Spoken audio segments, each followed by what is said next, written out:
Calling all detectives.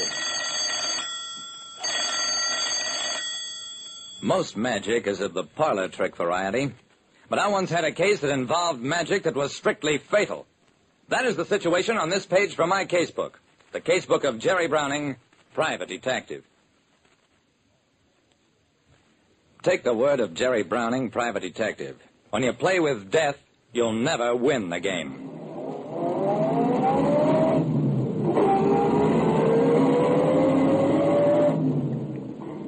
I was on my way to Louie's Hamburger Heaven in answer to a panicky call about something Louie said he couldn't discuss over the phone. Louie's one of my friends, a burglar turned restaurant owner, and doing well at it.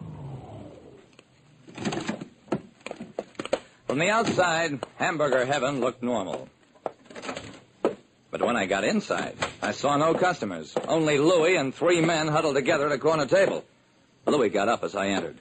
Boys, the worst is over. Here comes the world's greatest detective, my pal, Jerry Browning. I felt I should take a bow. Instead, I shook hands all around. Jerry, I want you should meet some of the boys. This here's Whinin' Willie, Tommy the Tout, and Problems Cassidy. Glad to meet you, gents. But what's this all about? Whining Willie looked ready to cry. It's awful, terrible. Shouldn't happen even to a cop. Tommy the Tout got confidential. I got an angle, see? I figured the odds is wrong, see? Problems Cassidy held up his hand. We gotta face the issue. Okay, so Louie works magic. The problem is, do we put him in a circus or in jail? Louie put his head in his hands. Jerry, I'm confused. I sat down. You're confused? I'm Browning. What's this all about? Leave me explain the facts, Jerry. There's a guy been hanging around. On the cuff Langley, we call him, on account of what he pays for is nothing. It's always on the cuff. So tonight he comes in, tries to touch me for a double sawbuck, and I says to him like this, "Drop dead," I says. So he drops dead, right in front of me. Deader than a mackerel. Jerry, I'm magic. I can kill people, and I don't like it. My friend Louie told a customer to drop dead, and the customer obliged, on the spot. Louie walked restlessly up and down. You understand, Jerry, a guy like me, he tells customers maybe 10 times a day they should drop dead. Half the time he don't even mean it. But when it gets around that I got this power, what'll happen? Problems Cassidy answered for him. I'll tell you what'll happen. People will buy hamburgers someplace else instead of coming in here to drop dead. Tommy the Tout had an angle. We could maybe wake up a deal where people who didn't like other people could bring him in here so Louie could knock him off almost legally. Louie shook his head. Positively not. I ain't cluttering up the joint with bodies. That gave me a thought. Louie, what did you do with On the Cuff's body? Louie sighed. I got a small break. There's a doctor been coming in here, Doc Reardon from down the block. He happened to come by and he took the body away. Okay, I'll go up and see the doctor. You boys stick around until I get back.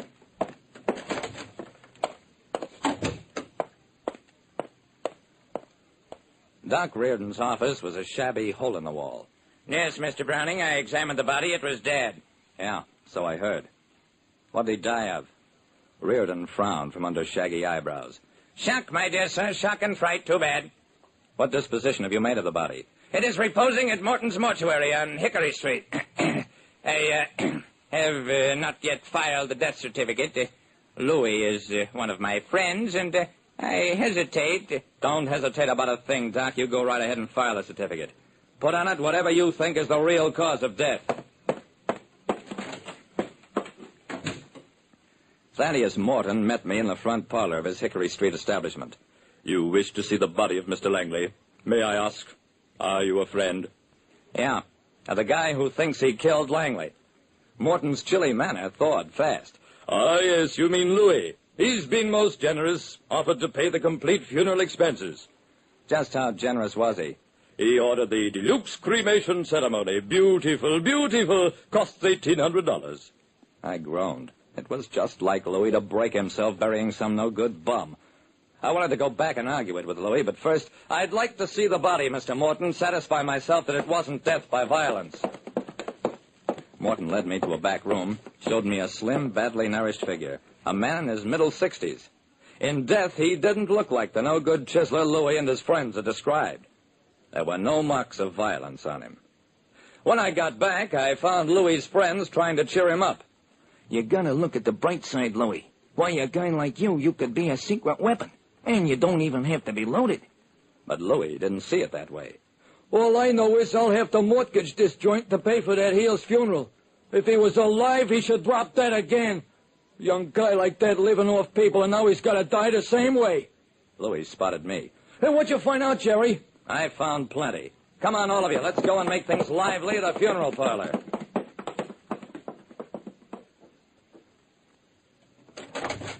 Mr. Thaddeus Morton didn't seem happy as we trooped in.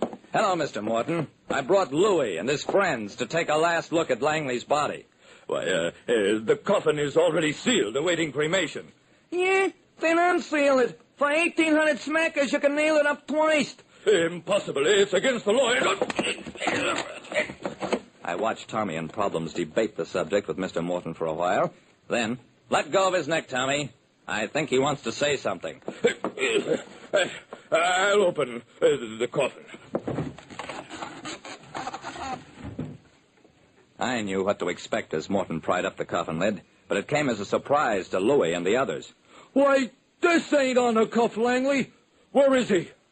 Mr. Browning, if you will ask that gentleman to take the knife from my throat, I will tell you everything. What Morton confided sent us to Doc Reardon's place again, and there we found the Doc and on-the-cuff Langley sharing a friendly bottle of gin. Yeah, Langley was a voluntary catatonic, a man who could go into trances at will, fake the symptoms of death cleverly enough to fool a casual observer. Reardon, who was no doctor at all, worked with him and Morton. Langley put on his death act in little one-man stores like lunchrooms, groceries, clothing stores. Reardon showed up immediately thereafter, and the swindle was all set with the aid of Morton, the third partner. I suspected a racket right from the start when Reardon hinted he could be bought off on the death certificate. And I was sure of the racket when Louis mentioned that on the cuff was a young man, instead of being the old man I was shown at the funeral parlor. Well, all three got a nice, long jail sentence. But Louis's friends were sad. Louis, you lost out on a terrific career. Tommy, you can go drop... He paused as Tommy turned pale. I mean, you can drop in at the joint for a free feed any time. And that was the end of Louis's career as a stool pigeon for death. Like I said, death is a visitor who always comes around sooner or later. So why invite him, even in jest?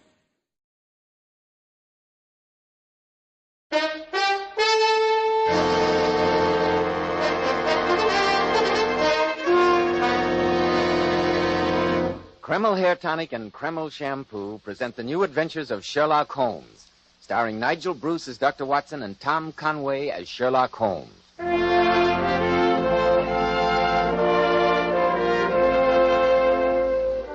Now it's time to keep that weekly appointment with our good friend and host, Dr. Watson. Let's join him, shall we? Good evening, Dr. Watson. Good evening, Mr. Bell. As usual, you're punctual to the minute. Naturally, when I have an appointment with my favorite doctor. Oh, well, draw up your usual chair and make yourself comfortable. Thank you. That's it. All ready with tonight's new Sherlock Holmes adventure, Dr. Watson? Yes, my boy. I was going over my notes on the case before you arrived. I came across this old theater program. I think it'll interest you. Garrick's Theater, Sir Basil Wentworth in a revival of Martin Reeves' famous play, The Road is Narrow. A production that you and the great Sherlock Holmes attended, I'm sure. We certainly did, Mr. Bell, though at the time we had no idea that we were about to become involved in the tragic death of Martin Reeves. You've probably heard of him, haven't you, Mr. Bell? It seems to me I had to read him in school, Dr. Watson. He's rather out of fashion now, like so many other good things.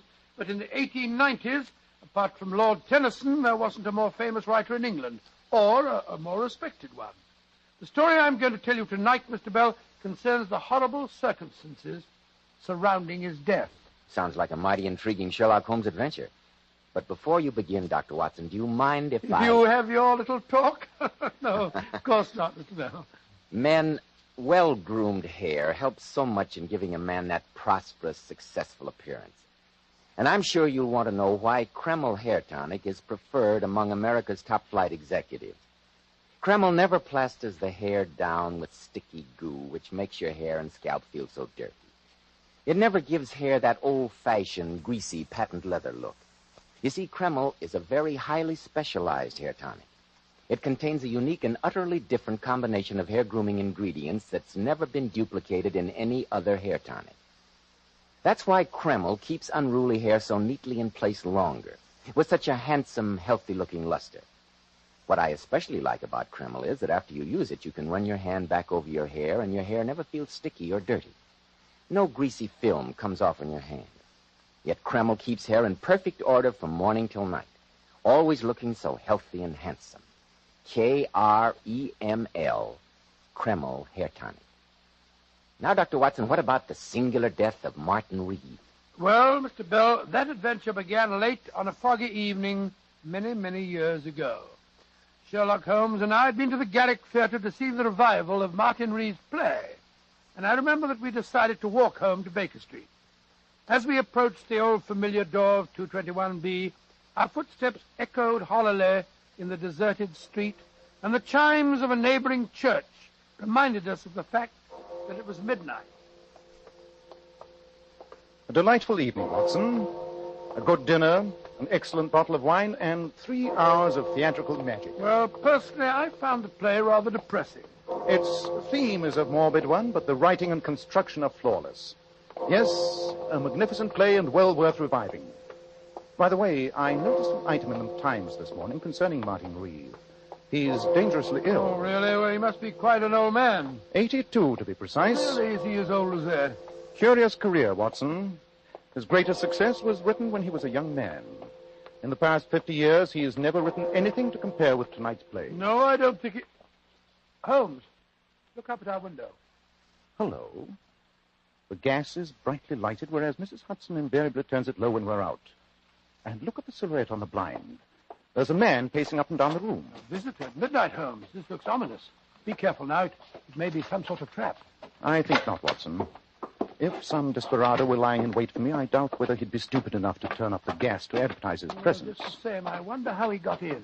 Presumably through the front door. Mrs. Hudson has instructions to let a client wait in our rooms if his business seems urgent. Mr. Sherlock Holmes. At your service, sir. I'm Dr. Manners, Harvey Manners. How do you do, Dr. Manners? This is my colleague, Dr. Watson. How do you do, Doctor? I must apologize for being here at such an hour of night, Mr. Holmes, but my business is urgent. I'm sure it is, Doctor. I left Carlisle this morning, arriving at St. Pancras Station 2 hours ago. I came directly here, persuaded your housekeeper to let me wait for you. Then sit down, my dear doctor, and tell me what urgent business has brought you to London. Thank you.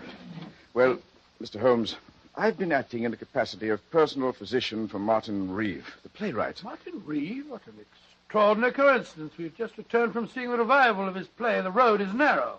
We were talking about him as we walked home. I understand the grand old man is dying. He's not in good shape, Mr. Holmes. His heart's in very bad condition.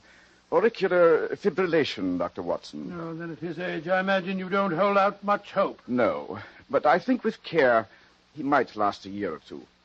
But the reason I've come to you, Mr. Holmes, is that I'm convinced that although he's a dying man, someone is trying to murder him. To murder him? Good Lord. What reason do you have for saying that, Dr. Manners? Well, Mr. Holmes, I've been in almost daily attendance on Mr. Reeve. Last night, his coachman drove over to get me, saying that his master had suffered another bad attack. When I got to the house, I found that Mr. Reeve had received a severe shock. He was in a state of almost complete hysteria, and he kept insisting that he'd seen an apparition in his room a few hours earlier. What kind of an apparition? A ghost from his past, as he referred to it. I think that someone arranged for that apparition, that they knew of his heart condition, and also knew that a sudden fright could kill him. It's possible, Dr. Manners, and it would be one of the least detectable methods of murder. But who would want to kill a dying man? Who lives at the house with him, Dr. Manners? His daughter Catherine, his brother Silas, who's a drunken good-for-nothing, and his secretary, a fellow by the name of Hugh Kingslake. Do you know the condition of Mr. Reeves' will? No, but I do know he had dictated a new one a few days ago. A fact that might easily have provoked a crisis. Dr. Manners, you say that Mr. Reeves spoke of seeing an apparition, a ghost from his past. Was he able to describe its appearance? Well, he was a little incoherent, but He kept babbling something about blonde hair and blue eyes and a young man who'd come back from beyond the grave to haunt him. Don't you think, Dr. Manners, that these might simply be the delusions of an old and a sick man? I didn't overlook that possibility, I assure you, Dr. Watson, even though Mr. Reeves' mental faculties are remarkably acute for his age. But last night, after I'd given him a sedative, I examined his room. I found these, Mr. Holmes. That's when I decided to come to you. Well, let's have a look at them. They look like blonde hairs. Yes, they are, Doctor. I found them on the bedclothes, and yet no one in that house has blonde hair. Interesting. Very interesting. The hair is human, and yet the roots have minute particles of glue attached to them. Obviously, they're from a wig. Get out the timetable, Watson, will you? Yeah, we're going to Carlisle? On the earliest possible train. Though the grand old man of the English theatre is dying, we must do everything in our power to see that his death is not an unnatural one.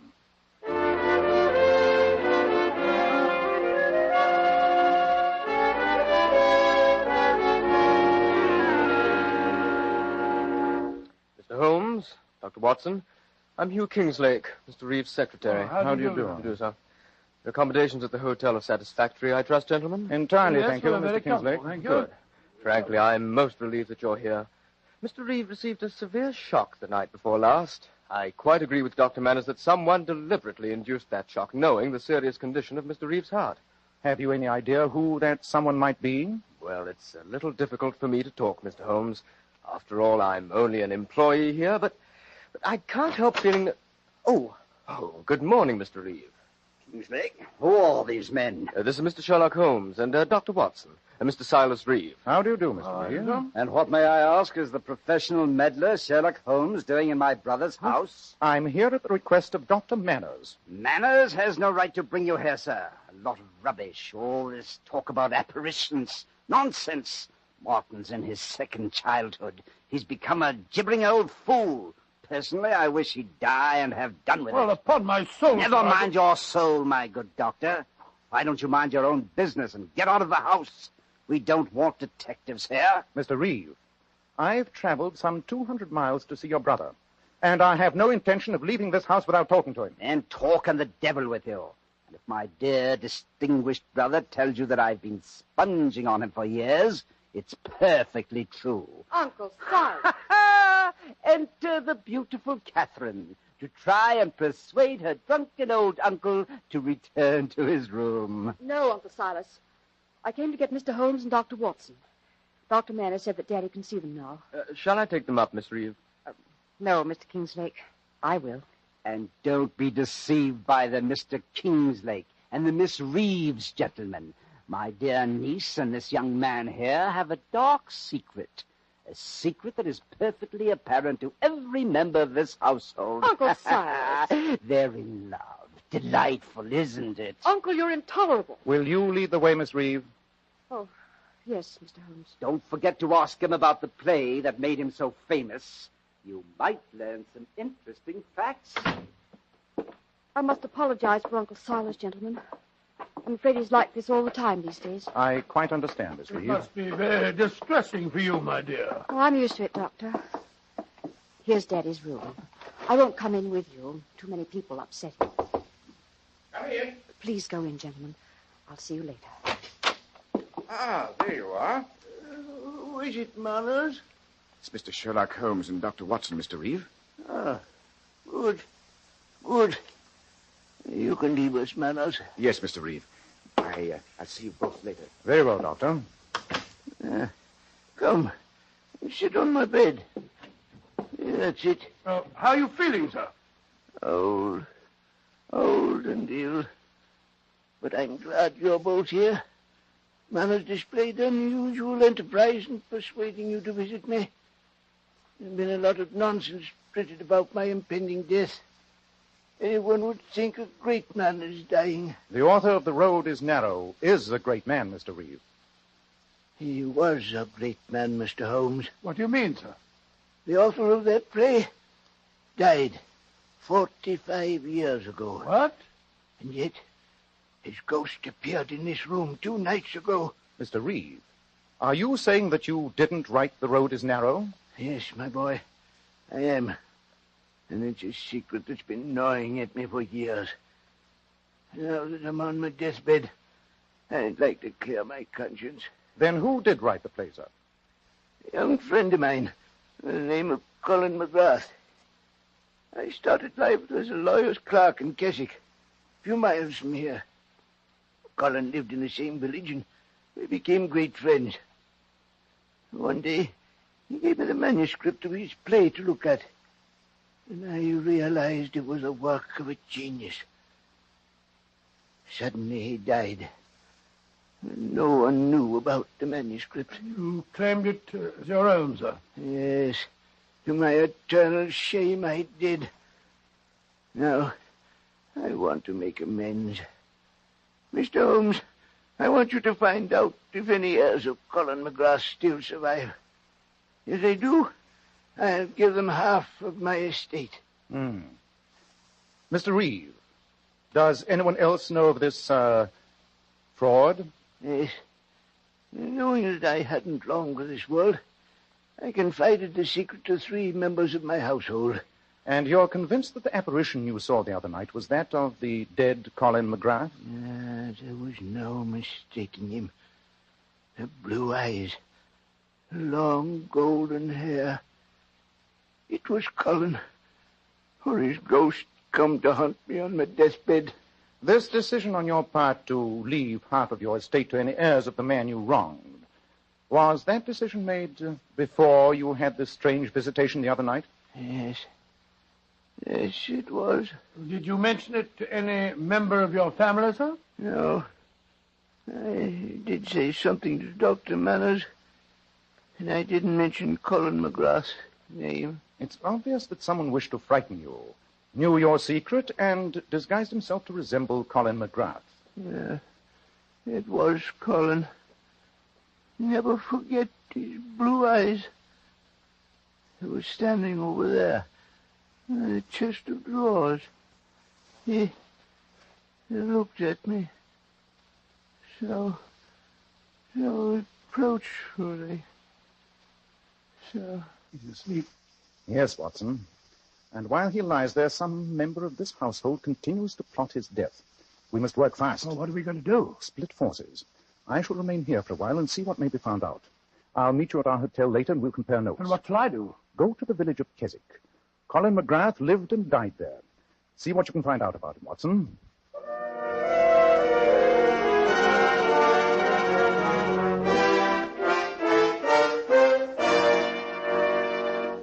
Of course I remember Colin McGrath. Well, I should be very grateful for any information about him, madam. As postmistress, I imagine that very little village gossip has escaped you. Of course it hasn't. I remember the McGrath boy well. He was no good. Didn't he marry poor old Mrs. Northrip's granddaughter Susan and then go and desert her just to kill himself? And the poor girl was going to have a baby.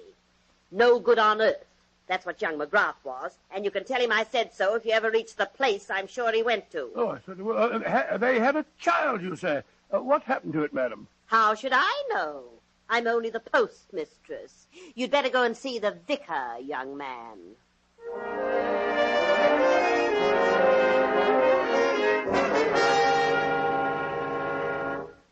It's a tragic story you've told me, Dr. Watson. But you remember Colin McGrath, sir? Oh, very well. And I always suspected something akin to genius in the boy. That he burned with too hard and gem-like a flame. As Walter Pater has said, he burned himself out, destroyed his life, and poor Susan Northrip's with it. She died of a broken heart less than a year after his death. And their child? There was no money, no one to look after the boy. He was sent to an orphanage in Liverpool. Then that child, if he's still alive, stands to inherit half of Martin Reeve's fortune. If only we can find him.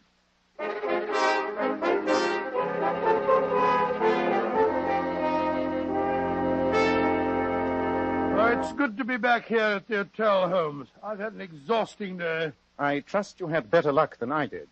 What did you find out? That Colin McGrath had a child, that his wife died shortly after the child's birth, and that the boy was sent to an orphanage in Liverpool. In Liverpool? Go on, Watson. Well, the vicar gave me this photograph here we are, of Mrs. McGrath. It was taken on their wedding day. Let me see it. But this is amazing, Watson. One of our problems is solved. Well, I'm blessed if I see how. Let me explain it to you. After you left, I had quite a long talk with the secretary, Hugh Kingslake.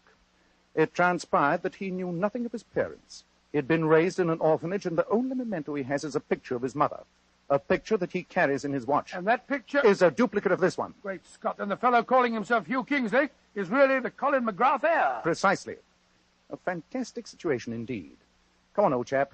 Grab your hat and coat. We must drive over to Mr. Reeves and break the good news that the missing heir is a member of his own household. But we're still no nearer finding out who's been trying to frighten old Mr. Reeves. Surely that's obvious now, Watson. Come in. Dr. Manners, what's wrong? Please come at once, both of you. It's Mr. Reeve. Hot? Yes, Dr. Watson. This evening, he had another visit from that apparition. I'm only afraid this time the devilish plan may work and that Martin Reeve won't live through the night.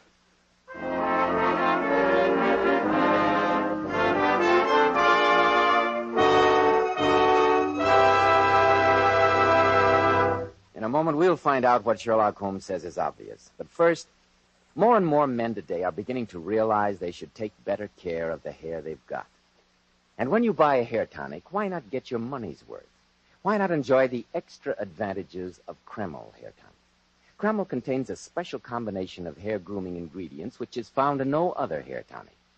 This highly specialized hair tonic keeps dry, stubborn hair neatly in place all day long, and always gives it such a natural, well-groomed appearance, never sticky or greasy. But men, Kreml does lots more than keep hair looking handsome. A quick massage with Kreml stimulates circulation right in the surface of the scalp, leaving your scalp feeling so alive, so invigorated. At the same time, Kreml removes loose dandruff. It's excellent to lubricate a dry scalp. And if your hair is so dry that it breaks and falls when you comb it, remember Kreml actually helps condition the hair, in that it makes it feel softer, more pliable. So men, just as soon as possible, buy a bottle of Kreml at any drug counter. Let Kreml always keep your scalp feeling clean and refreshed, your hair always looking its very best. Kreml, Kreml Hair Tonic. Well, Dr. Watson, this story certainly has me on the edge of my chair. What happened next? You drove over to Mr. Reeves' house, I suppose? Yes, Mr. Bell, we did. And as we went rattling down the country lanes, the flickering oil lamps on Dr. Manners' carriage lighting a shadowy path, I found it almost impossible to get a word out of Sherlock Holmes. Holmes, sometimes you're the most irritating man on earth. And what prompts that little tirade, Watson? You haven't opened your mouth since we left our hotel. Purposeless conversation is a waste of time. Not much further, is it, Dr. Manners? No, Mr. Holmes. We're nearly there. Well, I don't consider conversation purposes when it clarifies the problem, Holmes. You said it was obvious who had been frightening Mr. Reeve. I suppose I'm stupid, but I find it far from obvious. And yet the facts are clearly in front of your eyes. Eyes. That's it, Watson. Think about eyes. The blue eyes of the supposed ghost, eh? But the Reeves family have all got brown eyes. Apparently it's a marked family characteristic. Quite, Watson. That fact should lead you to the obvious conclusion. Oh, you're always talking in riddles, Holmes. Here we are, Mr. Holmes. And Hugh Kingslake is standing at the front door. How is he, Mr. Kingslake? Better, Mr. Holmes. Seems to have rallied a bit. I'm glad you're all here. I'll drive my carriage round to the stables. Be back in a moment. Come in, gentlemen. With Mr. Reeves so ill, it may seem a little inappropriate to announce my news. But Catherine consented to marry me tonight. We're engaged. Oh, really? My congratulations. Yes, indeed. She's a charming girl. Oh, Catherine, darling. I've told them our news. Oh, it must seem a terrible time to announce it, Mr. Holmes, with poor Daddy lying so ill upstairs. It's quite understandable, Miss Reeve. And before we go up and see your father, I'd like you both to know that we have something in the nature of a wedding present for you. A wedding present? Yes. You're both familiar with the story of Colin McGrath, I understand? You mean that he was the true author of The Road is Narrow? Oh, yes, Mr. Holmes. Daddy told us all about it. And did you also know that Mr. Reeve is planning to leave half his estate to the heir of Mr. McGrath? I knew that, Dr. Watson. In my capacity as secretary, I had occasion to draw up a rough draft of the new will a few days ago. Then I'm sure, Mr. Kingslake, that you'll be very interested to know that today Dr. Watson and I discovered that you are the son of Colin McGrath. That I am? Hugh is the heir? Well, that doesn't seem possible. The fact is proven beyond a doubt, Miss Reeve. Then if Mr. Reeve makes the new will, I stand to inherit half the fortune. Yes, my boy, you do. That's what Mr. Holmes meant when he was talking about wedding presents. Help, come here, somebody! That's Uncle Silas. He's upstairs with Daddy. What's wrong, Mr. Reeve? Fire! I knocked over a lamp in Martin's room. And Daddy's up there. The room's ablaze. What? Come on, Watson. Well, the whole top landing's burning, Holmes. Can't go through this way. We just can't stand here. Mr. Reeve will roast alive. I'm going after him. Come back, Kingslake. Come back, come back. Great Scott, he went right through the flames, Holmes. Send one of the servants for the fire brigade. And tell the rest to bring buckets of water. And to bring them fast.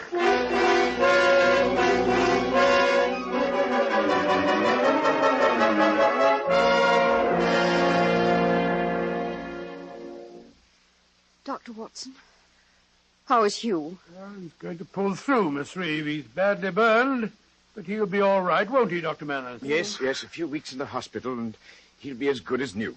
And Father? Well, I am afraid he's dead, Catherine. Dead? Oh, poor Daddy. Oh, my dear, he might have lived for a time, but the shock of the fire coming so close on top of the other one was too much for him. He died just as I took him from your fiancé's arms. So that by knocking over a lamp, I was responsible for my brother's death? Yes, Mr. Reeve. The credit is yours. In fact, I wouldn't be at all surprised if the local police might consider booking you on a charge of arson. Rubbish! It was an accident, and you can't prove otherwise. Possibly not. But there's one matter I can settle here and now. 2 nights ago, someone in this house tried to murder Martin Reeve by posing as Colin McGrath. The same despicable action was repeated tonight. Well, one person that we can eliminate is Hugh Kingslake. He nearly gave his life just now, trying to save his employer. Then who was responsible, Mr. Holmes? A feature of the impersonation that especially struck your father, Miss Reeve, was the color of the eyes. He described them as a brilliant blue. Then that rules out Catherine and me. We both have brown eyes. Precisely, Mr. Reeve. I have devoted some considerable study to the art of disguise.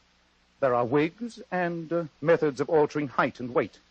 But the color of the eyes cannot be altered. Watson, 10 minutes ago you had the opportunity of examining Mr. Kinslake's eyes without the tinted glasses he's in the habit of wearing. Well, they did fall off when he stumbled back down the back stairs, but I can't say that I noticed the color of his eyes. They were blue, Watson. Brilliant blue, just as his father's were before him. You mean that young Kingslake was responsible? Yes, Mr. Reeve, I do. But that's ridiculous, Mr. Holmes. He just hurt himself severely in trying to save Father. True, Miss Reeve. But surely his reason was obvious. He intended to marry you. And when he learned a few days ago that your father planned to will half his estate to the McGrath heir, he decided to try and kill him before that will could be put into effect. Oh, I see it all, Holmes. And then tonight, he realized that he was the heir. Precisely, Watson.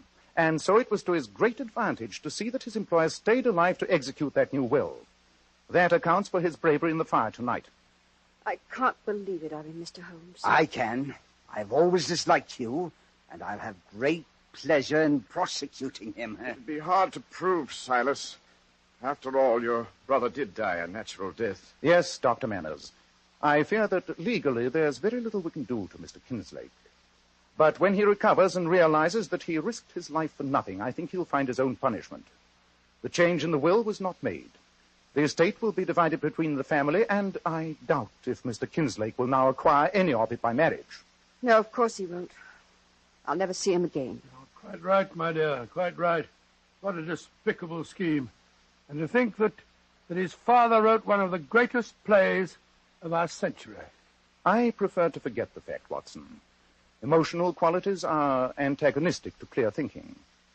I assure you that the most winning woman I ever knew was hanged for poisoning 3 little children for their insurance money.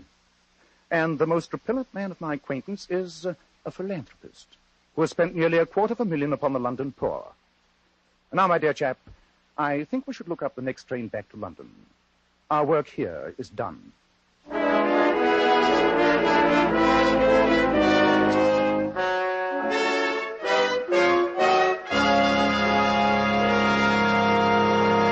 In a moment, we'll hear about next week's story. But first, girls, here's a sensational beauty tip from some of the world's most divinely beautiful girls, Powers models. Girls who are famous for their enchantingly lovely silken sheen hair. We glamour bathe our hair with Kreml shampoo. And really, ladies, you'll be amazed how Kreml shampoo brings out all your hair's natural sparkling beauty. It leaves hair shimmering with brilliant highlights that last for days. And you can always count on Kreml shampoo to thoroughly cleanse your scalp and hair. It never leaves any dull, cloudy film. Then, too, the beneficial oil base helps keep hair from becoming dry and brittle. That's right. Kreml shampoo leaves your hair so much softer, a silkier hair with satin smoothness. Your hair holds a better wave, too. So, ladies, buy a bottle of Kreml shampoo at any drug counter and see how easy it is to have naturally lustrous hair, a vision of beauty. Kreml, Kreml shampoo. And remember, a bottle of Kreml hair tonic or a bottle of Kreml shampoo makes a fine addition to that Christmas stocking. Well, Dr. Watson, I won't be seeing you before next Wednesday, so I'd like to wish you a very Merry Christmas. Oh, thank you very much, Mr. Bell, and the same to you, my boy. I'd also like to take this opportunity of extending the season's greetings to all our listeners and all our friends. On behalf of our sponsors, on behalf of Mr. Conway and myself, and on behalf of Mr. McKnight, our director. So, Dr. Watson, we'll be meeting again next Saturday night. What new Sherlock Holmes adventure are you planning to tell us then? The strange story of a weird jungle music that was heard in the peaceful English countryside and of a diabolical plot that failed. I call it The Singer Affair of the White Cockerel.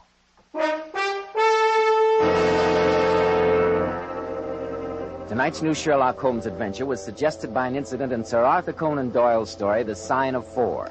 Nigel Bruce appeared by permission of California Pictures, Tom Conway through the courtesy of Eagle Lion. Help win the war against tuberculosis. Buy colorful Christmas seals and use them to dress up all your cards and packages.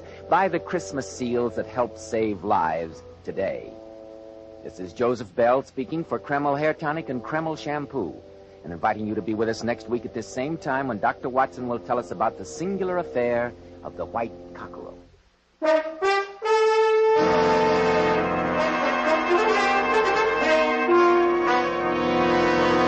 This is ABC, the American Broadcasting Company. From Hollywood, it's time now for... Johnny Dollar. Pat McCracken, Universal Adjustment Bureau, Johnny. Well, long time, Pat. What's on your mind? At the moment, $120,000. Hey, you're really thinking big these days. No, correction. Worrying big. Well, I guess if I had 120,000 clams, I'd worry too. Look, if we had it, I wouldn't be worrying. So who does have it? Thomas Chase. Come again? A partner in a New York investment syndicate, Everson & Chase. Real dignified outfit up till now. Chase embezzled the money? We think so. So what do you want with me? I'm no expert in forcing confessions. Johnny, you can't make a guy confess if you can't find him. Oh? Chase has jumped his bail. He's disappeared. I'll be right over.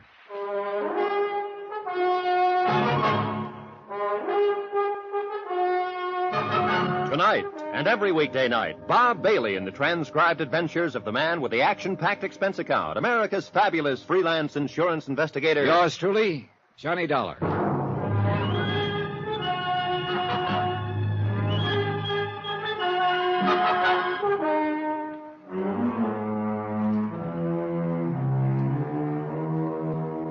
From Special Investigator Johnny Dollar to the Home Office, Universal Adjustment Bureau, Hartford, Connecticut. Following is an accounting of expenditures during my investigation of the Phantom Chase matter.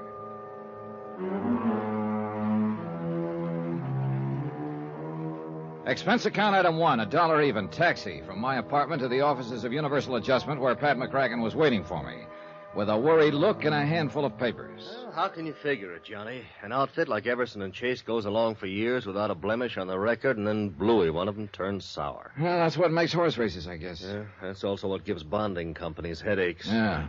What's the background, Pat? No, it's all in here. Everson & Chase, investment brokers.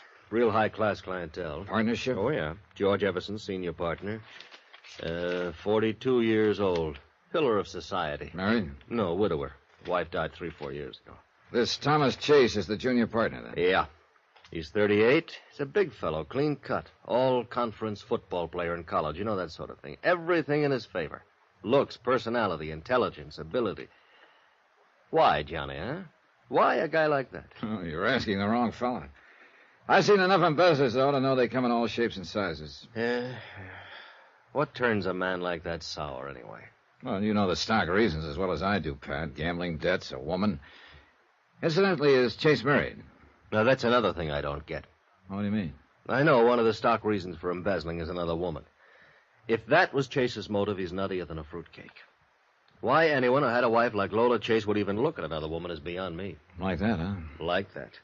Impresses me as a real fine woman. And has got the looks to go with it. Well, you'll be talking to her. You'll see for yourself. Always a pleasure, Pat. Now, about the money that's missing, $120,000, you said. Yeah, more or less. Currency, checks, negotiable securities. Well, look, a deal like that didn't just take place overnight. It must have been going on for a long time. No doubt of it. How did Chase manage it? Well, Everson can fill you in on that better than I could. The senior partner? Yeah. Now, he's still not willing to go along with us that Chase is guilty. I think he's pretty concerned about the company name, which is understandable enough. Well, maybe he's got something. Yeah. Well, you better save yourself some time, Johnny. Meaning? Meaning you just answer me one question. All right, what is it? Would an innocent man jump bail? Expense item 2, $16.20, transportation and incidentals to New York to the office of Everson and Chase. George Everson was just as Pat McCracken had described him. Early 40s, a little gray at the temples, a healthy tan, the real solid citizen type. Handsome and, right now, unhappy. I still can't believe it, Mr. Dollar. Tom Chase, of all people. Well, he was like a younger brother. I nursed him through the best graduate business school in the East. I took him in with me. Yeah, how long ago did he become a partner in the firm, Mr. Everson? 4 or 5 years. Yeah, 5 years next month it would be. And Lola. Poor Lola. His wife? Wife.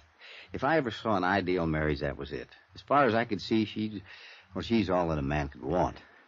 Maybe not for Tom Chase. Well, maybe not. But I certainly don't understand it. Tell me, how was Chase able to get away with this deal? The embezzlement? No.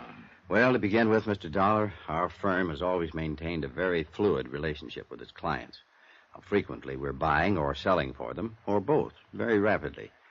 In a situation like that, the client places a great deal of confidence and trust in us. And we've always had the utmost of both from them. At least we did have. I see.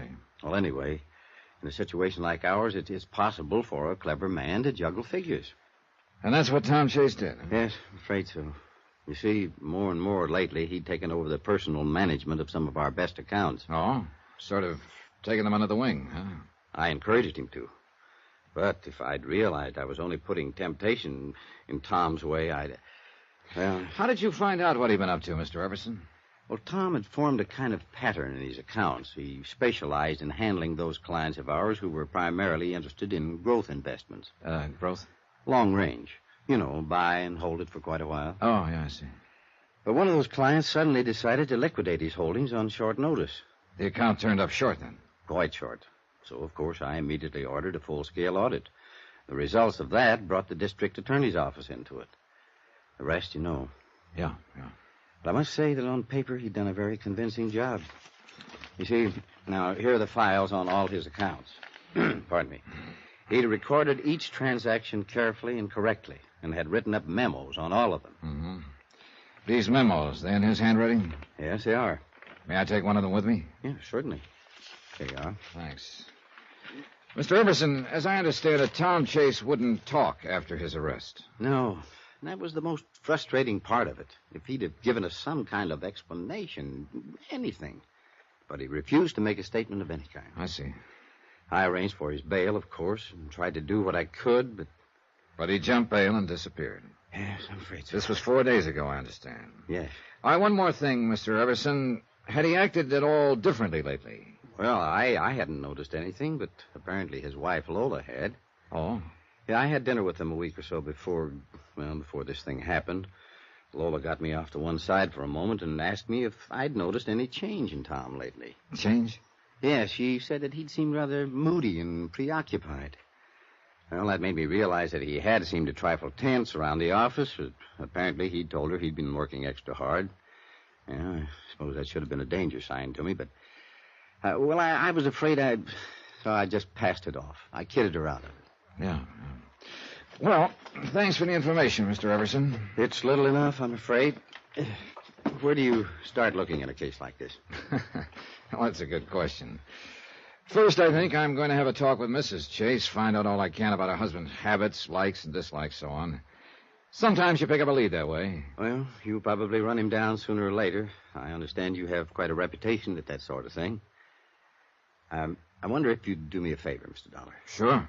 As I say, you'll probably find him, and as for the money, well, I guess whatever part of it we recover, we should be grateful for. Well, that's about the size of it, I guess. But frankly, I'd rather not see Tom Chase again, unless it can't be avoided. Yeah, I understand. But there is one question I guess I'll always wonder about. Maybe you can find the answer for me. What is it? Why did he do it? Why? Expense account item 3, $12.50, cocktails and dinner for Lola Chase and myself. I figured she might relax a little more that way, and believe me, taking Lola Chase to dinner was no chore. She was everything Pat McCracken and George Everson had said she was. Tom Chase must have had some pretty powerful reasons to walk out on her. Well, Lola and I made general conversation throughout dinner. She was poised, but pretty subdued. After we finished eating, I steered the conversation around to her husband. I don't know that there's anything I can tell you that I haven't already told the district attorney's office, Mr. Dollar. But whatever information I can furnish. Well, what I mainly want to know is, what sort of person was your husband? Tom? Yeah. I guess I'm the wrong one to be answering that, Mr. Dollar. Hmm? I thought I knew Tom better than anyone in the world. But as it turned out, I didn't know him at all. Funny how you can live with someone for years. Yeah. So when you ask me what sort of person he was, I guess I have to say I really don't know. Well, how about his hobbies, likes and dislikes, that sort of thing? Well, he liked to play golf. Uh-huh. He did some sailing. And he had quite a collection of records and an elaborate hi-fi set. Oh, what kind of records? Jazz, mostly. He used to play them by the hour. I must say he turned them up a little too loudly for me. But then I understand that women's ears weren't built for hi-fi or something like that. Yeah, tell me, Mrs. Chase, did you notice much change in his behavior recently? Yes, I did. And it upset me. What sort of change? Well, for one thing, he became rather moody. I guess you'd call it. He seemed to have something on his mind all the time. Several times he stayed out late at night and said he was working. I see. And then there was the thing about our vacation. What was that? Well, we'd planned a little trip. But at the last moment he told me he couldn't go. He insisted I make the trip without him. I didn't want to, but he insisted. So I finally went, alone. It was when I got back that I found out he'd been arrested. Where did you go on this trip? Martha's Vineyard. Uh-huh. Well, thanks very much for the information, Mrs. Chase. Thank you, Mr. Dollar. You've been very kind. When and if you find Tom, well... Yes? Well, I guess I'm just foolish enough to think he still might be innocent. I took Mrs. Chase to her apartment and then went back to my hotel. The big question was where to start. What did I really know about Tom Chase? I had a picture of him and a specimen of his handwriting. I knew his hobbies. But what did it all add up to? Oh, Mr. Everson. Yeah, I'm sorry to barge in on you at this hour, Mr. Dollar. No, not at all. Come in. Thanks. Mr. Dollar, you probably think I'm crazy, and I know it's a very slim chance, but it is a chance. What are you talking about? Take a look at this newspaper. Right here. Huh? A feature article on jazz in New Orleans. This picture taken in a bar down there. The old guy with the trumpet? No, in the background. The people sitting at the bar. Look at this man right here. Oh. His face is half turned away, and it looks like he hasn't shaved for a while. Mr. Dollar, that's Tom Chase. You sure? You can't see much of his face. I know. But when you've been around a man for several years, you notice little things about him, little mannerisms. Like what? Well, look at the way he's got his head sort of cocked to one side. Now, that's just the way Tom always did when he was listening to something. And look at his hand resting on the bar like one finger was pointing at something. Wow. Now, that's the way Tom held his hand. And look, he's got one leg sort of drawn up. That is exactly the way Tom used to sit at a bar. Oh, but Mr. Everson, any number of men, and that picture isn't too clear. I know. Maybe it's just a crazy, wild idea. But, Mr. Dollar, I'll bet on it that man is Tom Chase. Crazy wild idea? Maybe, maybe not. But it took less than a second to mentally flip a coin, and it came up New Orleans.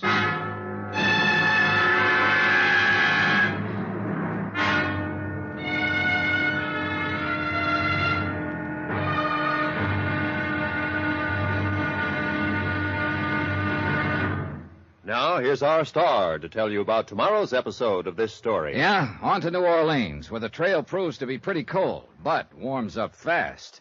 Join us, won't you? Yours truly, Johnny Dollar.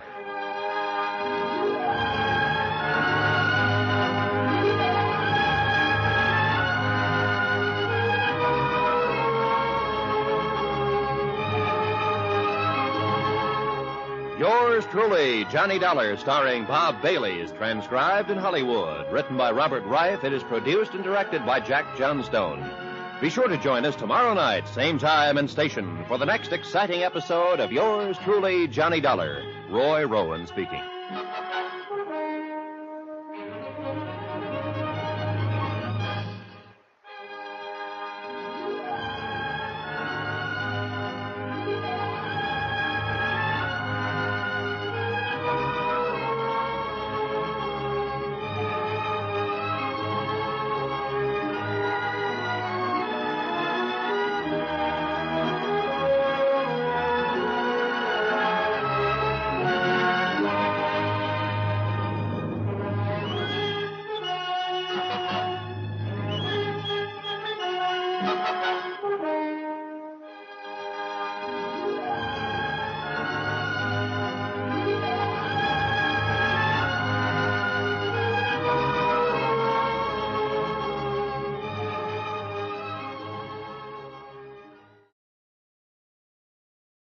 From Hollywood, it's time now for... Johnny Dollar. George Everson, Mr. Dollar. Oh, yes, Mr. Everson. I've been thinking. I could have been wrong last night. You mean about the newspaper picture of the bar in New Orleans? Yes, that man in the background of the picture, the way he sits, the way he holds his hands and his head, it's so like Tom Chase. Yeah, that's what you told me last night. Yes, but this morning, well, you know, things always look different in the morning. After all, we can't see very much of his face in the picture. It might be just a wild goose chase. Well, I've been on plenty of them, believe me. But I've been thinking, too, Mr. Everson. Tom Chase embezzled $120,000 from your firm. New Orleans would be as good a place for him to hide as any. Besides which, his wife told me he was very fond of jazz, and there's certainly plenty of that down there. And you really think it might be a possibility? My plane leaves for New Orleans in an hour.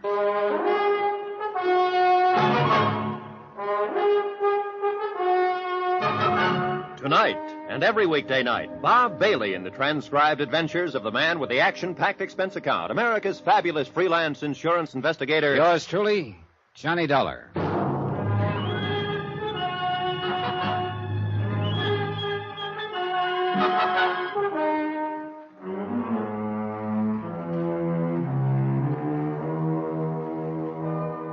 From Special Investigator Johnny Dollar, location New Orleans, Louisiana, to the Home Office, Universal Adjustment Bureau, Hartford, Connecticut. Assignment, the Phantom Chase matter. Expense account continued. Item 5350, cab fare to the airport. George Everson was waiting for me at the passenger ramp. I'll tell you, Mr. Dollar, before I came out here to the airport, I called the insurance company you represent in this investigation. Oh? I told them if this trip to New Orleans did turn out to be just a wild goose chase, that I would assume your expenses. Oh, well, that's very considerate of you, Mr. Everson, but it isn't necessary. Now, an investigation's an investigation. My company's willing and anxious to exhaust all the possibilities. And from what you tell me, it's a good possibility that Tom Chase is hiding in New Orleans. Well, I hope so. Say, look, I've still got a minute or two before my plane loads. I want to make sure I've got all the facts straight. All right. Tom Chase was your junior partner. He began to specialize in those clients of yours who made long-term investments. Right. One of them decided to sell out suddenly, and you discovered there was a lot less in his account than there should have been. You ordered an audit and found that other accounts of Tom's had been juggled, too, to the tune of $120,000. Roughly. He was arrested but wouldn't talk. He got out on bail, then jumped his bail and disappeared. Yes? All right. His wife, Lola, says that for some time before that, he was moody and tense. Well, look, I didn't mention this to her, but I will tell you. Do you have any reason to think that Chase was interested in another woman? No, no reason at all. Good Lord, Mr. Dollar, with a wife like Lola, a man would be out of his mind to even think of anyone else. Well, I'm just mentioning a possibility, Mr. Everson. Yeah, I know, and I suppose that always is a possibility in embezzlement cases. But I certainly hope not in this one. The whole thing's been hard enough on Lola as it is. Yeah, did you tell her about the newspaper picture and that I'm going to New Orleans? No, I decided not to mention it to her for the present. I didn't want to get her hopes up. Although heaven knows she doesn't have much to hope for under the circumstances. Yeah. Oh, well, my plane's loading. Well, so long, Mr. Everson. Yes. Best of luck, Mr. Dollar. I'll be waiting for word from you. Don't count on much. Oh, people have hit the jackpot on the first nickel. I know. But oftener than not, they turn up 3 lemons instead. Expense item 6, $114. Transportation and incidentals to New Orleans. I checked in at a hotel and headed for the quarter. It hadn't changed much. Maybe a little more neon here and there. But the same streets, the same lattice work, the same noises. Then, as I was walking along the sidewalk, something came hurtling down through the air at me. I jumped to one side. It was a basket at the end of a rope. A man from a little grocery store came out, put some food in the basket, and the lady in the upstairs window hauled it up again. No, the quarter hadn't changed much. It was after dark when I located Ace's Castle, a bar that had been shown in the New York newspaper. There weren't many people inside. A few couples scattered around, a single or two at the bar, the bartender. And over in one corner, a small band making slow, sad music. I went over to the bar. Evening, sir. Hi. Scotch and soda, please. Okay. A little slow tonight, huh? It's early. It'll pick up. Here you are. Thanks. This is the bar that was in the New York newspaper picture, isn't it? Yes, sir. This is the place. That must have been good for business, huh? Tourists. This isn't a tourist spot. What kind of a spot is it? People from around the street here come in, have a drink or two, nurse their own private troubles or forget them, and listen to Pops. Pops? Pops Harker, the old man over there with the trumpet. Oh. Hey, he plays like he means it. He does. Do you mind taking a look at this newspaper picture? So what about it? Well, this guy in the background sitting at the bar. Yeah? Know him? Not particularly. What do you mean, not particularly? A lot of guys come in here. Should I know all of them? All right, here. Here's a front view of the man I'm looking for. Recognize him? Afraid not, sir. Afraid I can't help you. Ever hear the name Tom Chase? Chase? Not that I remember. This man in the newspaper picture, is his name Tom Chase? Well, could be. I'm not sure. Well, if he's around the street somewhere, you'll probably run into him sooner or later. How do you figure? People on the street don't leave it much. Oh, world of its own, huh? I suppose. Sort of an upside-down world, but a world, I guess. Seems to be what they want. So you think if my friend Tom Chase is here on the street somewhere, he's liable to stay here?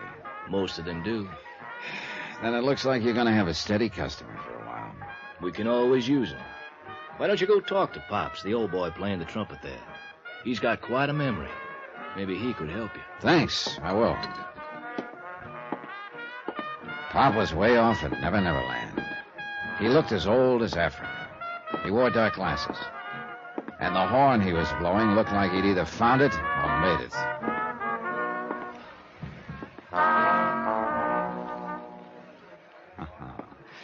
Real cool, Pops. Thank you, Daddy.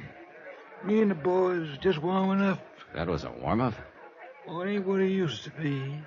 We'll still hold up for a while, I guess. I think it will. Yeah, you talk to that horn real pretty. It when the horn talk back to counts, Daddy. Hey, look, maybe you can help me, Pops. You got troubles? In a way. I'm looking for somebody. Oh, lots of people got troubles, Daddy. No, that's not quite what I mean. It's a fellow named Tom Chase. Ever hear the name around here? Chase?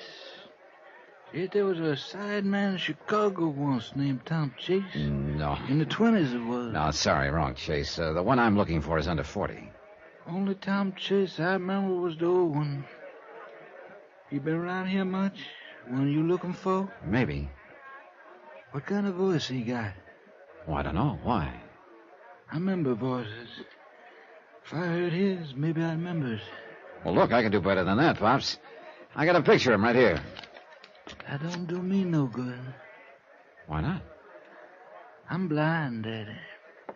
Basin Street boys.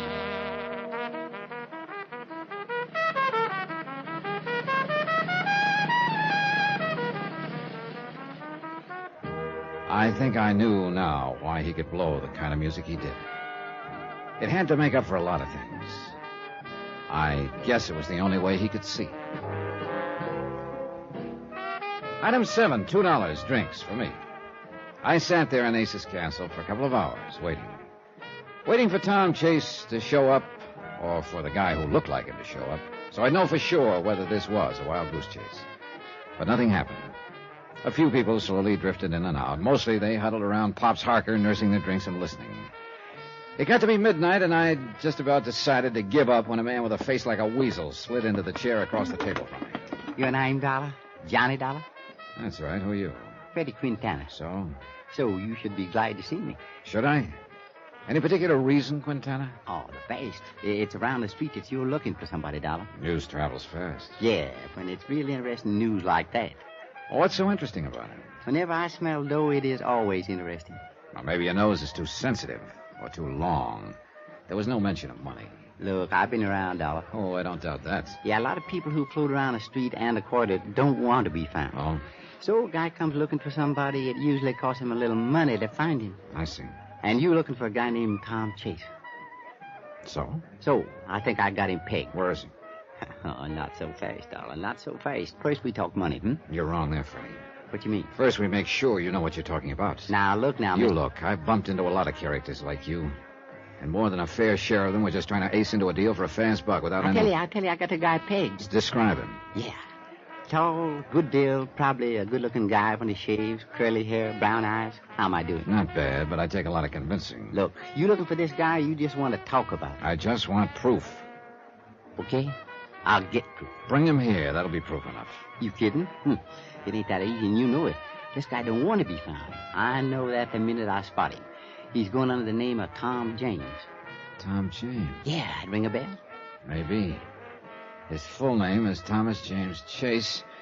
He could be using the first two names as an alias. Sure. Yeah, it's a familiar pattern. Sure. Okay, Quintana, suppose you do give me some proof. What do you want? $500. Oh, that's a lot of money. I think you want Chase Hill. I'd have to get an okay from my company. You could arrange it. Maybe. And that brings us back to the question of proof again. I'll be back in an hour, Dollar, with proof.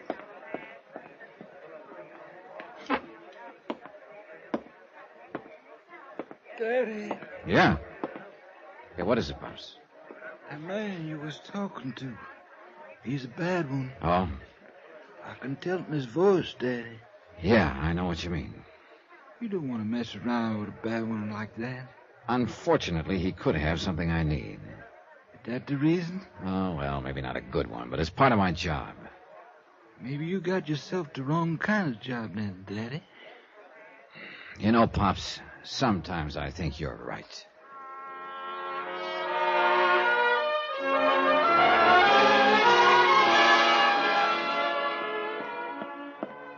Hi, Dollar. Hello, Freddie. Right back on time. Yeah, with the goods, too. Yeah. Take a look. It's all crumpled up. What is it? Well, smooth it out. I think it's a letter he started writing and threw it away. Where'd you get it? I paid a little visit to his room when he was out. I fished it out of the wastebasket. Okay. Lola, when you get this, I'll be far away. Don't try to find me. It's better this way. I don't know how to explain, but ends there. Well, what you think? Is he your boy? I can tell you in about 10 seconds. I fished the sample of Chase's handwriting out of my pocket and compared it to the half-finished letter. I'm no expert, but I didn't have to be. There was no doubt about it. It was Chase's handwriting. So it looked as though my trip was going to pay off after all. Tom Chase was right here in New Orleans.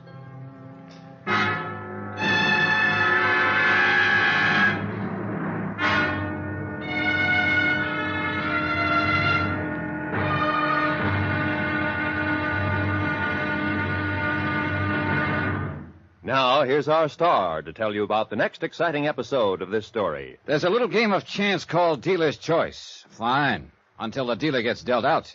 The hard way. Join us, won't you? Yours truly, Johnny Dollar.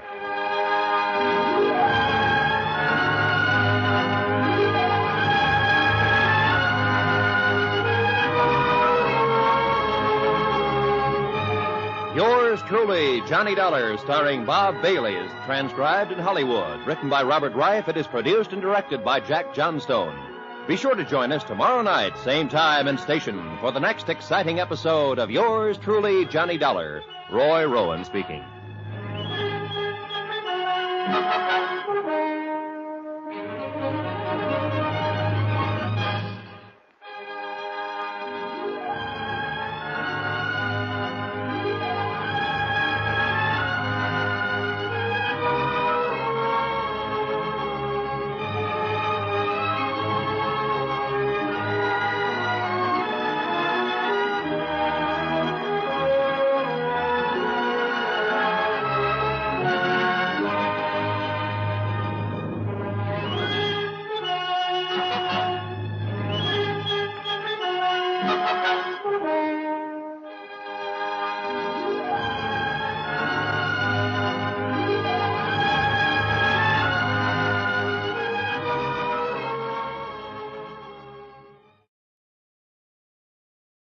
From Hollywood, it's time now for...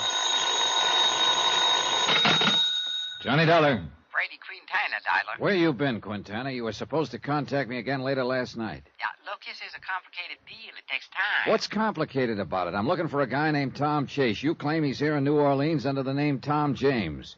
For $500, you'll tell me where he's hiding. Sure, but the problem is he is hiding too good right now. I think you're stalling. You saw that letter of his last night, didn't you? Yeah, it's Chase's handwriting, all right. I'll find him again by tonight. You know that bar we met in? Ace's Castle. Be there at 10 o'clock tonight with the dough. Okay, but you'd better produce, Quintana. I don't have much time. If Chase finds out I'm trying to put the finger on him, neither will I.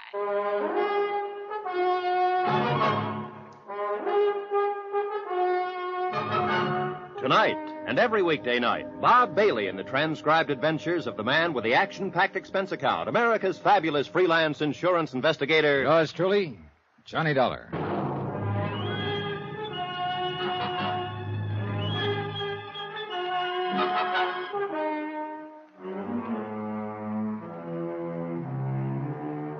From Special Investigator Johnny Dollar, location New Orleans, to the Home Office, Universal Adjustment Bureau, Hartford, Connecticut. Assignment, the Phantom Chase matter. Expense account continued.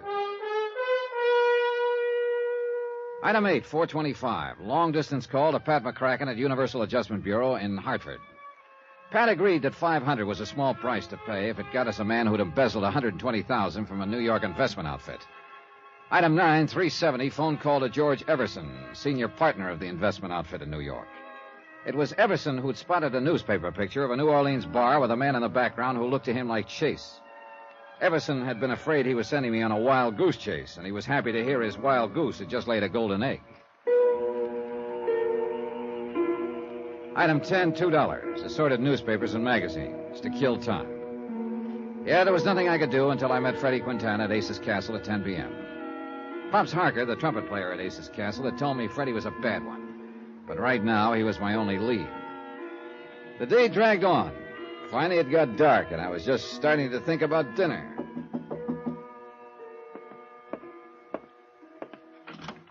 Hello, Johnny. Lola Chase. May I come in?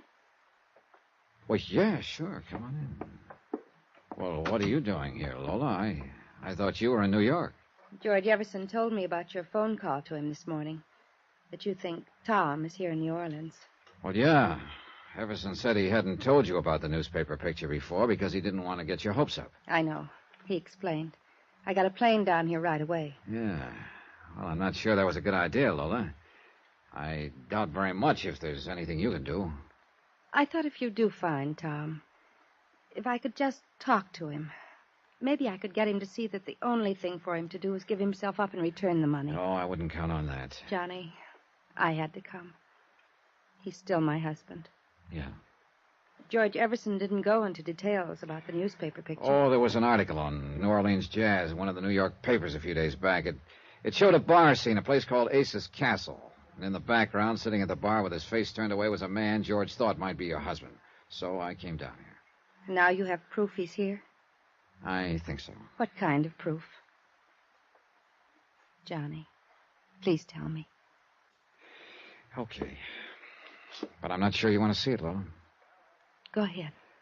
Well, last night on Ace's Castle, a character named Freddie Quintana contacted me. Told me he thought he had Tom pegged, that he was going under the name of Tom James. James. That's his middle name. Yeah. The kind of alias a lot of people use. But that's not proof of anything. Oh, I know. Then Quintana showed me a letter he'd stolen from Tom's room. An unfinished letter. I checked it against the sample of Tom's writing I'd brought with me. It looks pretty genuine. What kind of letter? To you, Lola. Oh. Please, may I see it? Here you are. Lola, when you get this, I'll be far away. Don't try to find me. It's better that way. I don't know how to explain, but... I'm sorry. That's Tom's writing, Johnny. Yeah. What happens now? Oh, I'm supposed to meet Freddie Quintana at Ace's Castle down on the quarter at 10 o'clock tonight. I want to come with you. Oh, Lola. Please, Johnny.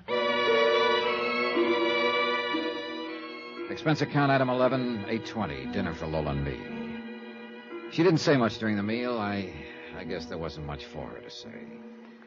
Afterward, we started walking through the quarter toward Ace's Castle.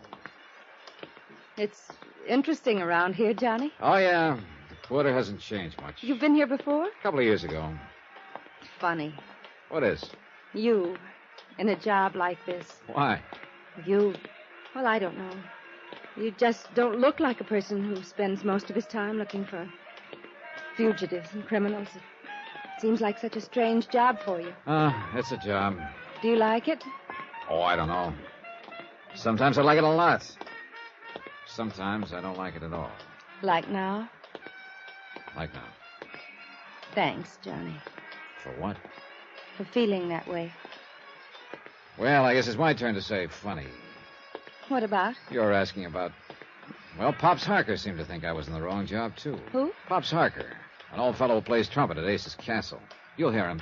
He's blind. Oh. Yeah, that horn of his has to make up for a lot. But why did he think you're in the wrong job? Mostly because of the company I sometimes have to keep, like Freddie Quintana. Oh. I hate to see things work out like this. What's that mean? I mean, finding Tom this way through a cheap information peddler like this Quintana. Oh, if he'd only turn himself in. I'm afraid that's a pretty remote possibility. I know. He seems to have forgotten what sort of a person he was. After his arrest, he wouldn't even talk to me about it. I guess he's forgotten a lot of other things, too. All right, come on, Lola. That's Ace's Castle right ahead. Do you think Tom will be there? I doubt it. Probably just Quintana. But he's supposed to tell me where your husband is hiding. Here we are. That must be Pops Harker over there in the band with the dark glasses. Yeah, that's him.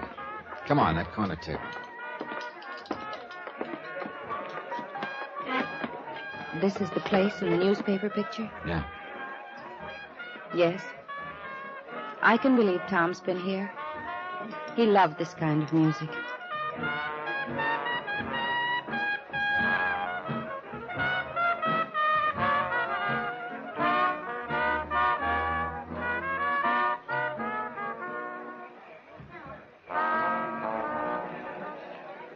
Real nice, Pops. Thank you, Mr. Doyle. How you doing? Oh, pretty good. Johnny, I thought you said he was... Yes, he recognized my voice. You still messing around with that mean one, Daddy? Freddie Quintana? Afraid I have to, Pops. I'm not enjoying it particularly. Well, you stick to the good ones, Daddy. Don't mess with the bad ones. Gossiping about me, Pops? Oh, Quintana. Oh, why don't you keep your face in that horn and out of the people's business? Take it easy, Quintana. That's all right, Mr. Dollar. I'll still be blowing away this here horn long after some folks quit breathing. Yeah, sure. Who's the dame, Dollar? Don't worry about it, Freddie. Let's just say she's with me. Okay. Don't be so touchy. Okay to talk? Go ahead. It's all set. Oh, yeah, I got this Chase on ice for you. He thinks I'm arranging passage for him on a boat out of here with no questions asked. That's cruel. Easy, Lola. Business is business. Where is he now? Now, let's not get nosy, sweetie. Cut the smart talk, Freddie. My, you are in a pretty nasty mood tonight, Dollar. Yeah, so just stick to business, huh? Okay. Here. Now, here's the address of my rooming house. Chase gonna meet me in my room at midnight. You be there in a few minutes before. And, Dollar, be sure you bring a dough. You be sure you bring Chase. He's in the bag. See you at midnight. Oh, what a horrible person. Yeah, he's sure not the best. Johnny, let me go with you at midnight. I don't think that'd be a very good idea, Lola. Please. Why? Just say I'm pretty foolish, I guess. I just want to see him once more. Look, why don't you... I know it won't do any good, but after you take him, I probably won't see him again. He wouldn't see me before. He probably won't afterwards, but just to see him once more. Lola, I don't know what good I'd it's like gonna... to go back to my hotel and rest now, but please pick me up before you go to Quintana's room. Johnny? Okay, Lola. What of 12?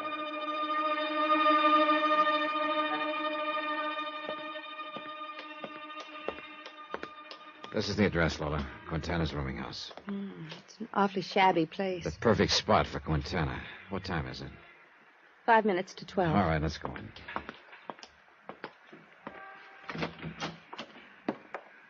Number 8. Let's see. Oh, here it is. Yeah. Okay, we won't knock.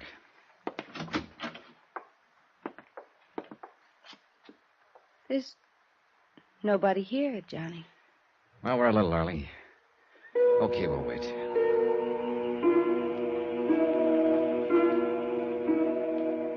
So we waited. 15 minutes went by. Half an hour. Do you think he was just playing some sort of fiendish joke on us, Johnny? I've been stood up on deals like this before. But Lola wasn't used to it. Pretty soon the strain got a little too much for her. Please, Johnny, I can't stand this anymore. Take me back to my hotel. So I did. Now I was right back where I started from, with no leads. I decided to go back to Ace's castle. That's where the trail had started. I sat there for a few minutes nursing a drink. Then somebody slid into the chair across from me. You Johnny Dollar? Yeah, that's right. Who are you? Lieutenant LaFleur, New Orleans Police. Oh. Well, what can I do for you, Lieutenant? How long you been here, sir? A few minutes. Oh? Weren't you in here early? Yeah. What time you leave? A little after 10. Why? Where'd you go? To see somebody who didn't show up. Look, Lieutenant, what's this all about? You don't mind, just answer the questions, huh? Who was this, somebody you went to see? A character named Quintana. I was supposed to meet him in his room. Well, you won't see him back. Well, that's a sort of a long story. Look, here's my card, Lieutenant. Jones investigator, huh? You might come with me, Mr. Dollar. Oh, where to? Out back. Was a woman with you earlier, huh? Yes, Mrs. Lola Chase. I took her back to a hotel before I came back here again. I see. End of the alley here. What's this all about, Lieutenant? Go ahead, Dollar. Take a look. There were 2 policemen and a photographer in the alley, over near a doorway. I moved in close. A man was sprawled there, face up. Freddie Quintana. And he didn't look mean and nasty anymore. Just real tired. Real dead.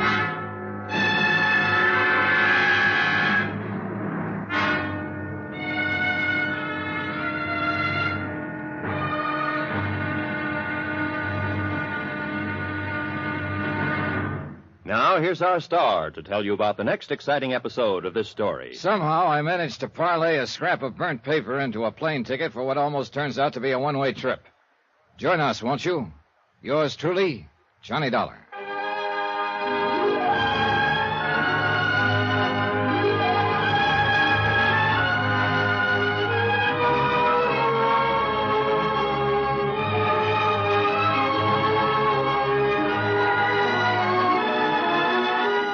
Yours truly, Johnny Dollar, starring Bob Bailey, is transcribed in Hollywood. Written by Robert Reif, it is produced and directed by Jack Johnstone. Be sure to join us tomorrow night, same time and station, for the next exciting episode of Yours truly, Johnny Dollar. Roy Rowan speaking.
From Hollywood, it's time now for...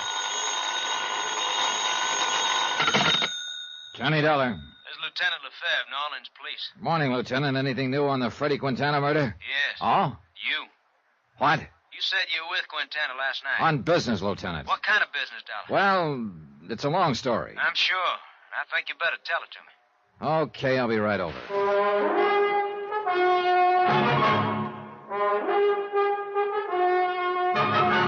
Tonight, and every weekday night, Bob Bailey in the transcribed adventures of the man with the action-packed expense account, America's fabulous freelance insurance investigator. Yours truly, Johnny Dollar.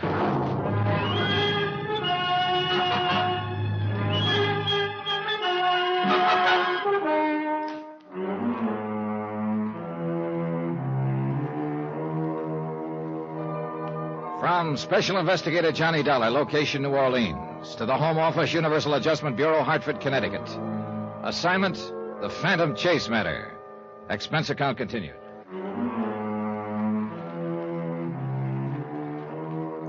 Item 12, $1.20 cab fare from my hotel to police headquarters, where Detective Lieutenant Lefebvre was waiting for me. All right, Dollar, now what's it all about? Lieutenant, it's mainly about Tom Chase, alias Tom James. Chase? James? Who's he? Former junior partner in the investment firm of Everson and Chase in New York City. Chase embezzled $120,000 from the firm. It's not very easy to do. I know, but he was real smart about it. George Everson, the senior partner, explained how Chase had done it. You see, he specialized in long-term investments. Oh, people that buy and hold on, huh? Yeah, that's right. Chase juggled the accounts, and over what must have been a period of many months, he siphoned off a total of $120,000. Mm-hmm. How'd Everson find out about it? Oh, one of their clients suddenly decided to sell out. His count wasn't as fat as it should have been, huh? That's right. Everson immediately ordered an audit. The total shortage was discovered, and the DA's office moved in. Did Chase make any kind of statement? No, none at all. He just clammed up. Everson tried to get him to explain, and so did Chase's wife, Lola. But he wouldn't say anything. Everson raised bail for him, and Chase promptly jumped bail and disappeared. Mm-hmm. You know, I've heard stories like this before, Doc. Yeah, sure. Open and shut embezzlement. Anybody find a motive? Well, we're just guessing at that. Could be any one of the standard ones, I guess. Gambling debts, maybe? Oh, I don't know. As far as we can determine, Chase didn't do any gambling. Of course, you never really know. What about a woman? Well, now, that's probably closer to it. Although I'm like George Everson. If it was a woman, I don't get it. Why not? You should see Chase's wife, Lola. Oh, like that, eh? Like that. Still, the woods are full of men who've run out on good wives. Oh, yeah. There was something wrong in the happy home, all right, but I guess it was all on Chase's part. Was he? Lola told me he'd been moody and tense for some time before the embezzlement became known. He was away from home a lot at night. Told her he'd been working late. Mm-hmm. That, too, sounds familiar. She asked George Everson about it, and George told her it wasn't so. Then there was the matter of the vacation. Vacation? Yeah, at the last moment, Tom Chase told Lola he couldn't get away, but insisted she go anyway. So she went to Martha's Vineyard alone. Mm-hmm. Well, it certainly has all the earmarks of another woman. I know. I asked George Everson if he knew of any other woman. He said no. I haven't had the heart to ask Lola Chase that yet. But I got a hunch that's what she's afraid of this, too. Well, it's all very interesting, Dollar, but what's it got to do with Freddie Quintana's murder here in New Orleans? Yeah. Here's a New York newspaper. Last week. Take a look at it. Article on New Orleans jazz. Yeah. That's a picture of Ace's Castle down on the quarter. George Everson spotted this picture. The fellow in the background, sitting at the bar, looked to him like Tom Chase. And Chase was crazy about jazz. And that's why you come down here to New Orleans? Yep. Freddie Quintana contacted me night before last and told me Tom Chase was in New Orleans under the name of Tom James. Did you have any proof to show you? A letter Chase had started to Lola, then threw away. Quintana stole it from Chase's room. The handwriting genuine? Mm-hmm. I checked it against a sample of Chase's writing that I'd brought with me. Yeah, it's his all right. Go on. Well, Quintana told me to meet him in his room at midnight. He'd have Chase there. Apparently, he was pretending to negotiate with Chase for passage out of the country. Oh? So Lola and I went to Quintana's room at midnight. But he didn't show. And I took her back to a hotel. Then I met you. And you showed me Freddie Quintana's body in the alley. It sure looks like Tom Chase didn't want to get found. Mm-hmm. So now if we get Tom Chase, we got Freddie Quintana's killer. That's about the size of it, Lieutenant. I don't know. What do you mean? Dollar, Quarter's been my beat for a long time now. So Freddie Quintana was a real bad boy. That's what I've been told. And when a bad boy gets himself killed, it isn't always easy to tag the man who did it. Meaning there are a lot of them who'd like to have done it, huh? In Freddie's case, a long line of them. I don't doubt it. Well, we give it a whirl. Tom Chase, alias Tom James. I'll get out bulletin on him. If he's the one, though, he probably skipped town by now. Could be. What's your next move, Johnny? One that I don't look forward to, believe me. Oh? Breaking the news to Lola Chase.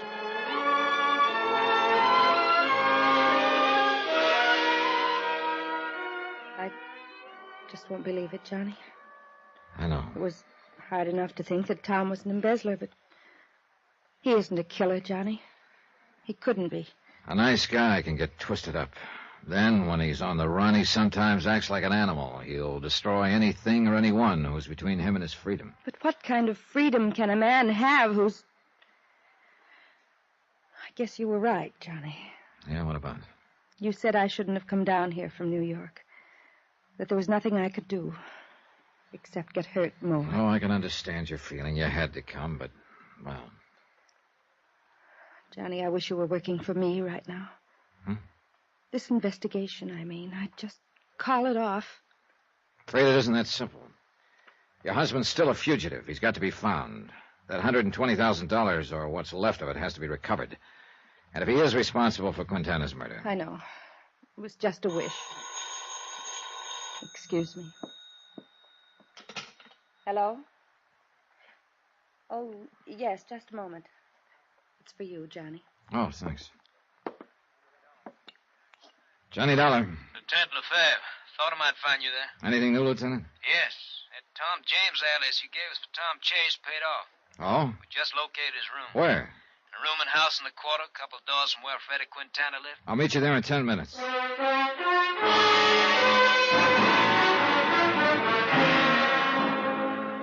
Expense account item 13, $3. Cab fare from Lola's hotel to the rooming house in the quarter. $2 for the fare, $1 extra for speed. The driver earned it.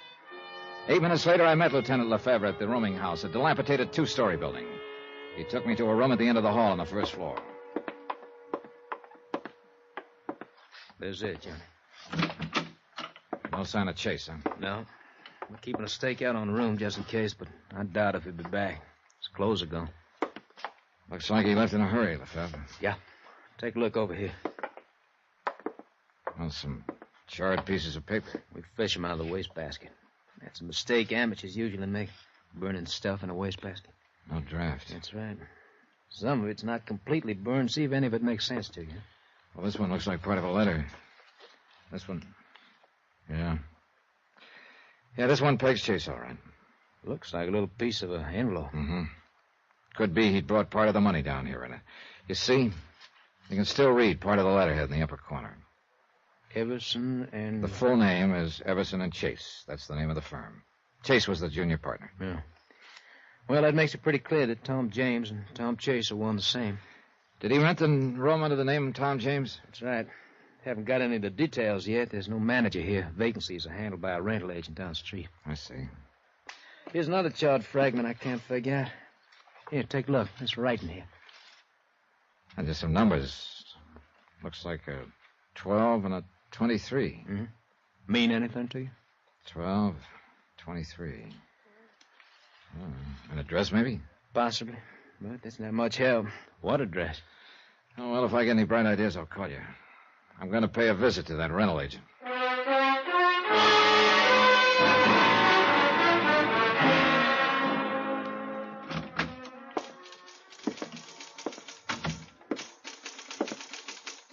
Yes, sir. What can I do for you? Are you the agent for that rooming house down the street? That's right, sir. Collis. Is the name Roger Collis? You'd like a room, maybe? No, thanks. I want some information.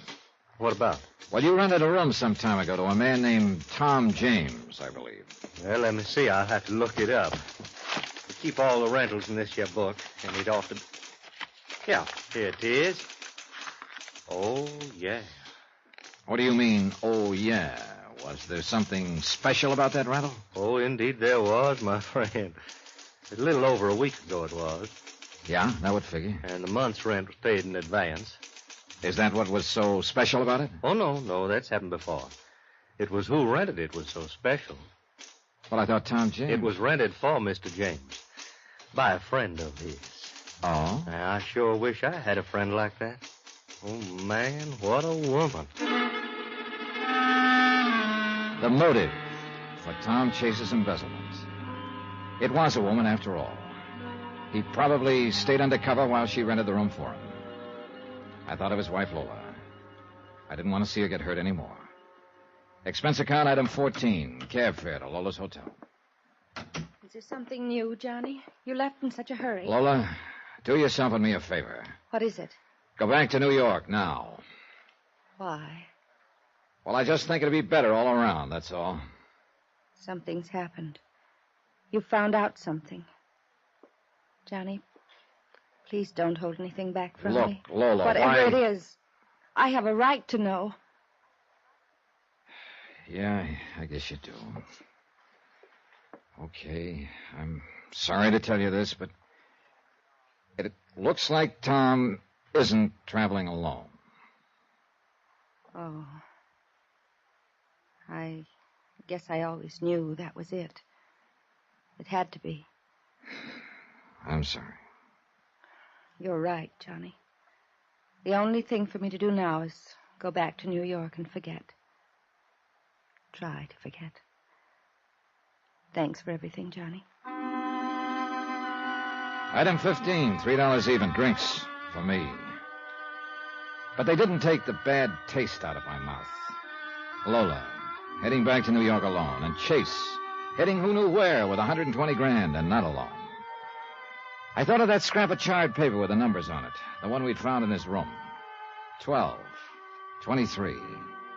They could mean anything, or nothing. Finally, I gave up trying to make sense out of it and picked up the evening paper. News section, not much of interest.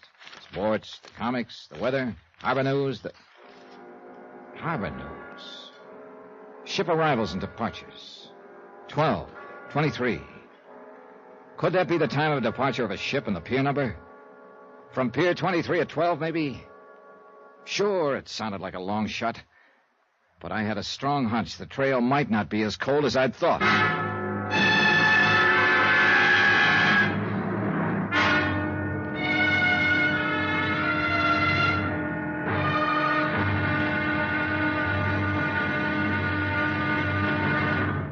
Now, here's our star to tell you about the next intriguing episode of this story. It's about a trail that heats up, and a girl who doesn't exactly help to cool things off. Join us, won't you? Yours truly, Johnny Dollar.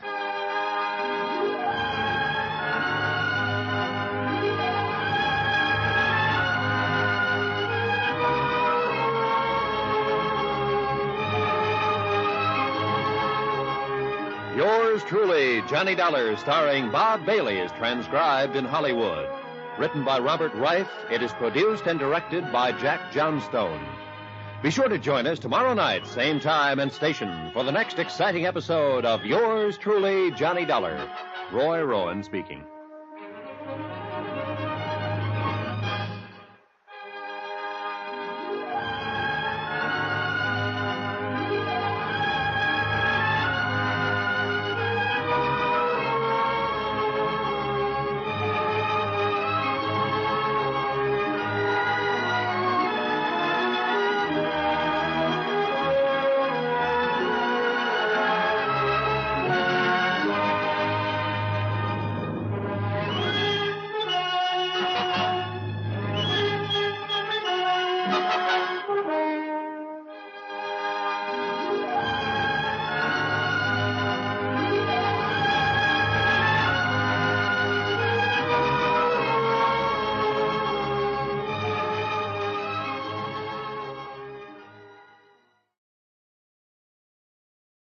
From Hollywood, it's time now for Johnny Dollar. Lieutenant Lefebvre, New Orleans Police, Johnny. How's that when you call? Lieutenant, I think I've got a new lead on the whereabouts of Tom Chase. I could use a new lead. Let me have it. That room he leased under the name of Tom James. Remember that charred paper we found in the wastebasket? Sure. Stuff he tried to burn after he took off in a hurry the night of Freddie Quintana's murder. We could make out two numbers written on one scrap of paper. 12 and 23. Haven't been able to figure out what they mean, though. Neither had I, until I happened to look at the harbor news in the newspaper. Yeah. You think those numbers could refer to a ship sailing? Pier 23 at 12 o'clock, maybe? Could be, Johnny. Sure could be. I go to work on it. Maybe I have something by the time you get here. Lieutenant, I'll be there in 10 minutes.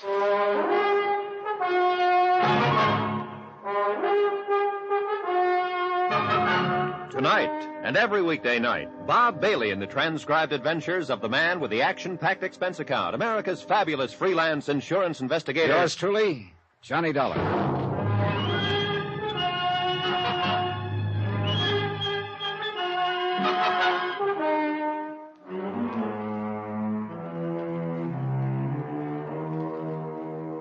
From Special Investigator Johnny Dollar, location New Orleans, to the Home Office Universal Adjustment Bureau, Hartford, Connecticut. Assignment, the Phantom Chase matter. Expense account continued. Item 16, $1.50, cab from my hotel to police headquarters in the office of Detective Lieutenant Lefebvre. I got some of my boys working on ship sailings, Johnny. Trouble is, we're not sure what date we want and whether the 12 means noon or midnight. Pier 23 is a pretty busy place. There's been several departures in the last few days. Freddie Quintana was killed 3 nights ago, about 10:30 at night. Could be the departure time was midnight that same night. Could be, and that's a line we're taking. But, of course, that's assuming that Tom Chase, alias Tom James, was the one who murdered Freddie Quintana. Oh, everything points that way, Lieutenant. Look, Tom Chase was the junior partner in the New York investment firm of Everson and Chase. He embezzled $120,000, jumped his bail, and disappeared. Embezzler isn't necessarily a killer, Johnny. Matter of fact, the two types are usually quite different. True enough. But the big kicker in this deal is why Tom Chase went sour in the first place. A man who changed as completely as he did in one direction might go all the way. Yeah, it's happened before, of course. His wife Lola and his senior partner, George Everson, were pretty shocked at the thought Tom had embezzled the money. They couldn't understand why a man like he would do what he did. Neither could I, until I found out it was a woman who rented a room for him here in New Orleans. How did Miss Chase take that news? Pretty hard. She's still here in New Orleans? No, I talked her into returning to New York. I just didn't want to see her get hurt anymore. She probably shouldn't have come down here in the first place. Well, that's what I told her. That there was nothing she could do here. But what it boiled down to was she just wanted one more look at her husband. You see, after he was arrested in New York, he refused to make a statement, wouldn't even talk to her about it. Refused to see her at all. So she thought if she could see him again, he might have some kind of explanation. Yeah, but as it turned out, she was just asking for another kick in the face. How can a man explain another woman? That's a good question. Personally, I hope I never have to answer one like it. Lefebvre, when I see what happens sometimes in the marriages I run up against, I'm glad I'm single. The trouble is, you and I have tangled with the wrong kind of people most of the time. You can say that again. Freddie Quintana sure fit into that category. That name brings up a problem, Johnny. We're basing our belief that Chase skipped town and that those numbers on the scrap of paper mean a ship sailing. We're basing all that on the assumption that Chase killed Quintana. Right. You must remember that Quintana was a bad boy. There are plenty of people who'd like nothing better than to knock him off. But why at that particular moment? Oh, Lieutenant, the timing adds up to Chase. After I traced him here to New Orleans, Quintana contacted me, said he could deliver Chase for a price. He showed me a sample of Chase's handwriting he'd swiped from his room. It was genuine, all right. Then Quintana winds up dead in an alley before he can deliver Chase. How else can it add up? Look, Johnny, I'm just mentioning possibilities. You're right. Chase is the probability. Yeah. The fair... What? Let me get that down. All right, I have it. Thanks. They locate the ship? Yeah. Caribbean Star. Left at midnight the night of Quintana's murder. From Pier 23? Right. Destination Trinidad by way of Havana and Haiti. And there is a Tom James on that passenger list. Your hunch was a good one. Let's see. If I could get a plane out of here this morning, I might be able to intercept the ship at Haiti. Hey, could you cable the authorities there and request them to hold Chase if I don't make it in time? Sure, glad to. Fair. Just a minute. Johnny, you expecting a call from New York? Oh, yeah. I put one in to George Everson, Chase's senior partner, a little while ago. Well, here it is. Good, thanks. Hello? This is George Everson in New York. They told me at your hotel that you were at police headquarters. You were wondering why Chase embezzled the money from your firm, Mr. Everson. I still can't understand it. Mr. Dollar, it just... Well, maybe this'll help. We found out that his hideout here in New Orleans was arranged for him by a woman.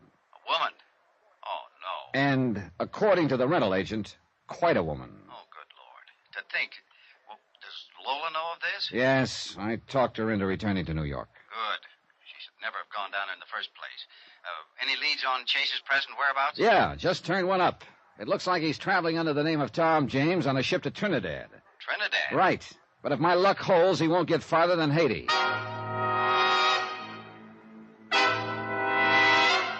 Expense account item 17, $134.40. Transportation from New Orleans to Port-au-Prince, Haiti. The flight only took a few hours, but to me the plane seemed as slow as a truck. But then, as we came in over the harbor at Port-au-Prince, I could see it was going to be a dead heat. The boat was just entering the harbor. By the time I got to the dock, they were just putting the gangway over. Nobody had come ashore yet. I had Chase's stateroom number from the passenger list.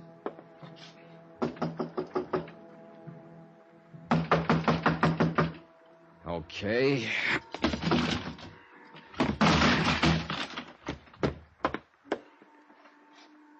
Empty. Real empty. Oh, well. What's the trouble here? What's wrong? Oh, Presser. Was that you just broke in the door? Yeah, here's my card. Insurance investigator. But really, Mr. Dollar, the door... Don't worry. I'll take care of it. Right now, I'm more interested in the man who used to be behind the door. What? He was going under the name of Tom James. Oh, yes, Mr. James. Well, where is he? I'm afraid I wouldn't know, Mr. Now, look, Dollar. this is no time for games, Percy. But I don't know where he is. I came aboard just as the gangway went down. Nobody could have come ashore. Do you mean here at Port-au-Prince? Wait a minute. Are you trying to say he got off at some other port? Our first stop. Havana? That'd be 2 days ago. That's right, Mr. Dollar. Oh, well, that's just great. I bust my neck to meet the boat for nothing. Look, so he got off in Havana. You have any idea where he was heading? None whatsoever. Well, that just about does it. He did ask me where the airline's office in Havana was. Airline's office. Thanks. Expense account item 18, $8.40. Long distance call to the Havana Police Department. They put me through to a Lieutenant Escobar. Si, Senor Dollar? Hey, look, Lieutenant Escobar, I'm an insurance investigator from the United States. The United States? But the operator said you are in Haiti. Well, yeah, that's right. You see, well, let that go for a moment. I'm after a fugitive, an embezzler named Tom Chase, also known as Tom James. Chase? James? Yes, I wonder if you'd check the airlines at Havana and see where he bought a ticket to, then call me collect. I thought he was going to Trinidad, so I came as far as Haiti, where I found out here he got off in Havana. Trinidad? Haiti, Havana? Senor, if you will permit me, you sound a little confused. If I do, senor, it's because I am. There was nothing I could do after that except sit in Port-au-Prince and twiddle my thumbs. I wasn't at all sure I'd be hearing from Lieutenant Escobar again, or if I did, whether he'd have a lead for me. But 2 hours later, he called back, and he did. About your friend, Senor James, or Senor Chase, I'm not sure which. Let's not start that routine again, Lieutenant. James will do. See, 2 days ago, the Senor James bought a plane ticket here in Havana. Where to? Barbados. Barbados? See, the British West Indies. Yeah, I know where it is. Oh, brother, he really gets around. Now, let me see if I have this thing straight, Senor. You thought he was going to Trinidad, so you went to Haiti. Well- But instead he came to Havana, so he went to Barbados. Well, you see. No, senor, I am sorry, but it still does not make sense. Don't worry about it, Lieutenant Escobar. It does to me. Just accept my thanks for the lead. Someday I'll sit down and write you a letter about it. Item 19, $143, transportation and incidentals from Haiti to Barbados. From the air, it looked like a beautiful spot. Pastel-colored houses with pink roofs, clean, sandy beaches, gentle waves. Yeah, I could see Chase's point in coming here.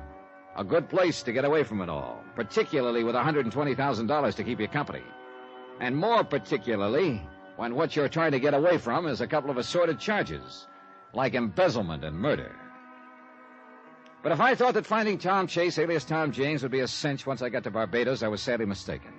It was a bigger island than I'd realized, about 170 square miles. And Bridgetown was quite a fair-sized city. I checked into the hotel, then made the rounds of all the others, inquiring about Chase. But I got nowhere. Item 20, $1, 2 drinks, while I brooded in the hotel bar over the fact the trail had gotten cold again. But by the time I got that through my head, I saw the prettiest sight I'd encountered all day. A girl. And unless I was very much mistaken, she was heading for my table. You're Johnny Dollar? Sure am. I'd like to talk to you. Sit down. Thank you. Cigarette? Please.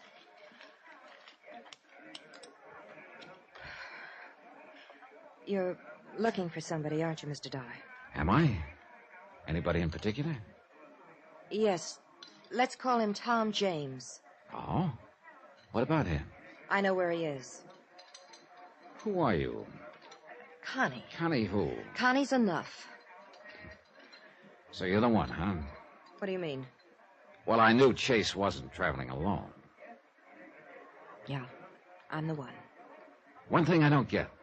What? Why you're doing this, if you're Chase's girlfriend. You want out, maybe?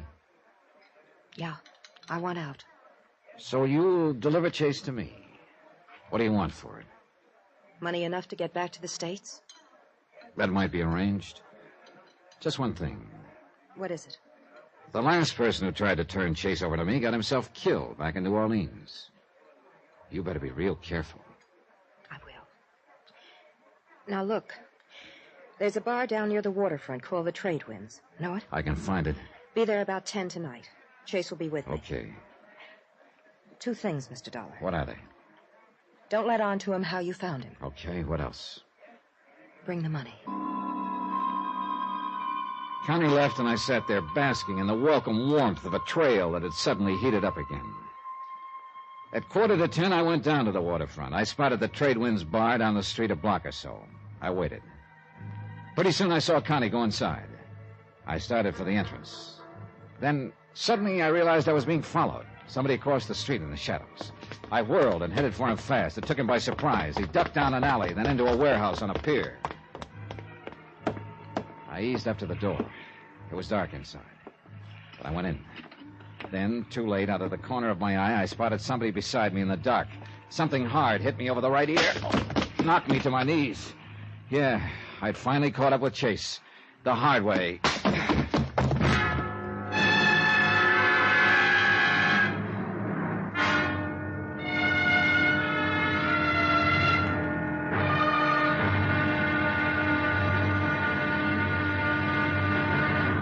Now, here's our star to tell you about the next exciting episode of this story. Next, a small fishing boat, a deserted island, and a man waiting there for me.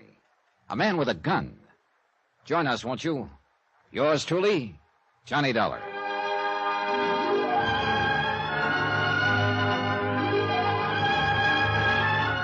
Yours truly, Johnny Dollar, starring Bob Bailey, is transcribed in Hollywood. Written by Robert Reif, it is produced and directed by Jack Johnstone. Heard in our cast were Virginia Gregg, Michael Ann Barrett, Lawrence Dobkin, Forrest Lewis, Peter Leeds, Barney Phillips, Tony Barrett, and Victor Perrin. Musical supervision by Amerigo Marino. Be sure to join us on Monday night for another exciting episode of this story on Yours truly, Johnny Dollar. Roy Rowan speaking.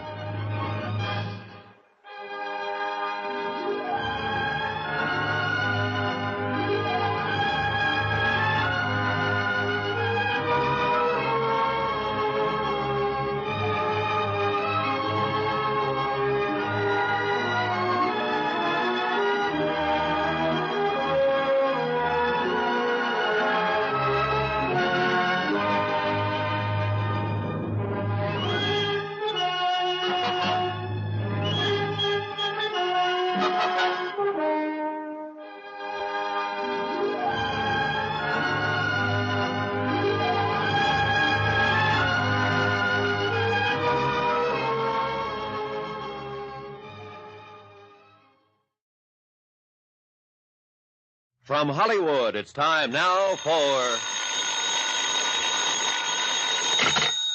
Johnny Dollar. This is Connie, Mr. Dollar. Well, you're about the last person in the world I thought I'd be hearing from. What do you mean? I waited for you last night at the Trade Winds Bar, but you didn't show up. No, I got delayed on the way by a hit over the head in a warehouse on a pier. What? No, don't tell me that surprises you. Of course it does. Look, that whole routine of yours yesterday about telling me where Tom Chase is hiding was just a decoy so he could get me down there and try to finish me off. If that night watchman hadn't come along when he did, I'd still... I don't know what you're talking about. Want to prove that? Yes, but how? By opening up and telling me what this is all about. Where are you now? Downstairs in the lobby. I'll be right down.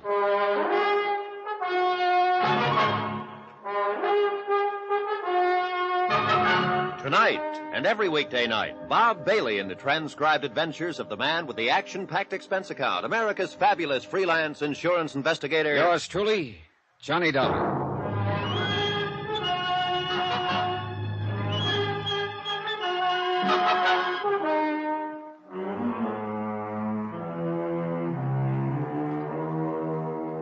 From Special Investigator Johnny Dollar, location Barbados, British West Indies. To the Home Office, Universal Adjustment Bureau, Hartford, Connecticut. Assignment, the Phantom Chase matter. Expense account continued.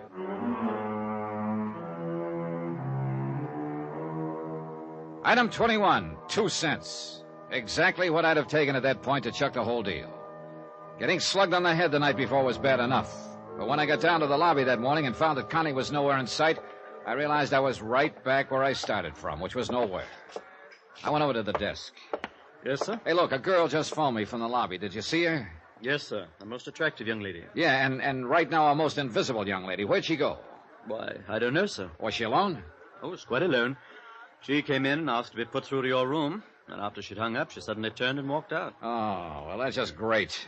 You wouldn't happen to know her? I'm afraid that's a pleasure that's been denied me, sir. Ever seen her before? Yes, once or twice around town. Was she with someone when you saw her? Oh, sir, a woman with such obvious charm is seldom alone. Yeah, well, you remember what the man she was with looked like? Well, only in a vague sort of way, I'm afraid. He was large, rather handsome. Athletic looking, I'd say. Could be Chase, all right. Chase? Skip it. Well, that's that, I guess. Sorry I didn't make connections, sir. But perhaps you'll come back. I'm not counting on it. A long time ago, I learned that in my job, it's always a good idea to keep in contact with the local authorities. So I decided to visit the Colonial Police. As of the moment, I needed a shoulder to do a little crying on. The shoulder in this case turned out to belong to an Inspector Whitsett. Let me see if I have this thing straight, Mr. Dollar. This chap you're looking for, Tom Chase, embezzled some money from the New York investment firm in which he was a junior partner. Yeah, that's right, Inspector. Everson and Chase was the firm. $120,000 was the amount. 100? My goodness, Chase must be rather clever, swindler. Yeah, and pretty speedy, too. He's kept 2 jumps ahead of me all the way. And you think he's traveling under the name of Tom James? I'm sure of it. In New Orleans, a man named Freddie Quintana told me Chase and James are one and the same, and showed me some handwriting to prove it. But Chase eluded you in New Orleans. Yeah. Quintana was going to turn him over to me for a price, but then he turned up dead in an alley. So your friend Chase is dangerous as well as clever. Why, you do have your problems, don't you? A bucket full of them, Inspector. And now you think that this Chase or James is hiding here in Barbados? Well, I'm pretty sure of it. You see, he left New Orleans in a hurry after Quintana's murder. Understandably. But he burned some papers, not completely, and we found one with some numbers on it. They turned out to be about a ship sailing. I intercepted the ship at Haiti, but learned that Chase had gotten off in Havana. I see. The Havana police found out for me that he'd bought a plane ticket here to Barbados. And so here you are. Well, I must say you're persistent. Oh, yeah. But so far it's got me one big nothing. I thought my luck had changed when I met Connie last night, but apparently that was just a decoy. Connie? Yeah, here. Here, I've written down a description of her. I'd sure appreciate it if you could help me find her. Yeah. Oh, I say, from this description it sounds as though it would be a pleasure to find her, wouldn't it? Oh, yeah, Inspector, she's quite a dish. How does this Connie enter into the situation? Well, pretty basically. You see, nobody up in New York could figure out why Chase had turned sour. His senior partner, George Everson, was mystified, and so was Chase's wife, Lola. But I guess the reason was pretty obvious right from the start, except nobody wanted to face up to it. I take it you refer to perhaps the classic reason, another woman. Right. I found out that Chase's New Orleans hideout had been arranged for him by a woman. Then last night, Connie told me she knew where Chase was, and for enough money to get back to the States, she'd tell me. Well, then this Connie would appear to be the other woman, huh? Yeah. She said she wanted out, but it turned out to be a trap. Oh? How so? Well, she set up a meeting for us last night, but on the way to it, I got slugged. Oh? Apparently, a night watchman came along right afterwards. Otherwise, I suppose Chase would have finished me off. One thing I don't get, though. What's that? Well, why would Connie call me from the hotel lobby this morning, then duck out before I could get downstairs? Was she alone when she left? According to the clerk, yes. Oh, I know what you're thinking, Inspector. Could be she still wanted to go through with the deal, but spotted Chase closing in, so she ducked out. Something like that. Well, Mr. Dollar, it would appear you're stymied unless you can find Connie again. Stymied? Inspector, I'm scuttled.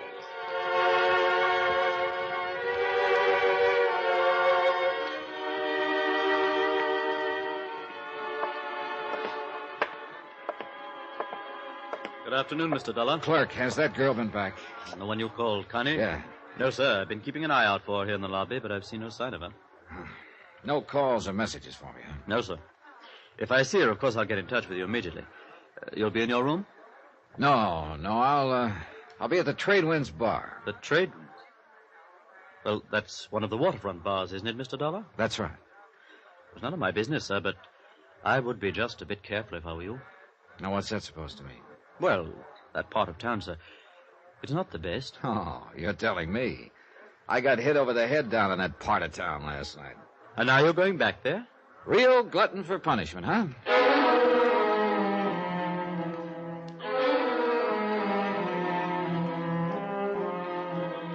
My thought was that the Trade Winds bar was as good a place to go as any at the moment. Connie had wanted me to meet her there last night. If she really was on the up and up, she might try to contact me there again.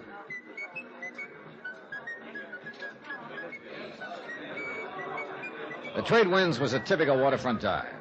Through the swirling smoke, I could make out sailors, fishermen, West Indians, and tourists all rubbing elbows. Item 22, 50 cents, 2 rum punches. They came cheap there. Halfway through the second one, I spotted someone in the doorway, Connie.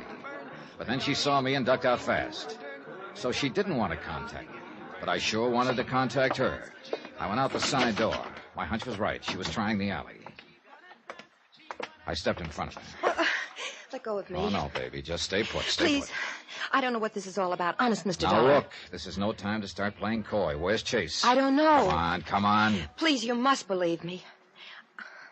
I should never have come to you in the first place. I'm not Chase's girlfriend like you think. Oh, try again, sister. Really, I'm telling the truth, Mr. Dollar. I know I posed to you as his girl, but I'm really not. Look. I was trying to work something for myself. When you started talking about murder, I realized I was getting involved in things I shouldn't. What are you talking about? Honestly, I can explain everything to you, Mr. Dollar. Okay. Inside. That's just what you're gonna do. Look, we'll take this table right here. Go on, sit down. All right, now, Connie, let's have it. Mr. Dollar, I want you to know I'm pretty ashamed of myself for what I was trying to do. It was wrong.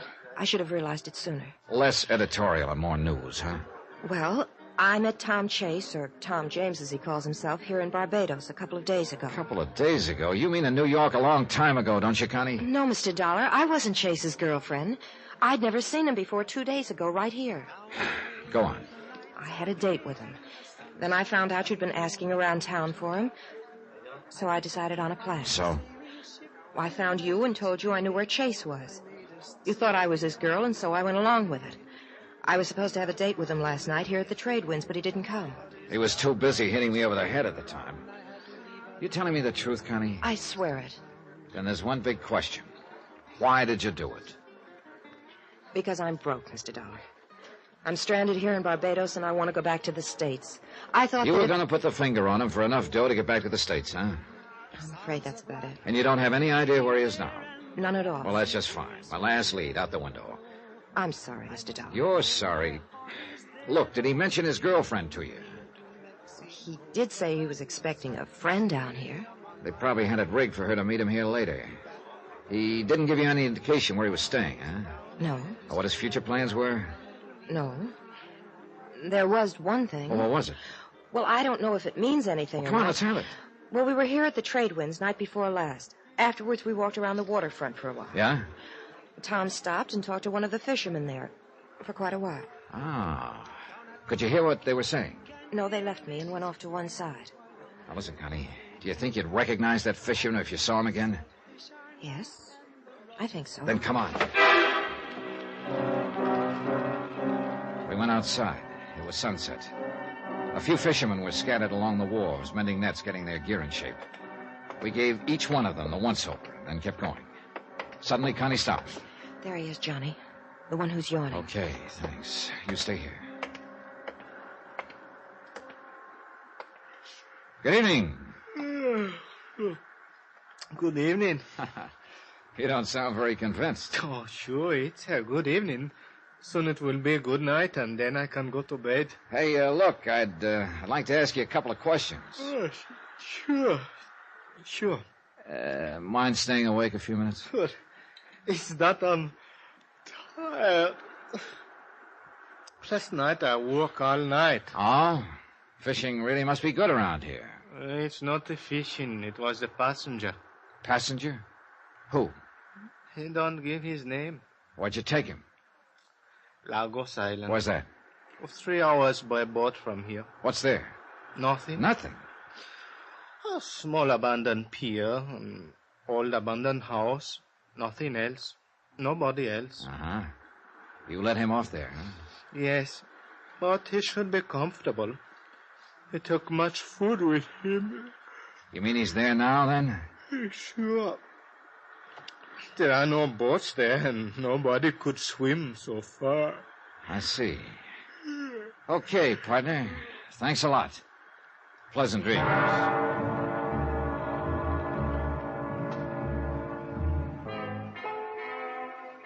At this point, it looked real easy. And I began to wonder if it wasn't a little too easy. Chase sitting there on Lagos Island with no way to get off. All I had to do was hire myself a boat and go pick him up. I looked at the fisherman. He smiled at me politely. I looked back at Connie. She smiled too. Yeah, everything could be on the up and up. Or it could be a great big trap. But one thing was clear. I was going to have to go to Lagos Island to find out.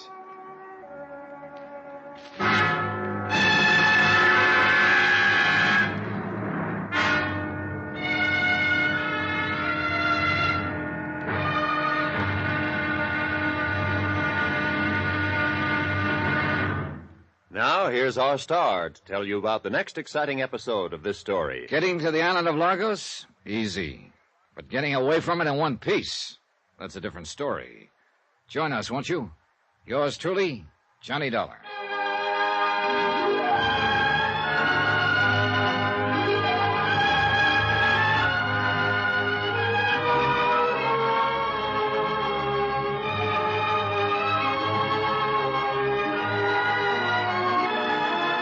Yours truly, Johnny Dollar, starring Bob Bailey, is transcribed in Hollywood.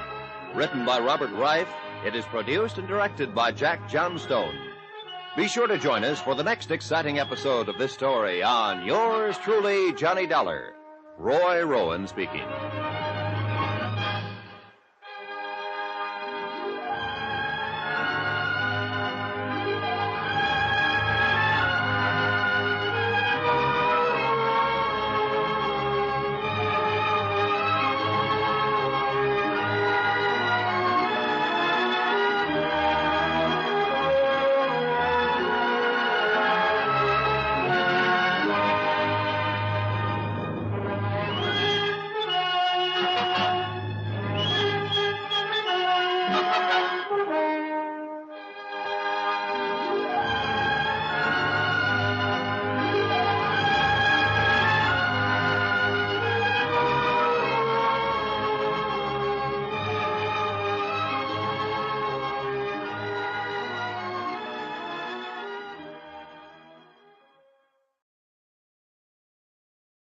From Hollywood, it's time now for... Johnny Dollar. This is Lola Chase, Johnny. Lola, where are you? At a hotel over at Mirasol Beach. Mirasol Beach. You're here in Barbados? Yes, Look, when I left you in New Orleans, you promised to go back home to New York. I know. But I just couldn't stay there. Look, it's It's my husband you're after, Johnny. He's an embezzler, and according to you, he's even a murderer. But he's still my husband. If there's anything I can do to help him... Lola, the best you can do is to stay away. I'm sorry, I just can't, Johnny. Please don't try to make me. Lola, I'm coming over to see you.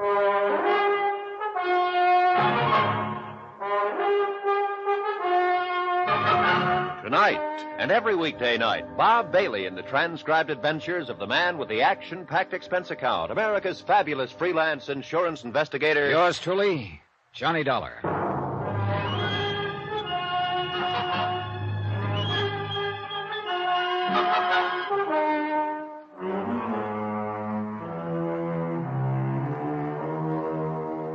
From Special Investigator Johnny Dollar, location Barbados, British West Indies.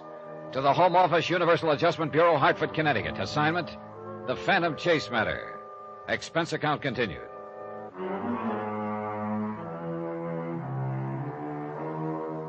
Item 23, $1.20 American cab fare to Lola's Hotel at Mirasol Beach. She was waiting for me on the terrace. Please don't be mad at me, Johnny. Oh, I'm not mad, Lola. It's just that I hate to see you keep leading with your chin. It's the best way I know of to get kicked in the face. I know. After all Chase has done, you Johnny, still... I've discovered something about me. Yeah? What do you mean? It does hurt to get kicked in the face. It hurts plenty. But you know, after a while, you get over being hurt.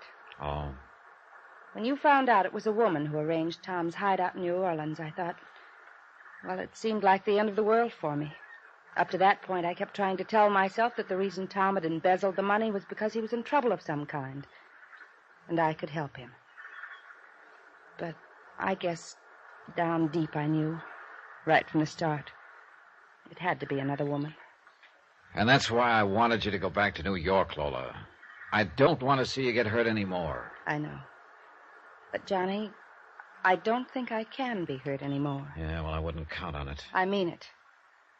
When I found out there was another... It ended a lot of things for me. And one of them was the way I used to feel about Tom. You're over it now?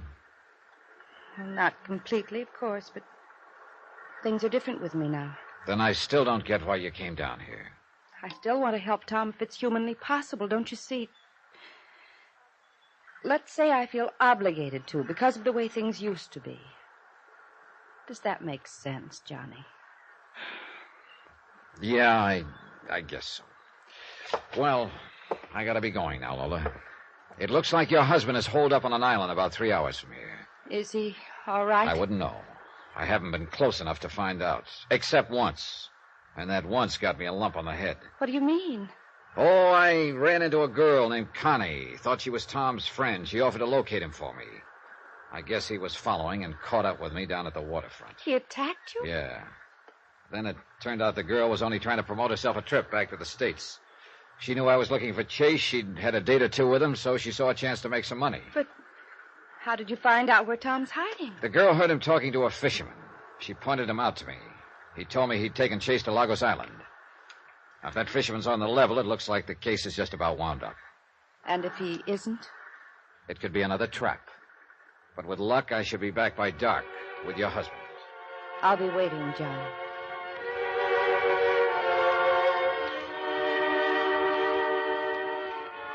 Expense account item 24, $9.50, long-distance call to Chase's senior partner, George Everson, in New York. I figured he ought to know that Lola was down here in Barbados. Lola there? Why, Mr. Dollar, I thought she was right here at home in New York. No, she just arrived this morning. But this is no good having her there. It just means more pain for her. She says she's over that part of it. You don't know Lola. I don't think she'll ever be over Tom Chase. Mr. Dollar, I'm going to take the first plane to Barbados and bring Lola back to New York with me. Yeah, I think that's a good idea, Mr. Everson. This time, maybe you can make her stay. Things could get a little rough around here, and I'd just as soon she was somewhere else. Rough? Johnny, you've located Chase? I think so. Well, look, maybe if I came down right away, I could persuade him to give himself up. Afraid it's a little too late for that, Mr. Everson. It looks like Chase is holed up on a deserted island. I'm leaving in a few minutes to pick him up. He doesn't know you're coming? That's what I'm going to find out. See you when I get back. I hope.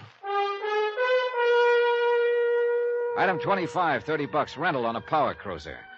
I wanted one I could handle alone and one with a radio. After I'd arranged for it, I told the owner to get it ready while I paid a visit to Inspector Whitsett at Colonial Police Headquarters. Lagos Island, sir. That's where this chap Chase is hiding. Yeah, looks like it. According to this chart I have, it's about 3 hours out. Yes, just about, I should think. How'd you find out that Chase was there? Well, I finally located that girl, Connie, who pulled the disappearing act on me. Good. Not good. Turns out she isn't Chase's girl after all. Oh. At least I don't think she is. But she'd heard him talking to a fisherman. She pointed out the fisherman, and he told me he'd taken Chase to Lagos Island. I wonder, Mr. Dollar. Hmm? Well, doesn't the whole story sound just a wee bit pat to you? Yeah. And that's just what's worrying me. This whole deal could be a trap. Connie could still be Chase's girl. And that fisherman could be in on the deal, too. In which case, you could be in for a bit of trouble at Lagos Island. Well, there's one way to find out, Inspector. Well, let's hope it's not the wrong way. What do you know about Lagos? Well, it's fairly flat, pretty heavy underbrush. A small cove with a rickety pier and an abandoned house on the other side of the island. Anyone living on the island? I mean, other than Chase? No, not that I know of. Oh, there used to be rather good sport fishing out there, but that died down a couple of years ago. Oh, I doubt that anyone's been near the place in quite a while. I see. Look, Inspector, I'd like you to do me a favor. Oh, certainly. Well, I've got a radio on the boat I rented. My call letters are 6X3. Now, here's a description of the fisherman in this boat. I'd appreciate it if you could have one of your men keep an eye on him and radio to me if he puts out to sea after I do. Very well. Of course, even if he did put to sea, it wouldn't necessarily prove that he was working with Chase and was going after you. He might just be going fishing. Oh, sure. Just one thing, though, Inspector. Hmm? I don't want to be the fish. I went down to the waterfront. My boat was all ready, so I went aboard and shoved off.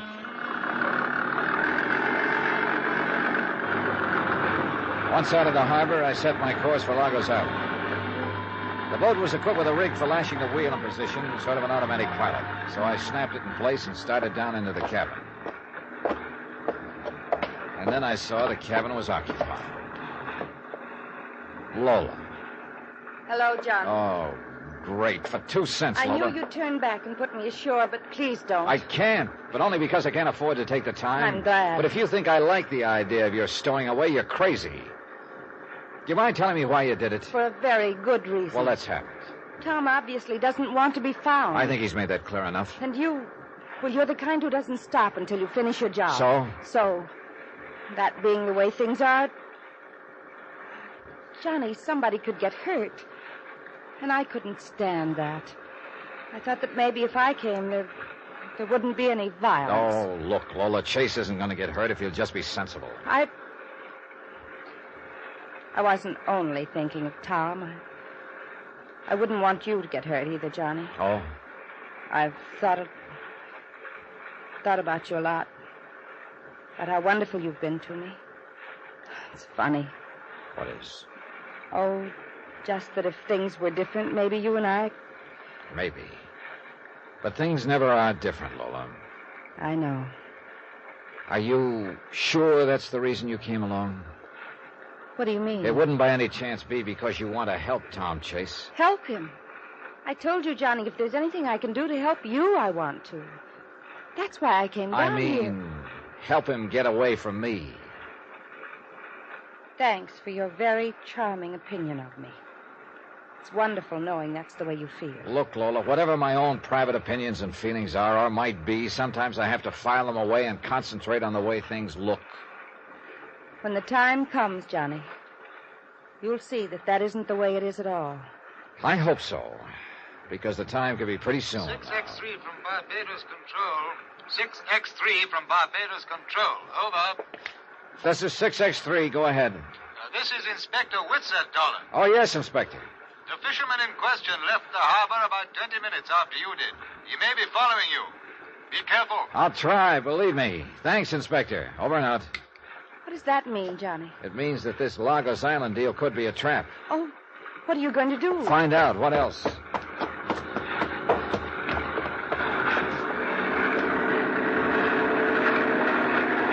We kept going. A couple of hours later, we sighted the island. There was no sign of life, and I headed for the rickety pier. There was nobody in sight, so we went ashore. Inspector Whitsett had said the house was on the other side of the island, so we started through the underbrush. It's awful dense in here. Yeah, it sure is. How far is it across the island, Johnny? Oh, about a mile, I think. Is there anything over there? A deserted house, although it's probably not deserted now. Easy through here. This stuff is pretty rough for me. Look, if Tom won't give himself up, will you let me talk to him? Oh, I don't know. I'm not going to take any chances with you, Lola. You mean you still think I might try to help him escape? I mean, he could be pretty dangerous right now. Oh, he'd never turn on me, Johnny. Don't count on it. I remember a guy named Freddie Quintana who tried to turn him in back in New Orleans. Freddie wound up dead. No, I still can't believe Tom had anything to do with that. He's not the type. Johnny! Sit down. You were saying, Lola? Where did it come from? Who knows in this underbrush? Come on, down in the gully here. He's shooting wild. He mustn't be able to see us. What do we do? Work our way along the gully and keep as quiet as possible. Maybe we can spot him from the other end. Keep him on. Johnny, your gun. You're not going to try to shoot him. You think he's trying to shake hands with us? Oh, but... Be quiet, baby. It's thick in here. Can you see anything at all? No, nothing. Hold it a minute. What's the matter? Shh. Not a sound. Now, look, you'd better stay right here, Lola. This is a fairly sheltered spot. You'll be safe. What are you going to do? Track him down. Johnny, how do you know it's Tom out there? I don't. But whoever it is sure not hanging the welcome mat out for us. I'm funny that way, Lola. I don't like getting shot at. Now, you stay here. But Johnny, do as I say. Still wild. That came from a different direction, it sounded like. Yeah, from behind us. Toward the beach. Well, they must have circled around us. Hey. What's the matter? The beach. Oh, brother, is this a sucker play? What do you mean? He's heading for our boat. Come on. We took off through the underbrush, heading for the beach. It was slow going. Vines kept grabbing our legs. The footing was bad. Then we finally came out into the opening. I saw my hunch was right. He'd started the boat and was pulling away. By the time we got to the pier, he was heading out to sea, out of range. He turned and looked back at us over his shoulder. Johnny, it's Tom. It is Tom.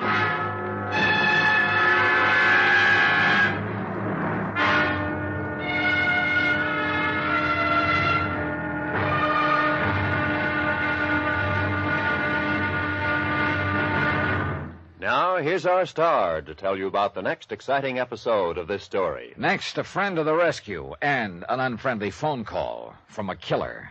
Join us, won't you? Yours truly, Johnny Dollar.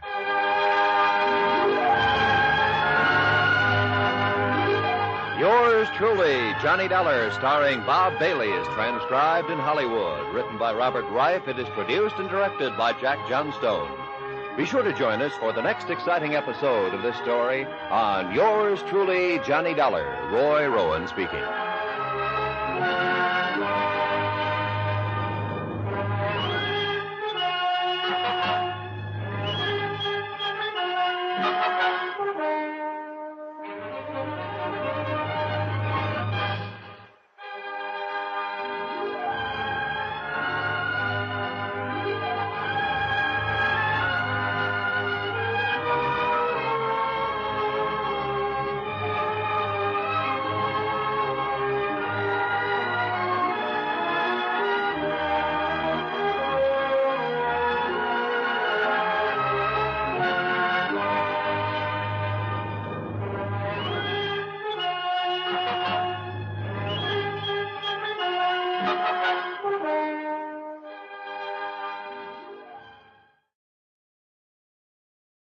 From Hollywood, it's time now for Johnny Dollar, boy genius. Oh, look, Johnny, don't blame yourself. We come here to Lagos Island to pick up Tom Chase. So what happens? He circles around behind us, grabs a boat, and takes off. But how could you help it? I should have figured what he was up to. He was all alone here on the island, no way to get off.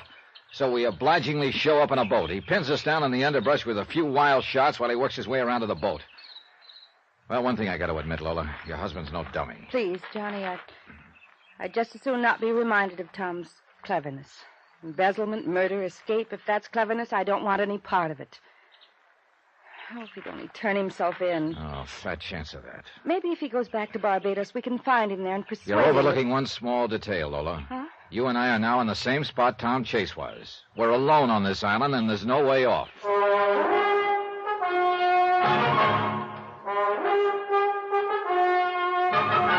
Tonight and every weekday night, Bob Bailey in the transcribed adventures of the man with the action-packed expense account, America's fabulous freelance insurance investigator. Yours truly, Johnny Dollar.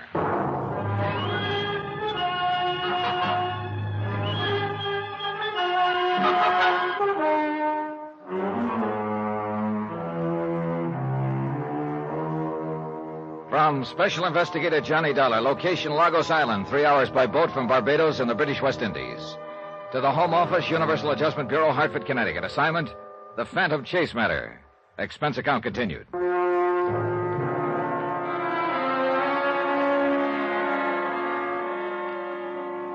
I was getting nowhere. I've been on the trail of Tom Chase ever since he'd embezzled $120,000 from his New York investment firm and jumped bail. First to New Orleans. There, a man named Freddie Quintana had offered to deliver Chase for a price. But Quintana had wound up dead in an alley. Obviously, Tom Chase didn't want to be delivered. I'd finally tracked him to Barbados and found a fisherman who told me he'd brought Chase here to Lagos Island. Chase's wife, Lola, had flown to Barbados and insisted on coming with me to the island, hoping she could convince her husband to turn himself in. But instead, Chase had maneuvered us away from the boat I'd rented and had taken off in it. And now Lola and I were out in the middle of nowhere. But really nowhere. What are we going to do, Johnny? Now, that's a good question, Lola. Police Inspector Whitsett back at Barbados told me that nobody comes near Lagos Island anymore, not even fishermen. We may be here quite a while. But we don't even have any food. Well, that abandoned house across the island where your husband was hiding, could be there's food in it that he brought. Would you do me a favor, Johnny? Now, what is it? I'd just as soon you didn't keep calling Tom my husband. He is, isn't he? Legally, yes. When I found out he wasn't traveling alone, that it was a woman who arranged his hiding place in New Orleans, I guess I just quit thinking of him as my husband. Oh. How do you think of him now? As a confused animal on the run. He doesn't seem very confused to me. One thing I don't get, though. What's that? Well, that night in Barbados, before you arrived, when Chase slugged me over the head in that waterfront warehouse, why didn't he finish me off then? He had a chance to take me off his trail for keeps. And today, here on the island, those shots of his were plenty wild. Johnny, I keep telling you, Tom is no killer. Look, why don't you... I know he's an embezzler running away from the law, but I can't believe he killed that man Quintana in New Orleans. Can't believe or won't believe. Won't believe, I guess. Yeah. Well, I'm going to build a fire here on the beach. It's just possible a boat might pass near enough to the island to see it. Funny. Hmm. The way things work out. Oh? The timing's always so bad. What do you mean? Oh, you and me here. Under other circumstances, I don't really think I'd mind being here with you at all, Johnny. I think I'd better start building that fire.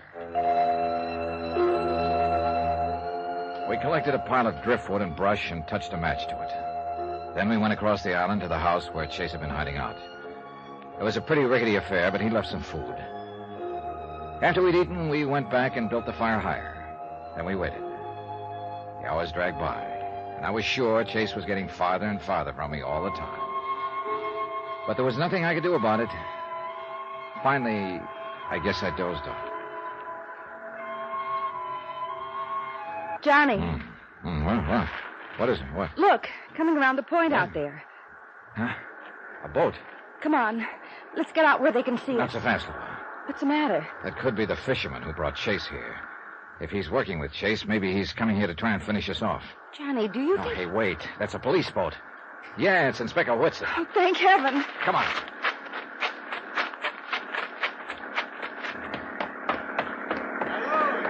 Hi, Inspector. Yes, Inspector, yes. Yeah, aside from getting shot at a couple of times. Had a bit of a go, eh? Pretty one-sided go. Oh, Inspector, you're the most beautiful sight we've seen all day. Oh, well, thanks, old man. When I couldn't raise you by radio, I decided to come and have a look-see. Where's Trace? Who knows? He pinned us down in the underbrush with a few shots while he circled around behind us and took off in the boat. I see. I wonder. What? About halfway here, I saw a boat in the distance. It was too far away for me to see who was in it. Which way was it heading? Back towards Barbados. Then let's get this boat cranked up, Inspector. Maybe we've got a chance after all.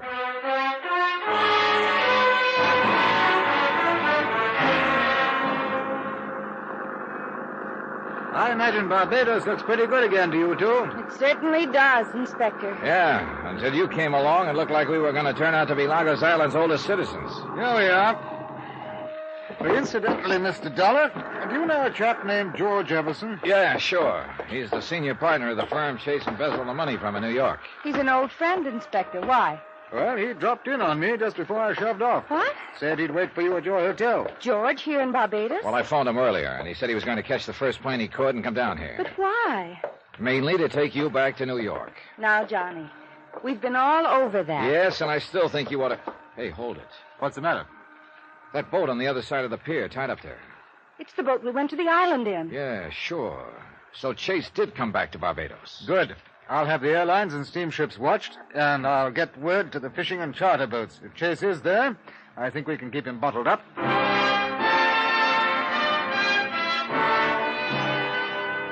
Inspector Whitsett took off to cover all the bases, and I took Lola back to her hotel. When I got to mine, George Everson was waiting for me. I took him to my room. Any luck on Lagos Island, Mr. Dollar? Oh, yeah. All of it bad. Oh. You're sure it's really Chase you've been trailing? All the way. Freddie Quintana in New Orleans stole a letter from him, one that he'd started to Lola. It matched the sample of Chase's writing you gave me in New York. And when he grabbed our boat on Lagos Island, Lola got a look at him and recognized him. How's Lola holding up under all this? Oh, I don't know. She says she's all over being hurt, that when she found out there was another woman involved, it killed her feeling for Chase. I'm not so sure of that, Mr. Dollar. Neither am I. Lola was completely devoted to Tom. She was badly hurt by his embezzlement, and I think she's still being hurt. Well, in any case, I'd feel a lot better if she'd clear out. Well, as you know, I came down here to take her back, but on the way, I started thinking about it. Oh? As long as she is here, perhaps she could be a big help to us. How so? Well, I still think Tom Chase would listen to Lola, even if he wouldn't listen to anyone else. Nobody could change that much. I wouldn't count on that, Mr. Everson. Yeah, well, still, it's worth a try. Now, if it could only work out so that Lola could talk to Tom, or, better yet, if Lola and I both could talk to him. Well, what would you say to him? I don't know what Lola would say, but for me, I'd put it to him that his only hope of straightening himself out is to turn himself in and turn over whatever the embezzled money is left. Oh, look, Why, I'd even go so far as to guarantee eventual restitution to our investors of whatever amount he's already spent. I know it'll take time. Well, that's pretty generous of you, Mr. Everson, but I'm afraid you're a little too late. Why? In the first place, Tom Chase obviously is not going to turn himself in. He's had plenty of chances to up to now, and he hasn't exactly jumped at them. But if I think I think he's got a good reason for not turning himself in. It's better than an even chance he's the one who knocked off Freddie Quintana in New Orleans. The man who offered to turn Tom over to you for a price? That's the one. Oh, no, Mr. Everson. At this point, it looks like there's only one way for me to get Tom Chase, and that's to track him down and drag him in. Expense account, item 27, $1.20 American. Cab fare from my hotel to Colonial Police Headquarters. To check with Inspector Whitsett, who, fortunately for me, was being most cooperative. Chase hasn't contacted any of the airlines or steamship lines. We're in touch with the charter and fishing boats. He hasn't approached any of them, so far as we know. In other words, the chances are good that he's still here in Barbados. That's right. The question is, where? Right again. Take a look at this map, and you'll see our problem. 170 square miles, more or less. Yeah. He could be here in the city or out in the sticks somewhere. Or over here in the Mirasol Beach area. I somehow doubt that, though. Why? Well, it's a pretty fashionable spot. Well, I imagine Chase would try to be as inconspicuous as possible. Yeah. So he's probably hiding out in the city here. Well, there are scores of hotels and rooming houses. I don't have enough men to... Oh, excuse me. What's that here? Yes? Oh, what's the address? Oh, thanks, old boy. Yeah, things are looking up, Mr. Dollar. Oh? Yes, a man answering Chase's general description just checked in at a hotel out in the north part of the city.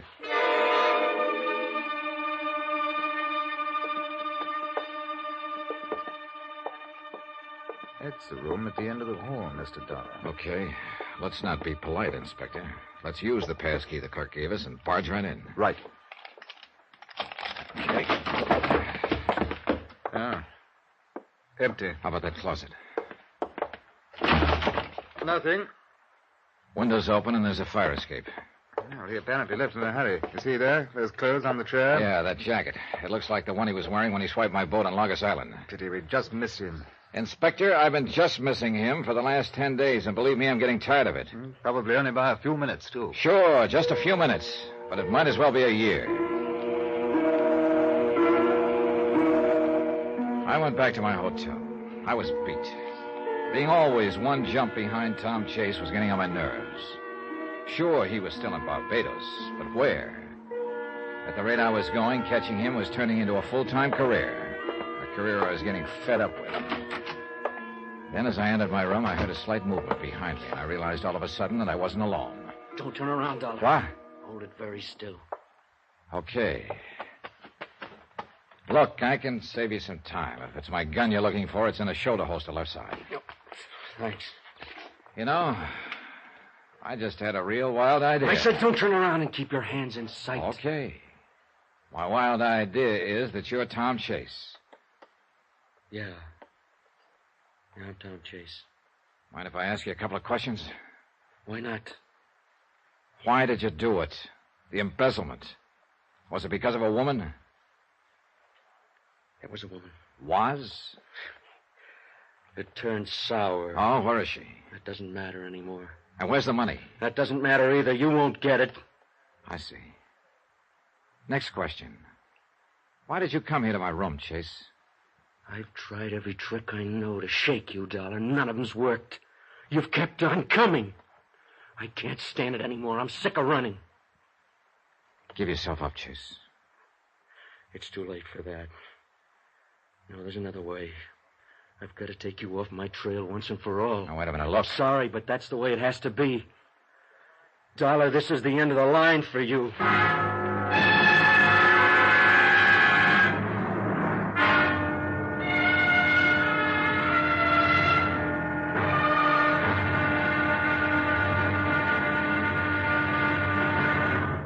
Now, here's our star to tell you about the final episode of this story. Tomorrow, the payoff. But who gets paid off, and how, and why? Well, the answers to those questions surprise me plenty, and maybe they will you, too. Join us, won't you? Yours truly, Johnny Dollar.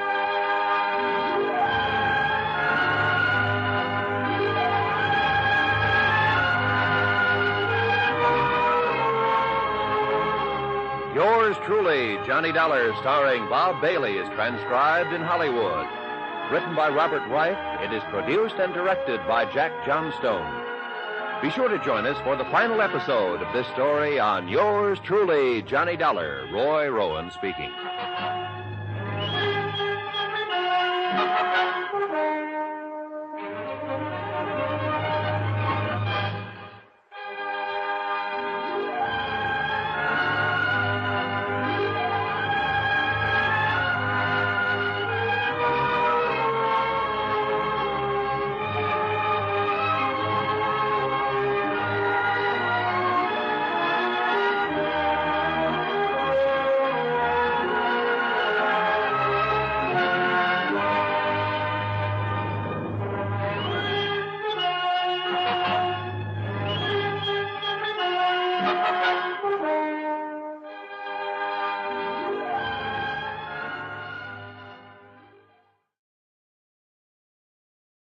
From Hollywood, it's time now for...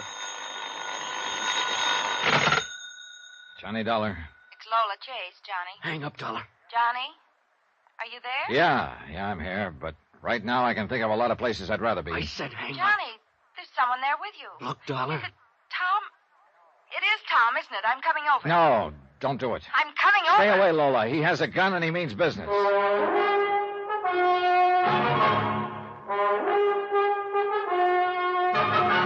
Tonight, and every weekday night, Bob Bailey in the transcribed adventures of the man with the action-packed expense account, America's fabulous freelance insurance investigator. Yours truly, Johnny Dollar.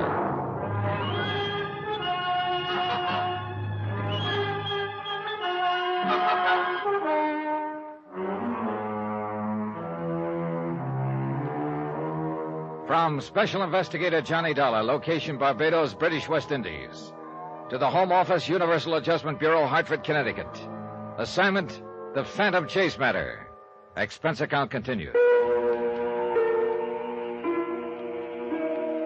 Item 28. Well, along about then, I figured this item would be around $200, burial expenses for me. Tom Chase was desperate, tired of running, and ready to take me off his trail for keeps. But Lola Chase's phone call to me seemed to have a strange effect on him. That was my wife, wasn't it? Yeah, that was Lola.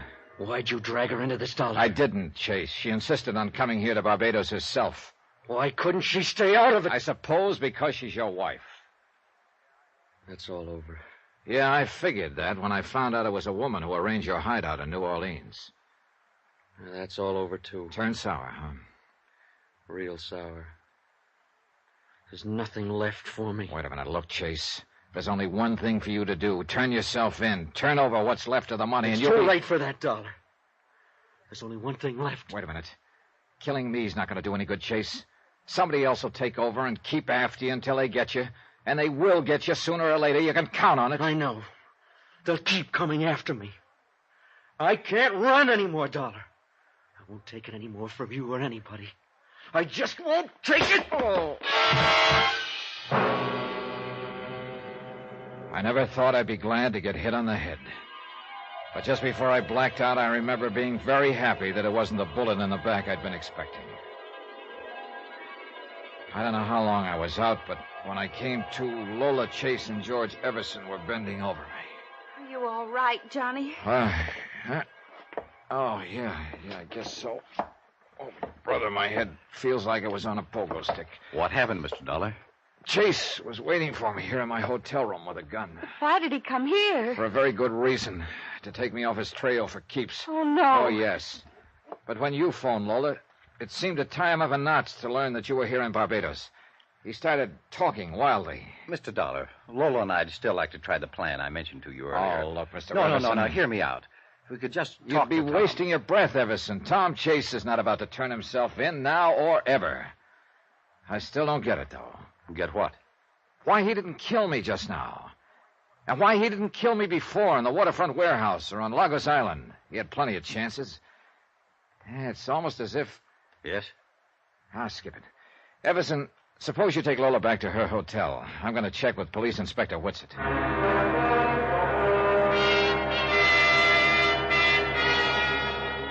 From what you tell me, Mr. Dollar, I'd say Chase was just about at the breaking point. Yeah.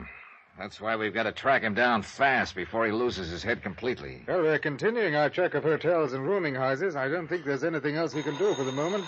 Oh, excuse me. What's that here? Yes, just a moment. For you, Mr. Dollar. Oh, thanks. Hello? It's Lola, Johnny. He was just here. Chase, where? Here at my hotel cottage. Please come quickly, Johnny. I'll be there in 10 minutes. I made it in 8. Lola was still trembling. Oh, it was horrible. He was talking wild, crazy. You see which way he went? Yes. I got to the window in time to see him drive off toward the mountain. Johnny, we've got to find him. He's out of his mind.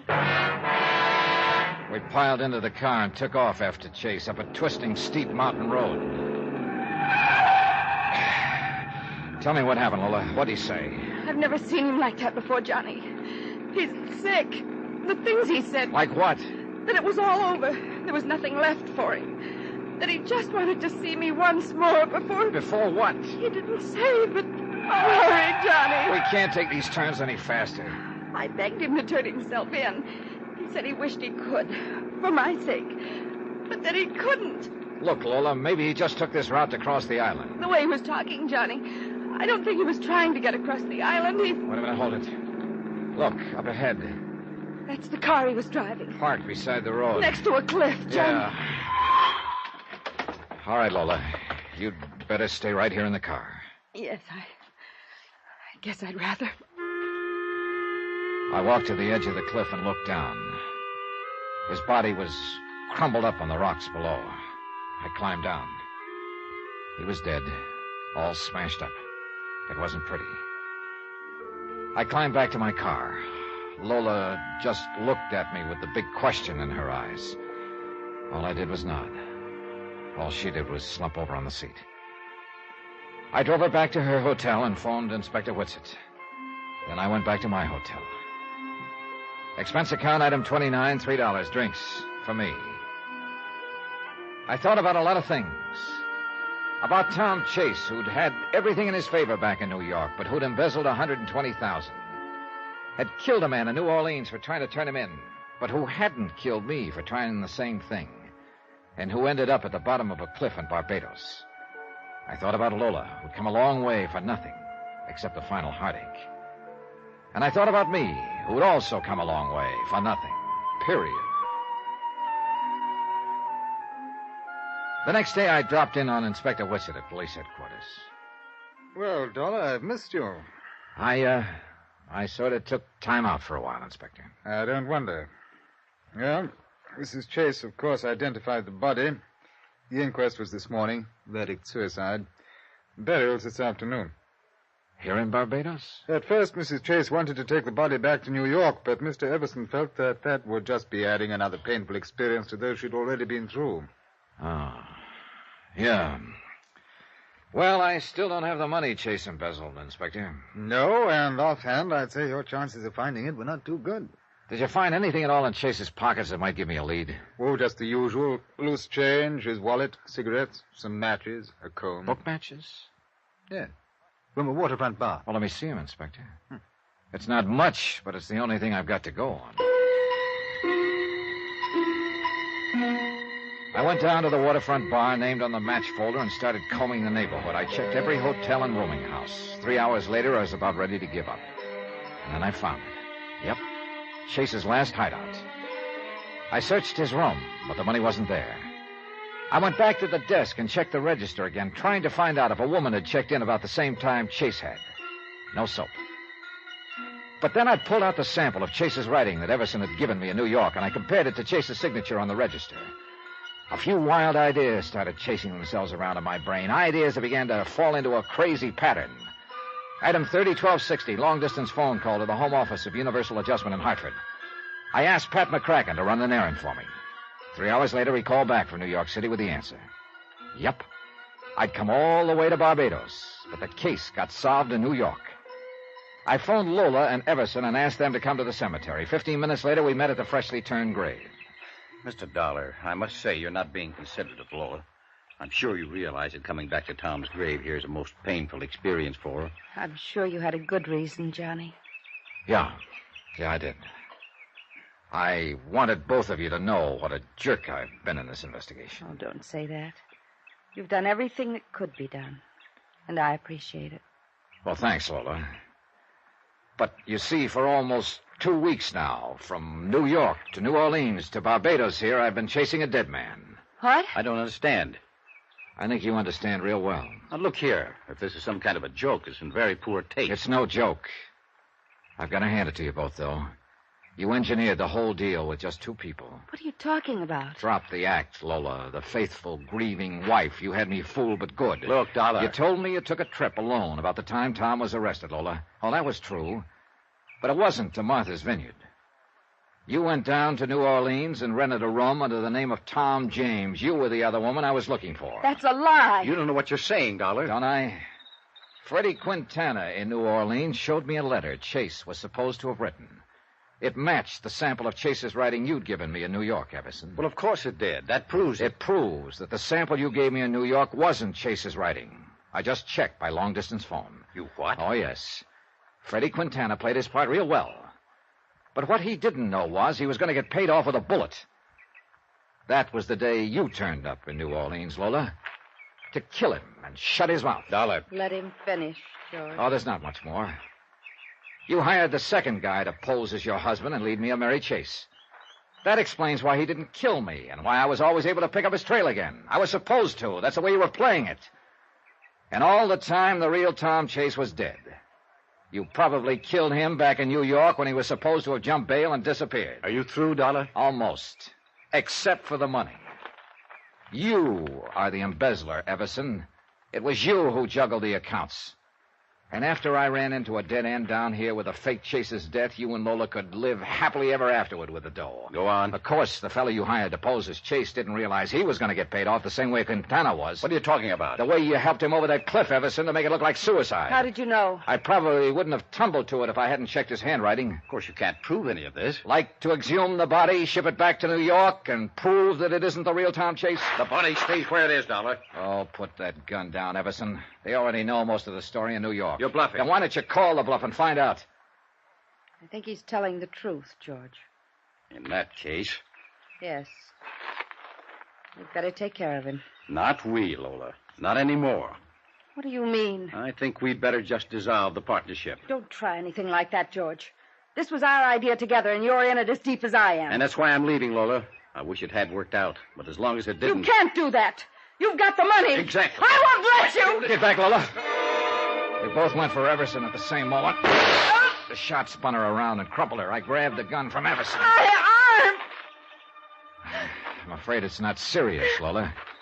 If his aim had been better, he'd have done you a favor. One thing I still don't get. Your husband wouldn't make any statement after his arrest. That means to me he knew what you were up to. And he loved you so much he was willing to take the rap. Tell me this, Lola. Why did you marry the poor guy in the first place?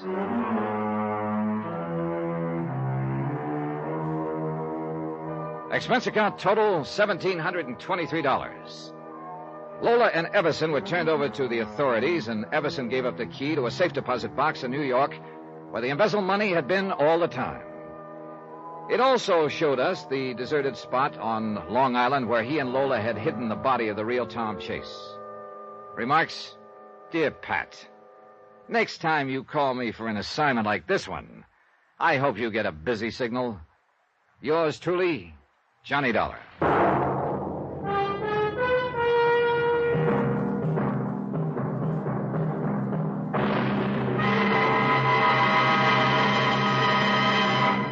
Now, here's our star to tell you about next week's story. Next week, a body suddenly rises from the grave to take the spotlight from a Hollywood star. Join us, won't you? Yours truly, Johnny Dollar.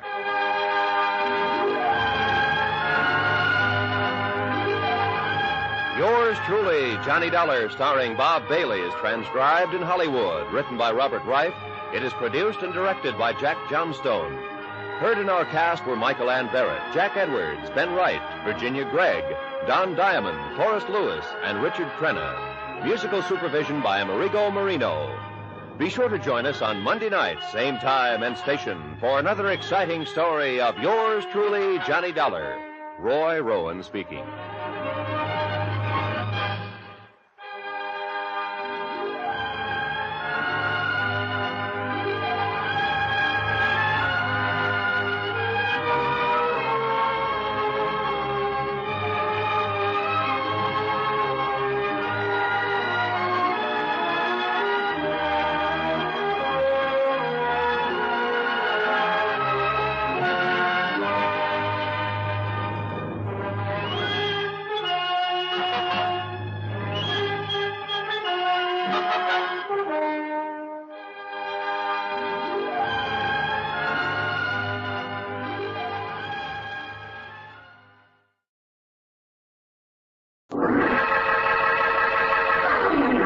Hastings Manufacturing Company and the K-Site Corporation present Michael Shayne, Private Detective, starring Wally Mayer and Kathy Lewis.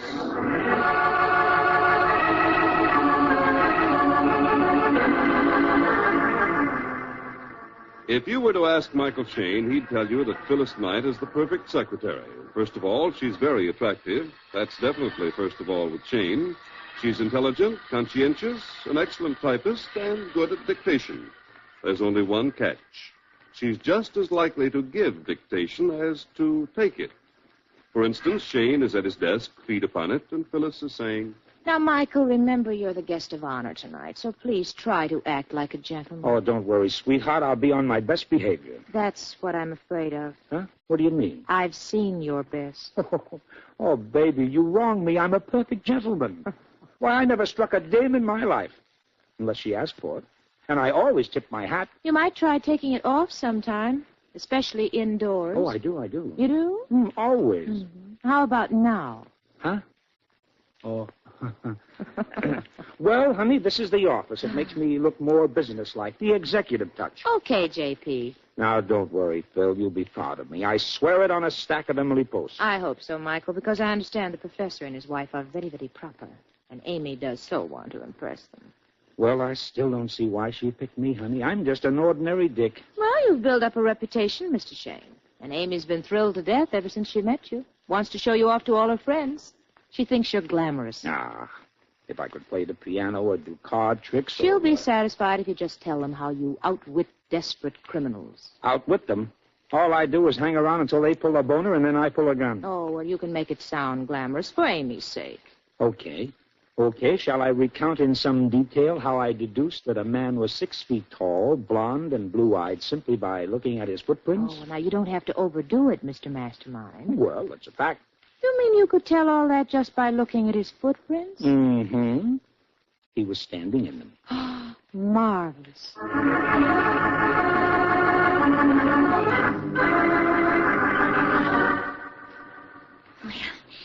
Here we are. Ring the bell, George. Okay. Oh, Mr. Shane, it's so wonderful that you could come with us tonight. Positively a feather in my cap, believe me. Yes, Shane. Amy couldn't be more impressed with you if you had 2 heads. Everywhere we go, it's my dear. Who do you think I met the other night? Michael Shane. There, you see, Michael, you're a celebrity. Yeah. First thing you know, Phil, people are going to be wanting my autograph. Mm-hmm. You better learn to write. Hello. Oh, how do you do, young man? Professor and Mrs. Watkins are expecting us. Oh, you must be... I'm Amy Vickers, and this is my husband, George. And these are our friends, Miss Knight and Mr. Shane. How do you do? Michael Shane, the detective. Oh, yes. Mr. Shane is the man who single-handedly captured the 6 murderous Holloway killers. Is that a fact? Yeah. I surrounded them. Michael. And then there was the time... Amy said, this young man is trying to tell us something. Oh. Thank you, sir. I just wanted to introduce myself. I'm Herschel Tolliver, a friend of the professor. Herschel Tolliver? Well, of course. I've heard oodles about you, but oodles, just believe me. The professor tells me you're practically a protege or something. Yes. Now, won't you come in and I'll tell Mrs. Watkins you're here. Oh, yes, thank you.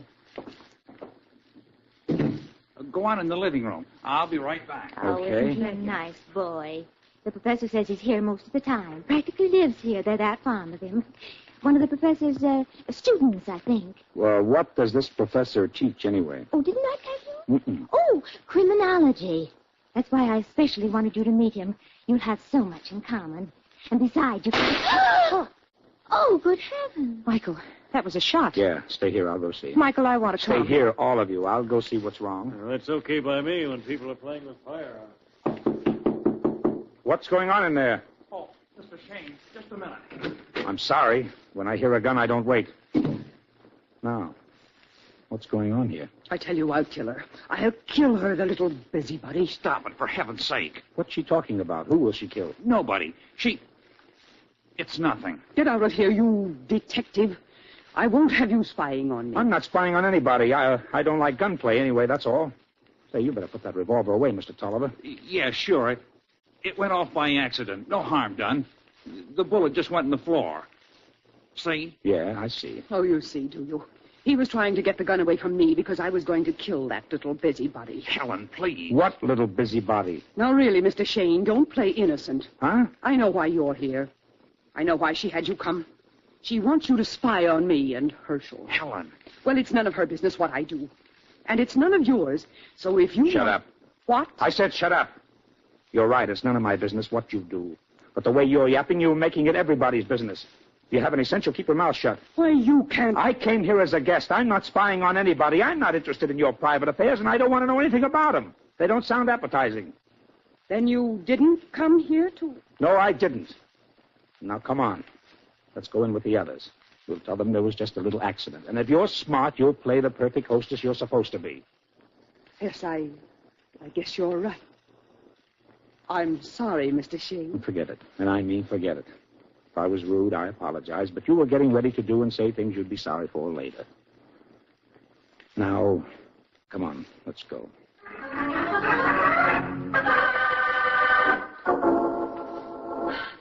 I ate too much. Oh, it's good dinner. That was a delicious dinner, Mrs. Watkins. Thank you, Miss Knight. Now, if you'll all just go in the living room, I'll serve coffee in there. Oh, fine, certainly. Just Coming, make Michael? yourselves comfortable. I'll be right there. Oh, Mr. Shane, tell the professor how you broke up the Stillson gang.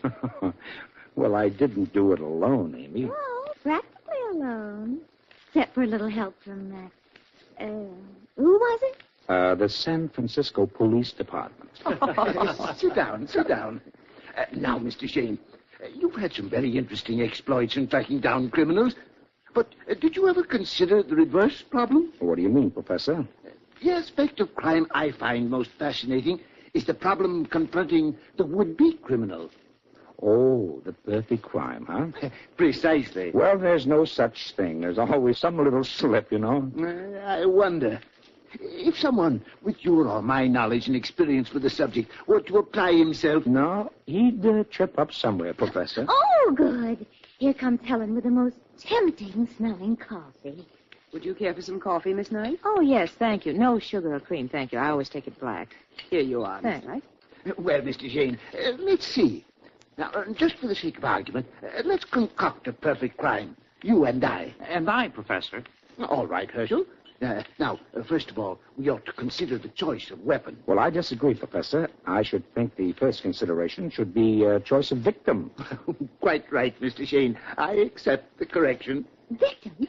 Well, how about me? I think that would be jolly. Coffee, Amy? Oh, thank you, Helen. I'll take 3 lumps, thank you. Well, Mr. Shane, how about it? How would you go about killing me? Oh, must I? I'm rather fond of you, Amy. Oh, you're a dear.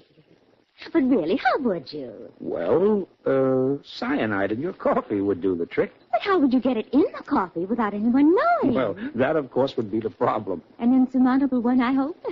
Because I simply adore a good cup of coffee, believe me. And so saying, she downs her cup of hemlock. Oh! Amy, what is it? Oh, she's just acting the part. She doesn't look like she's acting. She fell on the floor. Amy, what is it, Shane? What's the matter with her? Just a second. Well, the matter with her is she's dead.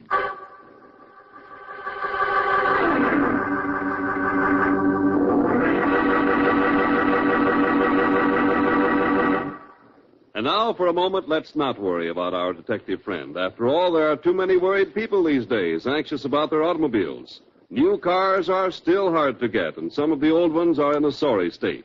Many, for example, burn up oil almost as fast as it's poured in the crankcase. Now, you've seen them going down the street, laying a smoke screen from curb to curb.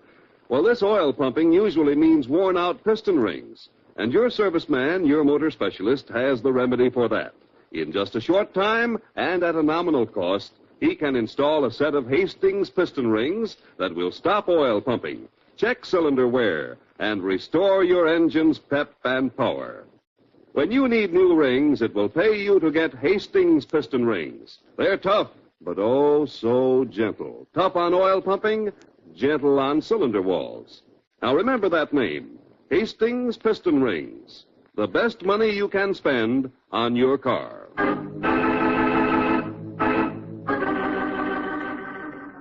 Let's pause for a moment. We'll return with Wally Mayer as Michael Shane, detective, right after these messages. Stan Freberg here. The Radio Spirits catalog features thousands of cassettes and CDs of old-time radio. Call right now and Radio Spirits will send you their latest catalog absolutely free. Call Radio Spirits right now at 1-800-RADIO-48. That's 1-800-723-4648. And now let's rejoin Wally Mayer, starring as Michael Shane, detective.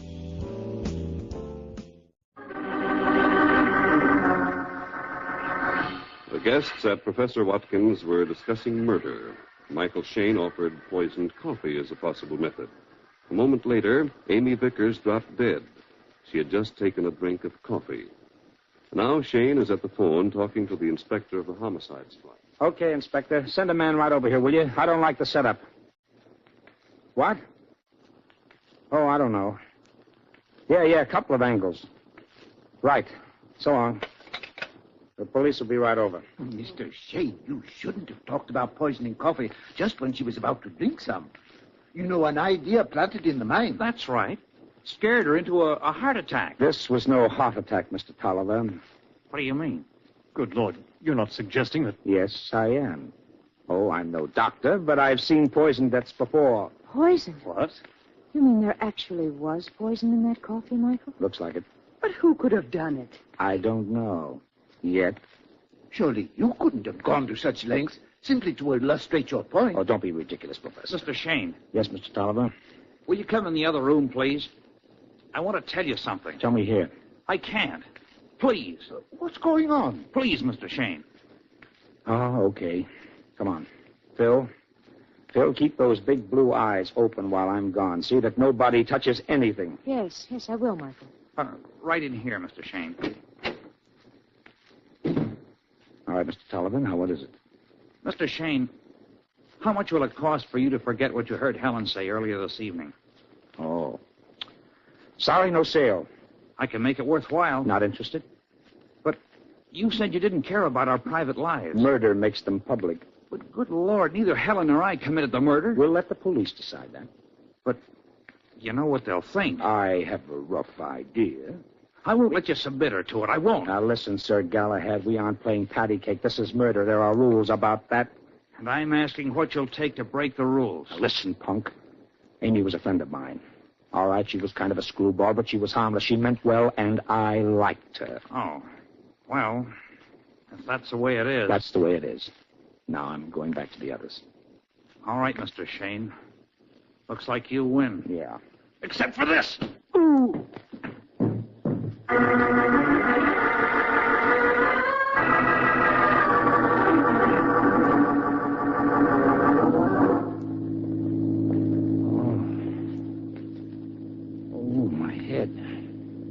Hello, Mr. Shane. You're coming out of it? Oh, hello, Tolliver. What happened to you when the roof fell in? That was no roof. That was a candlestick. Oh. Bright boy, this Shane.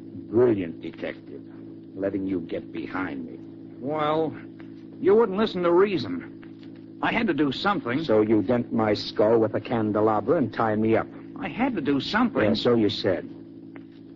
Well, the way you got me tied, Parcel Post would accept me. I'm not taking any chances on your getting away. Where are you taking me? My apartment. The others are going to be missing us. I'll go back and tell them I gave you a lead and you're following it up. How long do you think that's going to satisfy them? Long enough to give me time to crack the case, I hope. You've been reading too many stories. I've got to clear Helen. Even if she's guilty? Don't say that. She didn't do it, I know it. Who else could? What do you mean? Murderers don't just kill anybody. Whoever killed Amy must have intended to kill her. It wasn't an accident that she got the poisoned coffee. Okay, but that doesn't mean... Well, who gave her the coffee? Your dear Helen.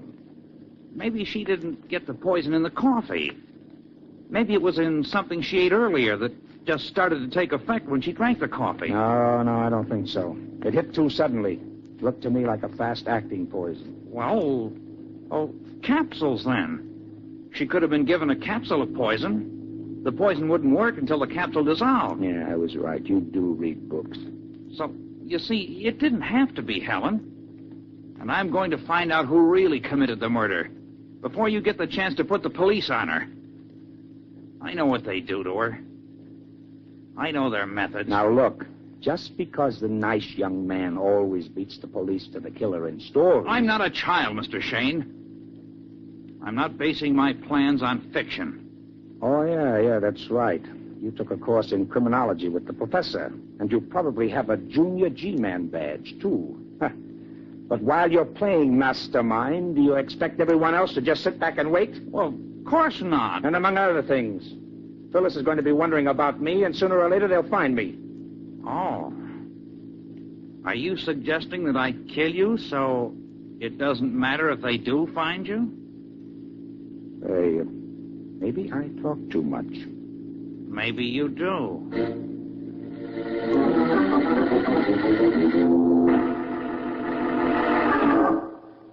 What are they doing out there? They've been gone a long time. I don't know. Mr. Tolliver told Mike he had something to tell him, but they've been gone so long. Yes. Good Lord. What do you suppose has happened? Well, there's one way to find out, Mr. Vickers. Let's go see. All right, Professor. You don't suppose that... I don't know. But whatever it is, Mrs. Watkins, I don't like it.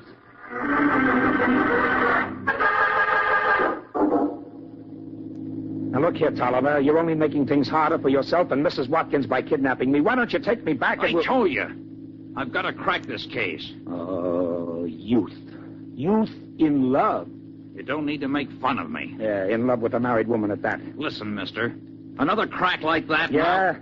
Well, anyhow, I can see where we stand. From here on out, we play rough. Not you, Mr. Shane. You won't do much with your arms and legs tied. And as a further precaution, I made a point of taking Helen's gun with me when I left. Oh, good for you. You like the idea? Yeah. Because even though my hands and feet are tied, I can still do this. Hey, what are you doing? Take your feet off that accelerator. Oh, no. We'll hit something. Yeah, it could be. Shane! Shane, for the love of heaven. Well, I'll get it out of gear. There.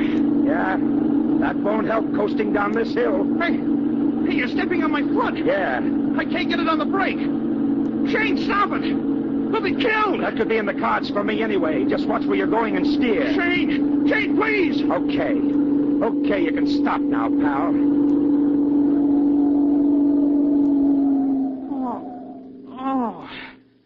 Oh, thank heaven. Yeah. What was the idea, Shane? Did you figure to attract the attention of a traffic cop? No, but while you were so busy wrestling with the steering wheel and gear shift, I managed to get my hands into your coat pocket. Oh. Yes, Junior. And now I've got the gun, and even with my hands tied, there's nothing to stop my finger from pulling the trigger. So now for a change, I'll call the shots.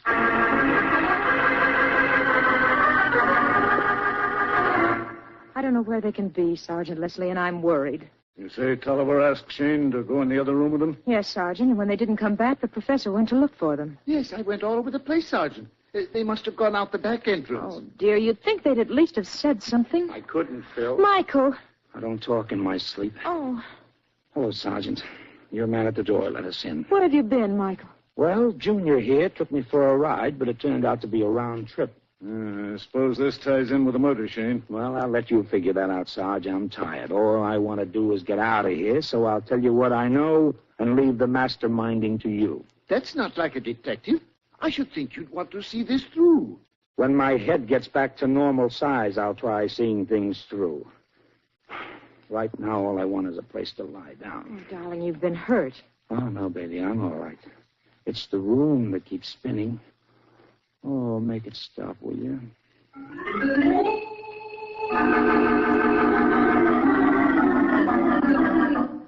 Well, Mr. Shane, is your head better this morning? Yeah. The little men who were running around inside of it have stopped. Now they're just jumping up and down. Well, at any rate, I'm glad to see you're not going to allow it to interfere with your thinking. Huh? Well, I have a hunch Junior was right. About what? Amy didn't get the poison in the coffee. Why? Because none of us could be sure which cup Amy would take, and that would... I'll take it. Hello, Shane speaking. Oh, morning, Sergeant. Huh? Are you sure?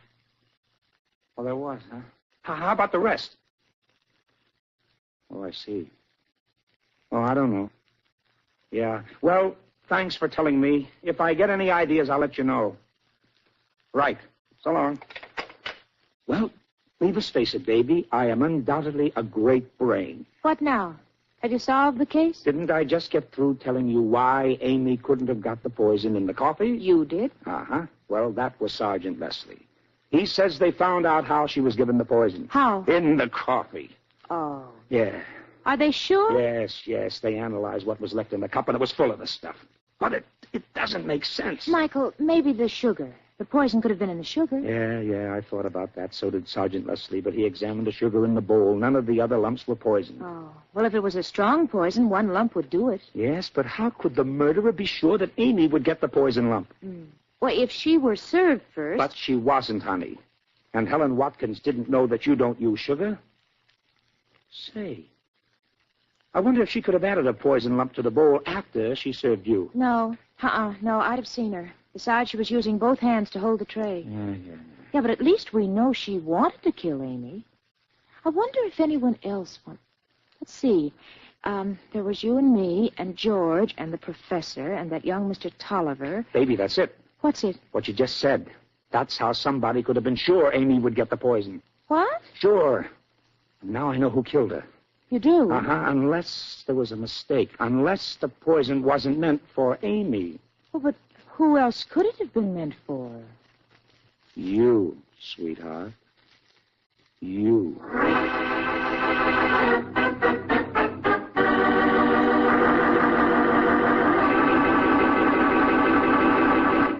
It's a tough case we have here, folks, but have you heard the case of the stubborn motor? The villain was Old Man Winter, and the victim, an innocent automobile. One dark night, while the car was parked at the curb, Winter came along and tied up the motor so it couldn't start. Next morning, the owner of the car was baffled. He blamed the motor for not starting, called it stubborn, and several other things. And then a neighbor came to the rescue, told him about K-Site, and now he always gets quick, sure starts no matter how cold the weather. Now, don't laugh, friends. That's a true case. It's happened millions of times. Even in sub-zero weather, cars start quickly and easily with K-Site in the crankcase oil. K-Site retards congealing of oil, lets your motor spin over faster, saves your battery, saves your engine, saves your temper. K-Site guarantees quick starting in winter weather or double your money back. Get K-Site from your garage, service station, or car dealer. Only 65 cents a pint. Use it two ways, a pint through the air intake to tune up your motor, a pint in the crankcase to give you quick, sure starting. Remember this, no matter what motor oil you're using, you'll get better and smoother motor performance when you add K-Site. We'll return to Wally Mayer as Michael Shane, detective, right after these messages. Dimension X. George Burns and Gracie Allen. Hopalong Cassidy. Edgar Bergen. The Shadow. John and Blanche Bickerson. The Whistler. Choose from among thousands of downloadable old-time radio shows and spoken word titles at MediaBay.com. The best voice on the net. Yeah.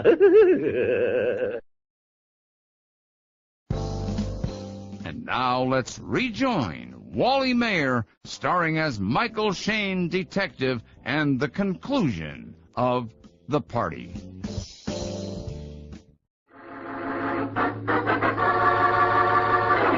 Michael Shane thinks he knows who poisoned Amy. Unless the poison wasn't meant for Amy, it might have been meant for Phyllis. At least Shane considers that a possibility that Phyllis doesn't quite like. Now, in Shane's office, she asks him, Oh, but Michael, why would anyone want to kill me? Oh, I don't think anyone would. Oh, well, thank you for those kind sentiments. But then why did you say that... I was just trying to cover every possibility. Well, after all, I'd never met the professor or his wife or Mr. Tolliver before, and well, I don't think Amy or George would have... So you're right. Amy was the intended victim, and that means only one person could have killed her. Come on. Where are we going? To that one person. Oh, wait a minute, honey, wait a minute. I want to make a phone call. You get the car, will you? And I'll be right down. Yeah, all right, Michael, but don't you think... Yes, baby, sometimes I do. Sometimes.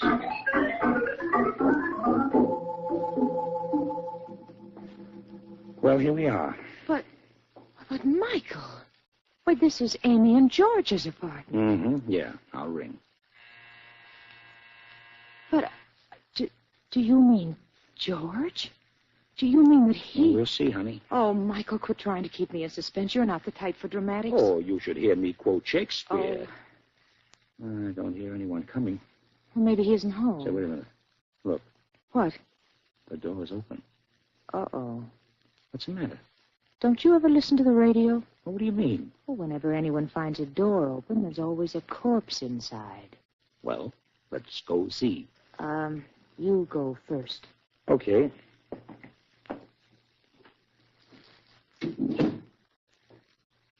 Well, is there? Corpse? Well, I don't see any. Oh, good. Well, maybe in one of the other rooms. Oh, I don't think so. Hello, George. Oh, No answer. Funny that he went out and left the door open. Yeah. Well, what do we do now? Well, sit down and wait. He'll probably be back soon. All right. Strange. What is? This place, without Amy. Yeah. Remember the time when we were here and she was fluttering all over the place? Now it's so quiet. She was a sweet little nitwit. It's hard to think she's gone. How could anyone... Michael, was it George? Well, look, honey, we're agreed that the murderer's problem was to see that it was Amy who got the poison, right? All right. But how could he be sure? After all, Helen offered me the tray first, and I could have picked any cup on... Good heavens. Suppose I'd... Oh, Michael. No, sweetheart, no, you wouldn't have. That's just the point. The poison wasn't in the coffee. It was in the sugar. The murderer simply dropped a poison lump in the bowl sometime during the evening, right on top. Yeah, but even so, how would he know Amy would get it? You said before that... Because, baby, you and Amy were the only two women guests. So we'd be served first, of course. Why, sure. You said yourself Helen Watkins is very proper. And since I don't use sugar, no matter which of us she served first, that would leave the poison lump for Amy. Huh? Right, honey. But that means the murderer had to be someone who knows you don't use sugar, and that leaves George. Because you never met any of the others before. Then it was George. Well, it looks like... Yes, it was George. George! Now, don't move. I have a gun. So I see. I saw you drive up, so I left the door open and hid in the next room. I wondered how much you knew. I thought I might overhear something. I guess we gave you an earful. You certainly did. Now what? What are you going to do? I don't know. This is very awkward. Especially for us. However, I can't let you go, knowing what you do. I'm afraid I'll have to... You're doing nothing, Vickers. Drop that gun. Sergeant. Hello, Sergeant. I've been waiting for you, and am I glad I asked you to meet me here.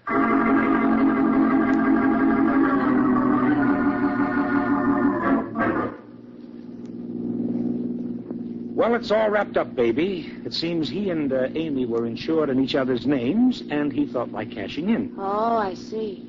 Tell me something, Mr. Shane. All right, what?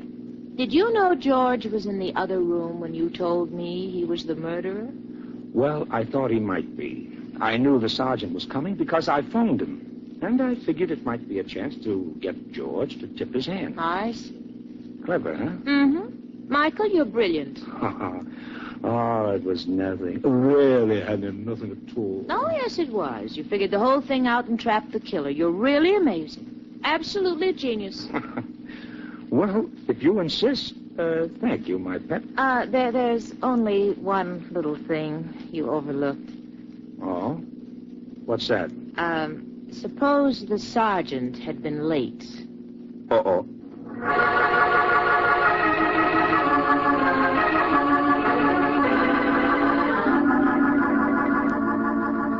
Michael Shane, Private Detective, stars Wally Mayer and Kathy Lewis. Tonight's story was written by Jerome Epstein and directed by Michael Raffetto, and based on the character created by Brett Halliday. Music was composed and played by Len Salvo. This is Charles Arlington speaking.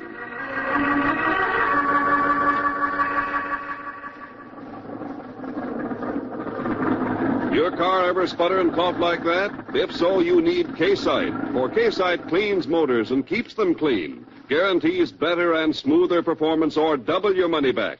Only 65 cents a pint. K-Site makes a big difference you can notice immediately. And that's why we say, no matter what kind of motor oil you're using, you'll get better and smoother motor performance when you add K-Site. This program came to you from Hollywood. This is the Mutual Broadcasting System.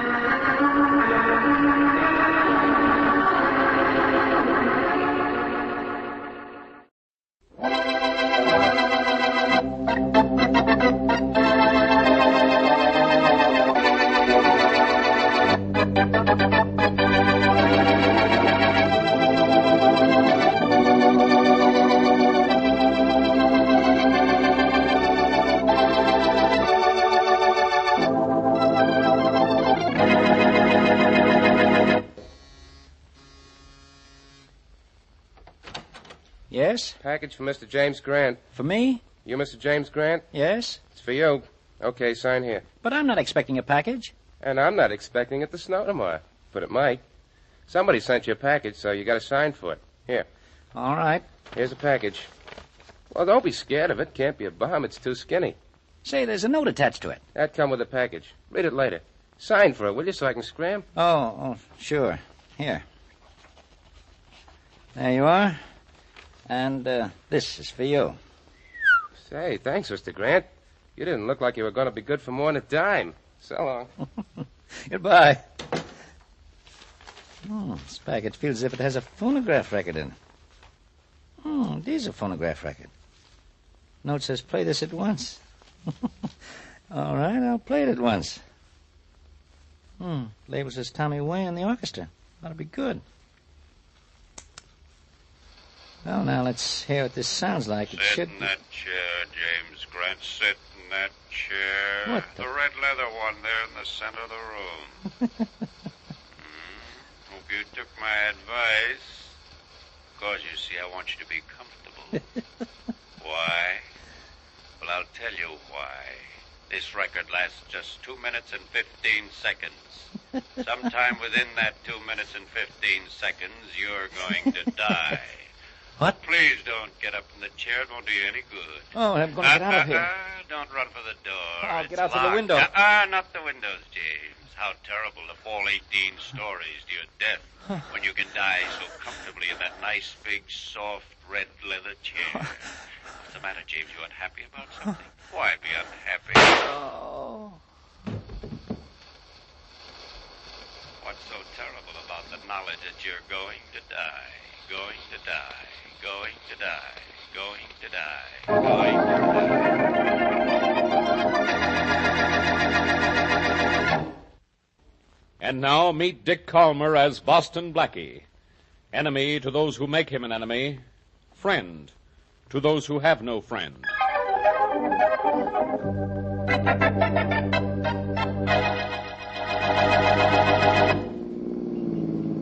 719, Blackie.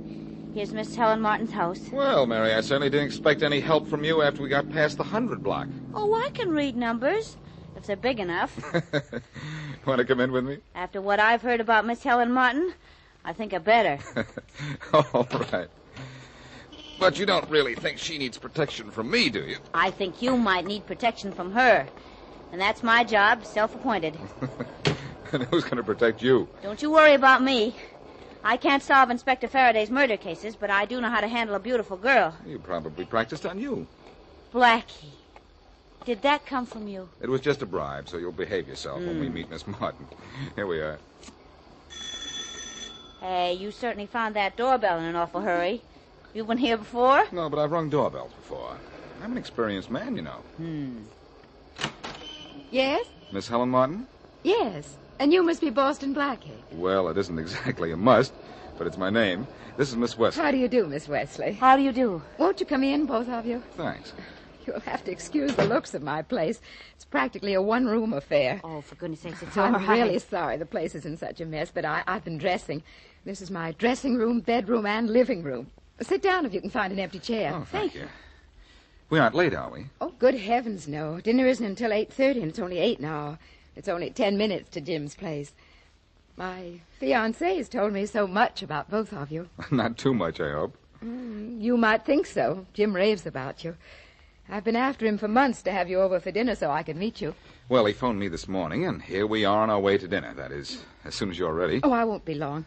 You know, I never really believed he knew you two. Well, I've met him only once or twice. And I haven't seen him in months. Are you about ready, Miss Martin? I should be. I've been dressing for 2 hours. I'll be right with you. All right. Hey, did it suddenly get a little darker in here, or am I seeing things? You're not seeing things, Mary. And what you're not seeing is the lighted bulb in the dressing table lamp right there. Because it just went out. Oh, I feel better. There's an extra bulb on the bookshelf there, Blackie. Would you put it in the dressing table lamp, please? Sure. Mary, get that bulb on the bookshelf there, will you, for me? Sure. You see it? Couldn't miss it. It's the only thing on the bookshelf that doesn't have a publisher's name on it. Funny girl. I'm a smart girl. I just don't get a chance to prove it when you're around. Here you are. Catch. Thank you. Now for the old. On with the new. Miss Martin, the new bulb is in. And I'm ready to go. Swell. Let's be off to dinner and a pleasant evening at the home of Mr. James Grant.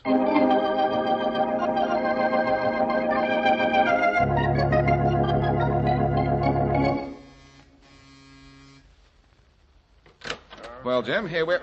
Faraday. Blackie. Inspector Faraday. Did Mr. Grant invite you to dinner, too? Quiet, Miss Wesley. Blackie, can I ever go anywhere down on the without... floor. It's Jim. It was James Grant. He's been shot to death. Oh, no. Uh-oh. No, he All right, can't now, the be. three of you. I want to know what you know about this. Who's this woman? She's Helen Martin, Grant's fiancée. Jim dead. I can't believe it. Now, Miss Martin, come on over here on the sofa and sit down and don't worry. All right, Blackie. What are you doing here? I intended to eat here, Faraday, but I can tell you I'm not going to now. What do you mean, eat here? I mean, Mary, Miss Martin, and I were invited here for dinner tonight. By who? It isn't who, Faraday, it's whom. All right, whom invited you? In that case, it isn't whom, it's who. Who? Who cares? Did Grant invite you to dinner here? Yes, he phoned me this morning about 9 o'clock. And you know, I'm amazed. Grant has been dead less than 12 hours, and you're already working on the case. A little more talk like that, I'll be working on you. Look, let's forget our differences for a minute. Grant was a friend of mine. Got any idea who killed him and when? I have no idea who killed him, but I do know when. He was shot about 25 minutes ago. A tenant in the apartment across the hall heard the shot and called the police. Just 25 minutes ago? And you're here already? Faraday, you're not only on the ball, but someone's rolling it. No suspects, though? One. Grant's brother, Bill Grant. I understand he was seen coming into the building a few minutes before the shot. Well, where's Jim's brother now? I don't know. He's disappeared. But I got a police dragnet out for him. We're watching every train, bus, and plane. That's the best I can do. I'll find that brother. Maybe. Anyhow, I'm going to look around the building. So, you got yourself a suspect. Bill Grant, huh? Oh, brother. If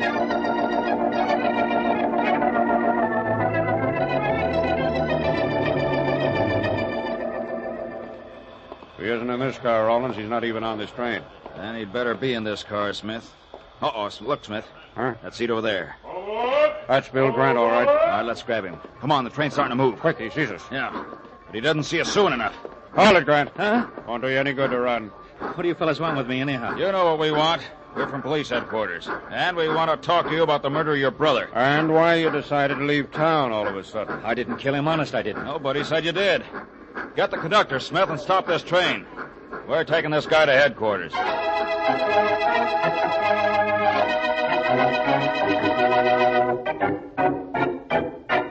Mr. Matthews, I'm Boston Blackie.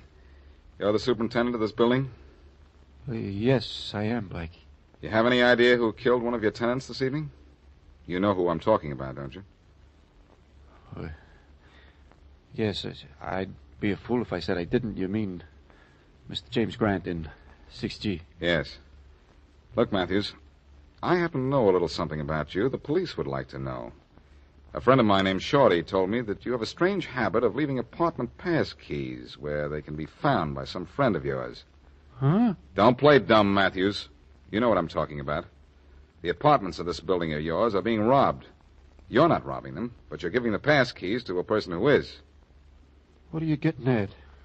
I'm trying to make a deal with you. You tell me what you know about Jim Grant's death, and I won't tell the police what I know about your little racket. Okay, Blackie.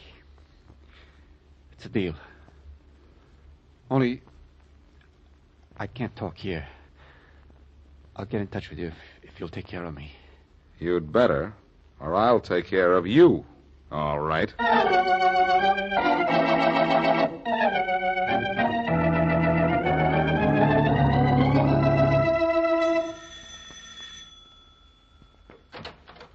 Oh, hello, Jack. May I come in, Helen? I guess so. I hope so. I just heard on the radio that your boyfriend Grant is dead. Did you? Mm-hmm. Great thing, radio. Now, maybe you'll come back to me. Jack, please, I don't feel like... Look, honey, with Grant out of the way, we ought to celebrate. Jack! Sure we should. You wanted to be Mrs. Jack Adams a few months ago before this guy Grant threw you off your trolley. Well, now we can go ahead with our plans. Jack, please, I don't want to. Look, baby, you don't have to put on the old act in front of me. We wanted Grant out of the way, and now... Get out of here. What's the matter with you? I said get out of here. Why? Because I'm glad Grant's dead? Well, so are you. You didn't want to marry him. You wanted to marry me. Get out of here and leave me alone. You've got to believe I love Jim Grant. Do I? I'm sorry, Helen. I don't love you enough to believe that.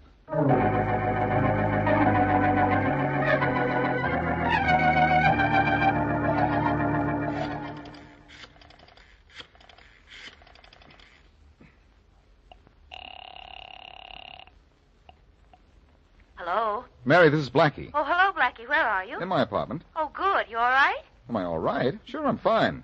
Yes, but something's the matter. What is it? Nothing much. It's just a dead body lying across my bed. What? You heard what I said. Oh, my gosh. Who is it? This will surprise you, Mary. It's the Uh-oh. There's someone at the door. Who? Well, it won't be the killer, I'll guarantee that. I'll call you later, Mary. Yes, but Blackie, just a minute. Be careful, will you? Sure. Don't worry. I'll call you back in just a little while. All right. Bye. Bye. Yes, what do you... All right, Blackie, come along. Rollins, I'm glad to see you. Maybe you won't be, Blackie, when you know why I'm here. Faraday wants you at headquarters. All right, but first I'd like First, you nothing, Blackie. Look, I've got 6 men here with me. 6 men, count them, 6.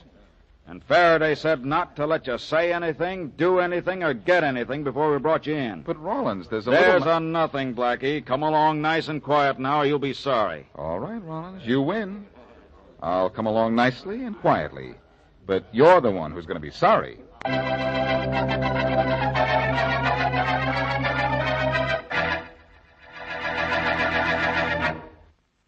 Now, back to Boston Blackie.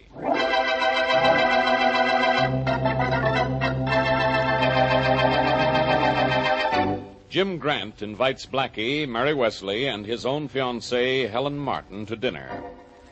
When the trio arrives, they find Grant has been shot and killed. Grant's brother is later picked up by the police while trying to get out of town. Matthews, the crooked apartment superintendent in Grant's building, tells Blackie he might name the killer, but later Blackie returns to his apartment and finds a dead body across the bed. Before he can tell anyone about it, he is hauled off to headquarters. As we return to our story, Blackie is in Faraday's office. All right, Blackie, read this. And Rollins, get ready with that recording machine. All set, Inspector Faraday. What's this all about, Faraday? Say, I've got something to tell you. Later. That stuff I want you to read is a copy of what we found on a phonograph record in Grant's apartment. It's a voice telling him he's going to die. Smart voice. Yeah, and it's got to be the killer's voice. So I'm looking for a voice to match it. Because when I found a voice to match it, I found my killer. Maybe it's you. You ready to read? Ever since the 3rd grade, Faraday. All right, Rollins, turn on the machine. Let's make a regular Blackie's voice. All set. Start reading, Blackie. All right. Here goes. Sit in that chair, James Grant. Sit in that chair. Formal fellow calls him James. Just read what's on the paper, Blackie. Oh, but I want to give a performance. Sit in that chair. The red leather one in the center of the room. That's enough. That's enough, Rollins. Okay. We'll play it back later. Am I the first to make one of these auditions for you, Faraday? No, you're the last. I haven't played them back yet. But I had Grant's brother, Bill, and Matthews, the superintendent, and Jack Adams, Miss Martin's former boyfriend, all make records. My, your list of suspects has grown. Too bad your brain hasn't. Listen, I've got some more news for you. Now... Quiet, Blackie. Rollins, let's hear the record we found in Grant's apartment first. Yes, sir. All right, here it is. Sit in that chair, James Grant. Sit in that chair. The red leather one there in the center. That's enough, Rollins. Yes, sir. Now let's hear Blackie. All right, here's Blackie, Inspector. Sit in that chair, James Grant. Sit in that chair. That's enough, Rollins. Yes, sir. Kill it. Blackie's not the one we want. I'm not Faraday? Well, in that case, let me try one of my other voices. Sit in that's that enough chair. Blackie. Rollins, let's hear the brothers' record now. All right, here you are. Sit in that chair, James Grant. Sit in that chair. No, that's the not red the leather right one voice. in the center of the room. Turn it off, Rollins. All right, it's off. And so are you, Faraday. Quiet. Rollins, let's have Harry Matthews' voice. All right, here he is. Sit in that chair, James Grant. Sit in that chair. That's it. The red That's leather it. Rollins, one turn it in off. the Yes, sir. room. That's the voice, all right. Exactly the same as the voice on the original record. I let all 3 of the suspects go. But, Rollins, you go out and pick up Matthews. If you can find him. Never mind, Rawlins. I can tell you where you can find Matthews. And I don't think you'll have any trouble picking him up, either. Why? Because I've been trying to tell you for 10 minutes that Matthews is lying across a bed in my apartment. And he's dead.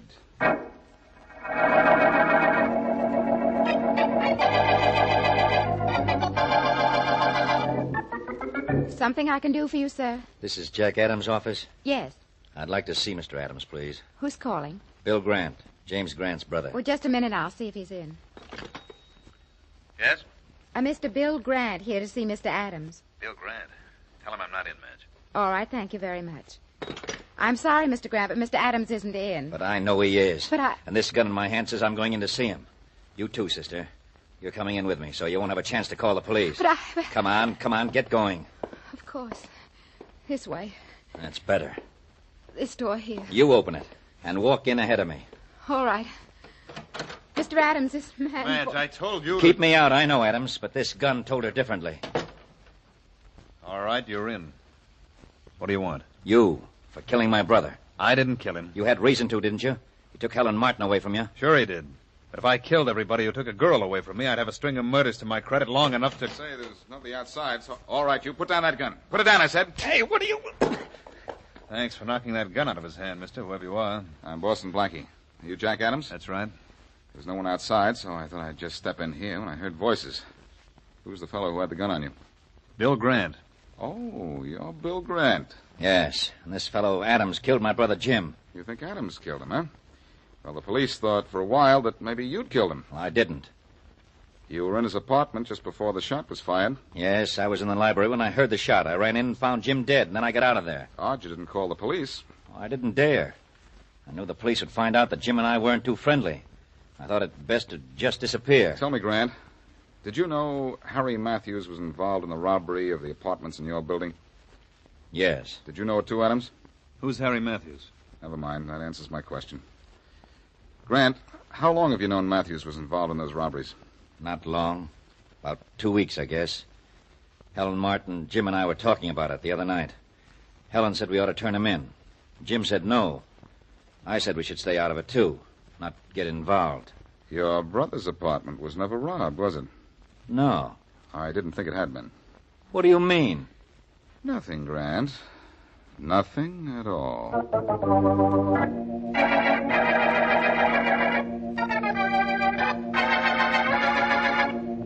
Miss Martin, I stopped in to tell you I think I know who killed Jim Grant. You do, Blackie? Who? His brother, Bill. Oh, no. Yes, since the death of Matthews, the superintendent, I think Bill Grant is the only one who could be guilty. Why do you say that? Well, Jim and Matthews were killed by the same person, I'm sure of it. Matthews was involved in the robbery of the apartments in his building. Someone who knew that killed Jim and forced Matthews to make the murder recording. Oh, it was Matthews who made the record. Yes, the police proved that with auditions. Well, why couldn't Jack have killed them? Because Jack didn't know about Matthews' little racket, so he'd have nothing to threaten Matthews with. Oh, yes, of course.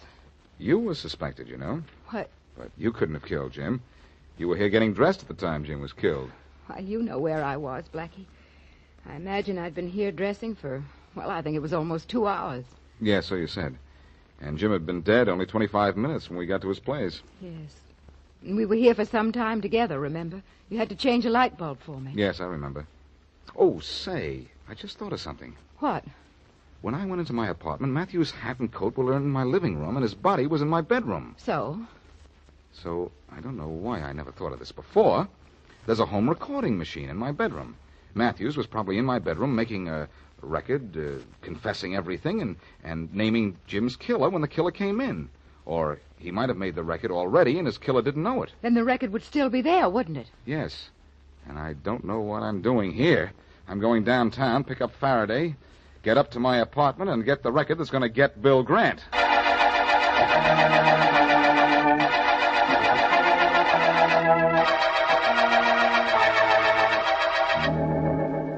Look, Blackie, how much longer do we have to sit here? Your apartment's bad enough with the lights on, but in the dark it's a perfect trap for Helen Martin, Faraday. I think you're crazy, Blackie. If she came up here and killed Matthews, she'd know you didn't have a home recorder in your bedroom or anywhere else. She came up here looking for Matthews, not for furniture, Faraday. Well, maybe so. But I still say I shouldn't have come up here when you telephoned. She's not the one. I say she is. She said she'd been dressing for 2 hours when Mary and I arrived. I don't think she'd been there for 5 minutes. Why not? I told you why not. When I changed the light bulb that went out, it wasn't even slightly warm. I didn't think of it at the time, but a bulb that's been burning for 2 hours is going to be red hot. All right, Blackie, but... But nothing, Faraday. It's only 10 minutes from Miss Martin's house to Grant's apartment. She could have killed him, been at her house when we arrived, and then gone back to Jim's with us, all inside of the 25 minutes time between the shot and when we arrived. Well, maybe so, but that's cutting the... Shh. Here she comes. Quiet. All right. That's not a woman. Shh. Who is it? I don't know yet. But whoever it is heading for my bedroom. Let's grab him. Snap on the lights. All right. All right, you stop where you are. Who's there? It's Jack Adams. So, Jack Adams couldn't have been the killer. But Helen Martin had to be, huh, Blackie? What are you talking about? You know what he's talking about, Adams. Wish I did. I had you figured innocent. I don't know why. But it looks as if you killed Jim Grant and Harry Matthews. You're crazy. I didn't kill anybody. Then why are you here? I can't tell you. Well, I can tell you. You're here to get a record off the recorder in my bedroom. A record that will convict you of murder. No, I was here to get a record, but I didn't know it had anything like that on it. I didn't kill anyone, I tell you. I just came up here to get that record for Helen. Helen Martin? Yeah, she told me what to do, but she didn't tell me why. I'll tell you why later. I'll tell you now, though, that when Helen Martin made an errand boy of you, she almost made a chump of me.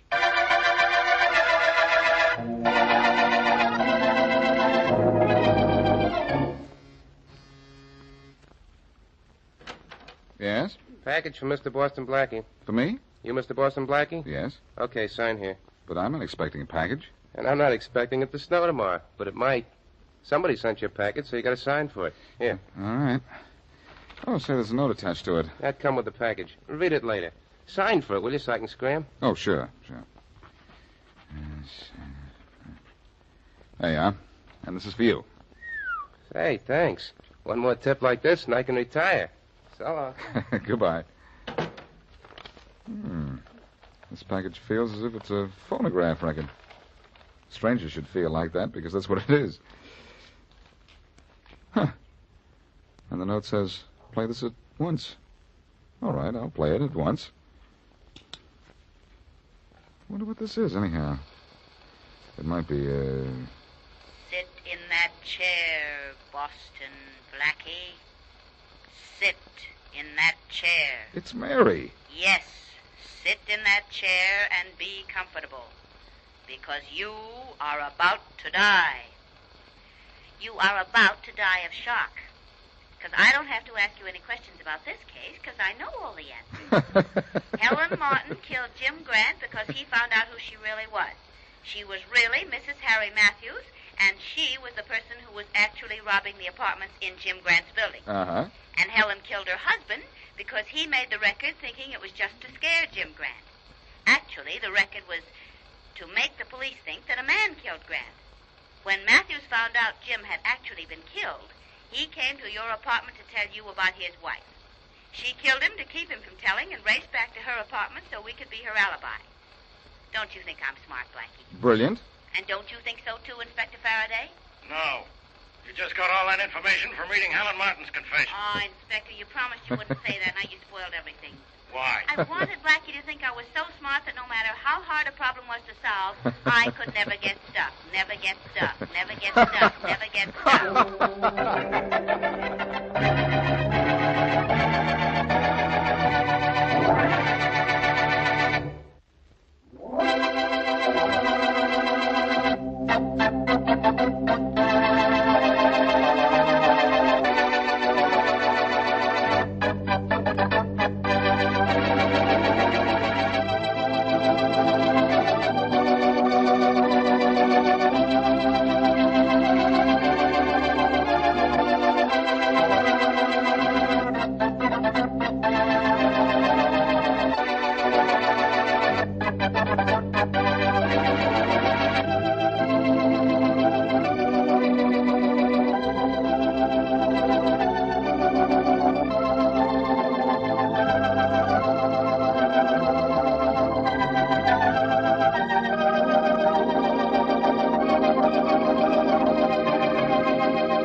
It's the Rocky Jordan Show. I'm Rocky Jordan.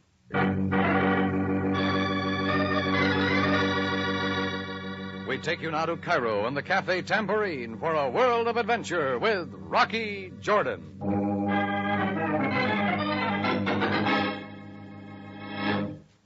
This fellow asked me to go for a ride with him out in the desert and pick up a couple of items.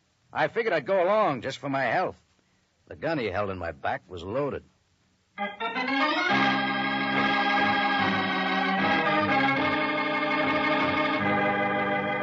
Cafe Tambourine, crowded with tourists, camel drivers, women, cheats, forgotten men down on their luck, the lonely and the lost. For this is Cairo, gateway to the ancient East, where modern adventure and intrigue unfold against a backdrop of antiquity. Tonight's Rocky Jordan story, The Big Heist.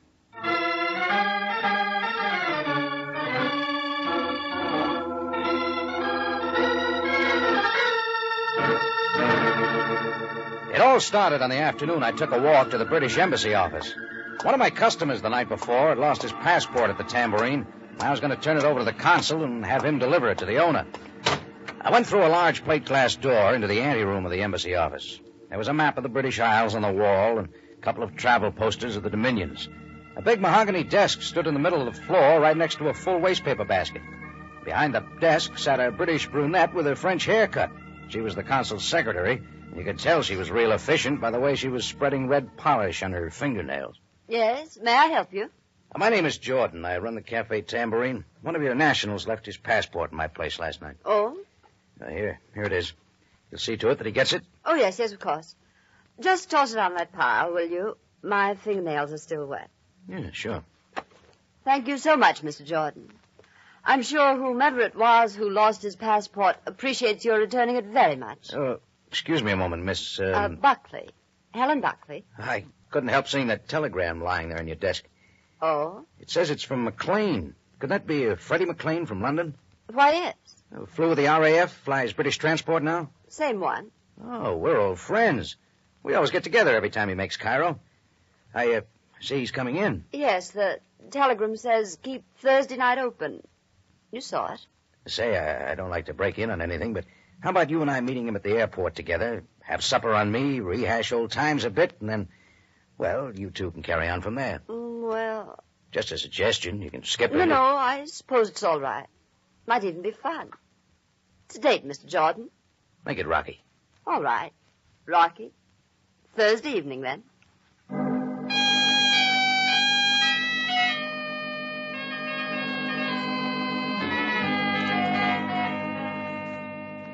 Well, Helen Buckley and I were at the airport Thursday evening waiting. The Cairo airport's a modern affair and a very busy place. Planes shuttling in and out from all parts of the world. Flight 907 for Athens, Rome, Geneva, Paris, and New York. Now loading at gate 6. From where we were standing, I could see the big Constellation being readied for its flight to the United States, and it gave me kind of a lonely feeling. But I shook it off as the PA spoke again. British Transport, Flight 61, arriving now from London, England. That should be Freddie's plane, Rocky. Yeah. Come on, let's get closer. We watched the big plane taxi up to gate 4, then they cut the motors, and the passengers began to disembark. Then we watched the crew come out, and we were in for a surprise. Freddie McLean wasn't among them.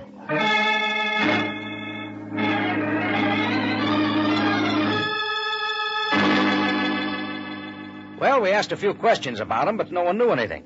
We figured we might as well leave. That's when I spotted an armored car with a couple of guards parked off the side of the field. Alongside the armored car was a black limousine that looked real familiar. It was Captain Sam Spade's police car, and he was standing by it, nervously looking at his wristwatch. Sergeant Greco was there, too, and a couple of very British-looking gentlemen in street clothes. It was a cool evening, but they were all sweating. I got a funny notion that maybe they were waiting for the same one Helen and I were, so I decided to find out. Hi, Sam. Oh, it's Jordan. It looks like you're hard at work. Armored truck, guards, grim look. Yes, Jordan, I am hard at work. Waiting for something? Please, Jordan, I do not have time for conversation now. If you don't mind, I would appreciate it. Sorry, Sam. Just thought I'd say hello. Yes. Captain Sabaya, please. Yes, Abdullah. Mr. Bliss says there is no sense in waiting any longer. He wishes to return to the city. Yes, of course. Now, if you will excuse me, Jordan. Well, I guess we've both been disappointed, Sam. I was waiting for a friend who never showed. Indeed. Well, we shall talk of it another time. Now, Name's Freddie McLean. He's a pilot. Who did you say? Freddie McLean. Interested? Are you here alone, Jordan? A young lady standing over there is with me. We were waiting together. You will be kind enough to get her, Jordan, then step into the rear seat of my limousine. Is that an order? Yes. Mr. Bliss of the British Intelligence Service and I have some questions to ask of you. Well, Helen and I moved into the back seat of Sam's car. Sam and Mr. Bliss, a thin, wiry, energetic man with a drawn face, sat in front and spoke over the back of their seat. Mr. Bliss carried the ball, and he wasn't soft. Mr. Jordan, Miss Buckley, Captain Sabaya tells me you're at the airport waiting for Freddie McLean. Yeah, that's right. What do you know of McLean? Oh, he's an old friend of mine. I knew him when he was flying in the RAF. He's flying British transport now. And you were under the impression he was due at the Cairo airport tonight? That's right. How did you arrive at that impression? Hey, what's this all about? Is he coming in or isn't he? You will please answer Mr. Bliss's question, Jordan. Oh, Helen can tell you. I got a telegram from him. A telegram? Yes. What did it say? Not very much. Just keep Thursday evening open. I assumed from that he was flying in Thursday night. You have the telegram, Miss Buckley? Well, I don't know. I can look around the office, but I've probably thrown it away. She had it, though, Bliss. I saw it. I see. What happened? What's wrong? Why hasn't he come in? Captain Sabaya, you please take Mr. Jordan and Miss Buckley's addresses so I may question them later if necessary. Well, don't we get any explanation? No, I'm afraid not. Not only no explanation, Jordan, but a further order. You are to mention McLean's name to no one, nor are you to speak of what has occurred here. Is that clear? Yeah. Now you are free to go, but do not plan any trips out of the city without notifying us first. Something was up, something big. And whatever it was, it looked like Helen and I were right in the middle. Well, it was past supper time when we left Sam and Bliss, so we picked up a cab and headed for the house of Pompeii. But our appetites were someplace else, and we took it lightly. As we stepped out of the restaurant and started down the Sharia Muhammad Ali, going toward Helen's apartment house, I spotted a tan gabardine overcoat leaning against a telephone pole. It was draped around a heavy-set man with hanging jowls and black horn-rimmed glasses, and I knew we were being watched. I saw Helen to her apartment house safely, and then I turned my attention to the guy in the glasses. As I moved toward him, he moved in the opposite direction, and I had to pick up speed. He led me around the corner and down to the alley where he ducked in. I ducked in after him. The man in the gabardine overcoat was still running. I didn't notice the two guys standing against the wall till one of them got his foot in the way. It figured. Poor sense of balance. Go on, Maxie, help him up. Save it, I can handle it myself. Oh, no, Maxie wants to help you. Sure, Maxie wants to help you. Up, Jordan. Don't strain yourself. Nothing strains Maxie. He takes pills. Yeah, I take pills. You're a little out of your district, Jordan. Maybe. Tamborine's the other way. What you doing over here? Passing out handbills. Now, what kind of an answer is that? What kind of a question is it? What do you guys want? You were following a friend of ours. Was I? He doesn't like to be followed. Neither do I. What you like isn't the point, Jordan. Who is he, the guy with the glasses? That's a bad question, Jordan. Show him how bad that question was, Maxie. Sure. Maxie will show you. Wait. You hurt, Jordan? Let him have his fun. I'll get my turn. You heard the man, Maxie. Have fun. Maxie, have fun. Okay, Maxie, okay. I can't stand the hilarity. Huh? Oh, yeah. From now on, Jordan, the only things you follow are blondes. Drape him over that garbage can, Maxie. He gets the point.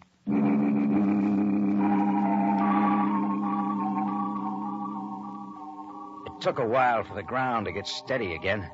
By then, the two muscles had vanished into the Cairo night. I dragged myself out of the alley and whistled a taxi to a stop. It took me to the Cairo police station for a word with Captain Sabaya.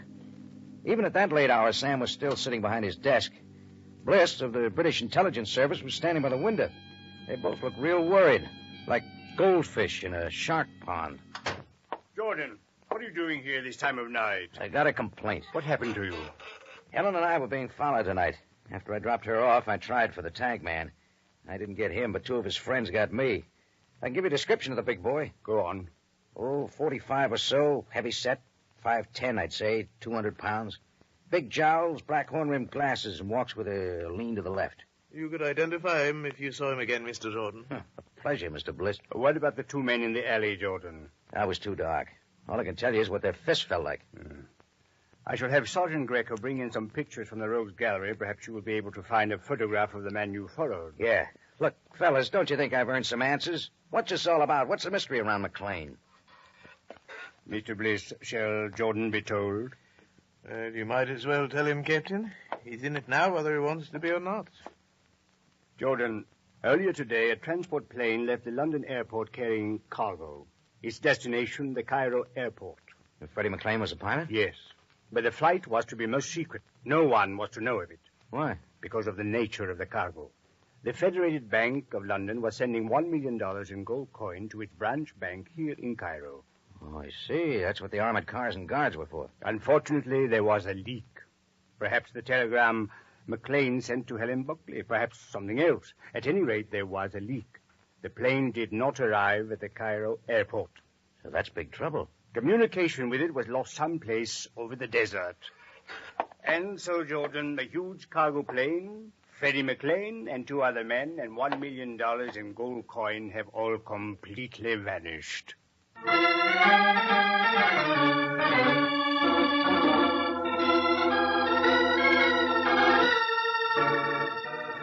Well, Sam had cleared some of it up. At least he had told me why he and Bliss were so worried. So $1 million in gold coin was missing. The problem was how to get it back. I spent a couple of more hours at the station going through some photos Sam had, but I didn't spot the man I tried to follow. Then Sam said I could go, so I went back to the tambourine and hit the sack. I didn't sleep well.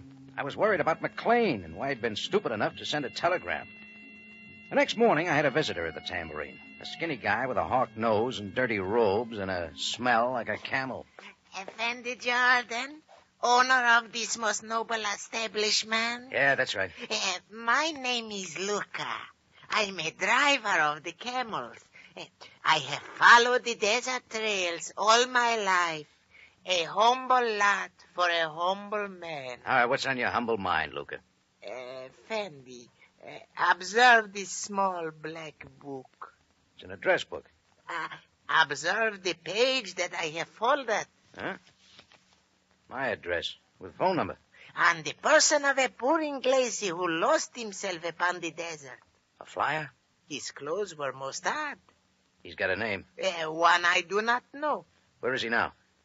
Somewhere. But safe. Safe. He is then a friend of yours? Yeah, maybe. And you wish to be taken to him? So do the police. But Luca cannot permit that. Luca will take the Effendi Jordan to this man.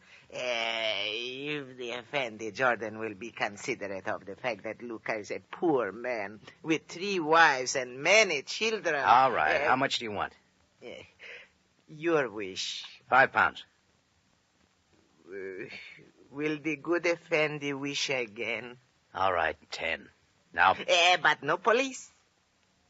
If the police are called, I shall deny my conversation with you and become as silent as the sphinx of my forebears. How do I know you're not trying to get me out in the desert for another reason? A foreigner who chooses to live in a desert land, Effendi, is one who will take chances. All right, I got a phone call to make. I'll be right with you. I walked into the office and picked up the phone. Luca tagged along. He wanted to be sure I didn't ring the police. I didn't. I dialed Helen Buckley's number. It rang a couple of times, and I heard her voice. Hello. Helen, this is Rocky. Well, Rocky, I'm glad you called. Any news on Freddie? Maybe. Listen, I haven't got much time. I think I got a lead on him. A lead? What do you mean? I got a visitor here right now. A camel driver who says he found someone out in the desert. Freddie, I think, and he's got him hidden away. Where? I don't know. I'm going with him now. How do you know he's telling you the truth? I don't. Rocky, don't do anything foolish. Stick close to your phone. If you don't hear from me in 3 hours, notify Sam. Yes, of course, but... Rocky, please... All right, Luca. Let's go. Luca nodded, and we left the tambourine. I drove to the outskirts of town, where Luca got old-fashioned. He had a couple of horses waiting. We switched, and soon we were riding over the sand. He led me over an obscure desert trail, over endless dunes of hot, still sand, then turned off the trail and wound me in so many circles I felt like a roulette wheel with a loose bearing. It was about an hour and a half after we left the tambourine that I saw a couple of solitary palm trees jutting up toward the sky. When we got closer, I saw a tent. That's where Luca was taking me, and a few minutes later we were reining our horses to a stop. You will find the Inglese in the tent. I sure hope so. You coming in? I will wait outside. The Effendi will go into the tent alone. Well, okay. I took it this far. I guess I can take it the rest of the way. I walked to the tent and threw open the flap. The first thing I saw was a body draped on a blanket on the floor. It was dressed in aviator's clothes, and the mop of red hair told me it could have been Freddie McLean.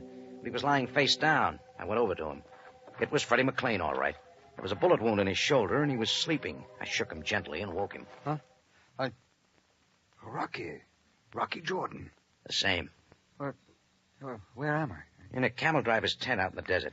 Well, how did you get here? That's a long story. How do you feel? Better. The last thing I remember, I was wandering around the desert. Yeah. Strong enough to ride a horse? Yes, I think so. Oh, how's your shoulder? As well as can be expected. We got to get into the city. A lot of people are wondering about you. Yes, I can imagine. Oh, I know about the gold coin you were flying for the bank. What happened? Well, I still don't believe it. Well, let's hear it. Look, we were flying without incident until we hit a stretch of the desert close to Cairo. Next thing I knew, there was a strange voice on my radio. It came from a fighter plane on my tail. Fighter plane? Yes, he had his guns on us. Well, we weren't carrying any guns. It was a secret flight. We didn't want to get any attention by loading up with guns. Anyway, the fighter plane made us cut our radio and then forced us into a landing on some isolated airstrip on the desert somewhere. That took a lot of planning. Yeah, I suppose they thought it was worth it. There was a lot of gold on my plane. What happened to your crew? Well, they're all dead. I got away somehow. I suppose the thieves didn't care much. They knew I'd caught a bullet, and I suppose they thought I'd die on the desert. You remember where that airstrip is? Yes, approximately. All right, let's get into town and tell Savaya. Come on, I'll help you. No, please, do not! Jordan! Luca! Effendi, Jordan! Luca! He won't answer, Jordan.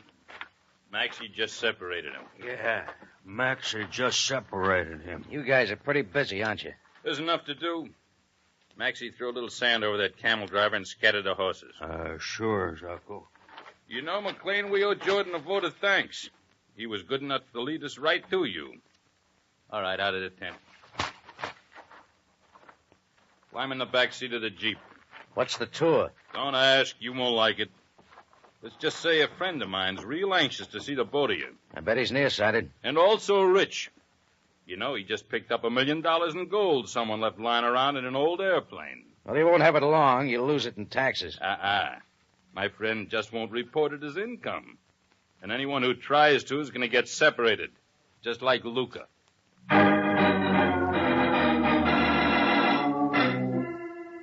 Well, the second lap of that desert journey of mine was taken in the back seat of a Jeep.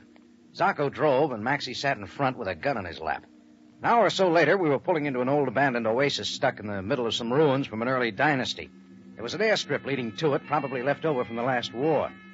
To one side, under some camouflage netting, stood the British transport plane McLean had flown from London. Alongside of it stood a fighter plane. That's all we saw. Next thing I knew, we were hustled down some stone stairs. The door was open in front of us. A heavy hand gave us a shove. All right. Don't go away. I'll be back in a minute with some company. Yeah, that's that. How's your shoulder, Freddie? Oh, it's all right. Put a bar across the door. I can't understand how they got wind of this thing. The whole thing was a secret. What we were flying, and especially when. You gave it away. But I did. A telegram you sent. Telegram? To Helen Buckley, saying keep Thursday night open. Anyone who saw it could figure out when you were coming in. I thought you had more sense than that. But, Rocky, I didn't send her a telegram. Huh? I didn't. I flew in the war. Look, I know how to keep a secret. Well, somebody sent it. There must have been a leak in London someplace. Like Savaya said, the telegram was used as a signal. It was sent to her to tell what day you were flying. Zacco's boss probably kept an eye on telegrams going to Helen Buckley and picked up the right day that way. You think there's any way out of here? The only hope we got is Helen. I told her to notify Sam if I didn't get in touch with her in 3 hours. 3 hours are almost up. Well, they'd still have to find us. Yeah, that's right. Yeah, Zacco's back. With his boss, I guess. There they are. A joyful sight. Good afternoon, Mr. Jordan. Mr. McLean. We almost met once before, in an alley by Helen Buckley's place. Yes, almost. Did you do all the brain work on this? Most of it. It must have given you a headache. I had some notable assistants from Zacco and Maxie and a Confederate in London, and someone else in Cairo who the both of you know very well. Come in, Miss Buckley. Helen. Yes, Rocky. Well, I guess I had the telephone conversation with the wrong person. For us, it was the right person. Instead of notifying the police, I called Mr. Bannister. And this, Mr. Jordan, is the result. And it's all over. The gold is hidden in the ruins of this oasis. She'll be flown out of Egypt the moment you two are disposed of. Now, Zacco, my lad. Zacco, see what's going on? Yeah, I'll go take a look. Bannister, it's the police. They got Maxie. They're all around. Bannister, the police. Zacco sprawled out on the dirt floor, pretty dead. Helen stood looking at him, too stunned to move, but Bannister wasn't. He started up the stone steps looking for a place to run. I caught him on the top step and grabbed the back of his shirt collar. He spun around, tried to use his knee, but my fist was fast. That bounced him off the dirt wall, and I moved in to try again, but Sam Spade stepped up and stopped the fun. That will be sufficient, Jordan. Take Bannister away, Greco. And have him take Helen Buckley, too, Sam. She and McLean are down in that room. Abdullah, take Miss Buckley into custody and see if Mr. McLean is all right. Yes, Captain. Well, that's it, Sam. You'll find the gold coin hidden in the ruins someplace. Bannister will tell us exactly where. Do not fear. I'm still a little confused, Sam. How did you get here just when you did? How'd you know where to come? You told me, Jordan. I told you. Do you not remember? No. But nevertheless you did, Jordan. Come on, let us go back to the police station. I shall explain it to you there.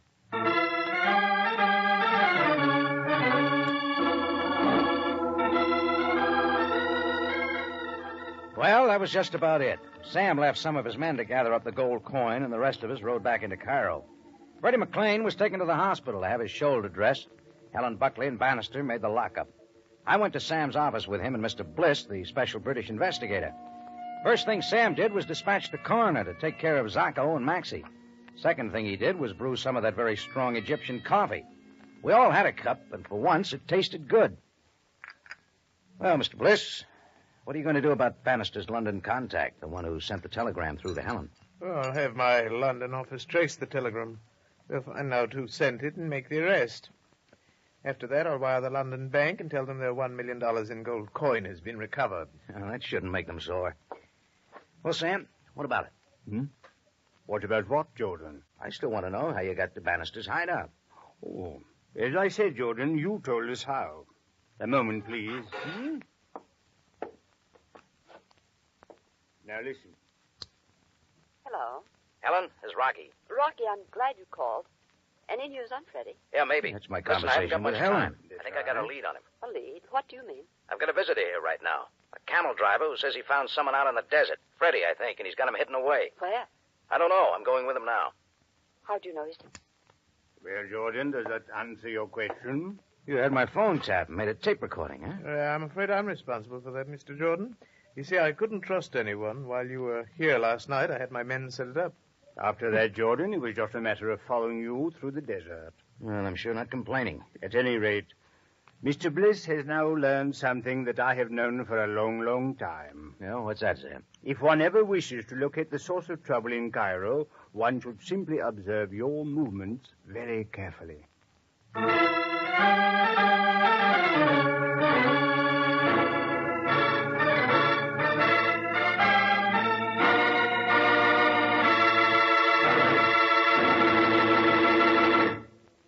This is Rocky Jordan again.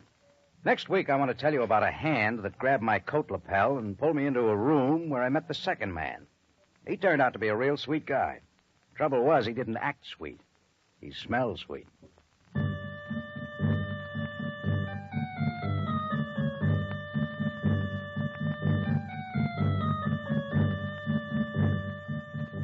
Rocky Jordan is a weekly presentation of the United States Armed Forces Radio and Television Service.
The Adventures of Father Brown.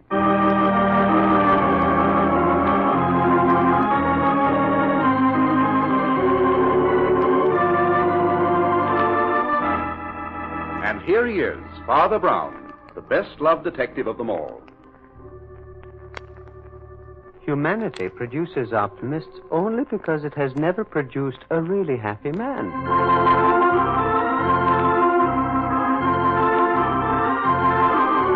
From the masterful and exciting pages of G.K. Chesterton comes that fascinating human being, Father Brown, played by Carl Swenson.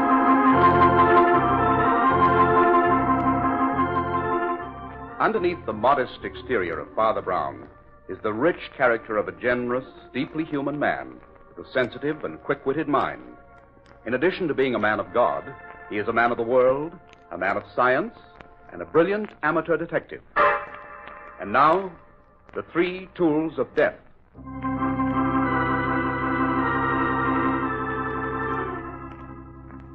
Facing the afterglow of a beautiful summer sunset, Father Brown sits alone in the study of his modest parish house. He is half dozing when Nora, his housekeeper, enters. Father Brown. Father Brown. No. Yes, Nora? What time is it? Time for your tea. Here it is, nice and hot. Ah, thank you.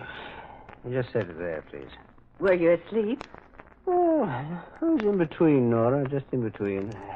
A beautiful state of being, I assure you. Half out of this world and half in. It's a good thing young Father Peter took over your duties for a day. I told him... There's somebody at the door. Don't worry, I'll take care of that. No. Oh, good evening, Nora. Is Father Brown in? I'm sorry, Flambeau, but he's rested. No, Nora. You know Flambeau's always welcome. Tell him to come in. Oh, all right. Come in, Flambeau. Have a cup of tea. No, thanks, Father. I'm all upset. A friend of mine is in trouble. Oh. Will you come with me to Oakville? My car's outside. Here. No, not so fast. Get your breath. Sit down. Father, you've heard of Aaron Armstrong, the philanthropist and lecturer? Oh, Armstrong. The author of those bestsellers on how to be happy, etc. Has that such a tremendous following? Yes, Father, that's the one. Oh, yes. I've read his books. And I attended one of his lectures once in which he offered his followers an easy road to happiness. Or heaven, as he called it. That's the guy, Father. Yes. As I remember, he apparently based his teachings on one of the Proverbs of Solomon. A merry heart doeth good like medicine, but a broken spirit drieth the bones. Uh-huh. Yes. He believed in giving up all the physical appetites, smoking, overeating, and drinking. Yes, and above all, he believed in being cheerful. He dealt with the drink problem with an enormous gaiety. Well, he's dead. What? His body was discovered early this morning. Well, you don't say.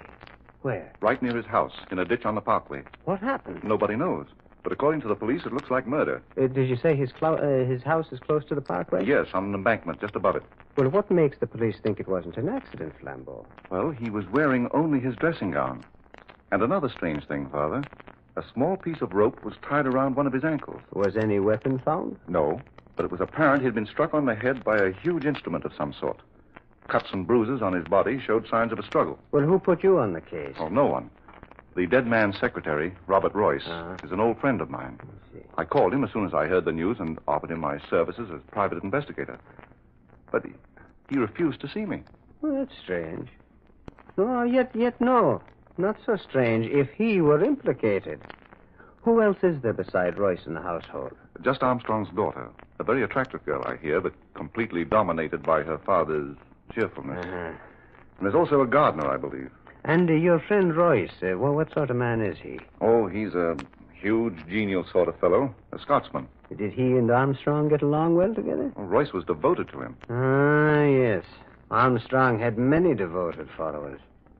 You know, he's always interested me, Flambeau. He puzzled me, in fact. Puzzled you? Yes. When first I heard him lecture, I remember thinking that he had a troublesome road ahead. I believe that somewhere in his life you'll find the secret of his death. But, Father, according to the papers, he lived as he preached. Oh, yes, I know, Flambeau. The old fellow's optimism was phenomenal. But somehow I don't believe he found that easy road to heaven, as he called it. No? No. Neither have I. There is no shortcut to heaven, my friend. But who would want to kill such a man? Well, if ever I murdered somebody, I dare say it might well be an optimist of the proportions of old Armstrong. His optimism was so out of proportion. I've heard cheerfulness referred to as a virtue. Yeah, well, people like frequent laughter, but a permanent smile, Flambeau. Well, now that's something else again.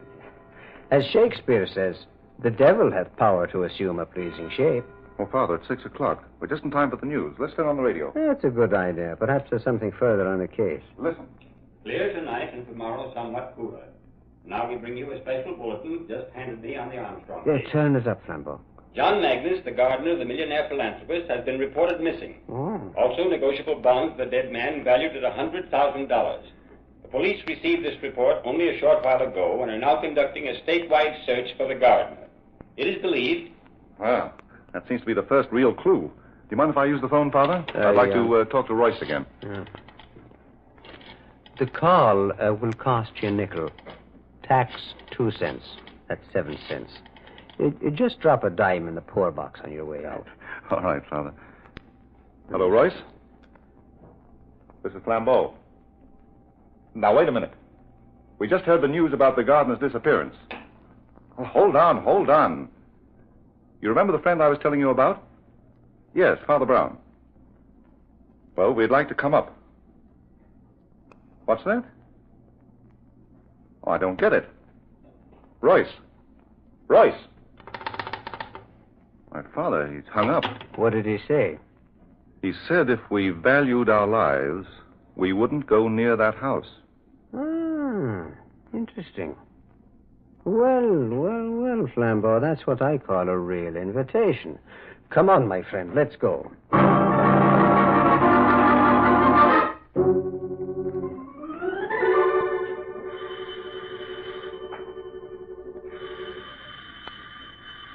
Well, I'm sure there's someone here, Father. Ring again, Flambeau. Ah, here's someone now. Yes? What do you want? Oh, good evening, Royce. So it's you, Flambeau. I thought I warned you plain enough over the phone. You did. But look here, Royce. I don't understand It was plain English I spoke. I know, but you sounded like you were in trouble. Well, I'm not. Oh, come, man. Don't act as though we weren't friends. Oh, this is Father Brown. I gathered as much. Mr. Royce, I'm afraid I'm to blame for this visit. Well, it was good of you to come, Father, but I wish you'd both heeded my warning. Man, what kind of a friend would I have been if I had? I tell you, the police have already investigated. I know. I've talked with them. Perhaps we can help you, Mr. Royce. Help? In what way? Well, maybe we could tell better if you'd ask us in. Very well. You may come in. But you should have let sleeping dogs lie, Flambeau.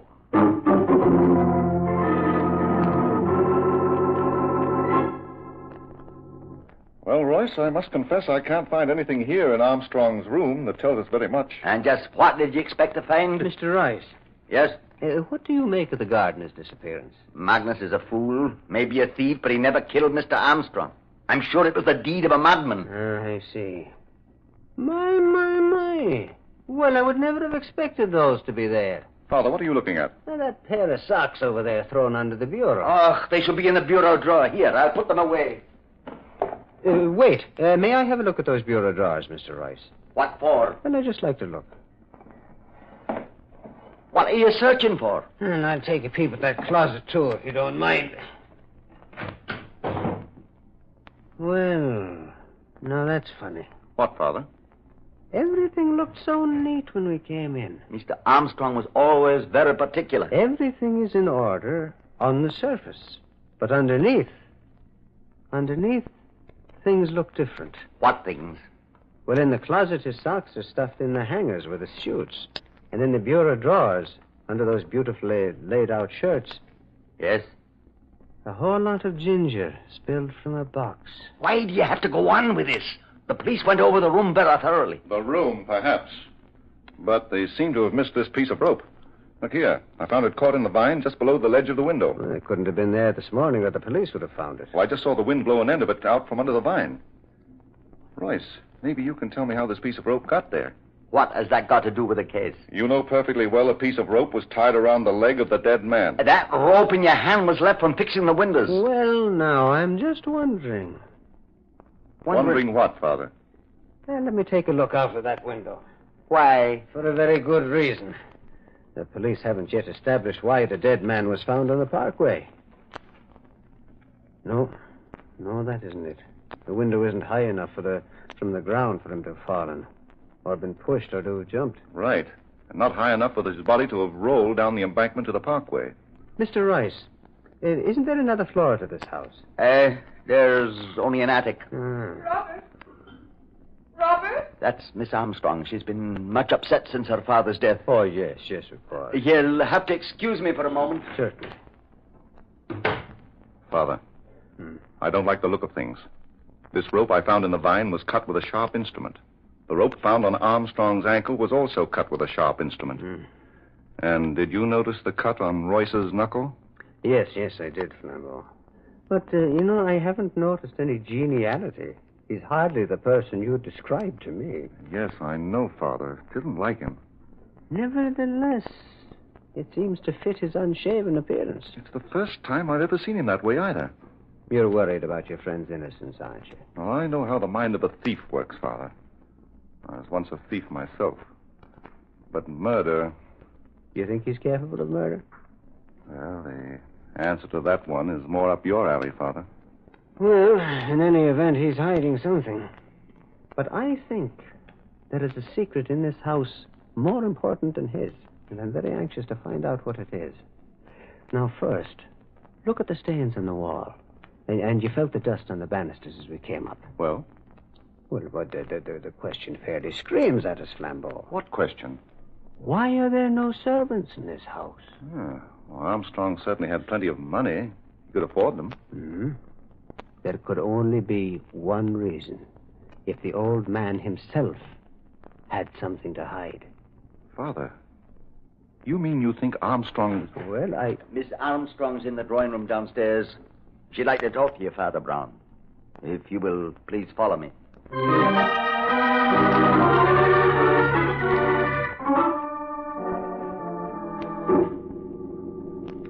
Well, I hesitate to continue, Miss Armstrong. I know how badly you feel.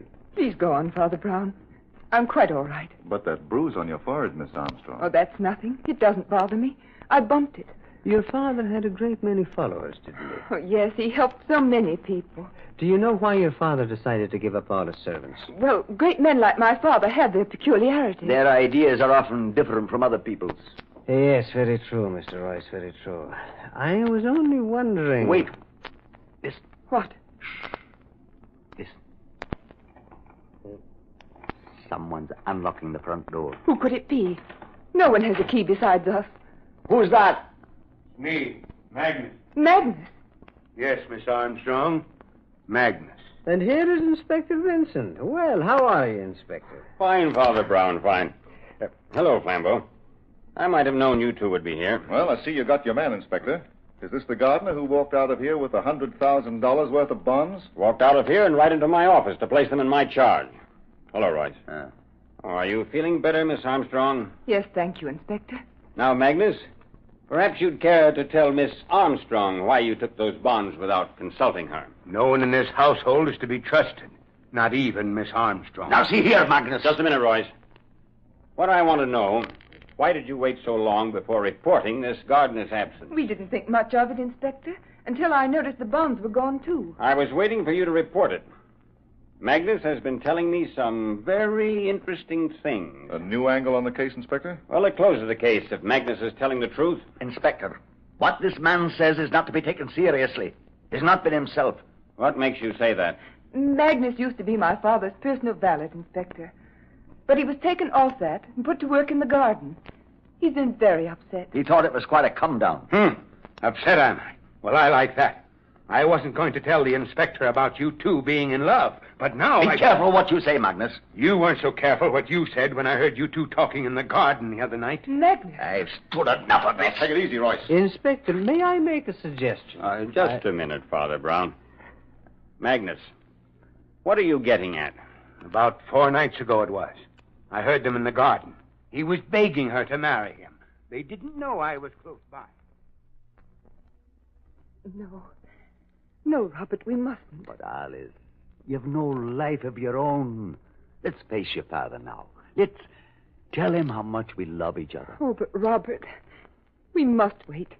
We really ought to. I know how important you are to his work, but what about us? Our life? We can't go on waiting forever. Oh, but Robert, it won't be forever. Oh, darling, you know I love you. You must be sure of that. I am sure, my dearest. Oh, if only I could get my hands on some money. What do you mean, Robert? I'd make you marry me then, Alice. Oh, Robert, I feel guilty even thinking of it. We mustn't, my darling. Not now. So long as he's alive. I'll find some way out of this. Shh. I thought I heard someone. We better not talk here.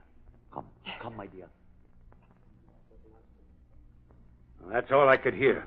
But I suspected them, what they were up to, and now I know. You know what? That they would be off with the money. Mr. Armstrong's money. The money he had wanted to be used for his work. Inspector, this talk is ridiculous. You don't think... Mr. Royce, do you use an old-fashioned razor? Aye. You didn't use it today. Why? Why, I mislaid it. When? I don't know. Since I last shaved, I guess. That was yesterday. You can tell by his beard. Magnus brought your razor to the precinct with him with the bonds. I'm holding it as evidence. Why? Because it had a smear of blood on it. Oh, well, I must have cut myself shaving and forgot to wipe it. Oh, Inspector, is this all the evidence you have of Royce's guilt? Who said anything about Royce's guilt? Now, Magnus, tell them what you told me just now in the office. I was sleeping in my room over the garage, and about 4 this morning I heard shots, followed by loud outcries, which seemed to come from the attic.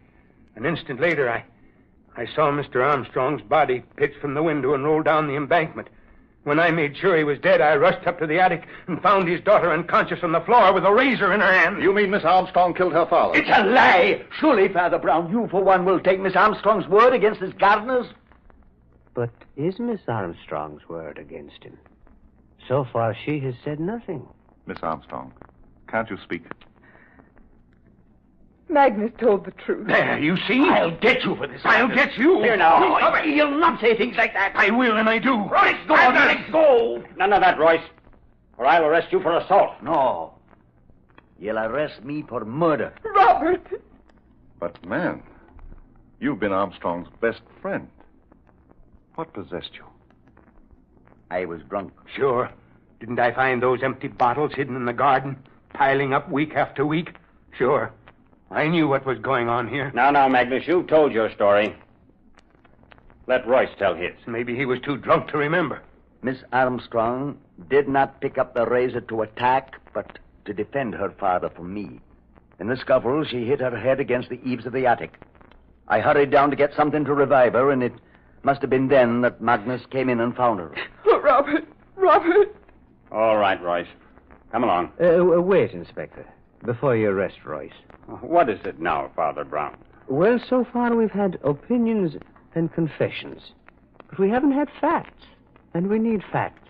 And where do you think we'll find them? In the attic. In the attic? Yes, Inspector. Perhaps by climbing a few steps nearer heaven, we can come closer to this evil.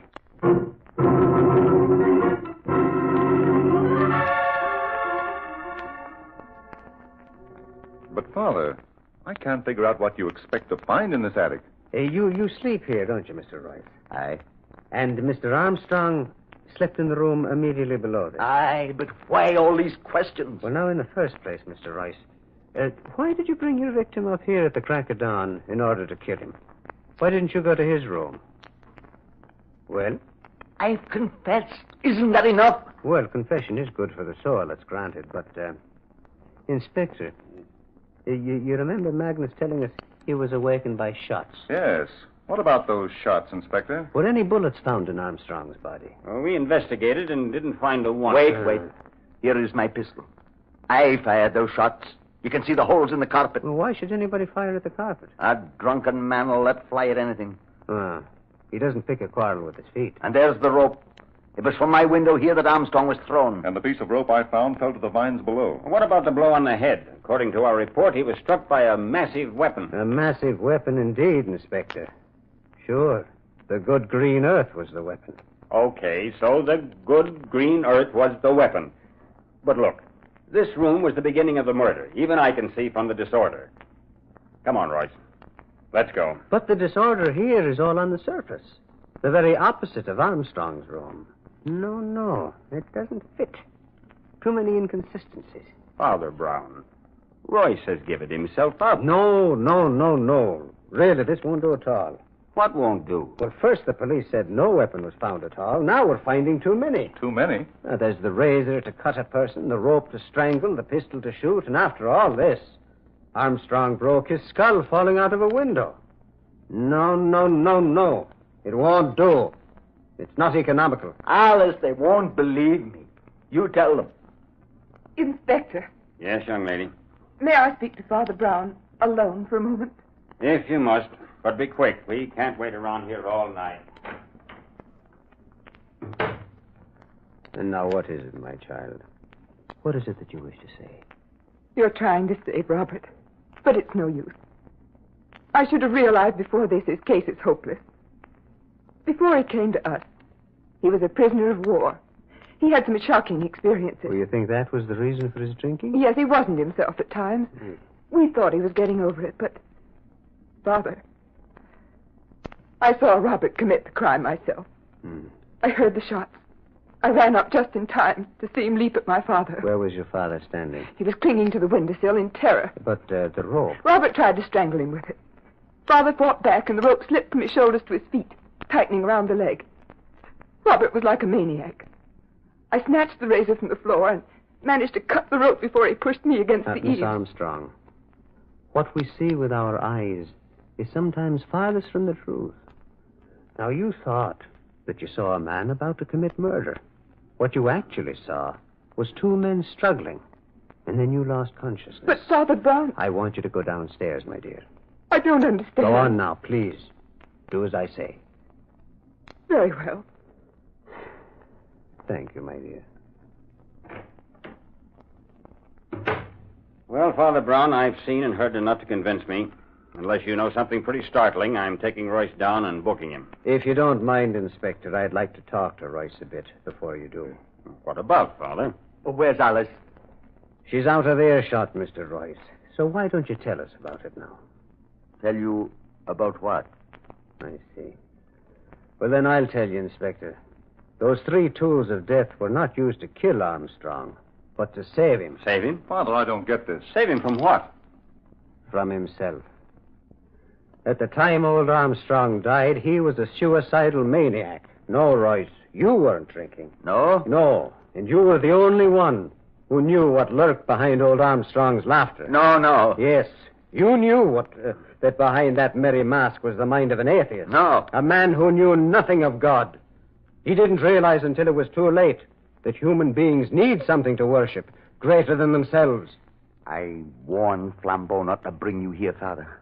I was afraid it might come to this. Well, man, what harm is there in the truth now? Alice must never know. Why? Why shouldn't she be told that you weren't the enemy her father feared? Shall I name the enemy, Royce? All right, Father Brown. You win.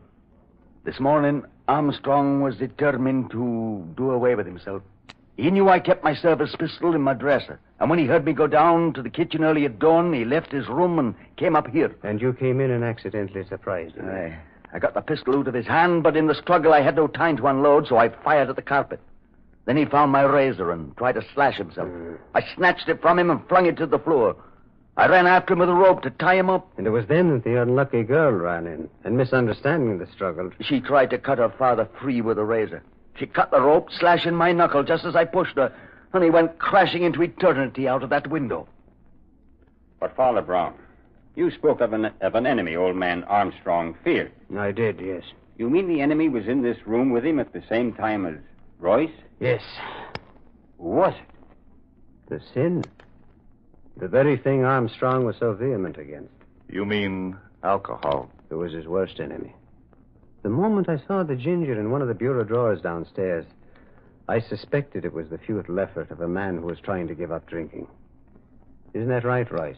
Yes, Father Brown. Armstrong was living a lie, and it preyed on his mind. And he feared his public might find him out. Aye. The more despondent he got, the darker visions he had of failing his followers. The people who looked to him for guidance. So fearful was he of anyone prying into his secret that he hid from his friends and got rid of all his servants. And you were the only one he could confide in. Aye. He didn't understand your loyalty, did he? No, but it was for her sake, you see. And so you kept the knowledge of his spells to yourself, letting his daughter believe it was you, the result of the war. Aye. Well, Royce, I can't imagine why you didn't speak up before. Don't you see? It was because she must never know.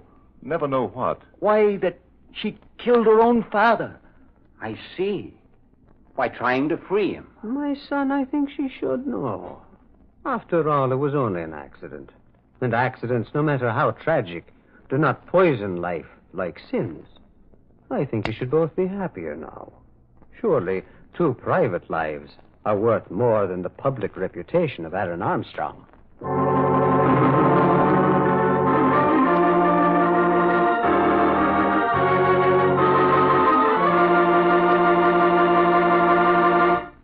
Well, Father, at last you're back. Yes, we were worried. Hello, Nora. Hello, Peter. Have you had dinner? No, I don't think I have. Oh, that's a shame. I'd better go fix you something right away. Ah, my. It's nice to sit down again. Oh, Peter, you missed your story tonight. I'm sorry. Father, I heard tonight's story. Many versions of it. You did? How? From the news commentators over the radio. Oh. They've been reading bulletins on it every half hour or so. I see. Tell me, Father, what made you suspect Royce wasn't guilty? Well, looking into the hidden places of his attic room convinced me of Royce's innate neatness, Peter. I don't quite see. Well, I knew that no one as orderly as Royce could commit such a murder. The whole thing was too sloppy. I mean, the 3 tools of death. But how did you discover that Armstrong was a suicide? Oh, the same method, but in reverse. I'm afraid my methods are not orthodox, Peter. I'm no real detective. To me, a man's inner nature must be revealed first. Armstrong's habits revealed his nature just as Royce's did. They justified certain suspicions I had when Flambeau told me of his death. What do you mean? Well, Armstrong's erratic character was clear to me when I looked into his bureau drawers. See, there I saw the compartments of his mind. The neatness mixed with the disorder which his friend Royce had tried to cover up. The litter reflecting the mind of the depressed. Surely you had something more than that to prove he was a suicide. Well, yes, Peter, I had myself. Yourself? Yes. I dare say that I would feel as Armstrong did if I had ever preached an easy road to happiness and then had slipped into a ditch by the side of the road. Yes, Father, I see. Yes. Well, now, good night, Father Peter. Good night, Father Brown.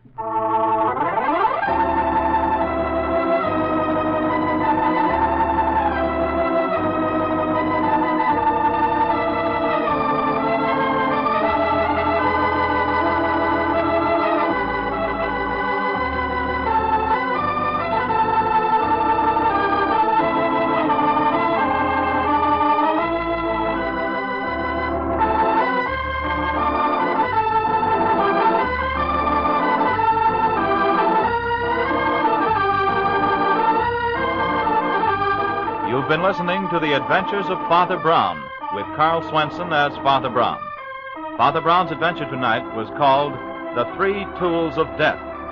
The character of Father Brown was created by G.K. Chesterton in the detective novels called The Adventures of Father Brown. This is the Armed Forces Radio Service.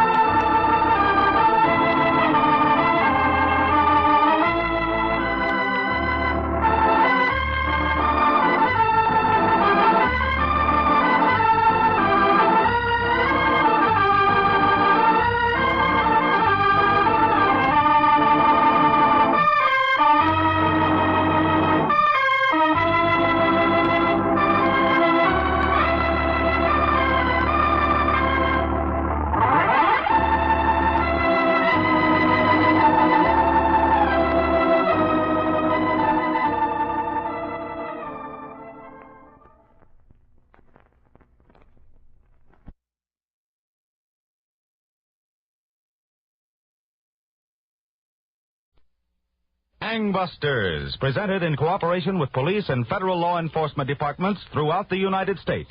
The only national program with authentic police case histories.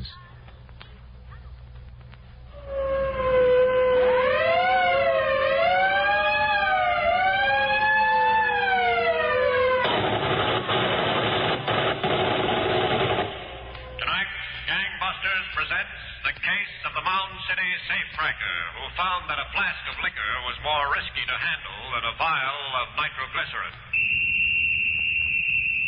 Gangbusters has asked Detective Lieutenant John Sinclair, Police Department, St. Louis, Missouri, to narrate by proxy tonight's case.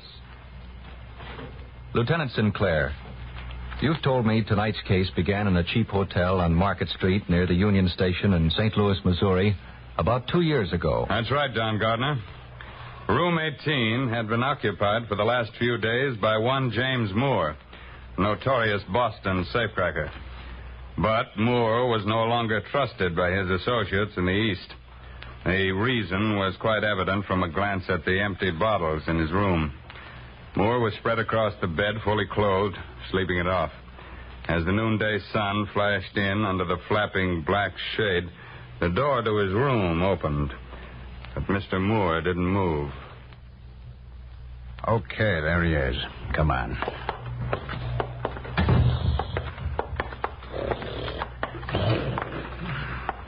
Okay, Moore, on your feet. Come on. I said on your feet. Right, straight right. Get up, I said. And none of your sludge from the bottom of the Charles River bartender. You get her right back in the eye. Snap out of it, will you? I've got all day. There's my drink. I'll give you a drink. Here's a drink for you. Water. Sure, it's water. You want more of it? Oh, now I know you. You're a tin badge of a St. Louis copper. Keep those hands to yourself now. I'll take more than one of you prairie pups from a policeman to haul Jim Moore in today. Come on. You grab his other arm. Huh? Oh, no. Not by no fluttering female policeman will I be taken through the streets like a cow being led by a milkmaid. Not by no female policeman. Grab him, baby. Come on. Hold it a minute, Robbie. Come with us, Moore. There's a bottle outside the car. With this much in it. A lure into the trap of doom. We're not cops. Can't you get it through your head? Huh? No. How much you say was in that bottle? This much. And home, we got it by the case. How's the weather out? Do I need my rubbers? The weather's fine. To what fortunate turn of nature do I owe this generosity, my boy? And, my girl? I figured you'd like to do a little teaching. Teaching? If I'm to teach, who's the student? Me. I want to learn all about drills. And punches. And knobs and nitroglycerin. By the case, huh? But one bottle at a time. Yeah, well, one bottle at a time is enough for one man at a time. Well, what are we waiting Watch for? it. Easy there. My underpinning needs a little shoring. Just hold on to us. We'll get you there. That's right. Now you just slip your arm around me there, sweetheart. We'll all go out together.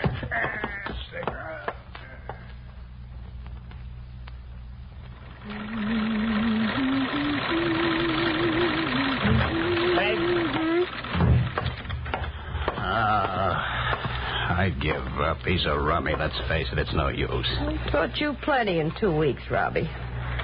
So it'll take a little longer than you figured. Will you stop that sewing machine? Him with the bottle, you with your sewing. You both drive me nuts. If you need a dress so bad, why don't you go out and buy one? It's hard to fit in the shoulders. Why I ever had this crazy idea, I don't know. I'm going back to being a gunman. You walk in, you put a heater on them, you get their dough. That's all there is to it. You don't have to be a mechanic. Do what you like, Robbie. I still think it's a good idea. Would you shut that thing off before I throw it out the window? Oh. Every time I look at him, I hate him more. Why? What's he done to you? I don't know. Maybe I'm looking at myself 30 years from now. Why don't you try taking the bottle away from him? When he gives, you give. That don't work either. He may be the best safecracker ever to come out of Boston, but he sure needs a lot of lubrication. All morning he's been trying to explain to me about keeping nitroglycerin at body temperature. I should keep it under my belt next to the skin. Yeah. I'll try it the way he says. Somebody will have to come pick me off the roof. With a shovel. Robbie. What? You think these buttons would be nice on here? Or covered ones? Oh, who cares? What happens after you finish learning everything he knows? He'll go along on a job with me. One job. That won't make him happy. Who wants to make him happy? They're going to catch the old rumhead. Right in the act. Hey. Isn't that kind of dangerous for you? It's the safest way I can think of. We go over to some small town across the river. We break into a store. I work with them till almost time to set her off, and then I go out after the car. Boom. The cops are there. First thing you know, Moore's in Joliet or someplace where he won't give me any more trouble. Oh, now, that's not right, and it's not fair. Who cares what's fair? He's off our hands. Let me get back to the professor. I'll talk to you about it later.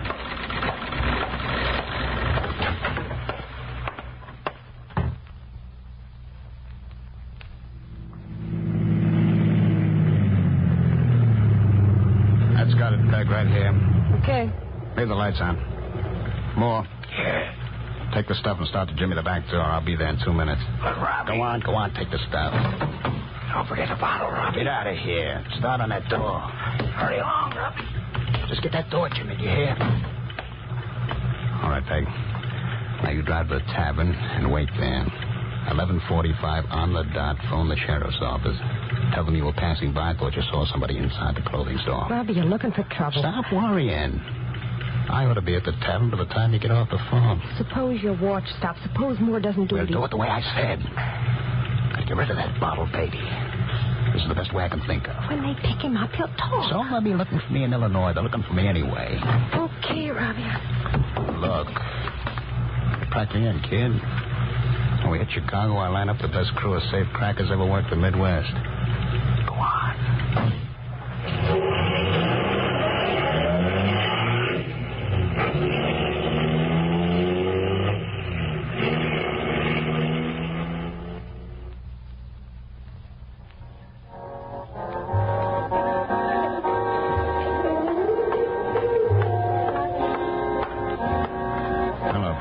How's this for timing? Wonderful. What's the sheriff's office say? They're sending somebody to investigate. Perfect. Well, what are you thinking?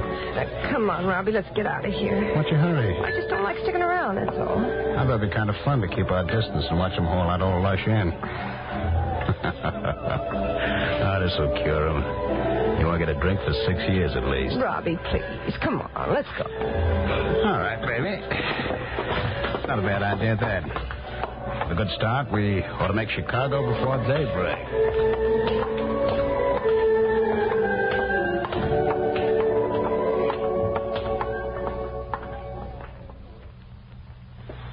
So, Don, Robert Lee Robertson, the St. Louis bandit turned safecracker, headed for Chicago to organize a gang of burglars who would lead Midwest authorities, both federal and local, on a wild chase until a vial of nitroglycerin blew the gang's hopes sky high. Now back to Gangbusters. You were telling us, Lieutenant Sinclair, how Robert Lee Robertson turned from banditry to safecracking, employing the technique of an old-time burglar whom he used as a tutor. That's right, Don. And within a few weeks, the gang was striking so often and so swiftly that law enforcement officers from each of 4 states met in Chicago one day with agents of the Federal Bureau of Investigation and post office inspectors. As the meeting progressed, Captain George Mantell, safe and loft expert of the Chicago Police Department, was called on for his opinion.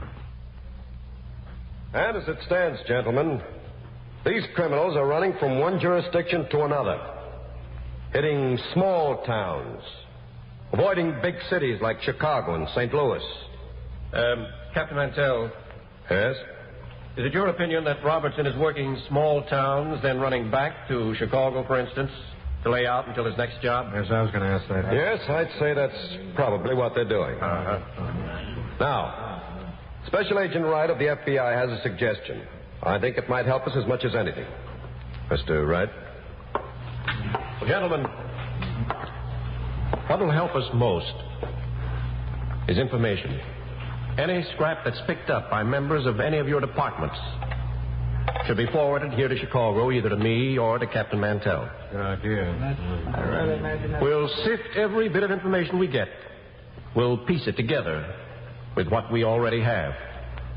Maybe with a little teamwork among all of us, we'll be able to locate these men and get enough evidence to convict them.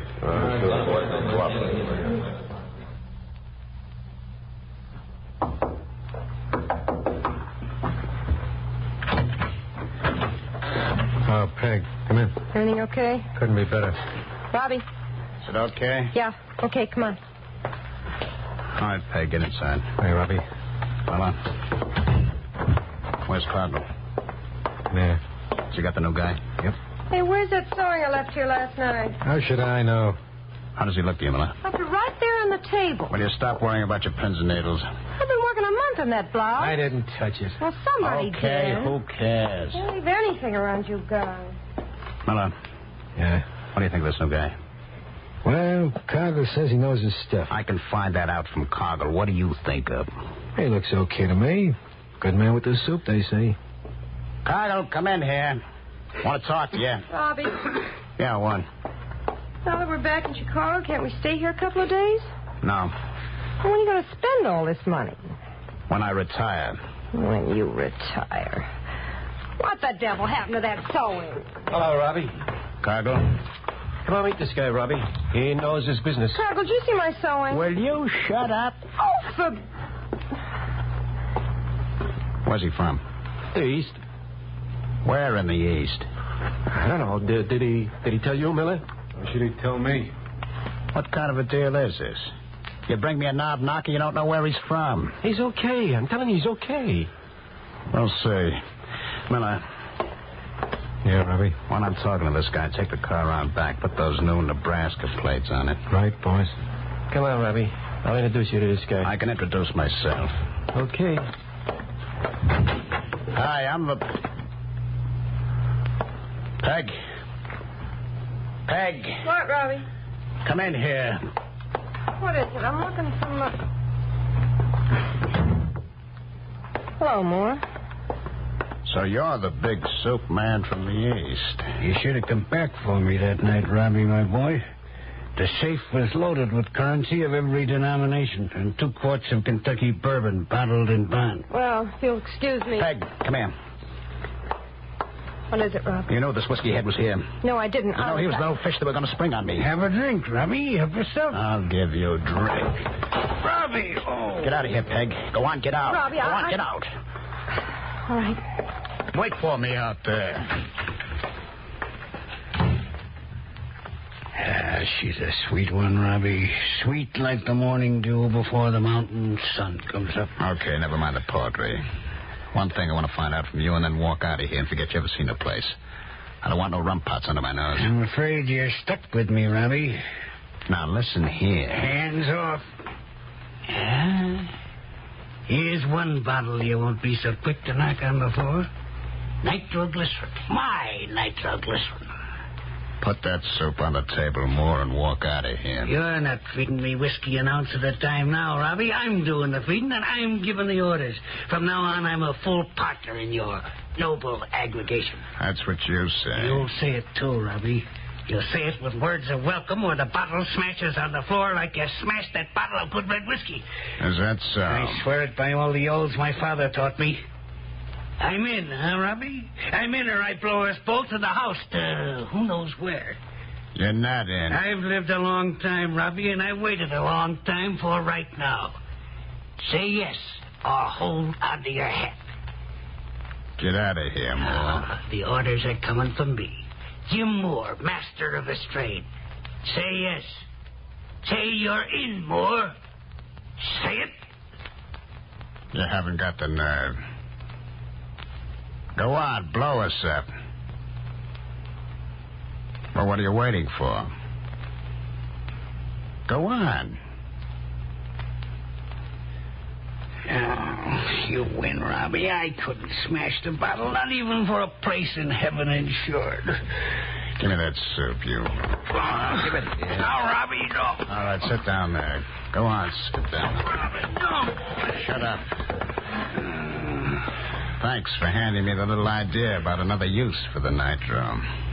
I'll remember it if I ever get on a spot. Only you and me are different, Moore. When I have to, I'll smash the bottle. Pity a poor soul who was once king of them all, Robbie. I'll pity you, all right. I'll put you out of your misery. Oh, Robbie. Robbie, no. Cargill, Miller. Miller went out to the car. Go in there and watch that guy. Don't let him out of your sight. Ain't he all right? Get in there and watch him, will you? Okay, don't get excited. Peg. I ought to pin your ears back for this. For what? You didn't call the cops that night. I did, Robbie. I did exactly what you told me. Don't lie to me. Let go. What do you think I'm running around here? What do you think I'm running? An old folks' home? Robbie, stop. You didn't call the cops, did you? Did you? I couldn't. Not on the old guy. I couldn't. When I tell you to do something, you'll do it. All right, Robbie. All right. From now on, anything you say. You bet your life you do anything I say. Anything. Hey. Now, Robbie. No Nebraska plates are on a car. Okay. We'll leave in 20 minutes. What about the new guy? We taking him along on a job? We're taking him along, but not on the job. He gets dumped about halfway. Robbie.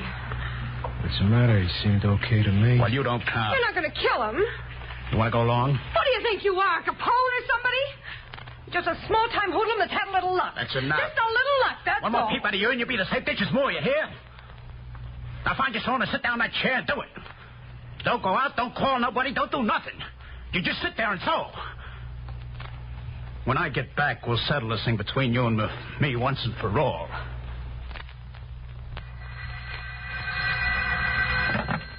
FBI, Special Agent Wright. This is Captain Mantell.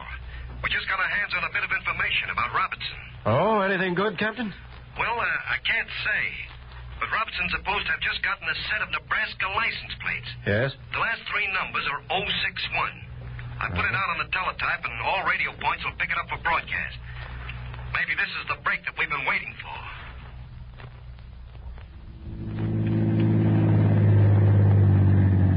Look, Robbie, I don't want to get mixed up in no killing. I got nothing against the guy. Yeah, Robbie, just tell me why. If you tell me why, then it might be okay. It's okay because I say so. Drive, Cargill, that's all. Just drive. And you, Miller, keep your mouth shut. Let me kill the bottle before you give me the push, Robbie. Shut up. If you think I'm scared, you're thinking right. Gee, I wished I had more of a load on. If I had more of a load on it, it'd be like dropping off into a feather bed. Shut up, will you? There's a spot up ahead, Cargill. Look, Robbie, Okay, that's enough. Be just like you, more to come back and haunt me. You could count on it, Robbie. All right, where'd you rather have it? In the head or in the belly? Let me go. Let me go, Robbie. I'm doing you a favor, rum-dum. Make up your mind. Where? Robbie, it's cops. Gee, get moving. Get moving, Cargill. Don't worry. It's a state highway patrol, Robbie. They must have made the license plate. Go on faster. I guess you get a reprieve, Moore. Oh, for once in my life, I wish the cops well. Go on. Down to the floor. We're pulling away from him. Cargill. Yeah? Douse the lights. Hey. There's a side road over the hill. Duck into it. We can't run on a side road. Maybe we'll lose them. If not, it's okay. There's enough of us. We'll fight it out and double back Chicago. What about him? He stays with us. For the time being. Go on. Hit it, Cargill. Hit it.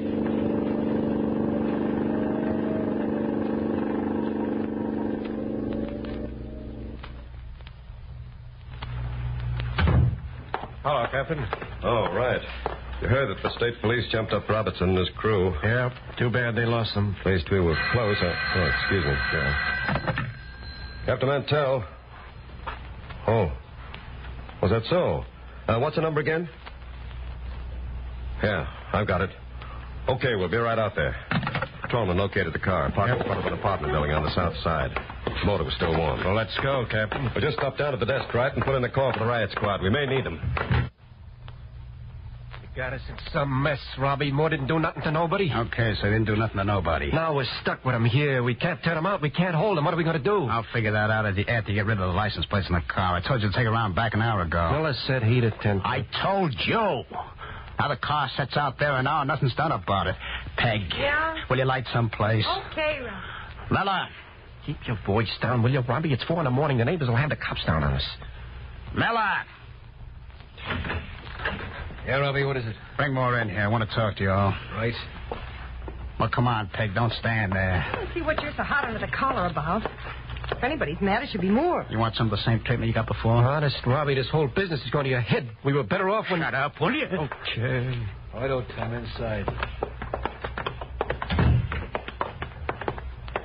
Well, Robbie, got yourself in the spot, haven't you? You're stuck with me like a tiger stuck with stripes. I won't be stuck with you for long. Hey, Robbie. Peg, ask who it is. Who is it? Police officers. Open up. We're cooked. Open up in there. Get the machine gun. No, wait. Wait a minute. I got a better idea. Listen here, copper. I got nitroglycerin here, see? I'll blow you and us and everybody in this building straight to Milwaukee. Robbie, put away that... Put it away, I'm going to use it. You hear that, copper? You hear that? I'm going to use it. Open the door or we'll shoot through it. Robbie, put that soup away. Shoot through the door and you'll hit the soup, copper. You want to live, don't you, copper? You want to live? Let me get away or I'll blow you all to pieces. Robbie, get some sense, will you? They got us. Robbie, don't do it. Jump on cargo. He's like, yeah, let go of my arm. Let give me that. On your feet. All of you, on your feet. All right, take it easy. Will you take it easy? Give me that. You want to use this stuff? I know him. Go on. Line up against the wall there. Okay, go on. Some shot. You too, Grandpa. Come on. I'm as innocent as a new hatched chick. We'll see how innocent you all are. All right, face the wall. Put your hands up high. All of you. Go on. That's it. Fine-looking bunch. Hey, Captain? Yeah. They'll look a lot finer through bars. Okay, men. Start checking them down. Take it easy. Out on this side. That dawn was the end of a notorious gang of safe burglars. They are all now serving long terms in various federal penitentiaries and still face trial on at least 150 charges of burglary in 5 states. Well, thank you, Lieutenant Sinclair, for this extraordinary case history. And congratulations to the hundreds of police officers, federal and state, who participated in the investigation leading to the arrests and convictions.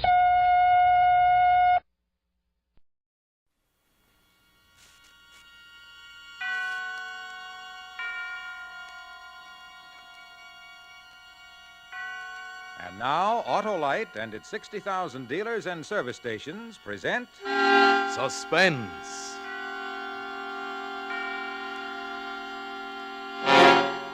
Tonight, Autolite brings you James Mason and Pamela Colino in Agatha Christie's Where There's a Will, a suspense play produced and directed by Anton M. Leader. Friends, have you ever been in a dilemma? I mean, in a fix, like having to get started in a hurry and your motor won't turn over? Well, what you need is an Autolite Stay Full battery, that dandy dynamic battery you can definitely depend on. Why, by Cornelius, an Autolite Stay Full battery needs water only 3 times a year in normal car use. You can say bravura for that Aqua Pura. Plenty of extra liquid reserve. Yes, sirree. And it has extra plates in every cell. That means longer life and stronger life. What's more, those plates are protected against loss by fiberglass insulation. I can't say enough about Autolite Stay Full batteries, those marvelous marvels with more liquid reserve than Hollywood has stars. So get wise, get an Autolite Stay Full. Remember, you're right with Autolite. And now, Autolite presents James Mason and Pamela Colino in a tale well calculated to keep you in suspense. And now, Mr. Jepson, you really must let me make you a whiskey and soda. I have some excellent scotch. Never mind that, Ridgway. I've come to find out when you can raise 10,000 pounds. I see. Yes, I see. Well, Mr. Jepson, £10,000 is a great deal of money. It's what's needed to cover your notes. Yes, that's right.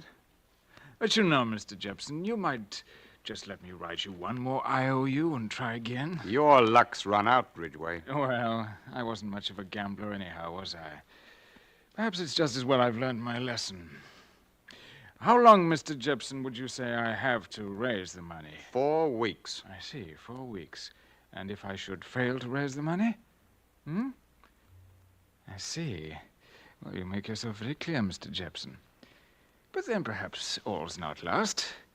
Mrs. Harter, my aunt, has had the foresight to draw up a new will, making me her heir. The money was to go to a niece, my cousin Miriam, but now a new will's been drawn up. Aunt Mary finds me much more satisfactory than poor Miriam. The very spirit of solicitude I am, forever inquiring about her health, about her poor weak heart. 4 weeks. Is that right, Mr. Jepson? That's right, Ridgway. Or else. I see. Or else.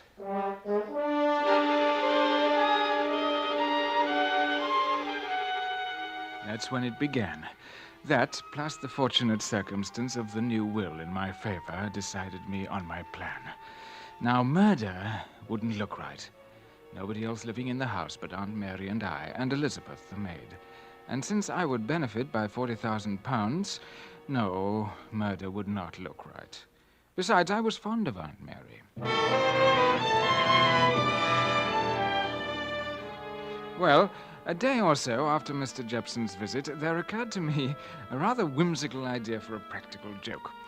The first thing was to determine the degree of weakness of Aunt Mary's weak heart, and so I arranged an appointment for her with Dr. Meynell, the heart specialist in Harley Street. Just have a chair, Mr. Ridgway. Thank you, Dr. Meynell.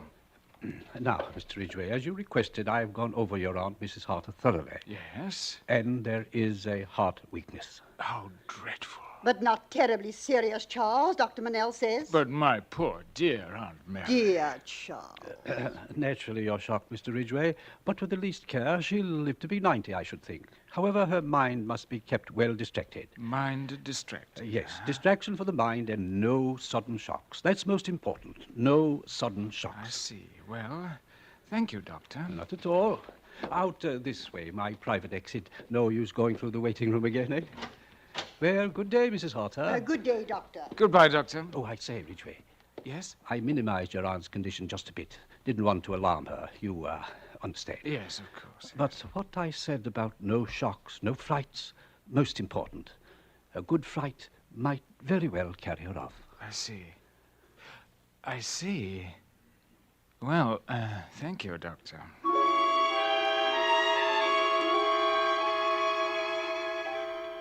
The next step was the radio. Aunt Mary must have a radio. But, Charles, you know I don't care for newfangled things. We've got on quite well without a wireless.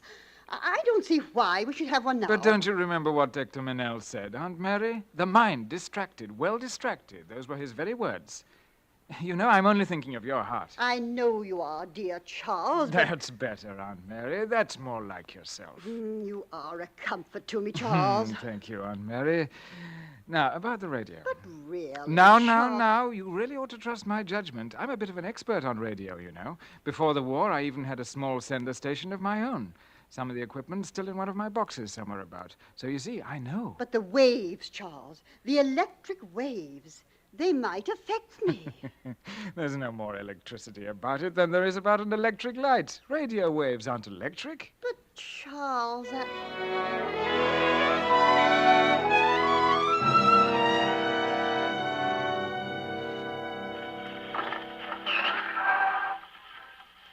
Well, I must say it makes a frightful noise. Oh, we'll have it tuned in a minute. Here we are. What is it? It's Spanish, Auntie. Madrid propaganda.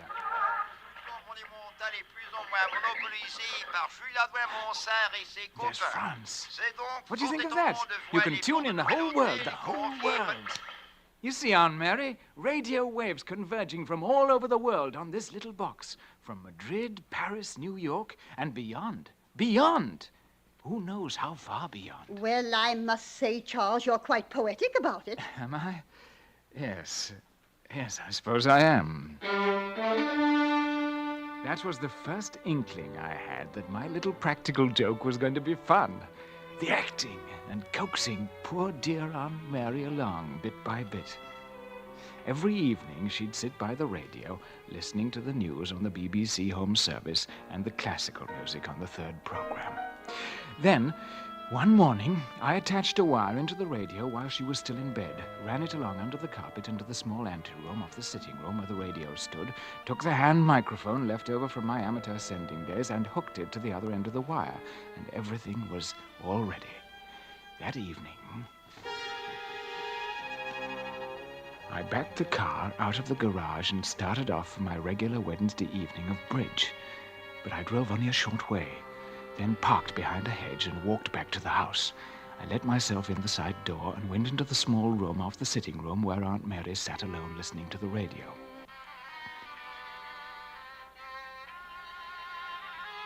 It was the third program, a program of Beethoven. I opened the door the slightest crack. The moment had come, and I felt my heart beating with strange emotion. I saw in my mind's eye Aunt Mary and the dimly lit sitting room, and I almost felt the mood she must be feeling as she sat dreamily immersed in the shifting strains of music. I picked up the microphone and... Mary. Can you hear me, Mary? This is Patrick. What? This is Patrick, your husband, speaking. From the other side. I am coming for you soon. Will you be ready, Mary? Patrick. Will you be ready, Mary? Patrick!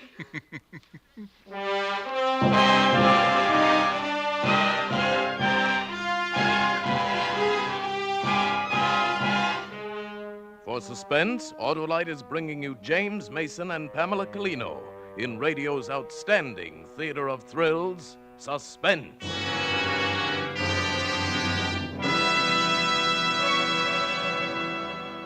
Say, Hap, I spent Washington's birthday telling my young nephew the story of George Washington. What a great man he was. How he always told the truth. Well, that was nicely, Harlow. This younger generation should know about George Washington. And to illustrate, I told him how I always tell the truth about Autolite Stay Full batteries. What? Those marvelous, wonderful get-up-and-get batteries with the extra reserve of water. Why, son, I told him a camel is practically dehydrated compared to an Autolite Stay Full battery. Because an Autolite Stay Full battery needs water only 3 times a year in normal car use. But, Harlow, you were telling your nephew about George... Always tell the truth, I told him.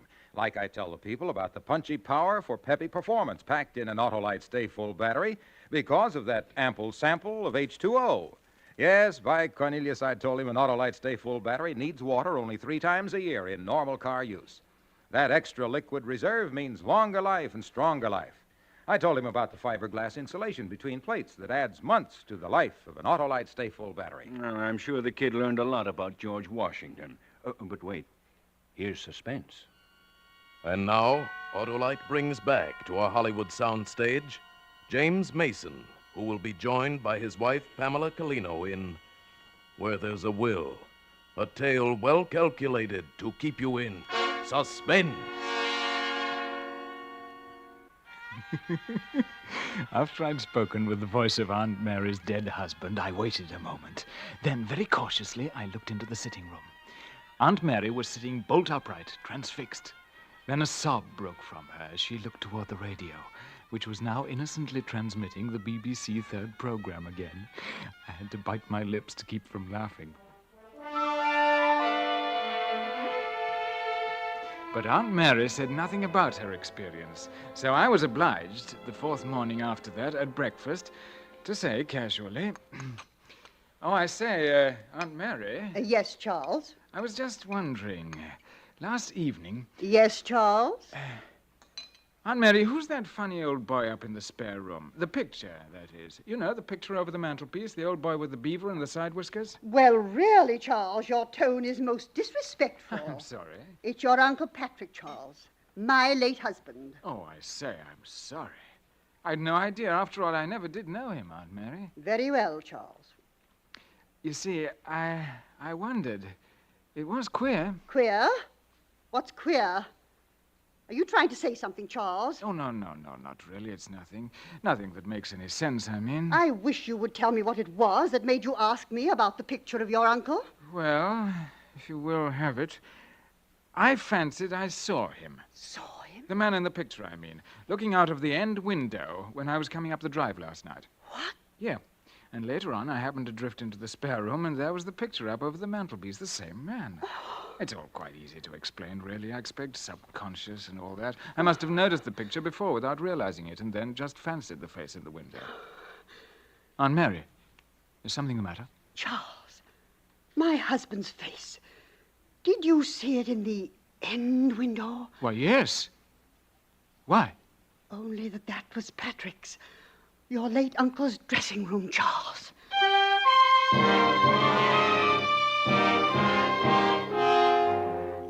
The very absurdity of the story I made poor Aunt Mary believe was the fun. The clever, roundabout way I played my role. The following Wednesday night, I pretended to go and play bridge again. I concealed myself in the room off the sitting room just as before, took up the microphone, and spoke from the other world in the same sepulchral tones. Mary, on Friday, I shall come for you. Friday at 9:30. At 9:30. Do not be afraid. There will be no pain. Be ready, Mary.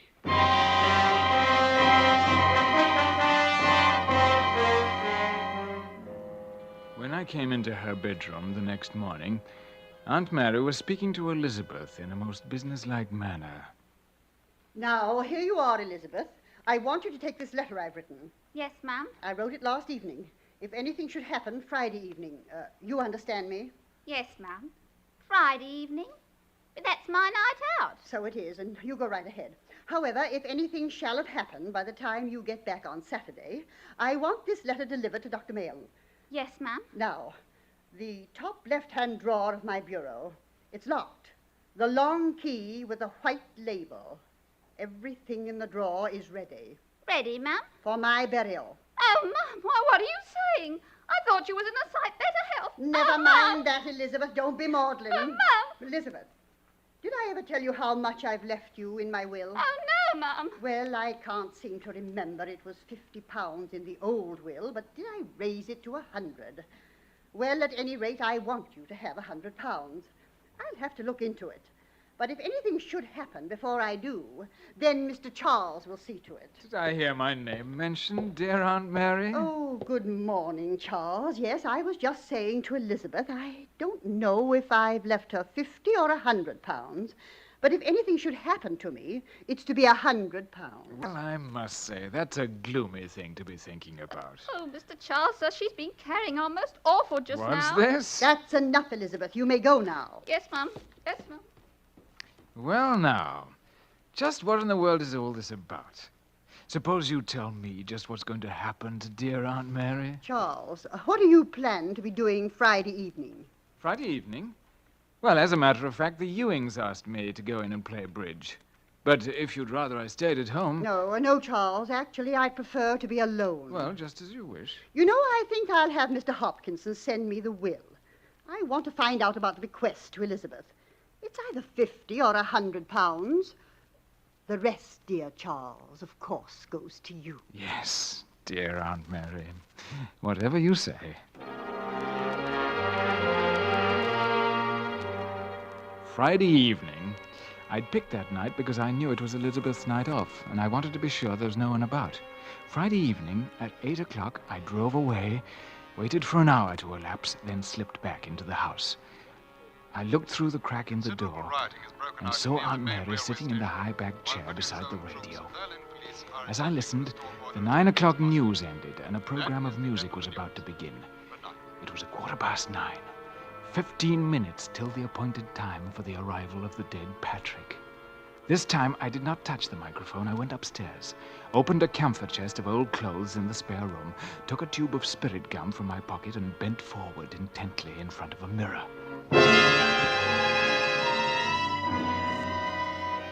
Sharp on the instant of 9:30, there was a fumbling at the outer door of the house. And the front door slowly opened. And then there were slow, halting footsteps along the short hall to the sitting room where an old woman waited. And then the sitting room door opened. The time has come, Mary. Patrick, I'm ready.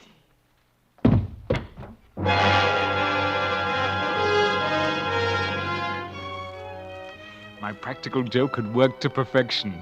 Aunt Mary's poor old heart couldn't stand the strain of seeing her dead husband, Patrick, arrive in person to carry her off into the spirit world.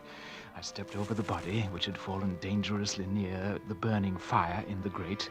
I took the poker and thrust some folds of paper that were lying in the ash into the fire to bring up a blaze, and in the blaze burned the false beard and side whiskers.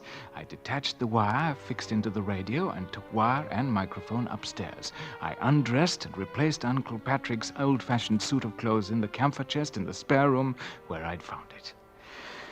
Then I dressed again and went off to play bridge at the Ewings.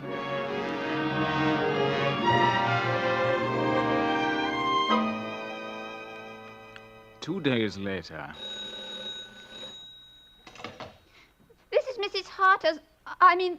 Mrs. Harter's residence. Oh, just a moment.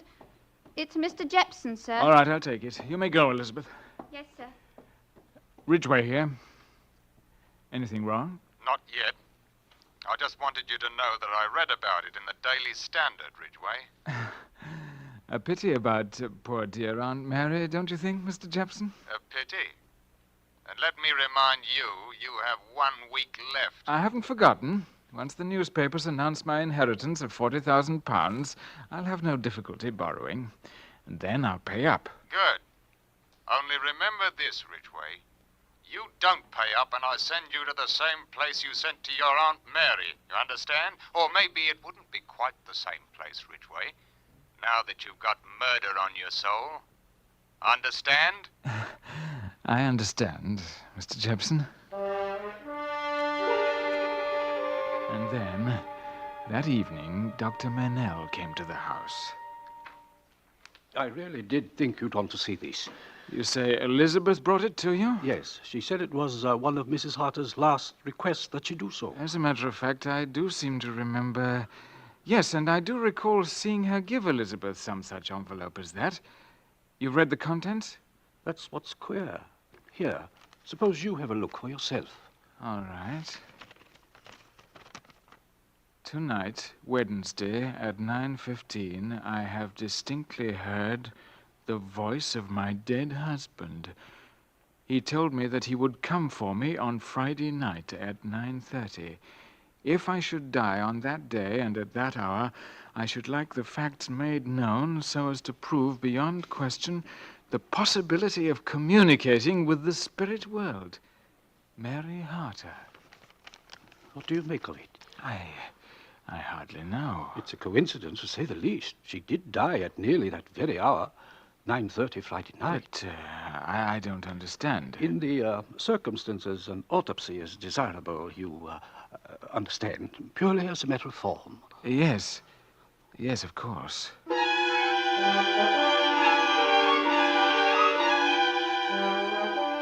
Why not?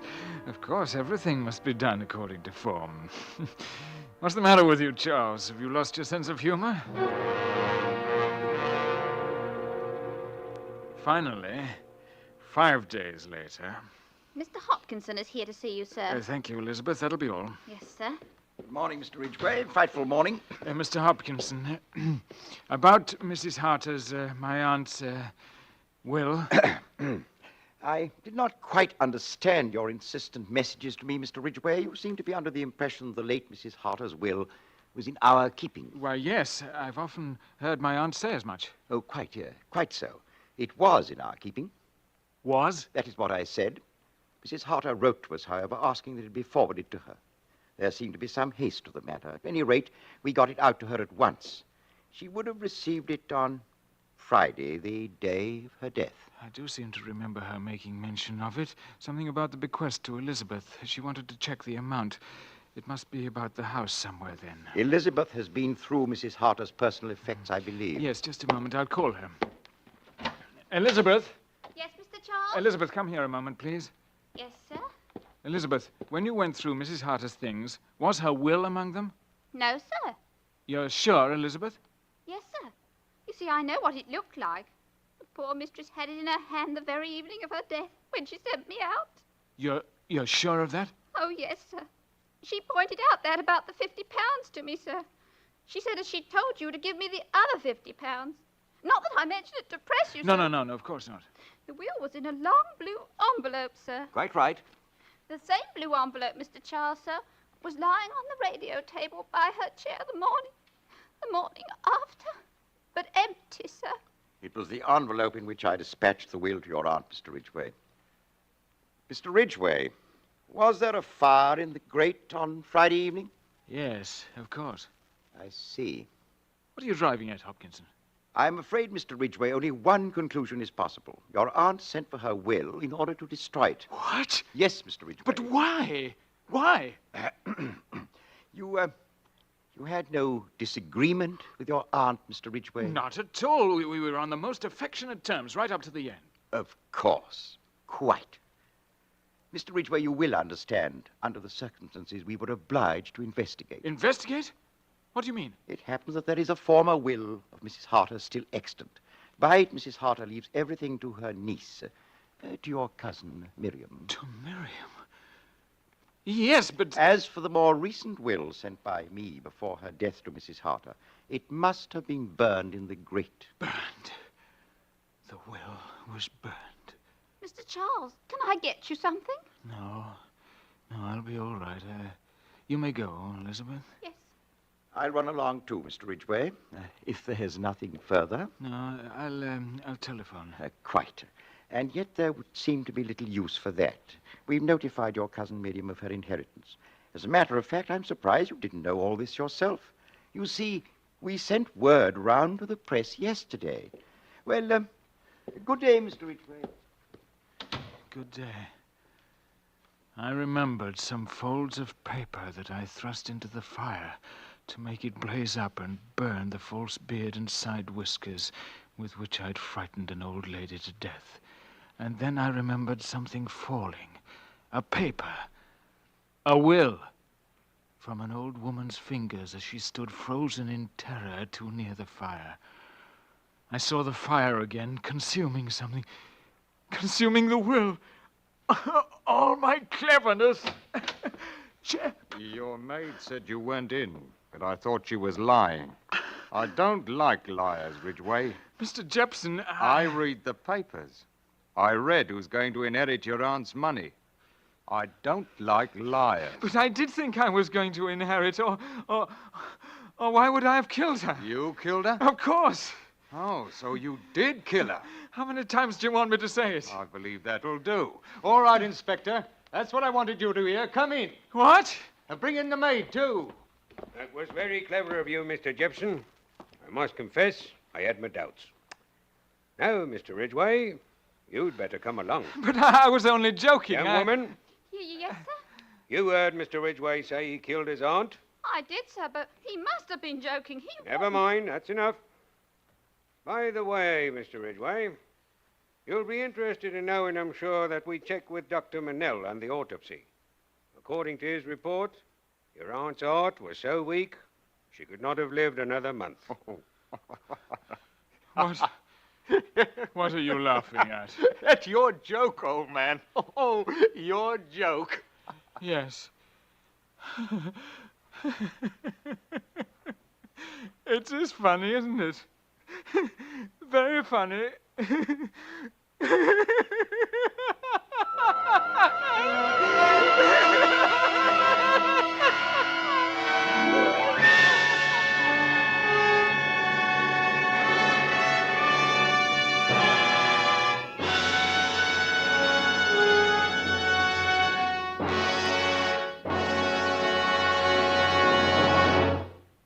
Thank you, James Mason and Pamela Colino, for a splendid performance.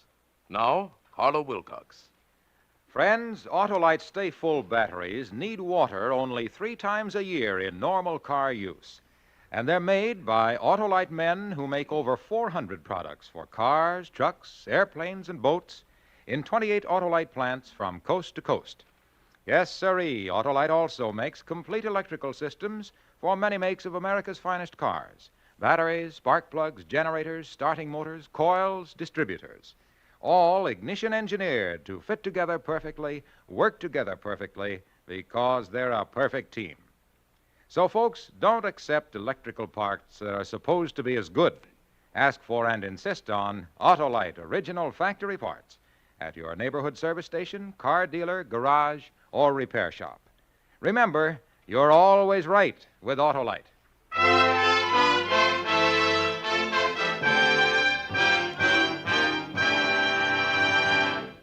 Now, here again is James Mason and wife Pamela Colino. I hope you both enjoyed being on Suspense tonight, and especially you, Mrs. Mason, even though the part of Elizabeth was small. Oh, yes, it was a lot of fun. You see, James and I learned a long time ago that it's not how large the part is, but how much fun you have playing it. Besides, next time, Tony Leader has promised to find a script for me, in which James can play a butler or a cat or something. How about that, Mr. Mason? I'm looking forward to it. And we're looking forward, too, to next week when Joan Fontaine will star in The Lovebirds, another gripping study in Suspense.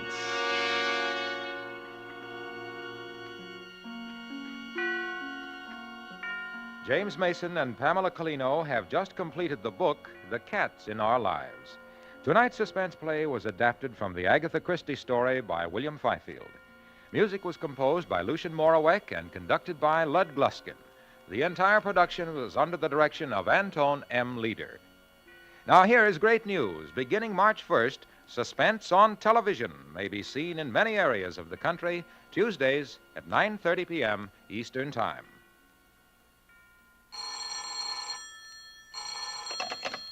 You can buy Autolite electrical parts, Autolite resistor spark plugs, Autolite Stay Full batteries at your neighborhood Autolite dealer. Switch to Autolite. Good night. This is CBS, the Columbia Broadcasting System.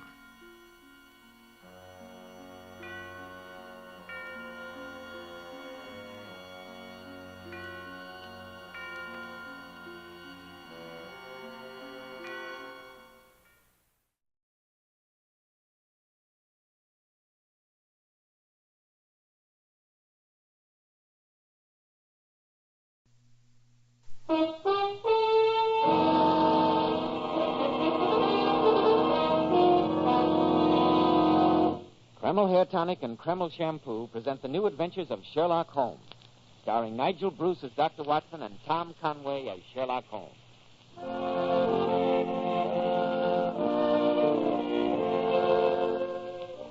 Now, once again, it's time to keep that weekly appointment with our good friend and host, Dr. Watson. I'm sure he's waiting for us in his study, so let's join him there, shall we? Ah, there you are, Mr. Bell. And how are you this evening, my boy? Just fine, thanks, Dr. Watson. And yourself? Well, 22 of gout, but otherwise I'm doing pretty well for an old gentleman of... We won't go into the question of my age. Draw up a chair and I'll get on with tonight's new Sherlock Holmes adventure. From the hint you gave us last week, it sounded like quite a story. It was one that I shall never forget at any rate.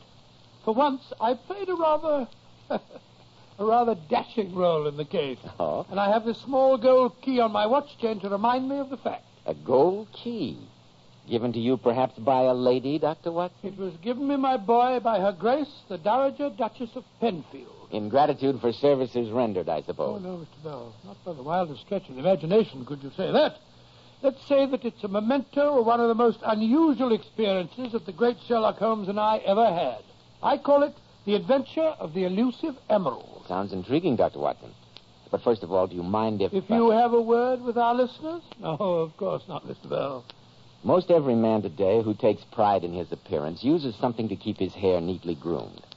And how does the preparation you use measure up to this test? Look in the mirror. Has your hair that old-fashioned, greasy, patent leather look? Now run your hand back over your hair. Does your hair feel greasy, sticky, or dirty? If it does, then be smart, men. Change to Kreml hair tonic. This highly specialized hair tonic contains a combination of hair grooming ingredients found in no other hair tonic. That's why Kreml keeps your hair in place longer, with such a handsome, well-groomed look. When you use Kreml, you can run your hand back over your hair, and, men, it's really a pleasure. No grease comes off on your hand. And I'm sure you'll enjoy the way Kreml always looks and feels so clean on your hair and scalp.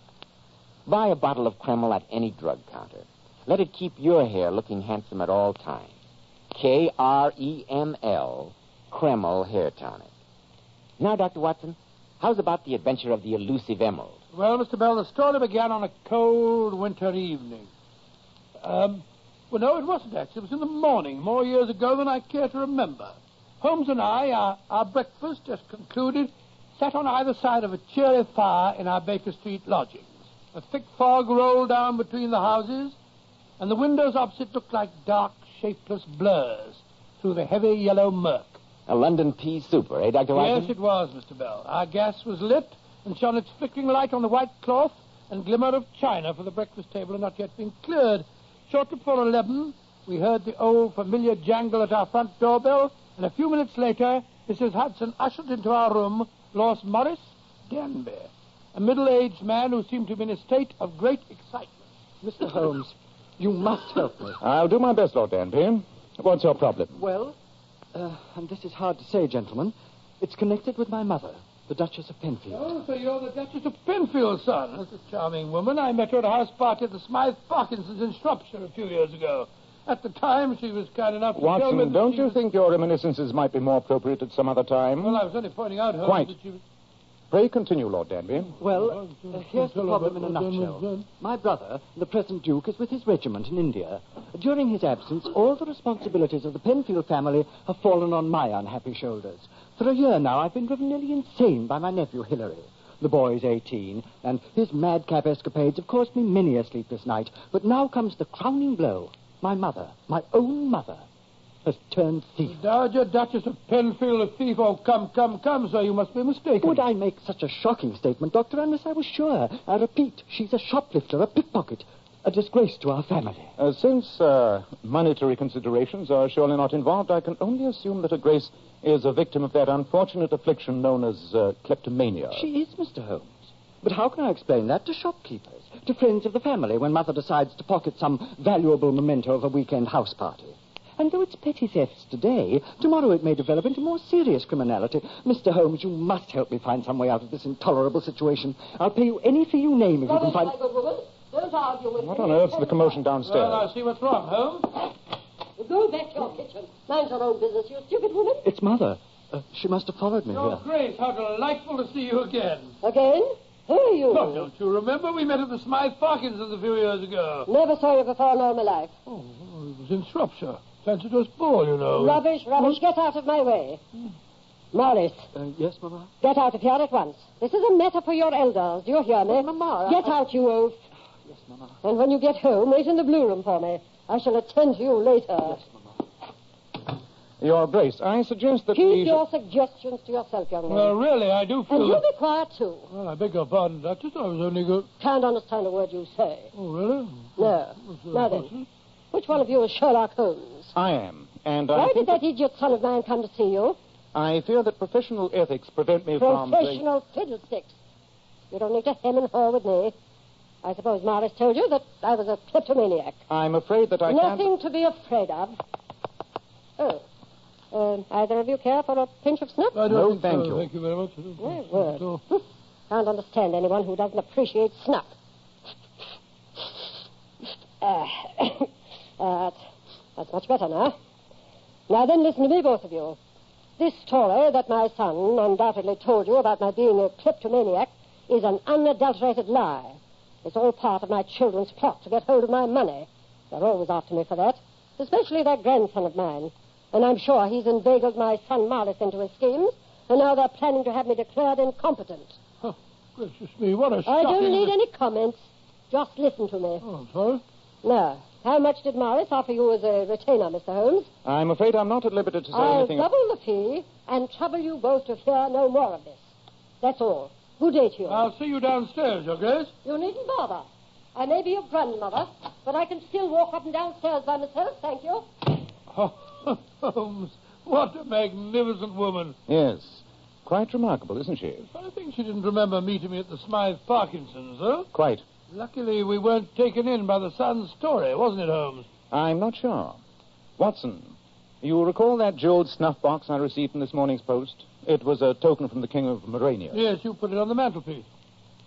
Good Lord, it's vanished. Precisely.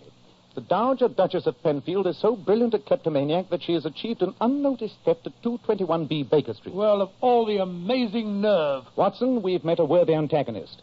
Come on, old chap. Grab your hat and coat. I think we'll take the liberty of providing the Duchess with an unobtrusive escort.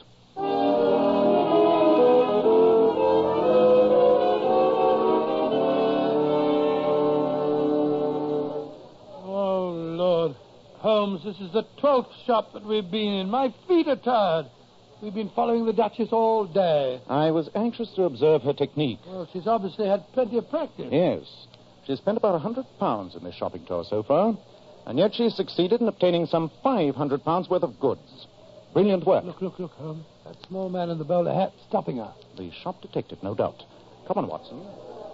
I'm sorry, ma'am, but there it is. What utter balderdash are you talking? I must ask you to come and see the manager. Can I be of any assistance, Your Grace? Huh? Oh, it's Holmes and his friend.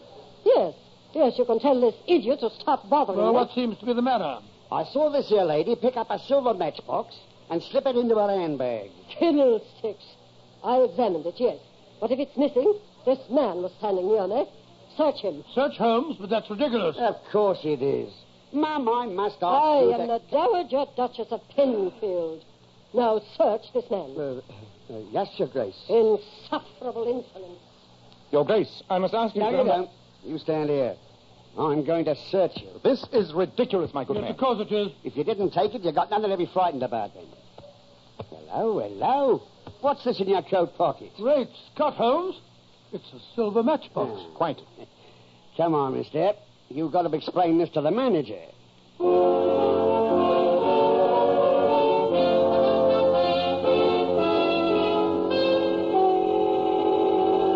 Mr. Holmes, I'm very embarrassed that my man brought you here. That's quite all right, sir.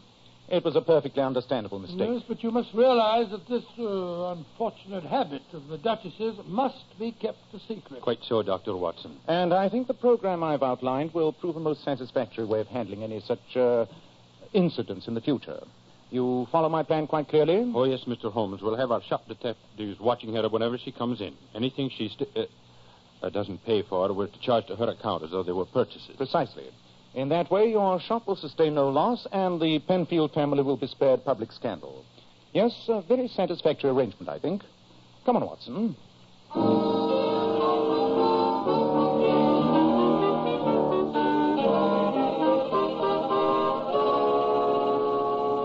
Yes, Mr. Holmes, a very satisfactory arrangement. Don't you agree, Hilary? Yes, Uncle. I suppose if we can't stop Granny pinching the stuff, at least this will keep it quiet. Hilary. All that remains to be done, Lord Danby, is to make similar arrangements at the other shops your mother patronizes. And in that way, sir, all scandal can be avoided. Yes, it's an excellent plan, excellent. I only wish that since Granny's so free and easy with other people's stuff, she'd loosen up the money bags for me a little. I'm stony broke. We won't go into that now, Hilary. Come along, my boy. I know Mr. Holmes is a busy man. Good day, gentlemen. Good day, good day. I'll be communicating with you, Mr. Holmes. Very well, Lord Danby. Well, I suppose that's the last we'll hear of the Duchess's problem. I think not, Watson. Huh? Just before Lord Danby arrived, I was studying the social section of today's Times. Look at the item I ringed in blue pencil. The distinguished Polish nobleman, Count Stephen von Kratzoff, is holding a reception at his Grosvenor Square house tomorrow afternoon, at which time the famous Kratzoff emerald will be displayed. Skim through the list of guests, Watson. I think one name will interest you. Colonel and Mrs. Martin, Lord and Lady Norwick. By George, the Dowager Duchess of Penfield. Exactly. And the combination of the finest emerald in Europe and the Duchess of Penfield means that this is one reception we must not miss.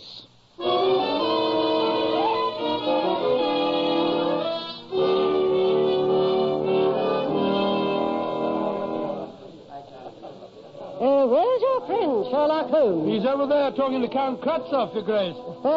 You and your friend have been following me since yesterday, haven't you, young man? No, of course not. We wouldn't dream of such a thing. Fiddlesticks. I know you have. Well, by the way, you said we'd met before somewhere. Where was it? At the Smythe Parkinson's in Shropshire. At a fancy dress done. No, the Parkinsons. Don't you remember you? I was wearing a Pharaoh's costume. Oh, really? How very original. What was I wearing? Something in blue. Blue velvet, I think it was. You had a white wig, I remember. You looked enchanting. It wasn't a wig. It was my own hair. My own hair's white. And it wasn't velvet, it was tulle. And the dress was red, not blue. However, I'm flattered that you remembered me.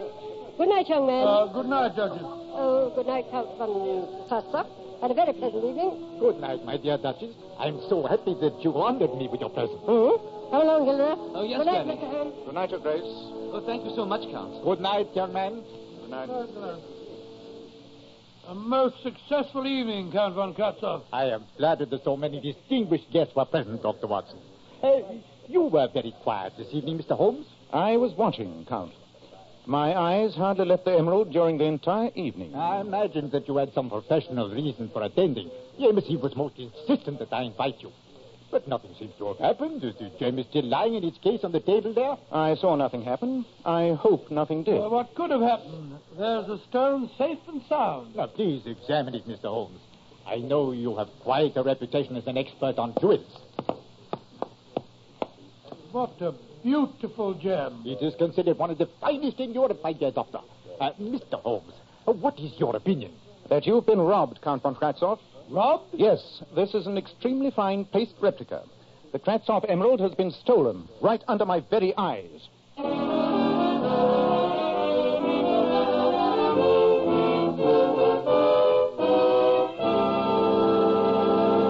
In just a moment, we will rejoin Sherlock Holmes and Dr. Watson as they try to solve the mystery of the elusive emerald. Men, it's smart to take care of the hair you've got. And I want to tell you about Kreml hair tonic. You see, Kreml is a highly specialized hair tonic. It contains a combination of hair grooming ingredients found in no other hair tonic. That's why it keeps hair neatly in place longer and gives the hair such a natural, well-groomed appearance. Never greasy or sticky. But men, Kreml does lots more than keep hair looking attractive. A quick massage with Kreml stimulates the circulation of blood right in the surface of the scalp.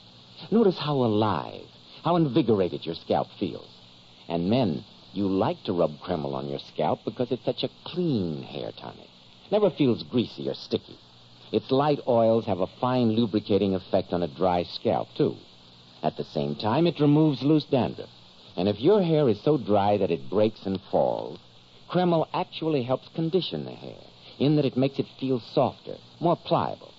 So men, for a cleaner scalp, for better groomed hair, change to Kreml. Kreml, Kreml hair tonic.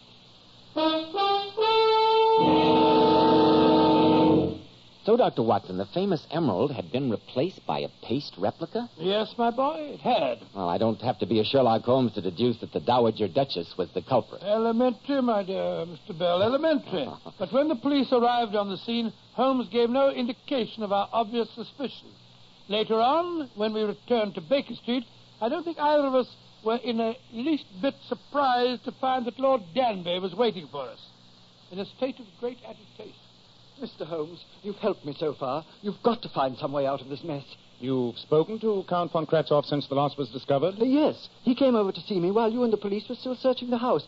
We're neighbors, you know. What did he say, sir? That for the sum of £20,000, he'd agreed to keep the whole matter quiet. Indeed. And why should Count von Kratzoff assume that your mother was responsible for the theft? I'm afraid he must have heard rumors of her unfortunate habits. Do you propose to make the settlement, Lord Danby? The estate can't afford it, Doctor. Oh, dear me, what will my brother the Duke say when he returns from India? What am I to do, Mr. Holmes? Your problem has many more ramifications than I imagined when you first called on me, Lord Danby. I think if you'll allow me a few hours' grace, I can give you a surprisingly satisfactory solution to your dilemma. I'll be eternally grateful if you can. Well, how do you propose to do it, Holmes? The first step is obvious.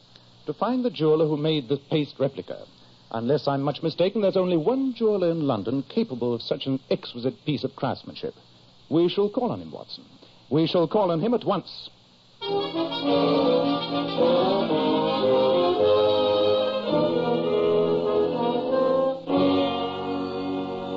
Mr. Holmes, I made this replica. I thought you were the only man in London capable of such brilliant work, Mr. Marcus. You are most kind.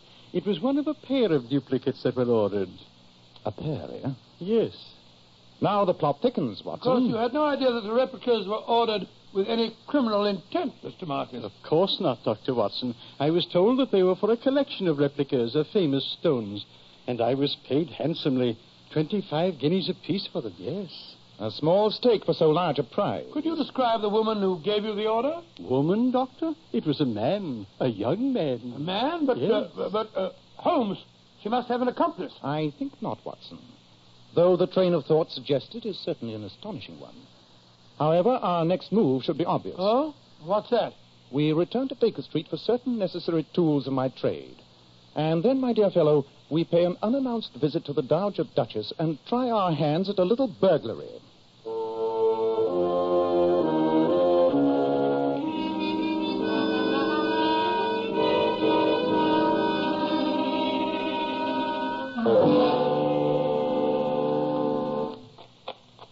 Holmes, is that you? Yes, Watson. I hope you're not too cold. Oh, I'm frozen to death. Cowering here in these bushes under the Duchess's window. You must have been gone for 3/4 of an hour at least. Nevertheless, it was a very profitable excursion. Oh, I'm glad to hear it. For heaven's sake, take off that stupid moustache. You look ridiculous. And yet this stupid moustache inspired great confidence in the second chambermaid. Under the impression that I was a flirtatious plumber with prospects, she informed me that the Duchess has a small room leading off a boudoir. A room that none of the staff is allowed to enter. You think that that's where her hoard of stolen goods may be situated? It's worth trying, old chap. A stout coil of rope attached to the balcony above should enable us to make an unobtrusive entry. Possible, but where do we find a stout coil of rope? Even a pseudo-plumber has his tools. You don't imagine this bag contains a pipe wrench or some such useless appurtenance, do you? Look. Great Scott. A coil of rope. Exactly. Now let's see how best we may secure it to the balcony above. But we must work quietly, Watson. If we are discovered, I'm afraid this is going to be a trifle hard to explain.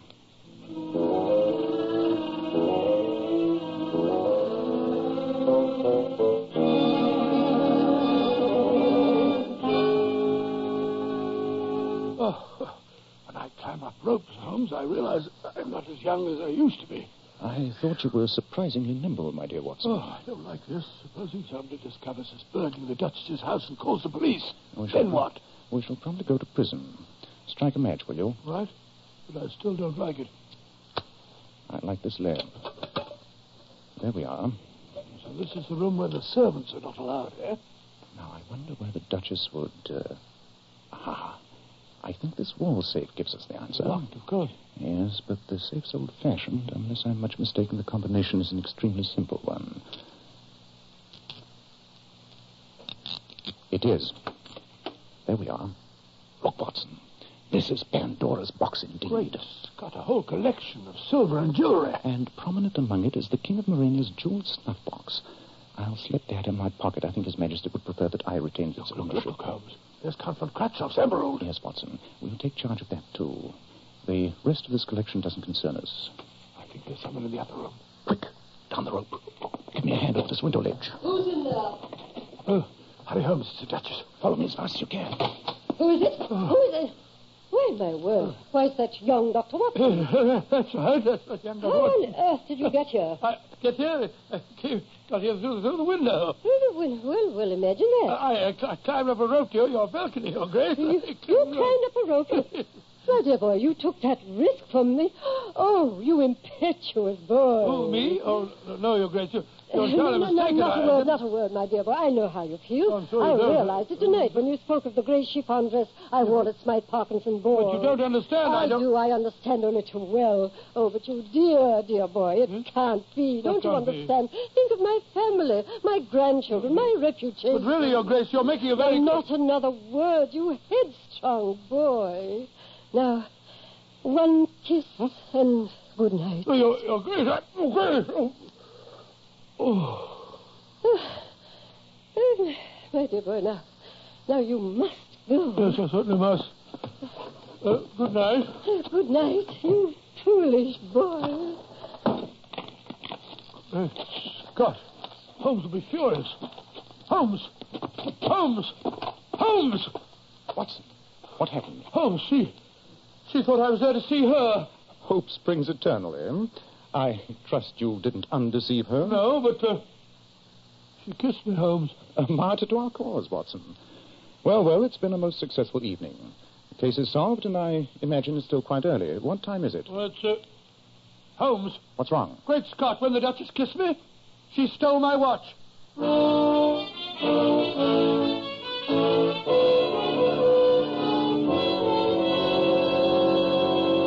say the case is solved, Mr. Holmes? Yes, Lord Danby.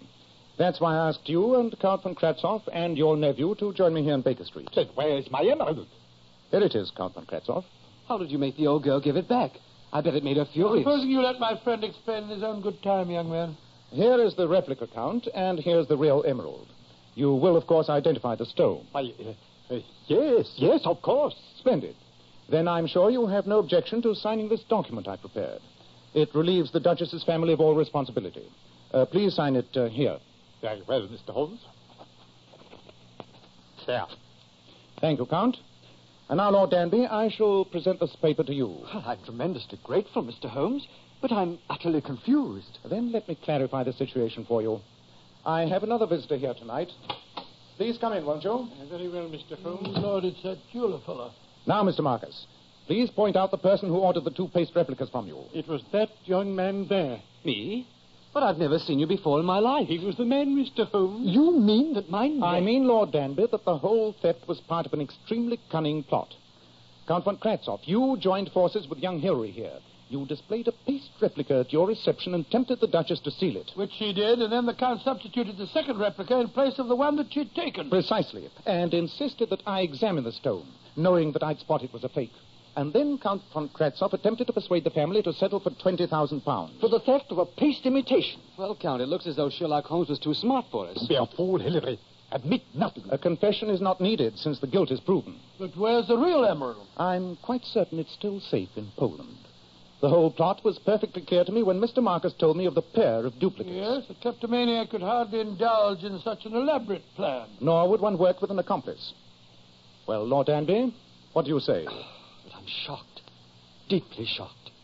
My nephew I shall deal with separately, of course. Don't look so grumpy, Uncle. I was only trying to get a little money. Granny wouldn't give me any. Count von Kratzoff, you can be prosecuted for fraud and extortion, you know. Only by involving the Penfield family in a great deal of scandal, I assure you, Mr. Holmes. What do you say, Lord Danby? Do you intend to prosecute? The Count's right. The scandal would be unbearable. Then I'd suggest we merely request Count von Kratzoff's immediate departure for Poland. Now, don't try and stop me, my good woman. I'm going upstairs. It's Mother. It's Granny. It's the Duchess. Oh, Lord. My word. How very depressing.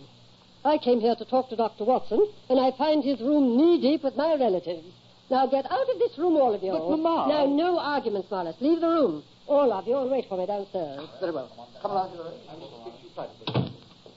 Mr. Holmes, I want to speak to Dr. Watson alone. Very well, Your Grace. Holmes, don't leave me. Well, that's extremely ungallant of you, Doctor. Your Grace, you can speak freely, perfectly freely, in front of Mr. Holmes here.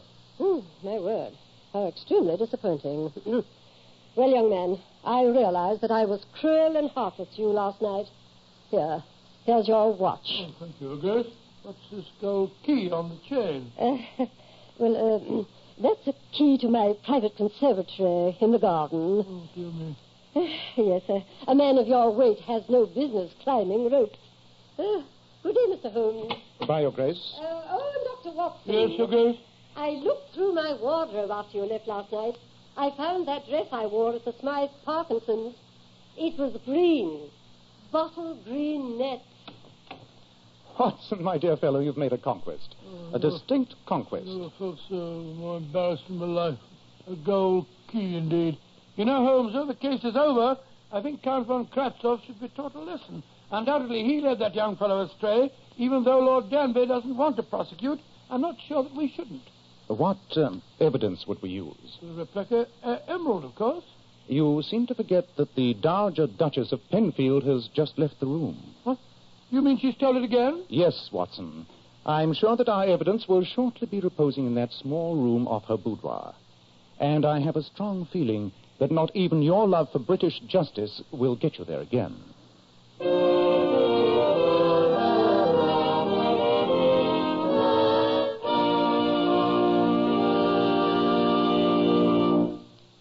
before Dr. Watson gives us a hint about next week's story, girls, those famous $1 Million Powers models you see on magazine covers always have to keep their hair shining bright with highlights.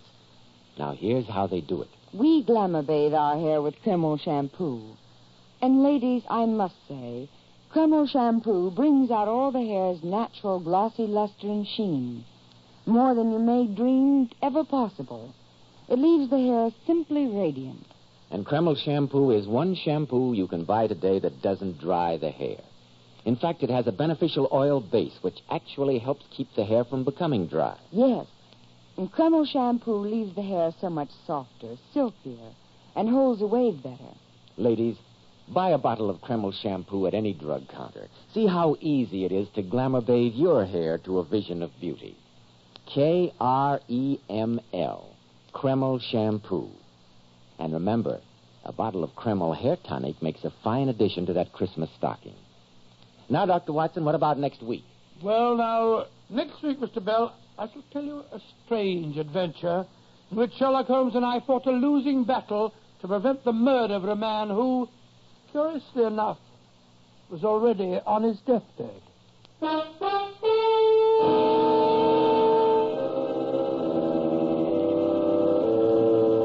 Tonight's new Sherlock Holmes adventure was suggested by an incident in Sir Arthur Conan Doyle's story, The Musgrave Ritual. Nigel Bruce appeared by permission of California Pictures. Tom Conway through the courtesy of Eagle Lion Pictures.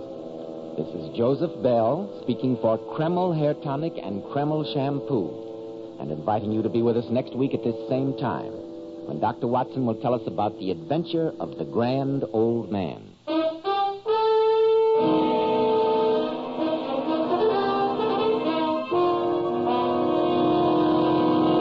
This is ABC, the American Broadcasting Company.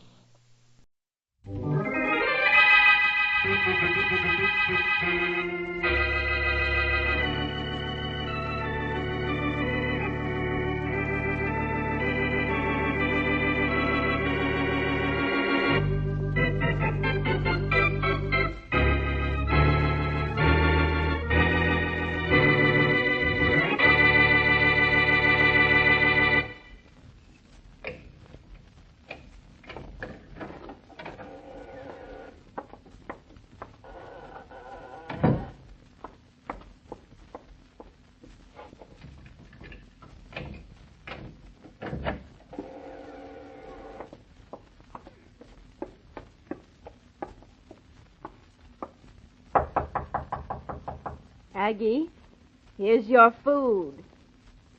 Sister, can you hear me? Open the slot in your door. Go away, Martha. I don't want any food. But you have to eat. Open the slot. All right. It's open. I hope you've still left room between the boxes in there for me to push the food through. Go ahead and push it through. There's room for the food to get through. But you can't get in here. I won't come into your part of the house. Have I ever tried? If you do try, I'll kill you. This is my house. The money's mine, too. You love that money more than anything, don't you? I gave up marrying to get the money. Father willed it to me. If I'd never marry. And you haven't married either because you want the money when I die. Don't you? But my money is going to someone else. And you ought to know who. Yes, I know all about that. Aggie, I'll need a few dollars again. You won't go out of the house, and I have to bring you things to eat. If you weren't afraid of what would happen to you, you'd leave me here to starve, wouldn't you? Aggie, we've lived in this house together for 25 years, and I've never failed to bring you your food. You want my money, that's why. You want this house. Well, it's mine. You hear me? Oh, Aggie, won't we ever leave here? Must we live with this filth all our lives? Are we going to die among the boxes and barrels and rags and papers? I like the house the way it is. It's safe. It's dirty and musty and damp and it smells. But I like it. I like it. And I hate you. Now go away. Go away. And don't ever talk to me. Go away. I'll bring you some food again day after tomorrow. Keep well, dear sister.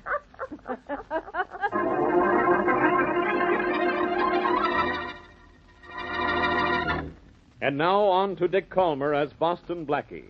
Enemy to those who make him an enemy. Friend to those who have no friend.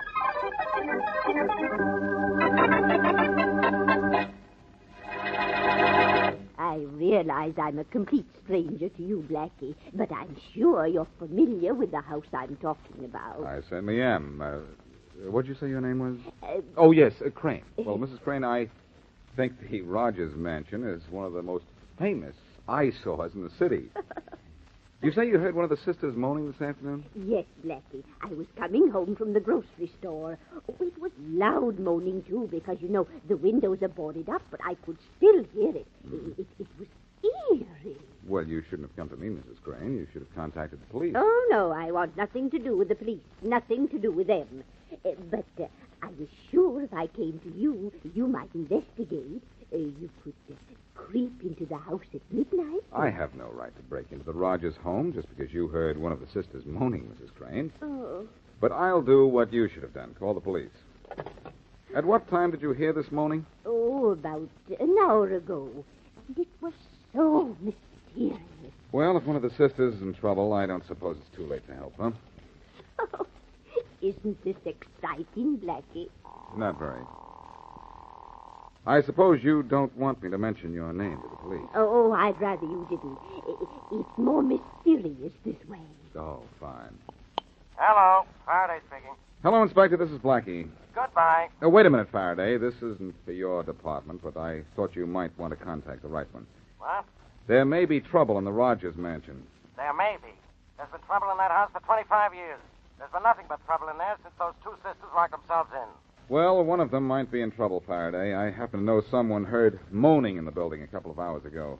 Moaning, huh? Say maybe one of the old girls is dying. That's what I think, too.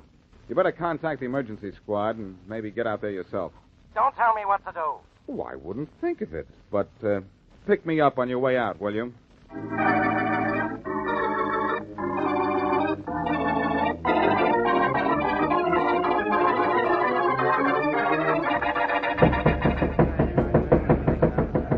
No use, boys. No one's going to answer the door. I guess we'd better bust the door down, eh, Dugan? Sure. Bust it down and get sued by the Rogers sisters? No, thanks. I got a wife and kids at home. I need my job on the police force. Well, here comes Faraday from Homicide. Maybe he's got an idea. How are you, Inspector? Hello, Dugan. Oh, who's the lad with you, Inspector? A rookie cop? Thanks, Robert. I'll see you later. No offense meant, Blackie. You know that. Say, Blackie, how about you opening the door for us? You're pretty good with locks. What's the matter? Nobody answer when you knock? No, doesn't seem to be anybody home, Inspector. Have you heard any moaning? No, Blackie, not a sound. Huh. Faraday, maybe we'd better force our way in. Without a warrant? Well, if I open the door, you can always go in to investigate. After all, there was moaning in the house a little while ago. I know, but maybe if we look the other way, Inspector. I guess we better. All right, boys. Okay. Look, what's that across the street? I don't see anything. How can you be so dumb, Dugan? Maybe it's catching, Faraday. Shut up, both of you. Hurry up, Blackie. Door's open, boys. I trust no one looked, because how I open locks is my secret. No one looked, Blackie. It was... Holy mackerel. What do you know? Look at the junk piled up there inside that door. What is this place? A home or a warehouse? We can't get through that pile of junk. I think we can if we crawl. Here's a sort of a tunnel under the junk. Follow me. I'll go right behind Blackie, boys. Holy mackerel, Copter. Go for help. Blackie and the inspector sound like they've run into trouble.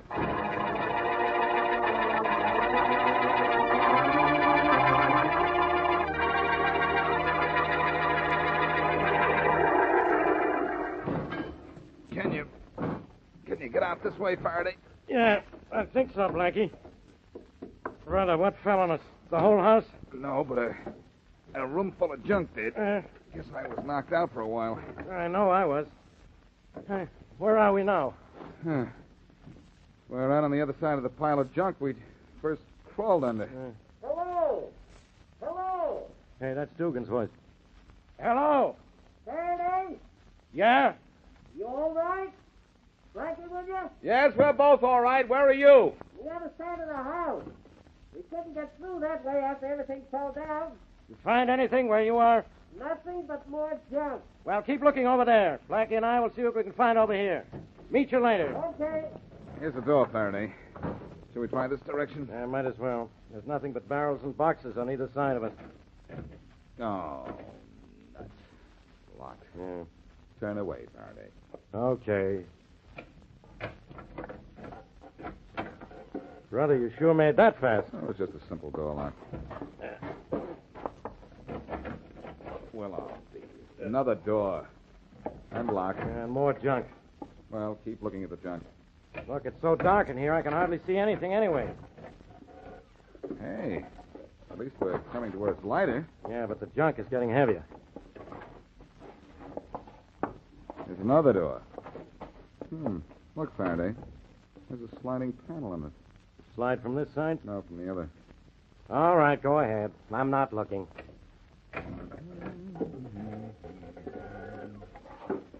Well, we've come all the way to one end of the house, Faraday. There's a window and... Uh-oh. I see it too, Blackie. She looks dead. She is, too, Faraday. From a blow on the head. There was moaning in here, after all. The woman probably didn't die right away. I guess that's the boys. Yeah, Dugan and Carpenter must be coming this way, and they're having trouble, too. I wonder which one of the sisters this is. This was Aggie, the older one, according to the pictures I remember. This is the one who owned all the property and had all the money. Oh, yeah. The one who never came out of the house. Well, when we find the other one, what's her name, we'll, I think her name is Martha, isn't it? Oh, here comes Dugan. Maybe he's bringing Martha with him. Well, if he is, our case is closed. This woman was murdered. Her sister is the only one who could have killed her. Holy mackerel. I've never seen so much junk in one house in all my... Hey, is that woman dead? Yes. Did you find the other sister in your part of the house? No, but we've been through an awful lot of junk trying to get here. The other sister isn't in the house? Not unless she's about a foot square and hiding in one of these boxes. I know why, too. Blackie, coming up here, you said a woman told you she heard moaning in this house. Why didn't you bring that woman with you? Because while I was talking to you on the phone, she skipped out. Oh, no, she didn't. You didn't bring her with you because I know what you're thinking. She called herself Vivian Crane, but I think if we find her, we'll find not only the missing sister, but this mystery's missing link.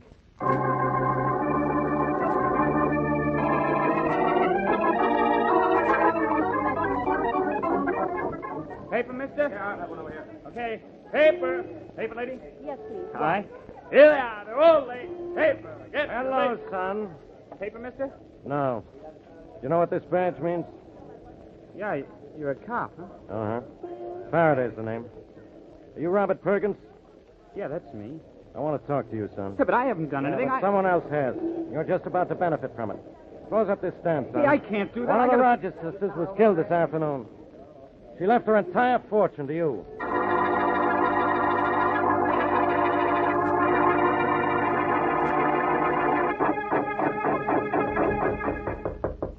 Yes, who is it? Telegram from Mrs. Perkins. Oh, I thought you were one of those reporters.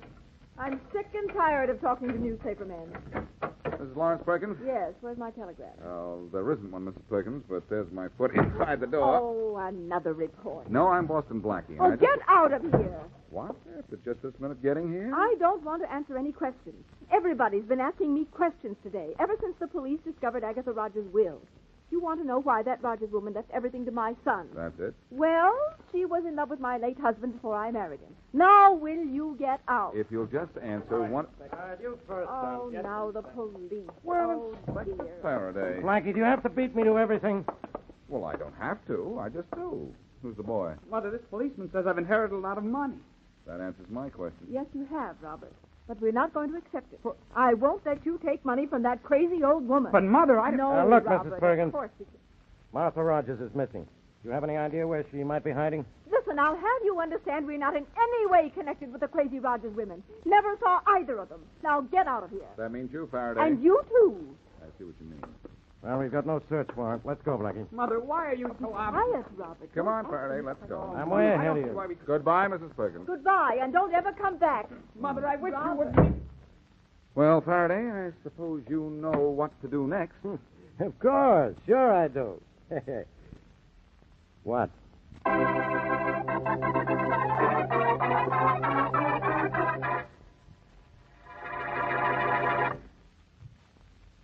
And now, back to Boston Blackie.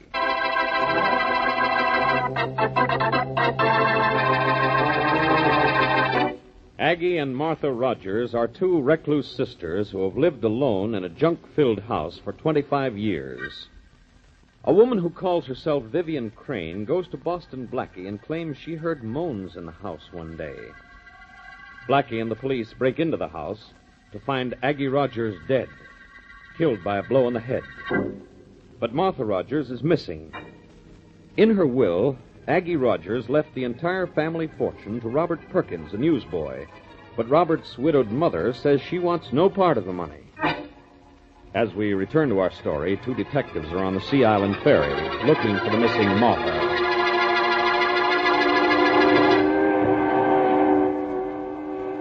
They're going to search the Rogers home we busted into yesterday, Carpenter. You think they'll find the missing sister? I wish they would, Dugan, or I'm going to get picked up for staring at middle-aged women. We've been riding this ferry for hours, and I've been eyeing them all day. Fine job for a couple of cops. Yeah, we would have to be looking for a dame in her 50s, wouldn't we? Holy mackerel, why couldn't Martha Rogers be 19? Huh? I know what you mean. Holy mackerel, Carpenter, look. Huh? There's a dame starting to jump off the ferry. Let's get her. Hey, I noticed her looking down at the water. Yeah, and then up at us. Yeah, let's grab her, quick. Oh, no, lady. Oh, no, you don't. Holy mackerel, Carpenter, we're going to be too late. Oh, no, we're not. Get her. Gotcha, lady. Go on. Let me go. Yeah, I'll give you a hand, Carpenter. It's okay, Go, Dugan. please. I got her. Let me jump. You don't right. No. Holy mackerel, Carpenter. You know who this is? I got an idea. She's Martha Rogers. Now, will you lady. stop struggling if I let you go, lady? Oh, yes. Yes, I might as well now. Okay. Makes you say you might as well, lady. Oh, because you know who I am and the police are looking for me. I called myself Vivian Crane, but I'm really Martha Rogers.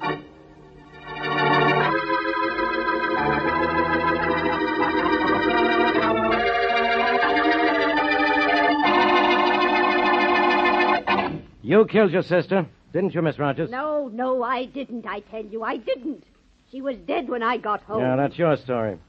Dugan, any sign of Blackie yet? No, but I'm watching for him. I want him in my office as soon as he gets here. He said he'd be right down when I called him. Good.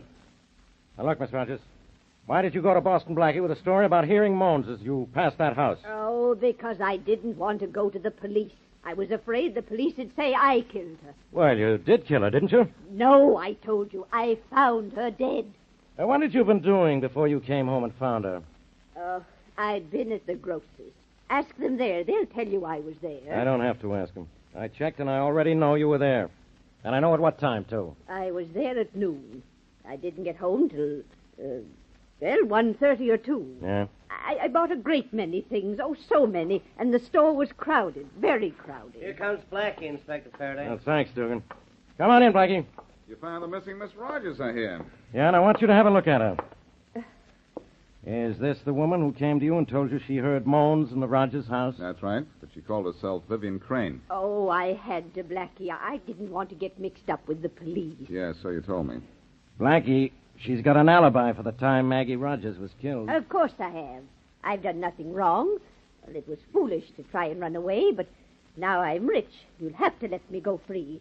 I get all of Aggie's money now. You don't read newspapers, apparently, so you wouldn't know about your sister's will, huh? Faraday, don't release the news that you found Miss Rogers. Huh? And as for you, Miss Rogers, I'm afraid you're due for disappointment, and the rest of us are due for a surprise.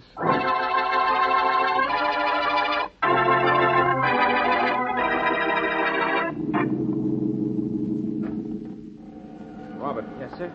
This is the room where Aggie Rogers was murdered. You say you've never seen this room before? I've never been in this house before, Blackie. Never even in this neighborhood, have I, Mother? Oh, of course not. I don't know why Blackie insisted on bringing you here. Right now, I don't know either, Mrs. Perkins. Blackie, my son didn't kill that Agatha Rogers. He had a good reason to want her dead. In fact, he had thousands of reasons, all dollars. Blackie, I didn't kill that woman. I never saw her in my life and never even knew about her. And I certainly didn't know she was going to leave me any money. Blackie, I never told him Aggie was in love with the man I married. I didn't want him to know about the Rogers girls or about any of this or anything. Well, he knows all about it now. Let's go into the next room. Be careful where you step, Robert. Why? Well, one false step and a barrel of junk falls down on you. This way. This passageway between these barrels. Careful. Right. Don't wander away, Mrs. Perkins. Well, I won't be far. Let's get this over with and go home. And to think people lived in filth like this. Oh, gosh, I did it. Robert, I told you to be careful. Are you all right, Mrs. Perkins? Oh, certainly. You can see I'm all right. Oh, Robert, now really, you're so clumsy. I'm sorry. It wasn't his fault, Mrs. Perkins. This whole place is booby-trapped. Look at this. But let's keep moving. Ridiculous women they must have been. To have a house all littered with junk like this. Blackie, let's get out of here. We'll get out, Mother, but I can't get through this stuff too. Oh! What's that? Just another booby trap. I stepped on that one. Oh, my. Well, we're almost out. It's getting dark. We'd better call this off till tomorrow. Oh, now must you drag my son through this horrible place again? What were you looking for, Blackie? All I'll tell you, Mrs. Perkins, is that I've found it.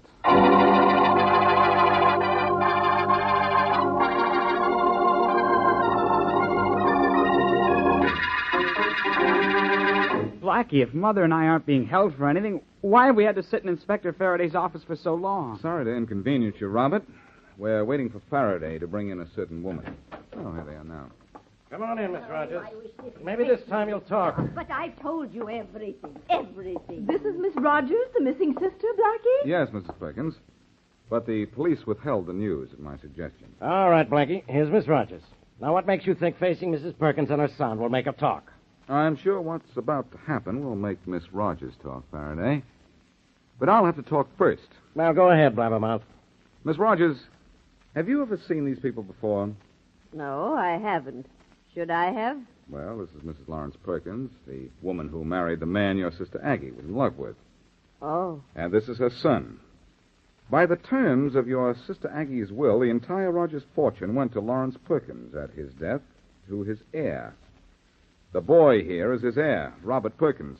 You mean my sister left all her money to this boy? All her money and all the Rogers property. You didn't know that, did you? No, I didn't. I didn't. I thought... You thought that everything would come to you. That's why you killed your sister, didn't you? No, I didn't kill her. I mean... Miss Rogers, there's no question about it. Aggie Rogers was murdered for her money. If you thought the money was coming to you, you had a motive for killing her. Oh, no, Blackie, Now, let me finish and maybe make you feel better, at least for a moment. Robert here says he didn't know the money was coming to him. But he may be lying. Robert. Yes, sir? You had a motive for killing Aggie Rogers, too, you know. But I didn't kill her, Blackie. I'd never been in that house until this afternoon, and I didn't know the money was coming to me. He might be telling the truth, Blackie. I think he is, Faraday. And I think Miss Rogers is telling the truth, too. Well, partly, anyhow. What? Just whose side are you on? The right side, Faraday. And with Robert and Miss Rogers eliminated as suspects, only Mrs. Perkins is left. What? Oh, well, now you're being utterly ridiculous. I'm being utterly logical, Mrs. Perkins. First of all, as Lawrence Perkins' mother, you might have known that he was going to inherit from Aggie Rogers. Well, how could I have known that? Those two women were crazy living in that filthy, cluttered home. Maybe they were crazy, Mrs. Perkins, but one of them was very clever. Clever enough to kill the other and almost get away with it. Well, then don't look at me. Look at that woman there. She's Martha Rogers. Oh, I only said that. I'm not Martha Rogers. I quite agree with you, Mrs. Crane. You aren't Miss Rogers. Look, what's going on here? If this woman isn't Miss Rogers, who is? Mrs. Perkins is Martha Rogers, Faraday. Mrs. Perkins is Miss Rogers, sister of Aggie Rogers, and she's the killer of Aggie Rogers. Oh, well, you have no reason to believe I'm Martha Rogers. This is only guesswork. It's awful good guesswork, though.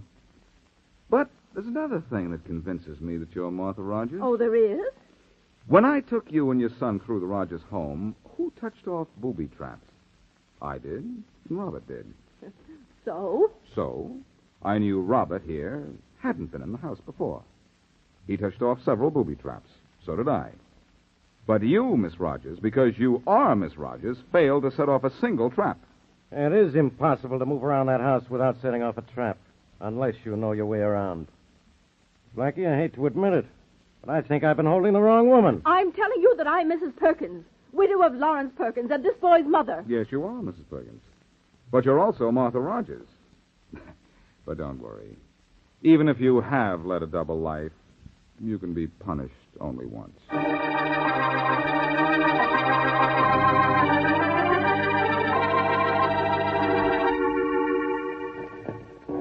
Hey, Dugan. Yeah? Remember last night when we were on this same ferry? Holy mackerel, do I? I'll say I do, Carpenter. That woman tried to jump overboard and then tried to tell us she was Martha Rogers. Smart dame. When she heard Martha Rogers was missing, she got the bright idea that she'd be Martha Rogers and collect her sister's dough. And if you ask me, the smart dame was that real Martha Rogers. Because she killed her sister? What's smart about that? Well, holy mackerel, it was almost genius. Yeah? For 25 years, she's been known as Mrs. Lawrence Perkins. Nobody knew she was Martha Rogers, too. She never lived in the house with Aggie. Just came 3 times a week to bring food. Well? She knew she wasn't getting any dough as Martha Rogers. But as Mrs. Lawrence Perkins, she was getting all the dough through her son. She tried to throw us off by pretending she didn't want the money. Listen, if you ask me, Dugan, the only smart person is Robert Perkins. He didn't do anything but tell the truth, and he got Aggie's dough. Holy mackerel, that's right. But while we're handing out bouquets, let's toss one to Boston Blackie. Brother, did he trap that murdering sister?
Calling all detectives.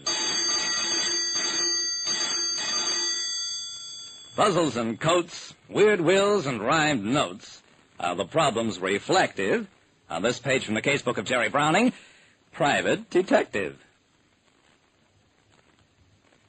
You may think I'm clowning, but I, Jerry Browning, a private detective, once had a case I called the Poet's Curse. And believe you me, it went from bad to verse.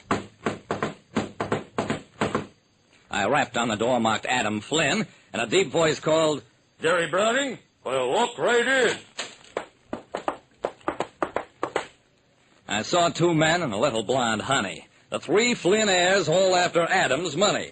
Their names were Roger and Harry and Mary Lou. "We need a clever man. That's why we sent for you." It was Roger who said that. Then Harry picked up the thread. "We haven't had a peaceful moment since old Adam is dead." "You look puzzled, Browning. Haven't you read about his will? It's a queer document with a goofy codicil. You see, Uncle Adam thought he was a poet who never had a chance. When he wanted to write, he had to sell pants. He made millions at it, but just the same, he burned because he yearned to be in the literary game. I tell you, Browning, I'm getting softening of the brain. All this rhyming is driving us insane." Mary Lou smiled sweetly as Harry's rage erupted. I saw my chance and, interrupted. "Just a minute, folks. Let me get something straight. You mean you actually must talk at this, rhythmic gait?" "That's what we've been telling you. This was Uncle Adam's wish. You wonder we find ourselves in a nice kettle of fish? For 10 whole days we must talk in verse form and make it sound sage. Why, I've memorized a rhyming dictionary page by page. Uncle Adam was adamant, a man of strange sentiment. This is all set down in his final testament. Thus far, we've managed to obey his order." "We've got to. The lawyers have installed a wire recorder. They're checking on us from A to Z. If we don't rhyme all the time, the money goes to charity." I grinned. "I suppose this versifying even includes me?" The three Flynns looked grateful. There was a smile on each face. "That's the spirit, Browning. Just keep up the pace." "But that's only the beginning. Boy, have we got woes. Take a look. The will's codicil will chill you to your toes. It's here on this paper how we have to qualify. It's up to you to figure out the what and where and why." I picked up the sheet. There were just 2 lines smack in the middle. Adam Flynn had left his heirs a mighty tricky riddle. "The keys in Florida, find it, and you can keep all the riches it took my life to reap." There you have it, Browning. So the next thing to do is to head for the Southland. That means the 3 of us, and you. An eccentric character was old Adam Flynn. He waited till death to give his kin riches.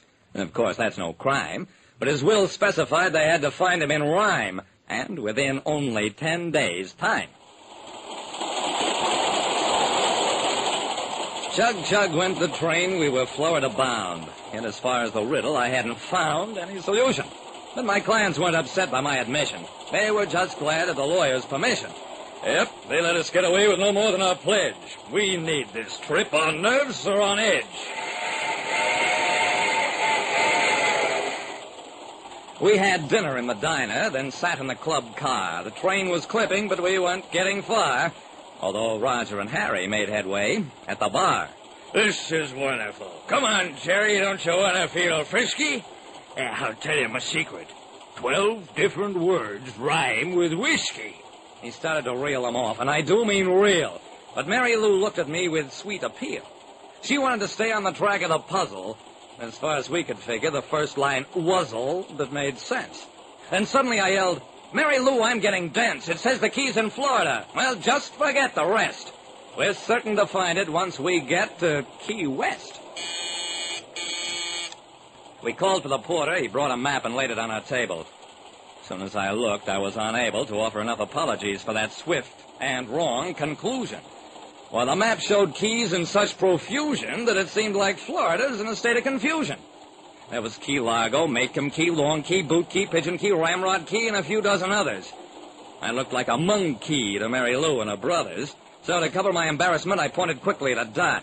Pirates Cove, that seems a likely spot. Mary Lou nodded, said it was worth trying.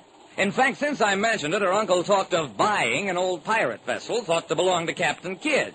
It would be like old Adam to have hidden the key to treasure trove at a place by the name of Pirates Cove. Then she recollected how in his den, Adam had a drawing of a pair of men. One was a buccaneer with a vivid orange sash and coat. Roger staggered over. "That's it, sister. He would have walked the plank if he hadn't missed the boat.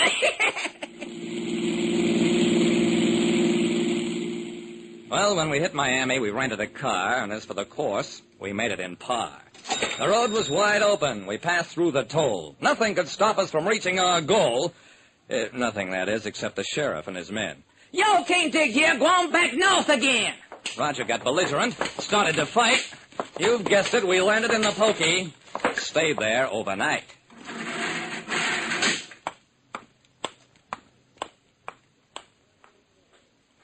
When they let us out, we reckoned the time. 4 days more to talk in this silly rhyme. That's not good. We're broke or badly bent. If we don't beat that deadline, us Flynns won't have a cent. It was up to yours truly to try to save the day.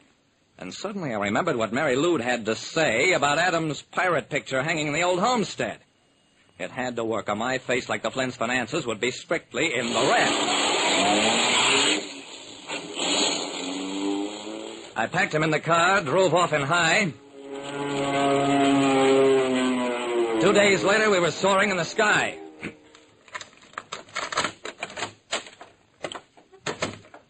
And when I got them safely home and into Adam's den, I took down the picture, brought it to the girl and the two amazed men.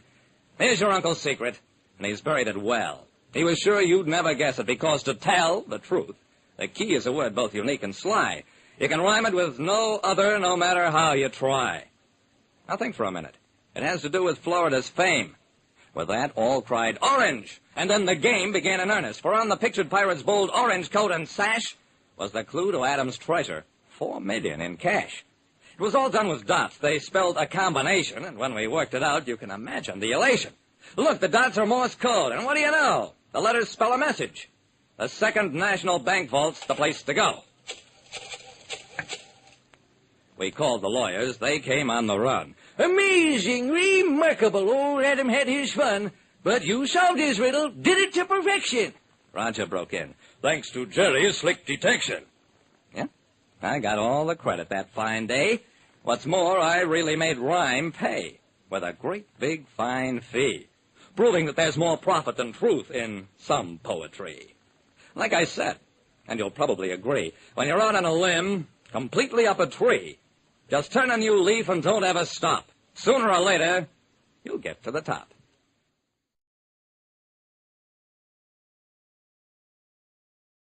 Wrigley's Spearmint Chewing Gum, the refreshing, delicious treat that gives you chewing enjoyment, presents for your listening enjoyment John Lund as Johnny Dollar. Jeff Connors, Johnny. Oh, hi, Jeff. I haven't heard from What you. are the chances of you making it down here to Dallas real fast like, huh? Well, I never knew you to be in a hurry, Jeff. It's a firebug, Johnny. 4 fires in 4 weeks. Total claims to date, 95,000. This keeps up, I ain't got no job left. You just gotta get out here tonight. You're kind of rushing things, aren't you? Well, it ain't me, Johnny O. It's the firebug. Thought you'd like to be here when number 5 goes up. That means you gotta be in on the 10 o'clock flight. Don't tell me he works on schedule. Every Tuesday night at 11 o'clock, whoosh. What do you say, pal? I'll be there.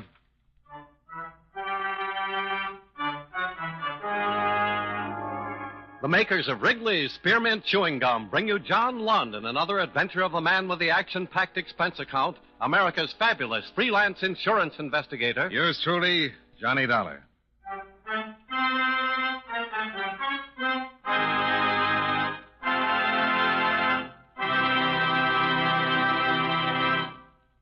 Friends, the makers of Wrigley's Spearmint Gum present these weekly adventures of Johnny Dollar because they know that millions of you enjoy Johnny Dollar. That's true of Wrigley's Spearmint Chewing Gum, too. It's enjoyed by millions, day in and day out. People find that chewing on a smooth, delicious piece of Wrigley's Spearmint Gum somehow makes time pass more pleasantly. Whether you're working, driving, shopping, or just taking things easy, that good, tasty chewing gives you enjoyment and satisfaction. So always keep a package of Wrigley's Spearmint Chewing Gum handy. And whenever you want a refreshing, delicious treat, chew a stick. You'll like it. You really will.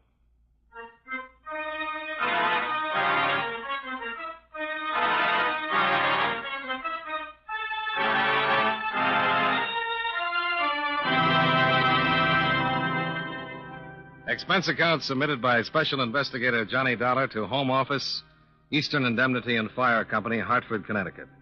The following is an accounting of expenditures during my investigation of the punctilious firebug matter. Expense account item 1, $113.20. Airfare between Hartford and Dallas, Texas. Your Southwestern States manager, Jeff Connors, met the 10 o'clock flight at Love Airport and drove me down to your offices on South Acard Street.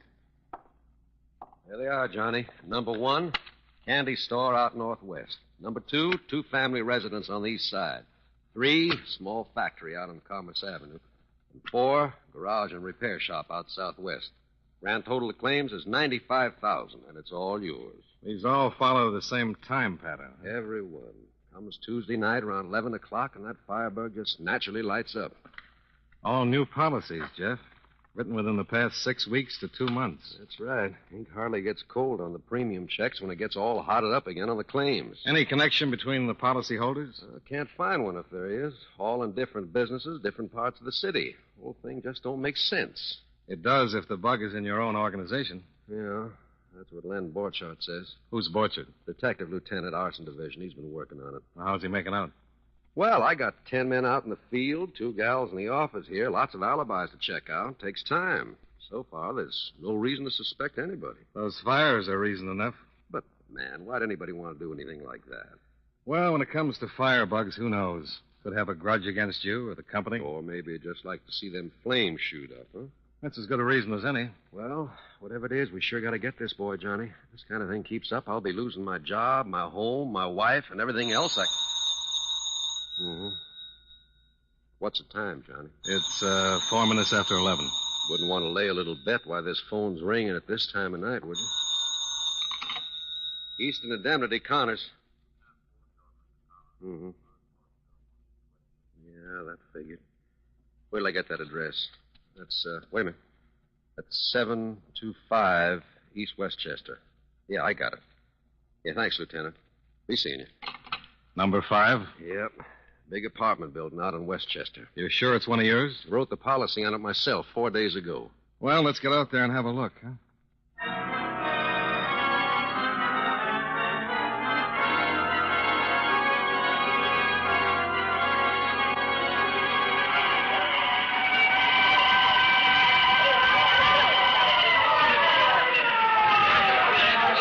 That's sure a goner. Yeah, there's another one you can write off. You can say...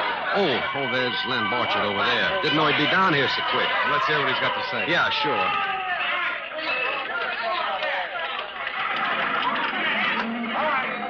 Hi, Lieutenant. You got down here right fast. Seemed reasonable to, Mr. Connors.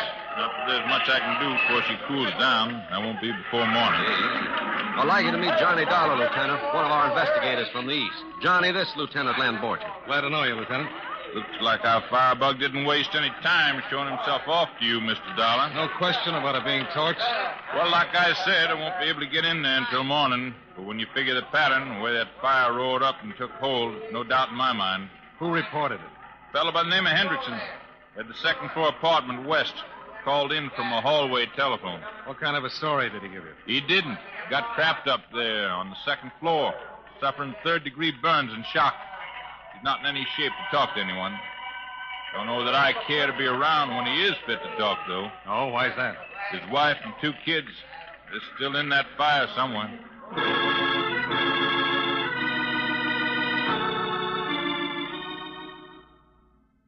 Jeff Connors went back to the office to wire his preliminary report to Hartford, while I stayed around to see if anything would turn up. By 1:30 a.m., the only thing we learned was that our only possible witness, Hendrickson, had died en route to the hospital. A preliminary check of the record seemed to indicate that the fire had started in the basement, but it was still too hot to check into thoroughly, so Lieutenant Borchardt drove me back downtown. I'll dig into it in the morning, Dollar. I can tell you right now what I'll find. Oh, what's that, Lieutenant?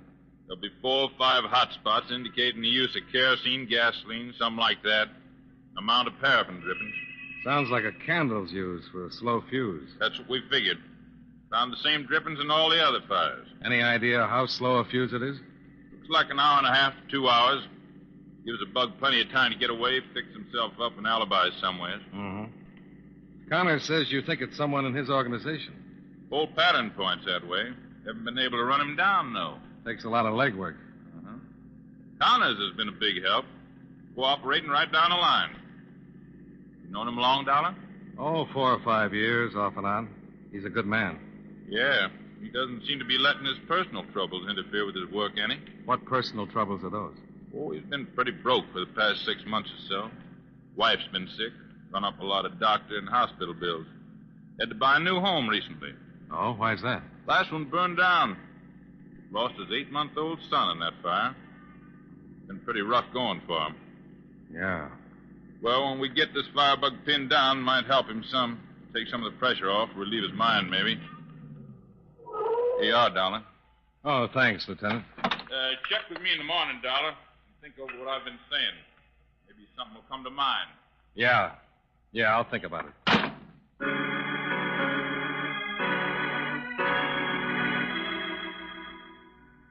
I had Borcha drop me off at your office building. I figured I'd pick up my bag and talk things over with Jeff before checking into a hotel. I let myself in with a key Jeff had given me and headed for his inner office. Wow. Good morning. Who are you? Johnny Dollar. Mean anything to you? Johnny Dollar? Oh, and you're that insurance investigator Mr. Connors said was coming out from the east. That's right. Well, I'm plenty happy to hear that. You gave me a pretty bad start, Mr. Dollar. I'm sorry. I'm Sally Martin, Mr. Connors' secretary. And the rest of it? What do you mean, what I'm doing up here? Well, I'm as curious as the next guy. Well, I promised to have some material ready for Mr. Connors in the morning. I left the office tonight in such a hurry I forgot it, and, well, I just dropped by to get it ready for him. Well, you're a pretty conscientious employee, Miss Martin. Getting out of bed at 2 in the morning to come down to the office for something like that. Oh, no. It wasn't that way at all. Well, what way was it? Well, I had a date this evening. Dinner, theater, and the Club Romulo just down the street. Stopped up here on my way home. Mm-hmm. Is this the material Mr. Connors wanted ready in the morning? Yes, it is. Comprehensive fire policy on the property at 725 East Westchester. That's right. That's pretty coincidental, isn't it? What? Or maybe you didn't know that there was a fire out there tonight. A fire at the... Oh, no. Any idea why Mr. Connors wanted this particular policy out? I think if you have any more questions to ask, Mr. Dollar, Mr. Connors should be here to answer them personally. That sounds reasonable. And maybe we should ring in Lieutenant Borchard, too. Lieutenant Bo... Hey, Sally, what's keeping you so long? Oh, hi. Didn't know anyone else was up here with you. Well, this is Johnny Dollar, one of our investigators, Bill. Mr. Dollar, this is Bill Trendler. Oh, glad to know you, Mr. Dollar. I was telling Mr. Dollar about the wonderful time we had tonight. Dinner, then the theater, and being at the Club Romulo until just a few minutes ago. Huh? Oh, yeah, that's right. We did have a swell time. But, honey, it's getting late, so if you're ready, let's run along. Okay, Bill. Good night, Mr. Dollar. Glad to meet you, Dollar. Hope to see you again sometime.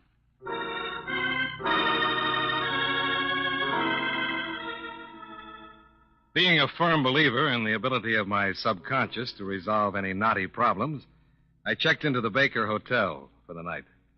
The bed was very comfortable, but my subconscious didn't come up with a thing.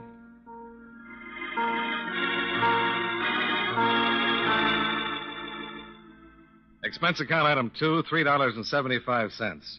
Texas-style breakfast, including steak and pan-fried potatoes. That supplied me with enough energy to walk over to City Hall and look in on Lieutenant Borchard. There was a little hit-and-run accident at the corner of Westchester and Gates about 9 o'clock last night, Dollar. It's just half a block away from where the fire was. Seems a 53 Ford stand parked down the street there suddenly took off without lights. Spun around the corner and tore the fender off another car coming up the street. You think there's some tie-in between that and the fire? Well, one of the boys in traffic thought so, after a witness gave him the license number of the Ford. He checked it through motor vehicle. Who's it registered to? Jeff Connors.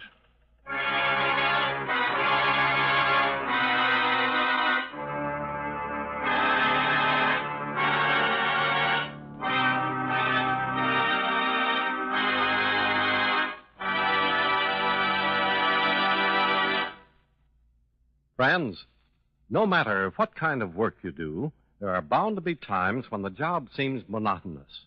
You feel tense and restless, and you need something to give you a boost. Well, you'll be surprised how helpful a stick of Wrigley's Spearmint chewing gum can be at times like that.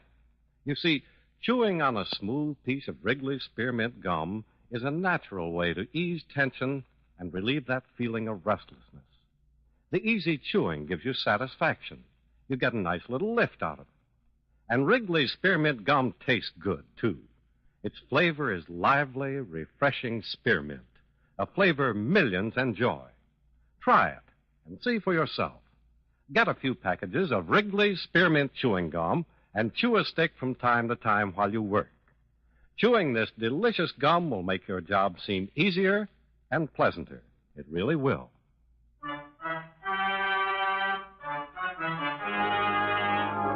And now, with our star, John Lund, we bring you the second act of Yours Truly, Johnny Dollar.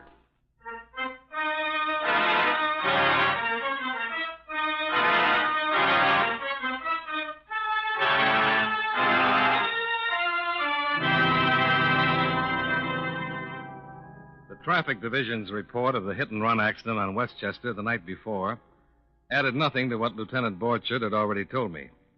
Jeff Connor's Ford had been parked halfway down the block. At approximately 9:05 p.m., it roared away from the curb without lights, turned the corner onto Gates, smashed into the side of another car some 10 feet from the intersection, and kept right on going. There'd be some reason for Connors being there just 2 hours before the fire, and for taking off in such an all-fired hurry that way without lights. Well, let's get Jeff's side of the story before we jump to conclusions, Lieutenant. I don't believe much in coincidence, Mr. Dollar. Time element checks out, too. The 2 hours between the accident and the fire? We know those candle fuses burn an hour and a half to 2 hours. Leaving here at 9 gave him plenty of time to ditch the car and meet you at the airport with a pretty clean alibi. He wasn't driving a Ford when he picked you up, was he? No, it was a Plymouth Coupe. Yeah. Well, that's his wife's car. Well, what have you done about getting him in? Well, he's not at home and he's not at his office. Nothing else I could do but send out a pickup on him. Uh-huh. Leave word for me at the Baker Hotel when you get him, will you? Sure thing, Mr. Dollar. I know how you're feeling about it. I'm sure sorry.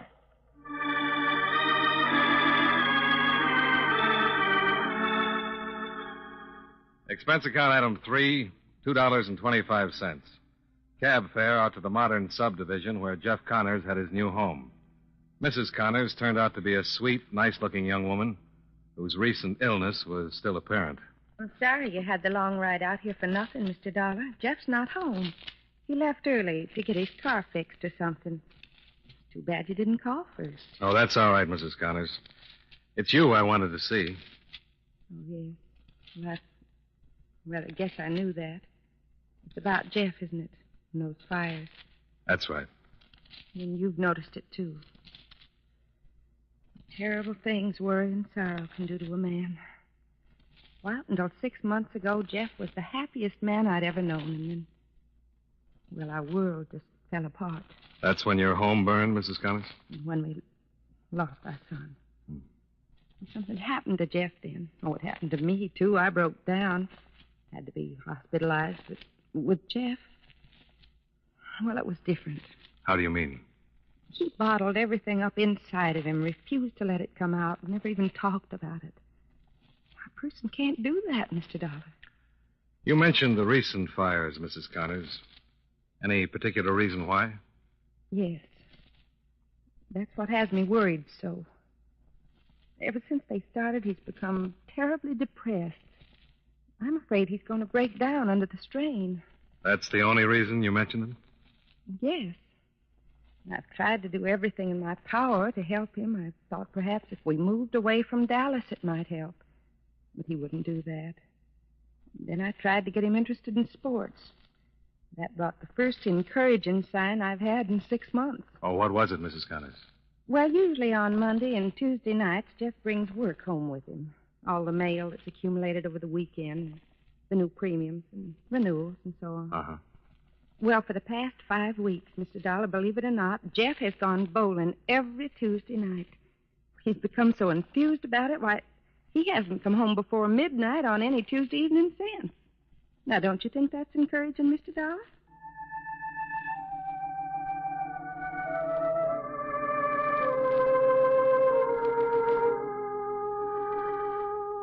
Expense account item 4, $15.75. Cab fare in and around the city of Dallas. I spent the rest of the day checking the neighborhoods where the fires had occurred, talking to policyholders, neighbors, anyone who might give me a new or different slant. I came up with nothing. Around 5 o'clock, I called in to Lieutenant Borchard. Still the same answer, Mr. Dollar. Haven't been able to pick up Connors yet. We checked out Sally Martin and Bill Trendler, though. Anything there? Nope. It was dinner, theater, and the Club Romulo, just like they said. Yeah, I see. For a while there, it looked like something might have tied in. Trendler used to work for Connors, you know. Trendler was with Eastern Indemnity? Until about 2 months ago, yeah. Left then and started a business of his own, a bowling alley.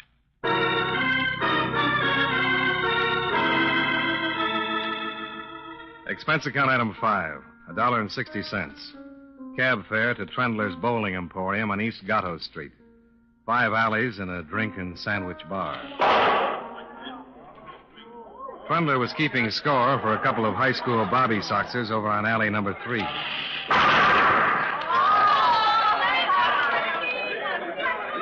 Don't let it get you down, honey. It happens to the best of us. Pick off one of them anyway. Can I talk to you for a minute, Mr. Trendler? What? Oh, it's you. The insurance man, Johnny Dollar, isn't it? That's right. What's on your mind, Dollar? I'd like to talk to you for a minute. About the fires? Yeah. Take over for the girls, Jim. We'll be right back. Let's go in the office, Dollar.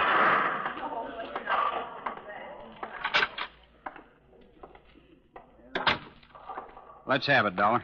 You used to work for Jeff Connors at Eastern. Yeah, sure. Up until 2 months ago. Why did you quit? I just wasn't cut out to be a good insurance salesman. So you opened this bowling alley. Anything wrong with that? Well, they tell me it takes money to open these things. I had a few bucks saved. From not being a good insurance salesman? Why the interest in my finances, Dollar? Well, I'm just curious. So be curious about something else, huh? Okay. Did Jeff Connors ever come bowling here? Yeah, a couple of times. Jeff's wife says he's been bowling every Tuesday night. I wouldn't know. The last time I saw him was 4 weeks ago last night. Any idea where he might have been those other Tuesday nights? Why not ask Sally Martin? What's she got to do with it? She's his secretary. She was with him the times he came here. Maybe they figured out something better to do with their Tuesday nights. She was out with you last night. Yep. Every minute from 6 o'clock till 2:15. Dinner, theater, Club Romulo. Well, you can always walk out of a theater before the final curtain. And a $10 bill can make a nightclub waiter pretty confused about time. It'd be kind of hard to prove anything like that, wouldn't it, Dollar? Well, there's no law against trying.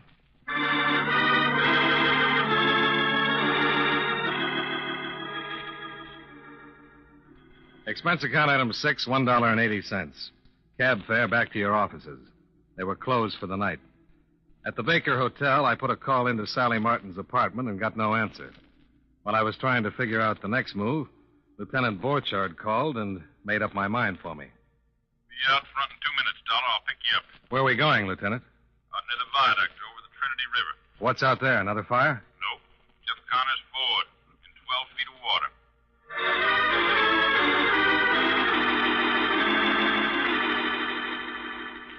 Took about an hour for a mobile crane to get there, and another 35 minutes before the grappling hooks got a solid hold and swung the car up onto dry land.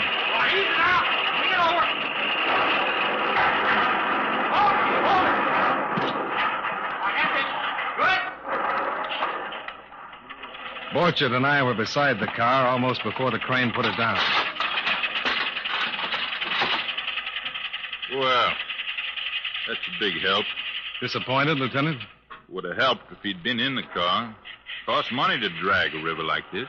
I don't think you'll find him down there. We gotta look.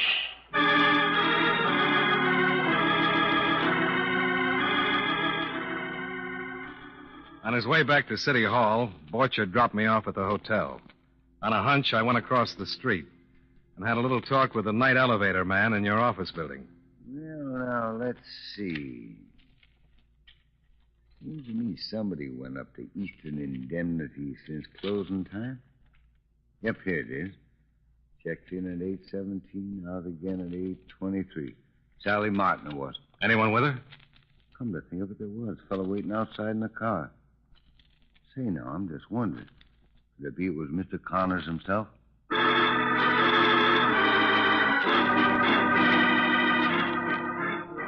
Expense account item 7. $6.90 for a fast cab ride out to Sally Martin's apartment.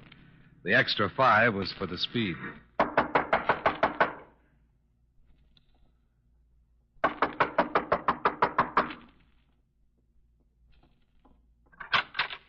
Yes, what? Mr. Dollar. Where is he, Sally? Where's who? Jeff Connors. Is he still here? Then you know? That he was hiding here today? Let's say I guessed. All right, where is he? I don't know. Now, look. There have been 5 fires and 3 people are dead. You're hurting my arm, Mr. Dollar. I want to know what you were doing up at the office and where Jeff went when he left here. We went up there to get a list of the new policies that came in today. Why? What did Jeff want with them? I don't know. Well, there was some reason. What was it? I tell you, I don't know. I got back here tonight and told him Mrs. Connors had called about the new policies. He made me drive right down. His wife called the office? Well, Mrs. Connors always did that.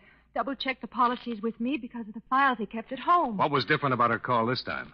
Well, nothing. Except the day, maybe. She always called on Tuesdays. There wasn't any real reason for her to call today. Only one new policy had come in. A fire policy? Yes, on an apartment building out on the west side. Where is it? Look, Mr. Dollar, I know what you're thinking. But Jeff didn't have anything to do with those fires. Believe me. Where's the policy, Sally? Over there, on the table.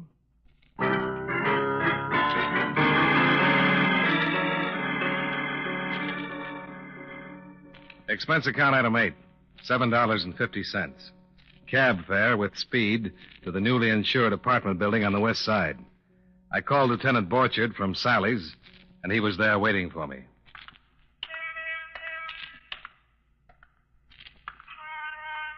You spotted him yet, Lieutenant? Yeah. Parked in Miss Martin's car back there in the alleyway. When are you going to take him? We're just waiting for you. Okay, let's go.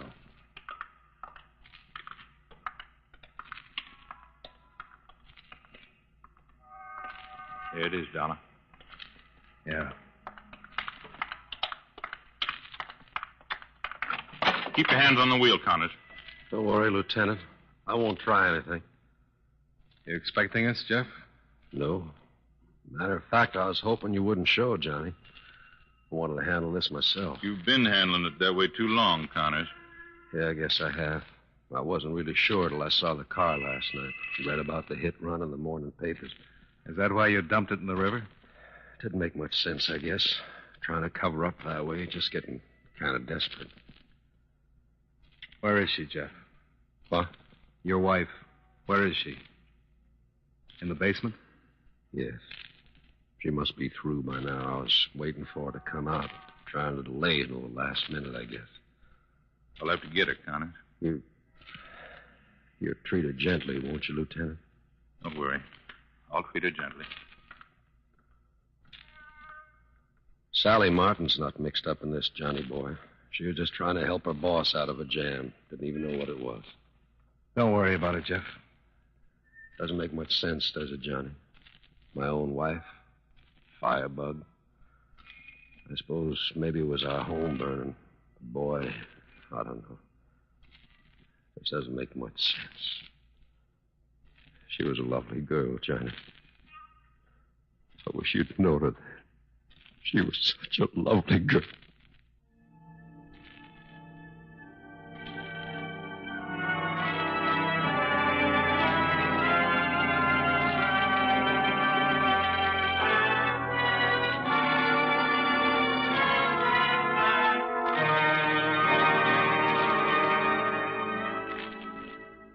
Expense account item 9, $37.40. Hotel bill and miscellaneous. Expense account item 10, $119.10. Airfare back to Hartford. Expense account total, $309.25. Remarks? I've seen fires burn everything from blocks of tenements to a hole in a rug. But this is the first time I ever saw one actually burn the heart out of a man. I don't ever want to see it again. Yours truly, Johnny Dollar.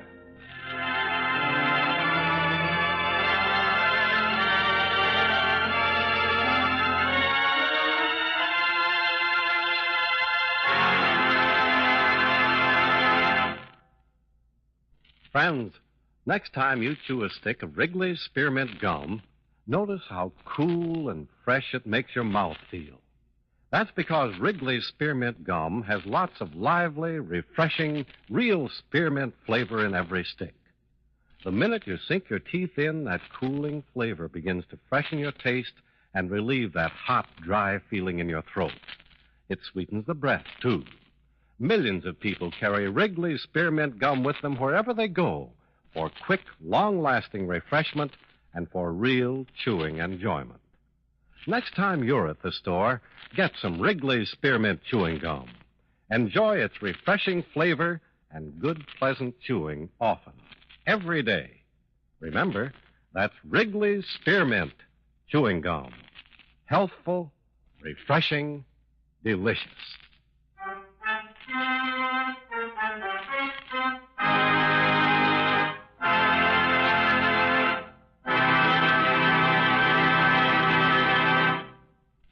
Yours truly, Johnny Dollar, brought to you by Wrigley's Spearmint Chewing Gum, stars John Lund in the title role and was written by Sidney Marshall with music by Eddie Dunstetter. Featured in tonight's cast were Hal March, Barney Phillips, Gene Bates, Sam Edwards, Virginia Gregg, and Jim Nusser. Yours truly, Johnny Dollar, is produced and directed by Jaime Del Valle.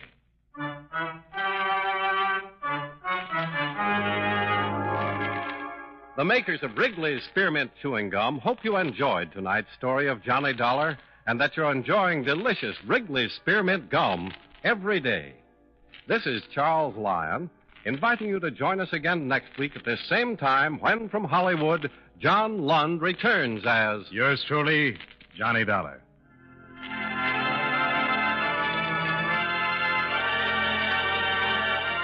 This is the CBS Radio Network.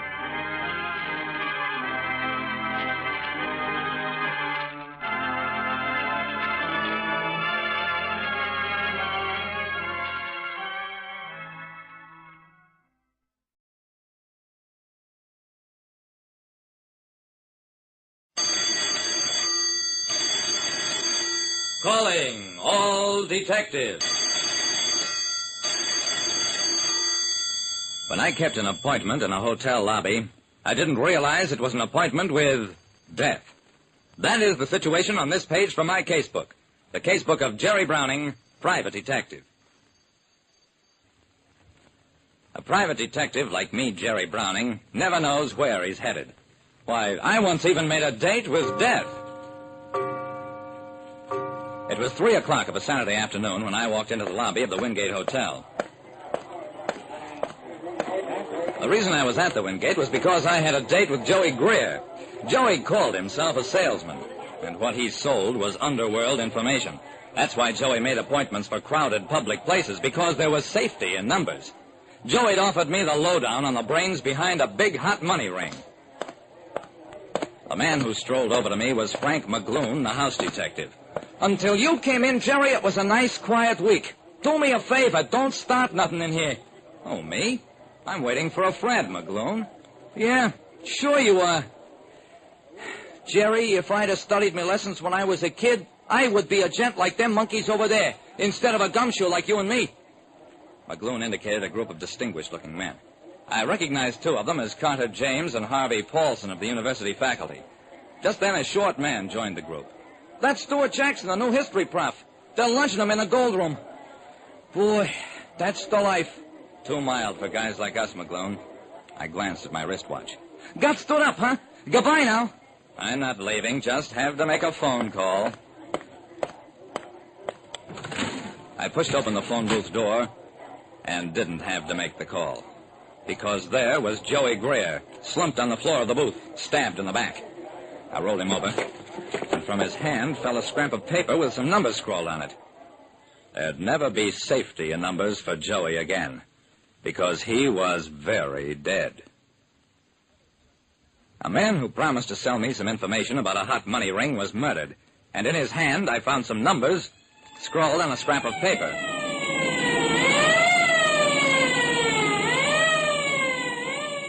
Lieutenant Dawson of Homicide put his feet up on his desk.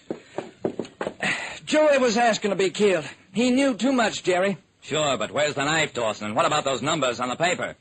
The knife will turn up, and the numbers, probably track entries or odds. Joey must have been calling his bookie when he got it in the back. Joey didn't play the horses. Dawson shrugged. Okay, you'll figure it out. You're good at figures.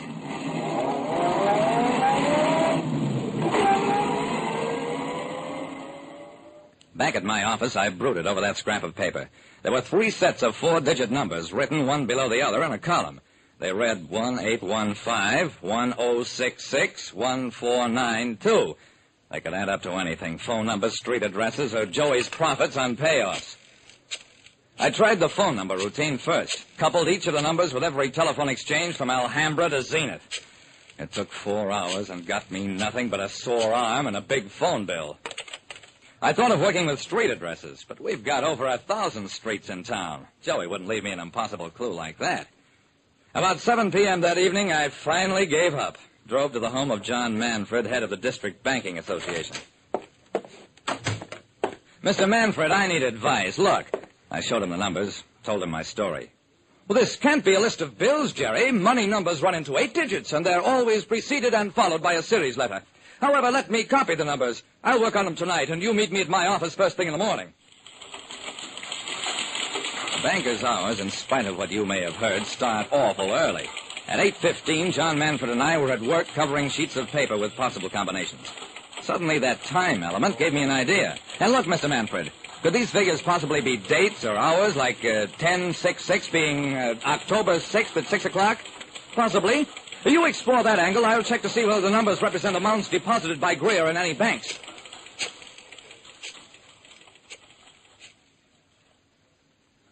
Well, what we got for our double effort was nothing. Police blotters showed that October 6th had been an extremely quiet day. And as for Joey Greer's deposits, he had an account with the Fourth National, but it was singularly inactive. No deposits, no withdrawals since the 4th of last August. And that was that. So I tried the most fantastic way I could think of. I called on Professor Zorokin, numerologist. Very simple. We total the column. We arrive at the sum 4,373. Now we add these digits horizontally. Oh, yes, comes up the mystic number 17. Add these and we get the highly significant numeral 8. 8 means wait. When were you born, Mr. Browning? I grabbed the column of figures from the professor. Skip it, I'm in no mood for razzmatazz. Professor Sorokin was offended. Mr. Browning, please, you haven't let me finish. The number 8 is most significant. Think of its role in civilization. It was the 8th king of England, Henry, who achieved great things for his nation, over and above his amazing marital record. It was the 8th president of the United States, Martin Van Buren, who put the treasury of this country on the Foreign Foundation. Mr. Browning, where are you going?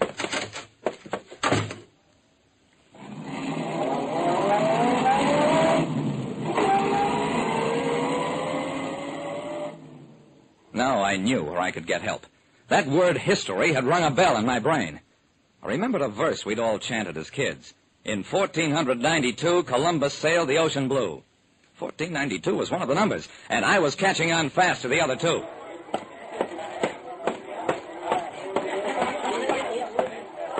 I saw Stuart Jackson between classes at the university. Mr. Jackson, you've been pointed out to me as a history expert. I would like you to confirm something for the police files. Jackson took a look at the numbers, and his face went white. You can prove nothing. None of these towns link up to me. My record is clear. I blinked. And then, because I know a guilty guy when I see one, it's no use, Jackson. We found the knife with your fingerprints on it. He wilted fast after that, admitted he was the brains of the hot money ring, and that he killed Joey Greer to keep him from revealing that fact. But he didn't count on Joey's kind of mind. Joey knew he was dying and scrawled a simple code, 1066, the Battle of Hastings. Everybody knows that one. 1815, the Battle of Waterloo. 1492, Columbus. What did it spell out? The names of cities. Hastings, Nebraska, Waterloo, Iowa, Columbus, Ohio. The three cities in which the hot money ring shuffled stolen currency around. After Jackson's confession, federal agents rounded up the whole gang. But it's a funny thing. We never did find the murder weapon, the knife Jackson said he hid in a potted palm in the hotel lobby. I suppose a souvenir hound got it. They'll take anything. But by then, we didn't need it for a conviction. Like I said, when a criminal makes a date with death for somebody else, he generally makes one for himself as well. Buy wisely. Buy for flavor. Buy Del Monte. Del Monte, the brand you trust for flavor in so many good foods. Time now for Rocky Jordan, brought to you by Del Monte Foods, the brand preferred by more women than any other line of canned fruits and vegetables in the world.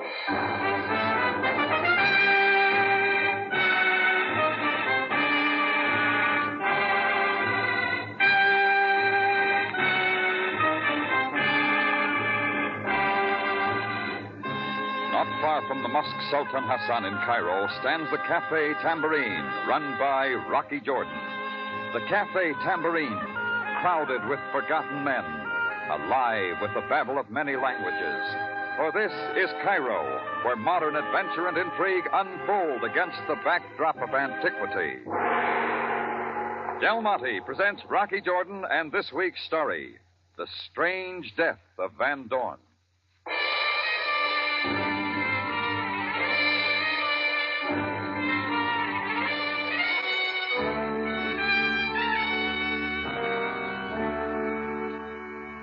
We'd handled a big crowd at the Tambourine the night before. All I wanted that morning was peace and quiet. That's what I wanted. I wasn't opening till noon, but the place was already stifling from the heat of the day. So I went to the front door to let in some fresh air. First thing I saw after that was a big shiny police badge, followed by Sergeant Greco. Good morning, Mr. Jordan. Sorry, Greco, we're not open yet. Do not be offensive. I have no desire for the nectar of the infidel. Then you're in the wrong place, aren't you? Most certainly not. You will please accompany me now. Some other time, Greco. I'm busy. Mr. Jordan, it will interest you to know that I act under orders of the Captain Sabaya, who awaits you outside. He does, huh? Oh, yeah. Now, Mr. Jordan, shall we go? As long as Sam's asking. A most pleasant day, Jordan. Oh, why'd you trade your limousine in for a Jeep, Sam? The nature of the journey demands it. You will drive, Greco. Your command, Captain. What's it about, Sam? You would enjoy a ride into the hot desert, would you not? Sorry, it doesn't fit with my plans. But unfortunately, it will be necessary. That an order? Get in, Jordan. So I got in and we started out. Sam wasn't talking yet, and I couldn't figure it. Greco drove rapidly across town and north out the Heliopolis Road, then turned east through the hills and on into the sand dunes of the desert. Finally, up ahead, I made out several men standing in a group, all in police uniforms, their figures wavering in the desert heat. Greco steered the Jeep up beside them to a stop, and we got out. They stepped respectfully back as Sam led me through to the center of the group, where the dead figure of a man lay sprawled in the burning sand. Jordan, you will look at him carefully. I've already seen enough. You know him, then? Not his name. He's been in the Tambourine a few times. When last? As a matter of fact, just last night. Came in with a girl. You would recognize her if you saw her again? Yeah, I think so. Real blonde, round face, attractive. I didn't get her name either. She hadn't been in before. And you know absolutely nothing more of this man? Only that he was Dutch, judging from his accent, that's all. Very well. Oh, it's hot. How do I fit in, Sam? The investigating officers found only a pack of tambourine matches in his pocket, so I decided to drive you out for possible identification. Why to this forsaken place? Look here, I am not enjoying the heat any more than you. Could have waited till you got him back to Cairo. I prefer to act quickly in these matters. How did it happen? Well, we are not yet sure. Small bruise on his forehead, that's all I see. Captain Sabaya. Yes, Greco. Forde Bay wishes a word with you about his passport. Pardon me, Jordan. Please wait here a moment with Greco. You appear most ill at ease, Mr. Jordan. There's nothing a cold beer wouldn't cure. Join me? So carefully your eyes avoid the man who lies in the sand. You, want the truth, Grego? I could hardly expect it from such as you. I dragged him out here with my own hands and shot him. What is that you... God, you insolent tongue, Mr. Jordan. All right, supposing we both break it off, huh? You will soon learn how to speak with respect to the police. Greco, enough of this. Assist the men with the body. At once, Captain. Oh, this is most unusual, Sam, you better find some shade. It is not the heat this time, Jordan. For the bay, the medical examiner has just informed me how the man died. Yeah? How? He froze to death. Sam said it with a straight face, and 40 Bay stuck to his report. There wasn't any argument. The man found in the burning sand had died by freezing.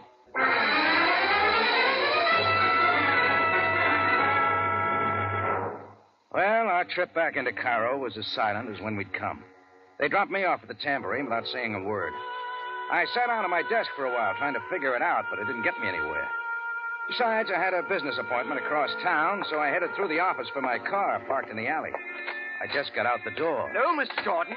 No, don't move. Don't move at all.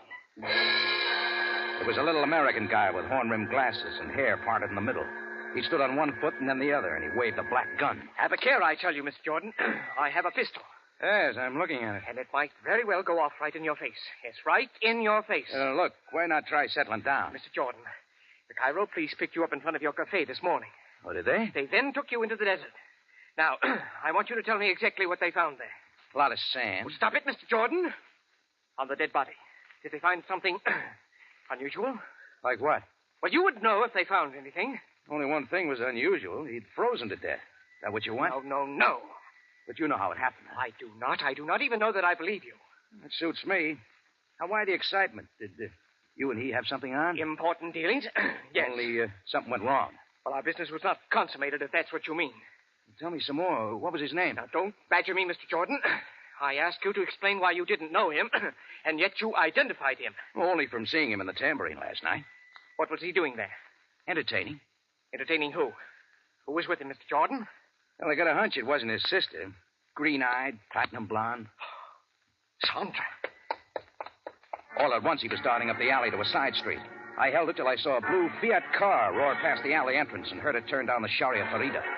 Then I made it to my car, went out of the alley on two wheels, swung onto the Sharia, then stepped it up.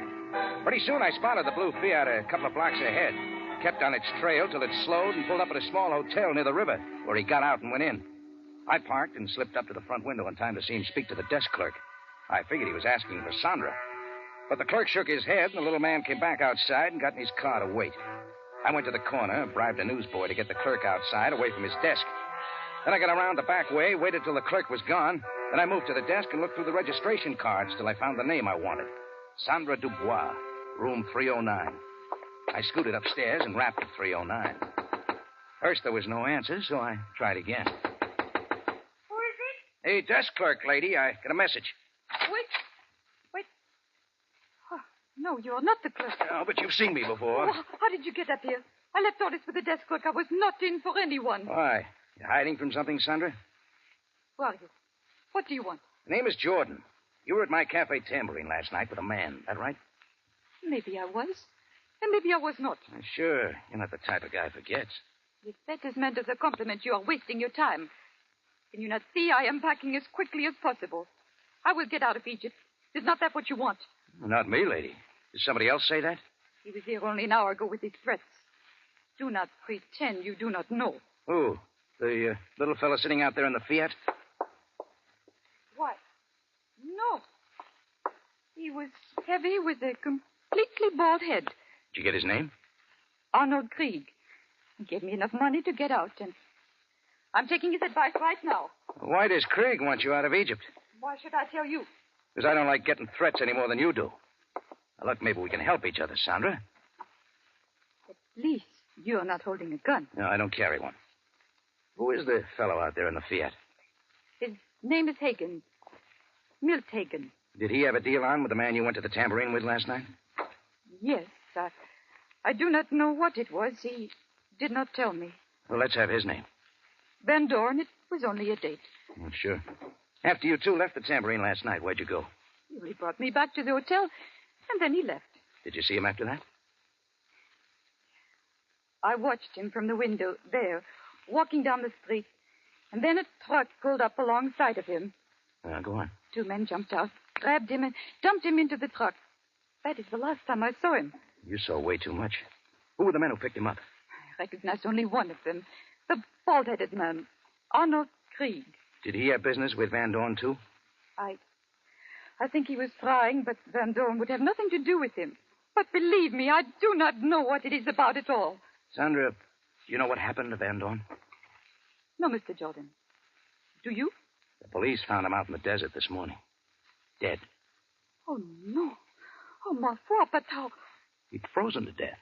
Oh, but that is not possible. Yeah, it happens to be true. Now, listen, Sandra. If you know anything else, you'd better tell me. Oh, but that is all I know. I saw Krieg dump him into a truck. A yellow truck with a red triangle on the side. That is everything. Come on, Sandra. We're going to tell this to the police. Oh, no, I'm not getting out of town right now. Before something happens to me. No, you're not. You're coming with me to Captain Sabaya. Please, Mr. Jordan, let me go. You are taking her no place. Krieg! We hadn't seen him come in the open door, and he was standing right behind us. It was the man who had threatened Sandra earlier. He was built like a wrestler, and there wasn't a hair on his head. The girl will do only what I told her to do. I was going to. Please, you can see. I was packing. I see everything quite clearly. Mr. Jordan takes untimely interest, but he alters nothing. It must have been quite a deal you had with Van Dorn. Enough to kill him. A very big deal, Mr. Jordan, and I don't want it upset by anyone. That's why the gun, huh? No. I am a generous man. I give everyone a break, but only once. So what's your plan? There's a chartered plane warmed up and waiting for this girl. Fortunately, there is space for another passenger. You, Jordan. Now, let me get this straight. You quite understand me. I am having you both flown out of Egypt.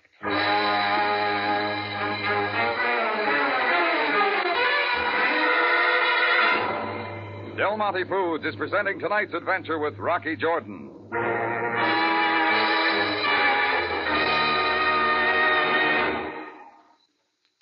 Fresh tasting, natural tasting, and refreshing. Fresh tasting, natural tasting, and refreshing. There, in just 6 words, is the whole story of Del Monte tomato juice. Fresh tasting, natural tasting, and refreshing. That is just what tomato juice should be. And that is just exactly what Del Monte tomato juice is. As an awakener at breakfast time, at any time during the day, for a perfect mealtime appetizer, Del Monte tomato juice really hits the spot. Yes, there's real satisfaction in a tall, chilled glass of Del Monte tomato juice. Try it. Del Monte tomato juice is fresh tasting. Right. All the sunny, good flavor of fully vine-ripened tomatoes. Del Monte tomato juice is natural tasting. In tomato juice, just as in all Del Monte tomato products, only the very best tomatoes are used. Del Monte tomato juice is refreshing. Yes, indeed. Downright satisfying. That's Del Monte tomato juice. Buy several cans at a time. They'll come in mighty handy.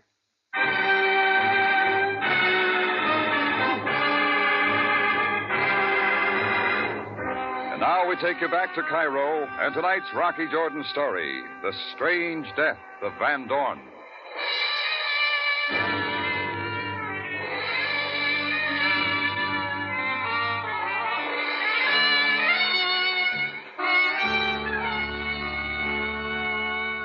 Well, Arnold Krieg held the gun, so he was calling the turns. He opened the door, jerked his bald head to motion us out. Sandra clung to my arm as we walked ahead, down the rear hotel stairs, and out the back to where a 1938 Mercedes-Benz with oversized bumpers stood waiting. Native driver sat at the wheel. We got him back, the 3 of us. The car jerked to a start, swung across the Bulak Bridge, then south. Ahead, we knew a plane awaited us. Destination? Someplace outside of Egypt. I still had a lot to learn. Oh, it's sure been a hot day. Talk of the weather in desert country is poor conversation. Didn't you know that, Jordan? Yeah. Only I'm wondering something. That also is wasted effort. You and your driver had a cute way of killing Van Dorn. Death is conclusive. The manner is not important. But freezing him to death, that took some arranging. Confine your thoughts to the view, Jordan. It is your farewell to Cairo. Please, sir. Creek Bay. Yes, Gaban, what is it? In the rearview mirror, I see an automobile that follows. Are you sure?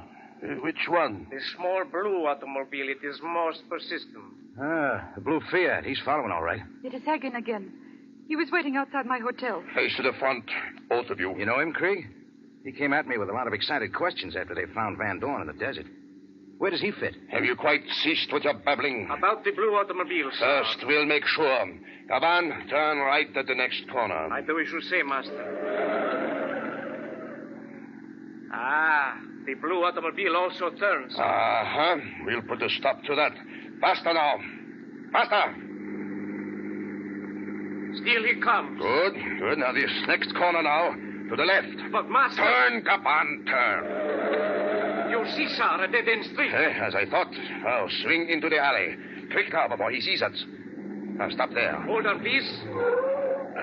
This is good. Now, hold it here. Ah, it works, sir. The man in the blue automobile did not see us. He will not get far. Come on. Back out now and head toward him. He has stopped, master. At the blank wall, he has stopped.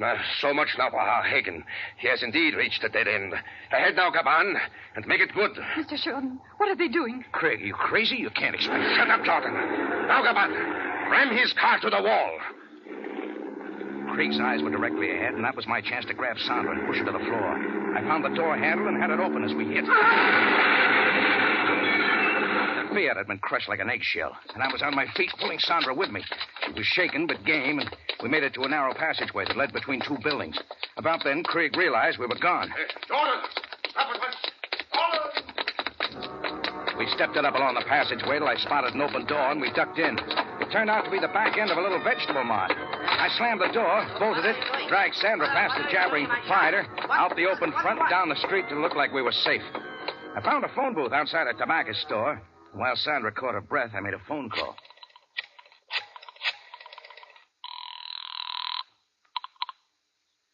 Captain Sabaya speaking. Hello, Sam. It's Rocky.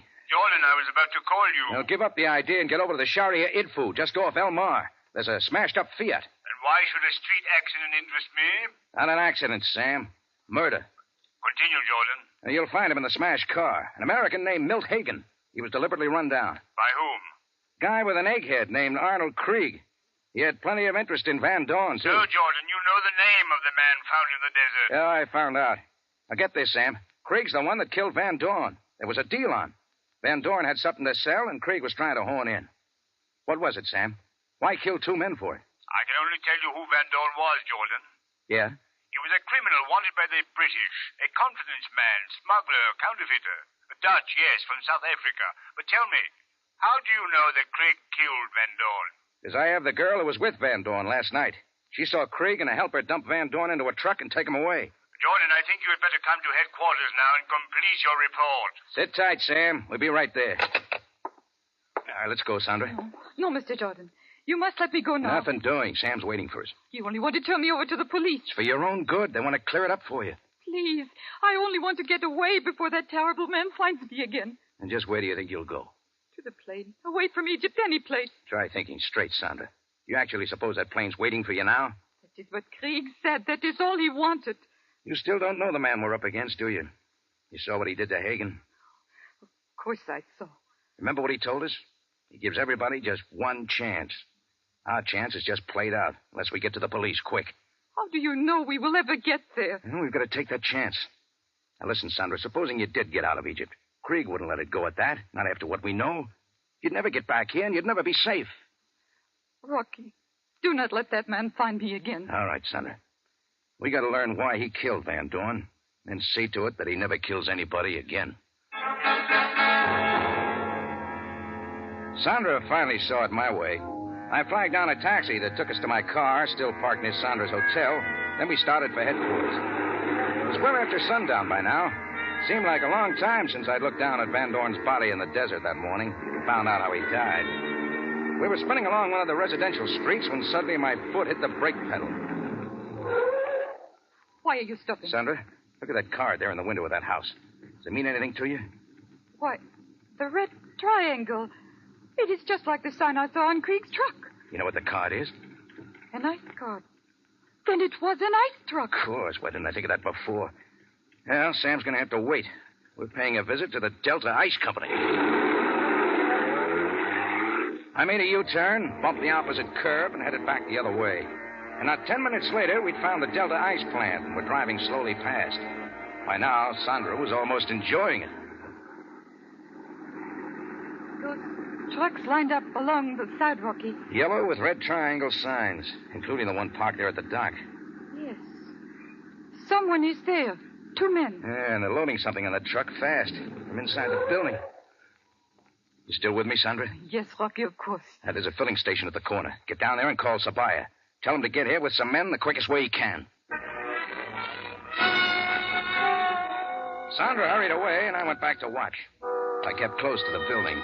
Somewhere inside, I knew Van Dorn had died the night before.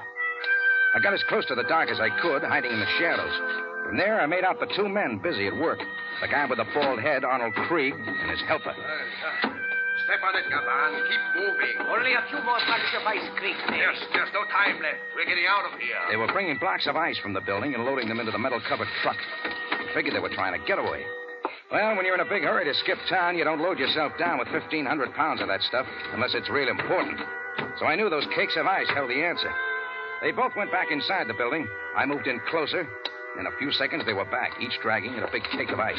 Don't lag, Gaban. They are the last. This block of ice must...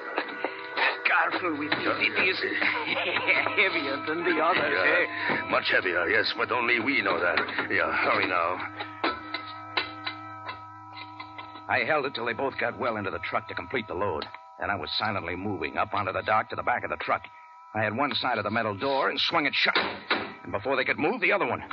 The bar dropped in place, and they were both locked inside. Gaban, open those doors. It was not I, Master, but someone outside. Who is there? Who is out there? What's the difference, Krieg? You're all through. Jordan, I warn you. Let me out of here. Yeah, any good reason why I should? Jordan, let me out of here. How till the police get here with some hot toddies? Jordan, you haven't called police. Keep your ear tuned. You'll hear the sirens any minute. Jordan, there isn't much time. We can make a deal. I'll give you a fourth. I'll give you half. Half of what? The diamonds. They're frozen in the ice. Diamonds, of course. No one will ever see them in the ice. No one will ever know.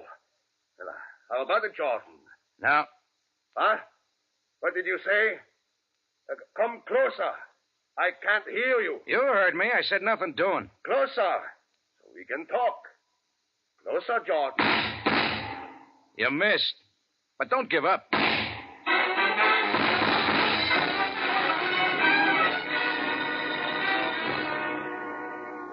Well, Krieg kept firing into the metal door till his clip was empty. Then I walked over and sat down on a step to wait for Sam Sabaya. I was kind of sorry I hadn't sent word for him to bring an ice pick.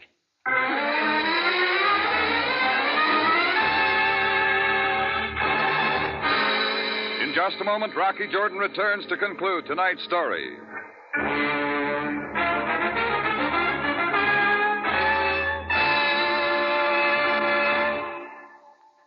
When the gang gets together for a steak fry, chances are you'll hear a lot of opinions on how it should be done.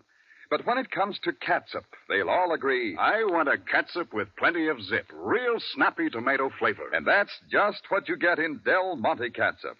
Zesty, lively, real tomato flavor at its best. Yes, that wonderful flavor you find only in the best tomatoes, fully ripened on the vine. And that specially good flavor is brought to perfection with pineapple vinegar. Pineapple vinegar. There's the big secret of that marvelous Del Monte catsup flavor. Pineapple vinegar is superlative vinegar. It brings out all the best flavor of the other ingredients, especially tomato flavor. And only Del Monte catsup has pineapple vinegar. So remember, when you want a hearty, spiced tomato flavor, when you want a real He-Man catsup, when you want tomato flavor at its best, you want Del Monte catsup. Try Del Monte catsup soon. You'll like it. And for all its goodness, Del Monte catsup costs less than many other quality brands. Back now to Rocky Jordan for the conclusion of tonight's story.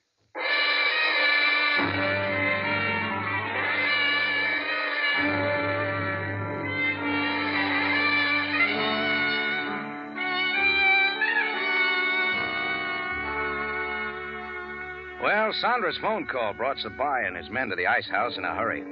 We opened the doors of the truck then, and my two captives came out as meek as kittens. We all went down to headquarters, bringing the truck along, still loaded with the ice. Krieg and Gaban were booked on a charge of double murder. After questioning, Sandra went back to her hotel to unpack. And Sergeant Greco, with a couple of others, set to work chipping up the blocks of ice and melting them. Sam and I waited in his office till Greco finally came in. Captain Sabaya, I am now most happy to make my report. Proceed, Greco. You assigned me to chop up and melt certain blocks of ice taken from the truck of the Delta Ice Works relative to the... Yes, Greco. What did you find? In the first 3 blocks of ice, I found nothing. But in the 4th, I made a most remarkable discovery. In the ice, they could not be detected, but through the process of melting, I discovered this.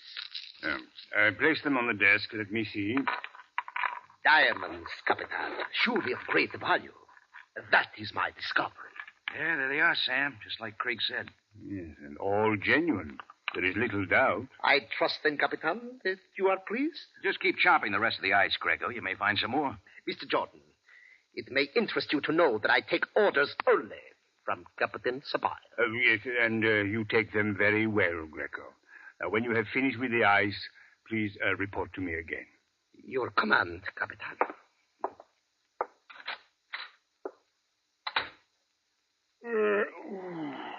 Jordan, it is growing late. I would complete my dossier on this case quickly. Now, Van Dorn in Egypt illegally. With a lot of hard diamonds he'd smuggled in from South Africa. He must have had a buyer in Hagen. Correct.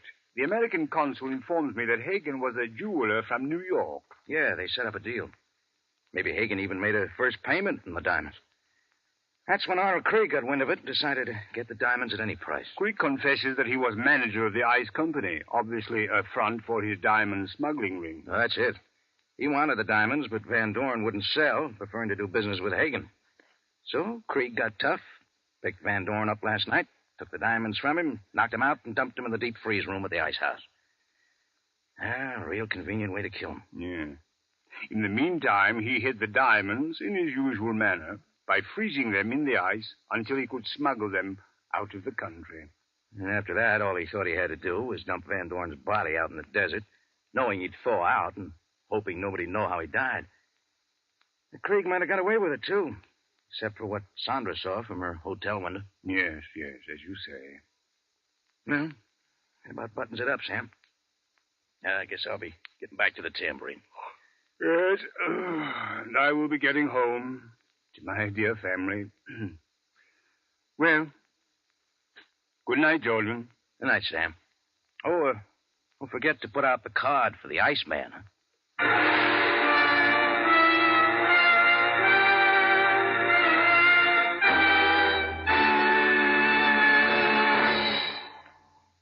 For the finest in tomato flavor, enjoy the whole family of Del Monte tomato products. Del Monte catsup and chili sauce. Del Monte tomato sauce and canned tomatoes. And Del Monte tomato juice. Remember, buy wisely. Buy for flavor. Buy Del Monte. Del Monte, the brand you trust for flavor in so many good foods.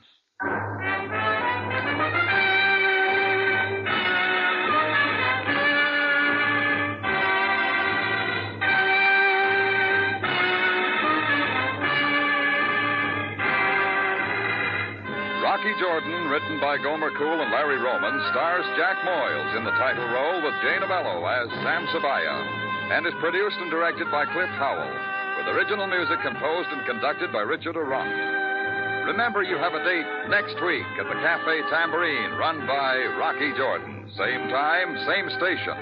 And the story is The Big Heist.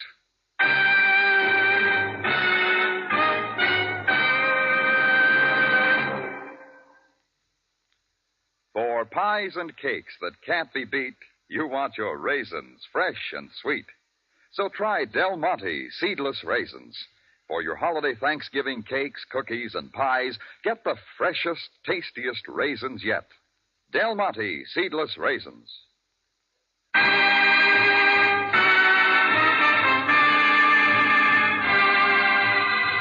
Larry Thor speaking. Rocky Jordan is presented over CBS, the Columbia Broadcasting System.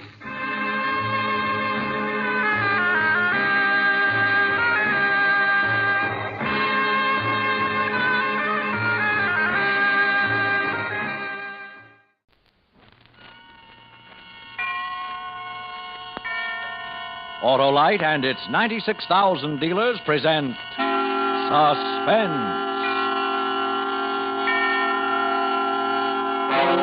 Tonight, Autolite brings you Blood on the Trumpet, a suspense play starring Mr. William Holden, with special trumpet effects by the famous Ziggy Elman.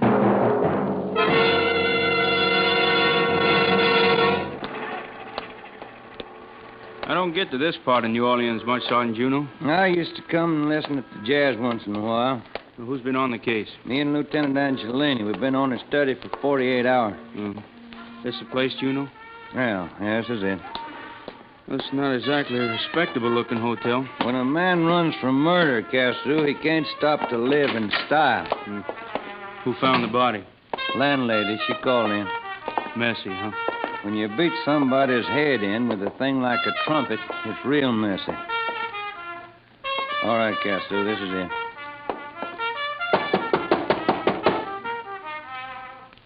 You want me to kick it in? No, Put your horn down, Vic. This is Sergeant Juno of the New Orleans Police. Put the horn down. Come out, kid. Come out with no monkey business. Let me break it down. No way. The police. Oh, I'm glad it's the police. I'm so glad it's the police and not him. Vic, in the presence of Police Officer Cassou, I arrest you for the murder of your wife. In just a moment, Mr. William Holden in the first act of Blood on the Trumpet. Hi, Harlow. Do I look any different? Well, should you? Of course. I'm winterized.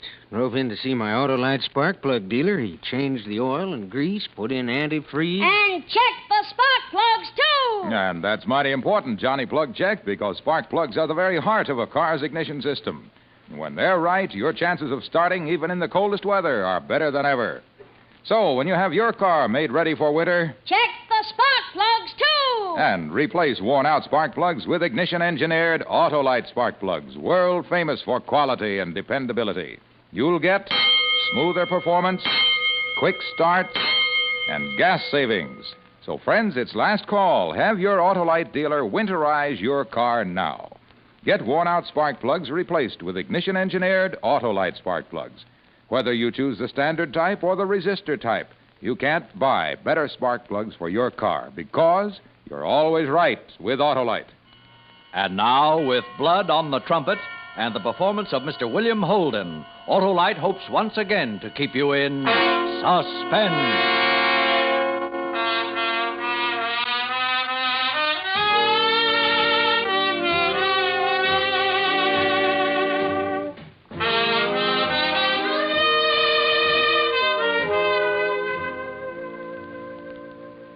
You feel okay now, Vic?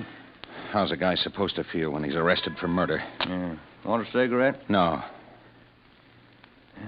You done a good job on her, boy. Thanks. Oh, here's my report, Castro. Get to Steno to type up 3 carbons and give one to Lieutenant Angelini. Angelini?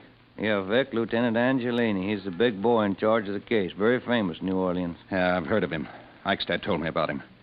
All right, Vic. Let's start from the reason why you killed Sarah, your wife. Oh, I didn't have a reason. It just happened. We had a fight. I don't know. I'm all mixed up. Come on, Vic, boy. Try hard for Sergeant Juno. Go back to when it started. When it started? Who can say when it started?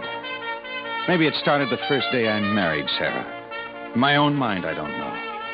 Or maybe it started when I started playing trumpet in Lou Eichstadt's club down in the French Quarter. They call me great, real great. The best trumpet since Beiderbecke Armstrong. Everybody thought so. Everybody. Everybody but Sarah, my wife. She didn't. She had different ideas about it. She couldn't understand a man loving music.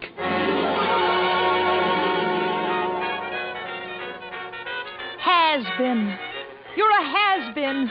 Only you never went anywhere to be a has-been. You were always a second-rate horn blower, and you'll never be anything else. Do you hear me? Never anything else. Oh, Sarah, these walls are like paper. So let him hear. I don't care. Let him know what a bum I've got for a husband. I'm sick of your talk. I'm sick of you. Turn that lousy record off. Leave it on. Sarah, you got cotton in your ears. I said leave it on. All day long, the same record around and around. I said put it back on. It makes me sick. Sarah! Always the same song and dance. A little time, Sarah, a little time. Sarah, please. You're a dreamer. You blow pipe dreams through that horn you play. Shut up! Wait, Sarah, wait. My ship will come in. Sure, I'll wait. While I'm waiting, you beat your brains out blowing a horn in a cheap dive. Your ship's sunk, and you don't know it. You know something? I wish I was dead. Do you hear that trumpet, man? I wish I was dead.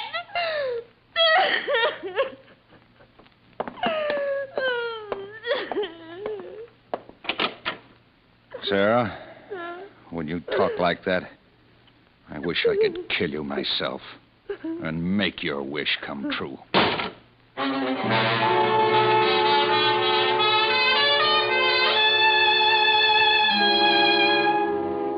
For 5 years, the same argument over and over, and the same words. They never changed.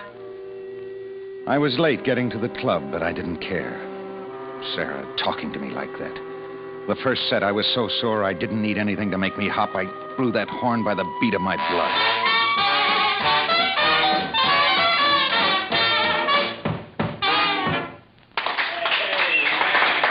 We got our first break after the second set, and Lou, the owner of the club, came over and took my arm. Said he had somebody he wanted me to meet.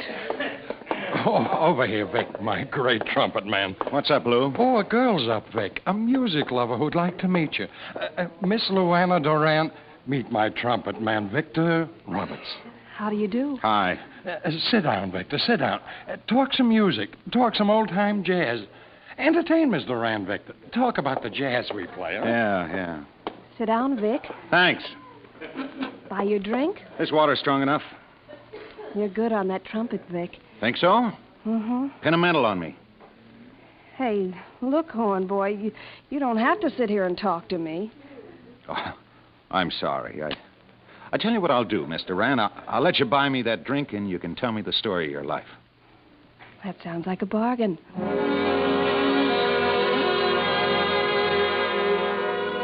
She ordered up, and we sat and talked. She told me the story. It was a brutal one. A sick father and a rotten mother. So to get away from it all, she married young. A musician that had had a sickness beside music. He drank himself to death. But from him, she'd learned something. She'd learned to love music, which was why she canvassed jazz joints. She said she'd been in every night for almost 2 weeks now, listening to our combo. She thought we were good, particularly the bright boy on the trumpet, me. The guys were moving up for the next set, so I made my excuses and left her. Lou Eichstadt stopped me by the platform. Lay off, Vic. It's no good. I don't know what you're talking about. I'm talking about trouble. There's another guy. A rough guy. A guy that's a mean cop. A guy that doesn't deserve the name cop, and he wants her bad. He comes in every night, sits over in that corner and watches her. I don't see him tonight. Rico Angelini is a bad name for you to mix with. Look, Lou, take it easy. I just met her. Lay off, Vic. Go home to Sarah, your wife.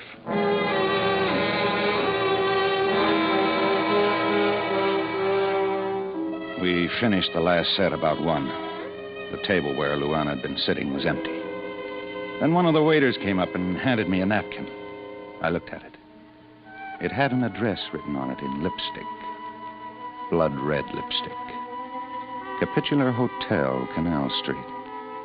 I started to fold it up and toss it away, but then suddenly I thought about Sarah. And I didn't toss it away. I shoved it in my pocket and walked out.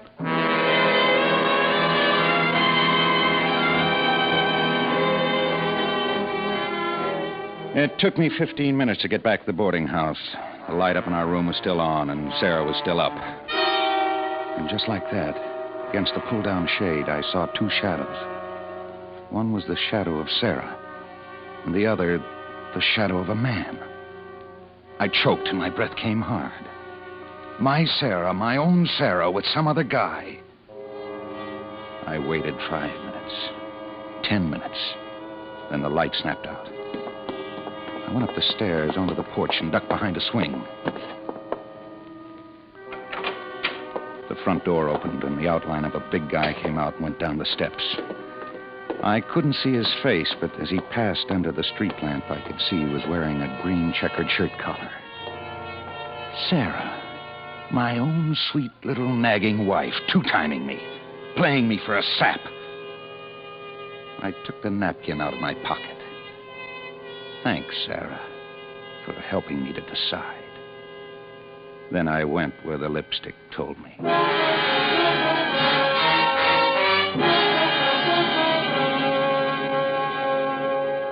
Hi, Trumpet Man.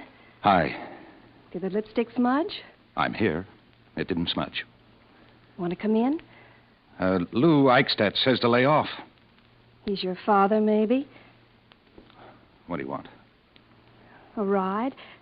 How about a ride in my fast car, Vic? A ride this time of morning?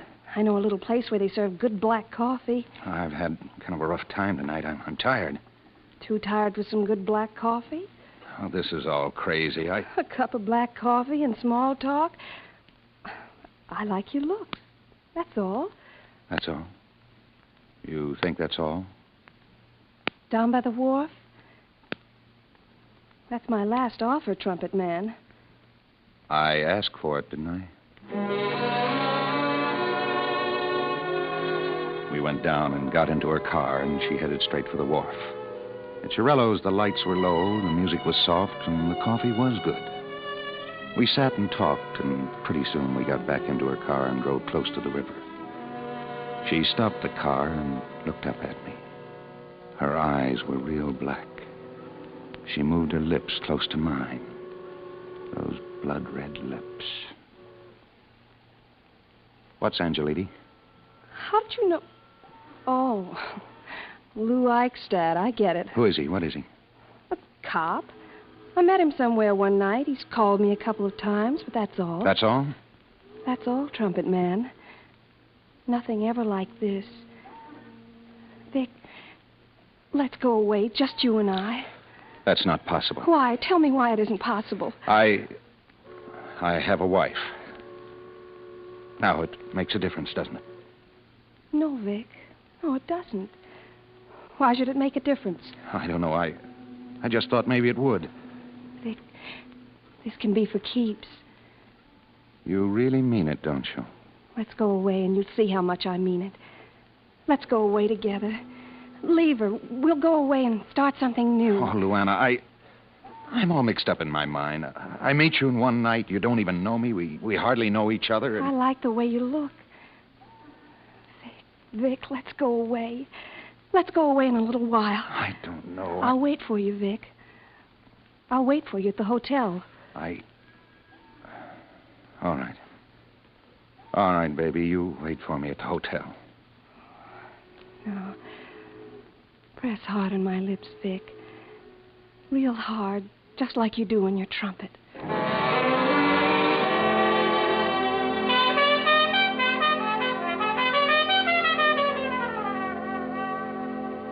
Something that had been hard for me to settle was easy now. I was through with Sarah, my great big headache. I was finished, and she wouldn't yell at me anymore or cheat anymore. I could go away now. Go away from her and her nagging voice. Away from Sarah and away from hate. You, Vic? Yeah, me, Vic. Where have you been all night? It's 4:00 in the morning. Your voice makes me sick. What should I think? What should you think? A no-good bum husband who stays out all now, night. Now, be quiet for 1 minute, and I'll tell you a secret, my sinful wife. I'm leaving you. I'm going away. You're going away? You're insane. What do you think? Oh, it's time, Sarah. I finally woke up from that crazy sleep I was in. I'm leaving you. So, You're leaving me. Yes, I'm leaving you. We don't make the right kind of music anymore. Music. Is that what you call it? No, it's not music. It's a hell. That's all it's ever been. You hear me? Everything I've ever done, every sacrifice I've ever made in just a simple sentence you make, it's all over. Just as simple as that. Maybe it just isn't music. Maybe it's something else. Like maybe another woman. Sarah. I knew it. I smelled it. Someone else. That's it, isn't it, Vic? Sarah, stop it. Don't say another word. Who is she? Some music lover you picked up?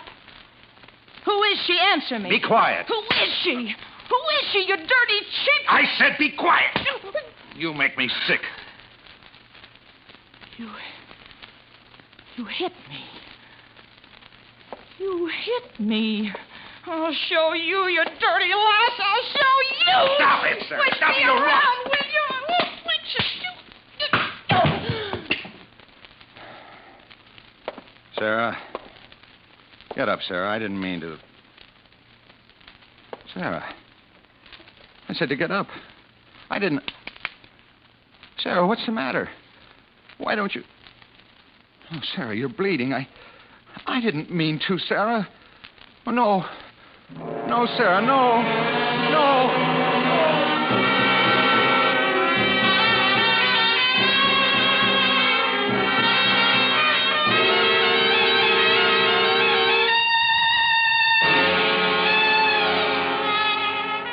Autolite is bringing you Mr. William Holden in Blood on the Trumpet. Tonight's production in radio's outstanding theater of thrills, Suspense.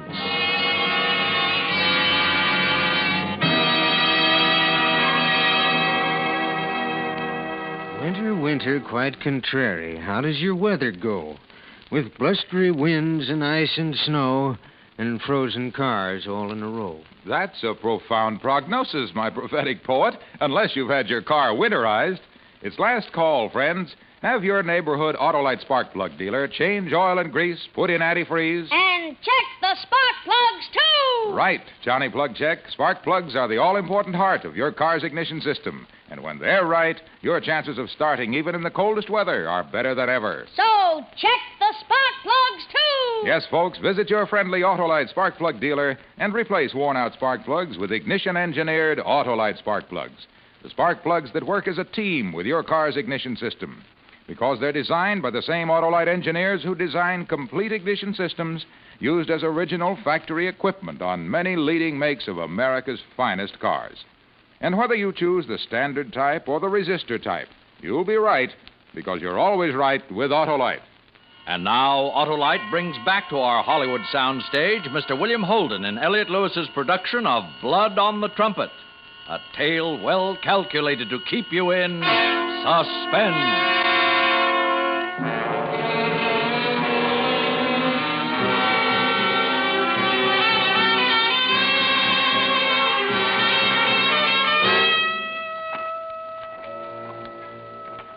Something banged against my head.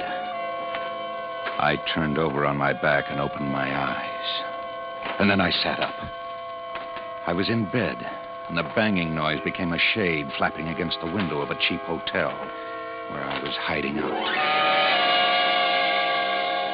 I got up off the bed and moved over to the window. The clock down across the street said 2:30. The sun was high and hot. I remember running from a boarding house last night. Running until I found this cheap hotel. What does a killer do? He runs from everything. I found a nickel in my pants pocket. And on this nickel, I pinned my hopes for survival. I called Luana. Hello? Luana, Vic. What happened, trumpet boy? She talk you out of it? Luana, wait. Please listen to me. Listen to me close and try not to get excited. Hey, you sound as if... Luana, look. After I left you, I went home to tell Sarah I was leaving her. She got mad. She got real mad, so... Well, I got a little rough, and... Well, what I did, I didn't mean to do. Baby, Vic, what is it? What happened? I hit her a couple of times. I hit her, and she fell, and... Vic! It was accident. A mistake, Lana. I didn't mean it. I don't know how it happened. It was so fast, I just got mad, and... Vic, baby. Luana, listen, I've got to get out of town. I've got to run. I can't go back to the house. Where are you? Some cheap hotel, the Piedmont, just off Decatur. I need money. You've got to help me. What can I do? Get me enough money to get us out of town. But, Vic. You said it. Last night you said we'd go away together. Vic. Meet me. When? Now, half an hour. No, you better stay right there. No one will spot you. Stay where you are till it's dark, then meet me. Where and what time? Tonight at 7 o'clock when it gets dark. Down near the end of the coffee stand in the Cafe de Monde. All right. Tonight at 7. Down near the end of the stand where it's dark.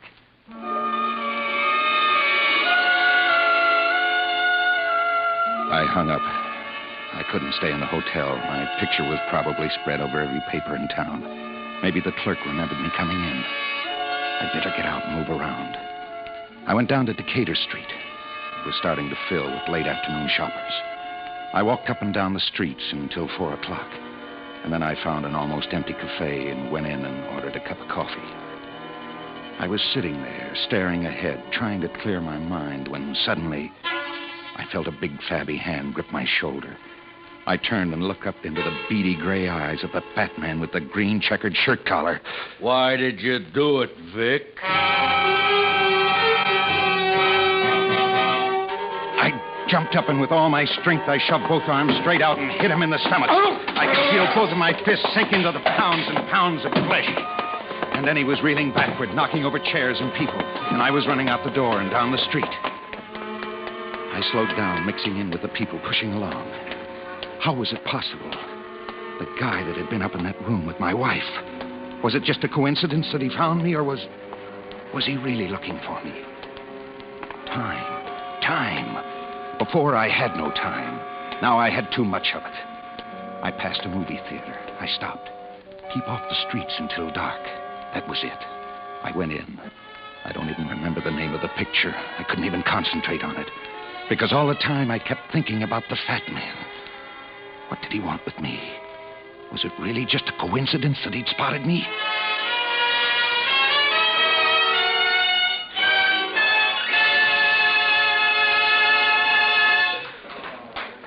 The picture ended and the lights went up. I crouched down low in my seat, staring straight ahead.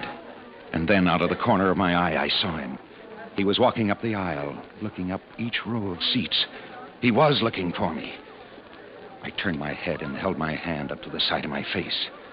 He was coming closer now. He was at the next row.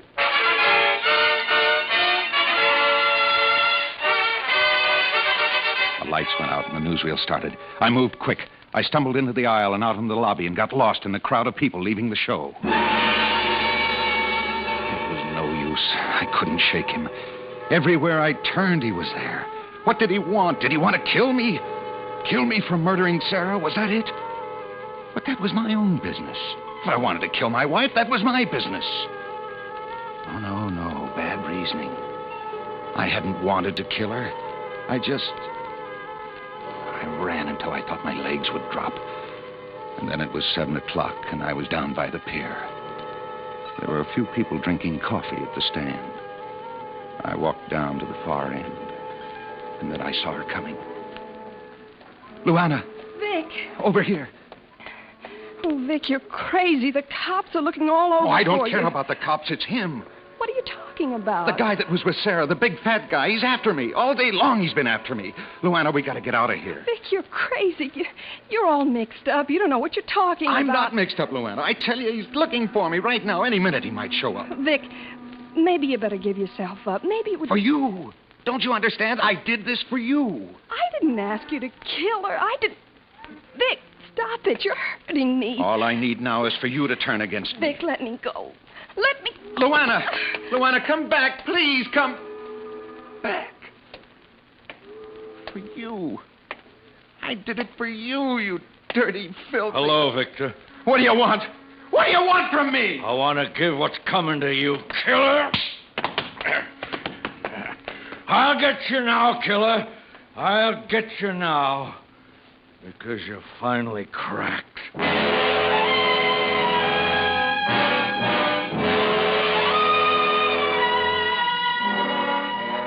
It was no good.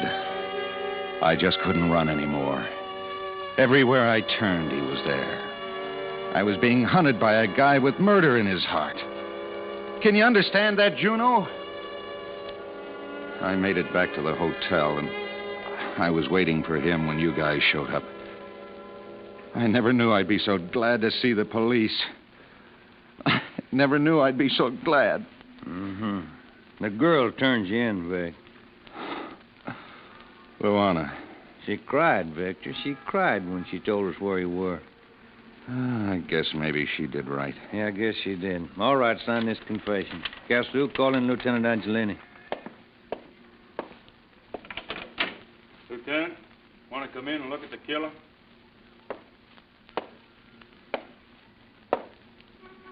Hello, Vic. It's him. The fat guy. Take it easy, Vic, boy. Take it easy. Why? He made me go out of my mind. A cop was chasing me. I just wanted to see a killer run, Vic. Sign the confession, Vic. No. No, this confession is all wrong. The part about the trumpet, this is all wrong. I didn't hit her with a trumpet. Come on, trumpet boy. Sign. No, Angelini, I won't sign it. I didn't hit her with a trumpet. You're crazy. I won't. Something smells. Something... Hey, look, you, I'm tired. You give me a good chase. You make a confession. Now you sign it. No, I won't do it. This isn't what I said. I never said anything about hitting her with a trumpet. I hit her with my fist, and she You're fell. crazy. You murdered your wife in cold blood. You went up there after you finished at the club. You had an argument. Then you smashed her head in with a trumpet. Then you wiped the blood off the trumpet. Hey, wait a second, Angelini. Shut up, Juno. Can't you see this guy's stalling? Now, come on, killer. No, I won't shut up, Angelini. Hey, now, listen. My typed report's still on my desk. You haven't read it yet. Well, so what if I have? So I was the guy that went up there and tabbed the body. When I got back, I briefed you. I made the report out. You just said you didn't read it. Well, there was something in that report I didn't bother to tell you about. I didn't think it was that important. I didn't tell you that the blood had been wiped off of the trumpet. There were only two people who knew that. Me, Lieutenant Angelini. Me and the killer. Why, you... Juno, it was Angelini. You lousy Juno, blowing... it fits. What Luana said to me, what Lou Eichstadt said, it fits. This guy framed me. I'll break your neck. Take it easy, Angelina. He was nuts for her. Only she couldn't see him for dust. He must have spotted me that first night with her. He followed me. He was the guy Sarah was with when I got home. He was waiting for me. I'll kill you. Grab him, Captain. Grab him. Easy. Filthy trumpet boy. Filthy. You framed me, Angelini. Why? Look at me, trumpet man. Look hard at my extra flesh and tell me why I would frame a man like you. Luana. Your wife wasn't dead when I went up there the second time. Her head was cut on the side. She was bleeding. But she wasn't dead. You're under arrest, Angelini. I can't say I'm sorry. You're a disgrace to the force. All right, Vic, that's all I need from you. You can go now. Hey, you. She's waiting for you outside. Luana. And she's crying for you. Juno. Bright Sergeant Juno. Hey, do you think if maybe I wasn't so fat, she would have cried some tears for me? Sure, Angelini, sure. She might have cried for you.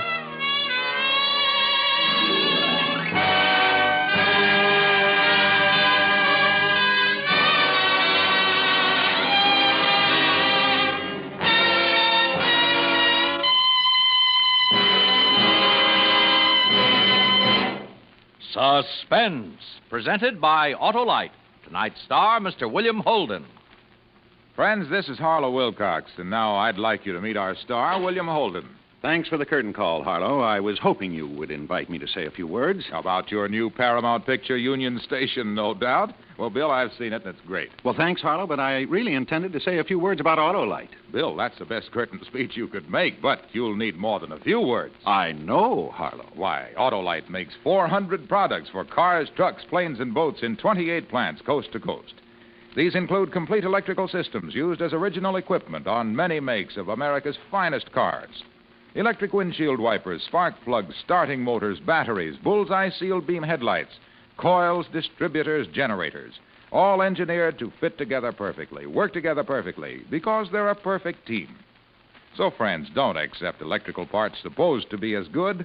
Ask for and insist on Autolite original factory parts at your neighborhood service station, car dealer, garage, or repair shop.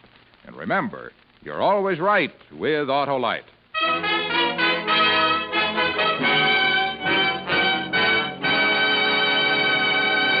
Next week on Suspense, Mr. Cary Grant as star of On a Country Road. And in weeks to come, you will hear such famous stars as Ozzie Nelson and Harriet Hilliard and Van Heflin, appearing in tales well calculated to keep you in suspense. Suspense is produced and directed by Elliott Lewis, with music composed by Lucien Morawek and conducted by Lud Gluskin, with special trumpet effects by Ziggy Elman. Blood on the Trumpet was written for Suspense by Richard George Pedicini. And remember, next week on Suspense, Mr. Cary Grant in On a Country Road.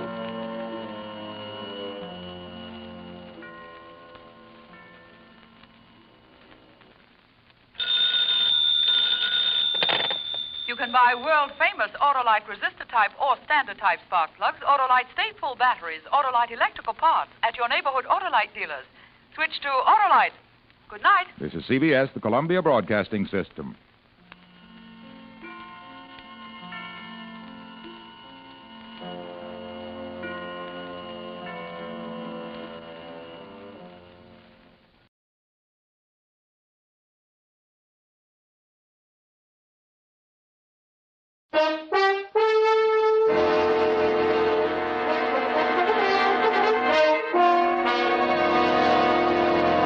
Kreml Hair Tonic and Kreml Shampoo present the new adventures of Sherlock Holmes, starring Nigel Bruce as Dr. Watson and Tom Conway as Sherlock Holmes.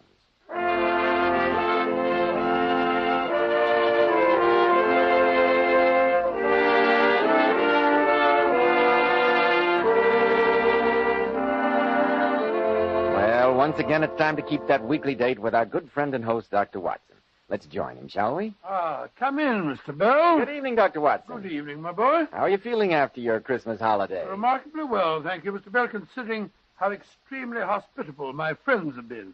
Just a twinge or two of gout to remind me that an old man should treat tawny port with the respect that it deserves. I know just what you mean, Dr. Watson. Draw up your usual chair, my boy, and settle yourself down. That's it. All ready with tonight's Sherlock Holmes adventure, Dr. Watson? Yes, Mr. Bell. And when I was going over my notes on the case just before you arrived, I came across this white feather. It played a prominent part in tonight's adventure. A white feather? That signifies cowardice, doesn't it? Yes, it can, Mr. Bell, it can. But this is a very special feather. It was plucked from a white cockerel, and it helped Sherlock Holmes to foil one of the most diabolical plots that we ever encountered. But first, don't you want to have your usual word with our listeners? Thank you, Dr. Watson. Men, if you want to stand out in the crowd, remember, well-groomed hair means a lot to a man's appearance. And I'm sure you'll want to know why so many of America's most prosperous and successful men use Kreml Hair Tonic. You see, Kreml contains a special combination of hair grooming ingredients which is found in no other hair tonic. This is why Kreml gives a man's hair such a natural, well-groomed look. It keeps hair neatly in place longer, too. Yet Kreml never leaves the hair looking or feeling greasy, sticky, or dirty. Just make this test, men. After you apply Kreml, rub your hand over your hair. Notice how delightfully clean your hair feels. Notice how no greasy film comes off on your hand or on your hat band. Kreml always gives your hair such a handsome, clean-cut appearance. At the end of the day, your hair looks just as neatly groomed as when you combed it in the morning. Buy a bottle at any drug counter. Kreml, Kreml Hair Tonic. Now, Dr. Watson, how about the story of the white cockerel? Well, Mr. Bell, that adventure took place after Sherlock Holmes had given up his regular practice and retired to his bee farm on the Sussex Downs. I was staying with him there for a few weeks' holiday, and I remember coming down to breakfast one morning to find my old friend, his pipe clenched between his teeth, squatting on a stool, examining the contents of a large metal box at his feet. As he threw back the lid, I could see that the box was half full of papers. Papers tied up with red tape in separate packages. After sorting through them for a few moments, he turned to me and said, "A box of secrets, my dear Watson. A box of deep, dark secrets." Are they the records of your early cases, Holmes? Yes, my boy. These were all done before my biographer had come to glorify me. I've often wished that I had the notes on them. So that you might transmute my little adventures into those rather florid stories of yours? My stories aren't florid. Factual accounts of what happened. Oh, don't be hurt, my dear Oh, fellow. no, It's much too early in the day. Well, Watson, perhaps someday the world will hear of these cases. They're not all successes, but there are some pretty little problems among them. I'm sure there are. For example, here's the record of the Tarleton murders. And here's the case of Banbury, the wine merchant. What happened to him? He died, Watson, under peculiarly horrible circumstances. Oh, really? That case was one of my failures, I'm afraid. Aha! This adventure was really a little recherche. It's a full account of Ricoletti of the clubfoot and his abominable wife. Yes, I vaguely remember her. Dreadful woman. Ghosts from the past, Watson. Ghosts to remind me that my heyday's long past. Rubbish. I'm quite sure that if a case were to present itself at this moment, you'd be totally unable to resist it. You're wrong, old chap. Look at this note. It arrived just before you came downstairs. Mr. Manderby, the local squire, apparently needs my help. And yet I assure you I'm not in the least tempted to give it to him. May I see it? Certainly. Here. Let's have a look. Dear Mr. Sherlock Holmes, I need your help desperately. Have the goodness to call on me as soon as convenience permits. Continued theft of chickens may appear to be a small matter. Chickens, good gracious me. But I assure you that there are sinister forces at work. Asking you to catch a chicken thief. Well, really, Holmes. Yes, Watson. Chickens. Something of a come-down, isn't it? Well, do you know this, Mr. Manderby? No. But surely his handwriting gives you a clue to his character. Well, it's legible and regular. A man of business habits, I should say, and of some force of character. No, Watson. Oh, sorry? Look at his long letters. They hardly rise above the common herd. That D might be an A, and the L an E. Men of character always differentiate their long letters, however illegibly they may write. There's vacillation in his K's and self-esteem in his capitals. That's amazing, Holmes. It's elementary, my dear Watson, and our long association together should remind you of the fact. I'm afraid you're getting rusty. Well, perhaps you're getting rusty too, Holmes, and since the sun is shining and this letter comes from a neighbor of yours, it might be rather interesting to... Call on Mr. Manderby. Exactly. I'd like to see if your analysis of his character matches the gentleman himself. In any case, Holmes, he may really be in trouble, you know. Watson, you're like an old war horse hearing a nearly forgotten bugle. Yeah, I dare say, Holmes. But even for stolen chickens, it's good to be in harness with you again. When that wistful tone creeps into your voice, I can't refuse you, Watson. Very well. Let's stroll across the downs and investigate the mystery of Mr. Manderby's chickens.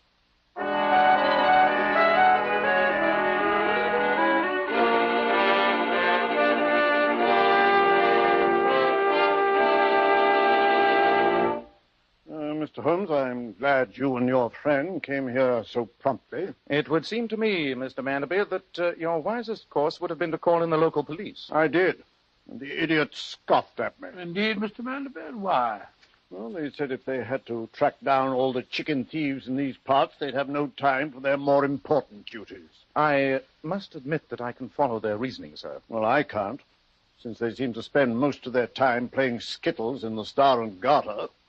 The local sergeant appears to have been selected for his complete lack of grey matter. Doesn't one iota of imagination. He's unable to see in what respect this differs from an ordinary chicken theft. Well, in what way does it differ, Mr. Manderby? Well, the chicken coops were broken into with considerable ingenuity. The thief could have taken all he could carry. But he stole only one chicken, a white cockerel. A white cockerel? When did this take place? Early last evening. That was when I sent my note to you, Mr. Holmes. But in the early hours of this morning, a burglar broke into the house itself. And what was stolen this time? Again, the thief took only one object. My daughter's hairbrush. Does your daughter know of these thefts? No, I didn't tell her. The child's full enough of peculiar fancies as it is. A white cockerel and a hairbrush. Mr. Manderby, I came here against my better judgment, but thank heaven I did. Please let me talk to your daughter at once. Unless I'm very much mistaken, there's devil's work afoot.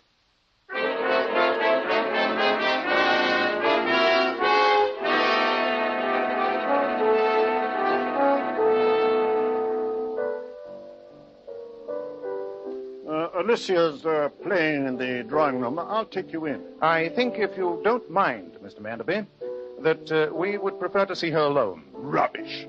What could you possibly wish to say to my daughter that you couldn't say in front of me? Well, since my friend has been kind enough to help you, sir, I think you'd better let him conduct his investigation in his own manner. Oh, very, very, very well. All sounds unnecessarily mysterious to me. I'll be in my study. Dreadfully pompous fellow. You were right in your analysis of his character, Holmes. Well, let's go in. Shh. Listen to the piano, Watson. What a weird tune. Yes. An odd, primitive melody to hear in the heart of the English countryside. Very curious. I'm sorry, Father. Oh, it isn't Father. Who are you, gentlemen? Miss Manderby, permit me to introduce myself. My name is Sherlock Holmes, and this is my friend, Dr. Watson. How do you do, my dear? Mr. Sherlock Holmes. I knew you lived in the neighborhood. But why are you here? At your father's request. Oh, nothing's wrong, is it, Mr. Holmes? I'm not sure, Miss Manderby. That's why we've come to talk to you. Oh, may we sit down, my dear? Oh, yes, of course. Please forgive me. Thank you, sir. You play the piano excellently, Miss Manderby. Have you ever thought of concert work? Concert work? Oh, no, sir. Papa'd never allow it. He needs me here all the time. You don't see many people here at the house. No, Dr. Watson. Papa doesn't like me to cultivate any friends. He wishes me to devote all my attention to him. Extremely selfish and medieval point of view, it would seem to me. Oh, please, Mr. Holmes, you mustn't say anything against Papa. If he knew that we were talking about him, he'd be furious. Then let me confine myself to you, Miss Manderby. Do you know of anyone in this neighborhood who might wish you serious harm? Oh, no. No, I don't. As I told you, I hardly know anyone. Then why, my dear young lady, are you so obviously terrified of your own shadow? Please don't ask me that. I haven't even had the courage to tell Papa. Possibly not, my dear, but Mr. Holmes is here to help you and to protect you. That's why he insisted on our seeing you alone. Yes, Miss Manderby. And a trouble shared, you know? Very well, Mr. Holmes. I will tell you. I've got to tell someone. Last night I had a ghastly dream. I dreamed that I was in some foreign country, in the jungle. I was tied to a stone slab, and a group of natives danced around me, waving knives. And they were all wearing terrifying masks. Oh, my dear, it sounds like too much lobster for supper. Quiet, Watson. Oh, sorry. Please continue, Miss Manderby. All the time I could hear a strange, haunting pipe playing in the background. Sounded like some sort of flute, and there was a drum beating out a slow, rhythmic beat. The same rhythm that you were playing on the piano as we came in? Why, yes. It's been haunting me ever since I awakened this morning. It goes like this.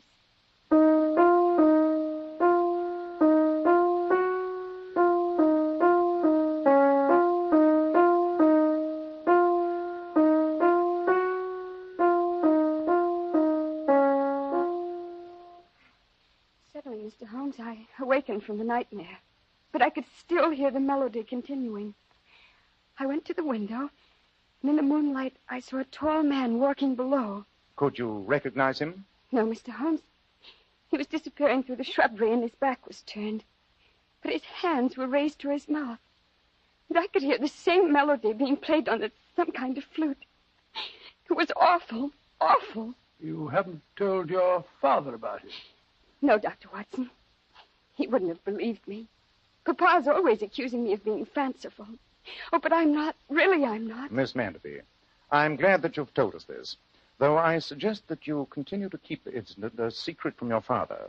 Very well, Mr. Holmes. Come on, Watson. All right, Holmes. Goodbye, my dear, and courage, Miss Manderby. You have friends now. Good day, gentlemen. I thank you. Holmes, what the devil's all this about? When I can answer that question, Watson, the case will be solved. As it is, there's work to be done. Ah, there you are, Holmes.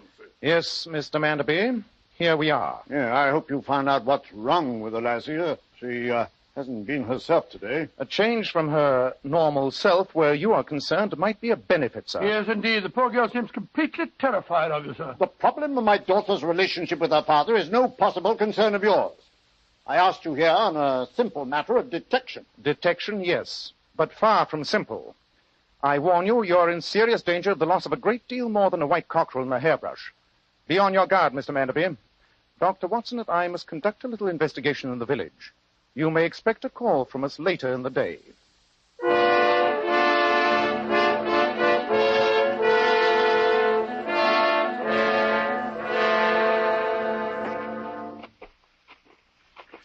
Well, Watson, here we are at Larcher's. Charming house, but I still don't see quite why we're here. Because my inquiries uncovered the fact that this is the only house in the neighborhood with relatively new tenants. When something extraordinary happens in the peaceful countryside, look first for a newcomer. The owner's name is Mr. George Shapley. Let's see what information the gentleman can give us. Listen to that, Holmes. Sounds like a flute. Yes, Watson. And the melody is the same that Miss Manderby played for us on the piano. And this house is only a stone's throw away from hers. Precisely. Yes, gentlemen. Mr. Shapley? Yes? My name is Holmes, and this is my friend, Dr. Watson. How do you do, sir? How are you, Doctor? What can I do for you, gentlemen? I'm something of a student of music. We were walking past your house, and I heard what sounded like a flute playing a strange melody. It seemed to come from the direction of the stables over there. Oh, that. It's my manservant, Harker. He's a West Indian. Brought him over with me from Trinidad. He's quite a musician, in an amateur sort of way, you know. I wonder if I might speak to him. Of course you can, Mr. Holmes. I'll walk you over there. Thank you. We were thinking of getting up a little entertainment in the village for the church ladies' bazaar. Perhaps your man would consider contributing his services. You can ask him. He spends 2 or 3 hours a day out here practicing. Harker! Yes? Come here a minute. Yes, Mr. Shapley. These gentlemen heard you playing and wondered if you'd like to do something for some village concert or other. Oh, that's flattering. We're organizing a musical soiree for the church ladies in a few weeks. Yes, my man, and we'd like you to play for us. I'm only an amateur, but I'll be very glad to help, gentlemen. That instrument you were playing, it had an odd quality. Was it a flute? Yes, sir, though I doubt if you've ever seen one like it. Look for yourself. Good Lord. Looks as if it's made of bone. It is, sir, from a human leg bone. Really? It's about 200 years old and originally came from Brazil. It's quite a collector's item. I'm sure it is. Tell me, Harker, since you're from the West Indies and obviously a lover of music, I presume you're familiar with some of the primitive melodies indigenous to that part of the world. Some of the tribal chants, for instance. Oh, yes, sir. I know many of them. Perhaps you'd play some at the concert. I'd rather not, sir. Primitive chants are dangerous medicine when their evil powers are not appreciated or understood. I quite agree with you, Harker. Well, I'm much obliged to you, and we shall count on you for the concert. Good day to you both. Come on, Watson. Good day. Good day, Mr. Holmes. Dr. Watson. That servant's our man, Holmes. He lives within 2 houses of Miss Manderby, and he plays the flute. Well, Watson, though I don't think the pattern is remotely as clear as you think, I'll agree that suspicion would seem to focus on the servant Harker. I could even produce another clue that points to it. You could? I picked this object from his coat as he turned to you during the conversation. None of you noticed it. What is it? Look for yourself, Watson. Here. Great heavens. It's a feather from a white cockerel.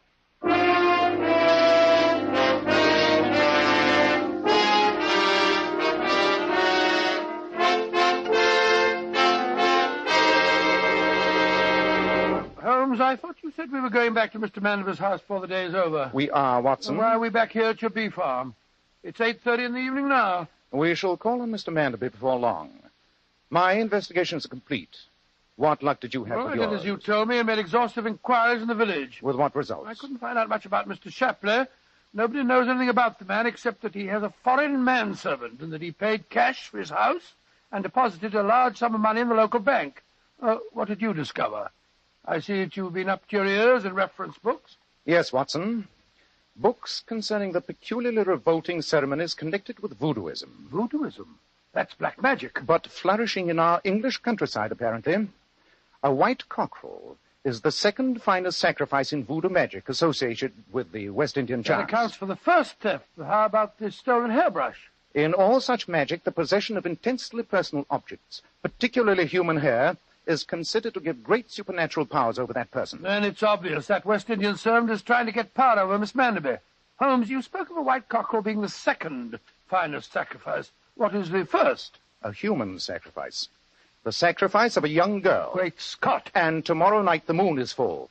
I think that tonight the girl should be safe, though, of course, we'll go over there at once. Look, Holmes. The lights of a carriage are coming up your driveway. And it's no social call. It's driving at a gallop. Come on, Watson. I have nothing that's happened to Miss Manderby already before we get to her. Who is it? What's wrong? It's Robert Manderby. What's happened, Mr. Manderby? Monsieur, my daughter, she's disappeared. The whole neighborhood's searching for her. For heaven's sake, both of you come at once.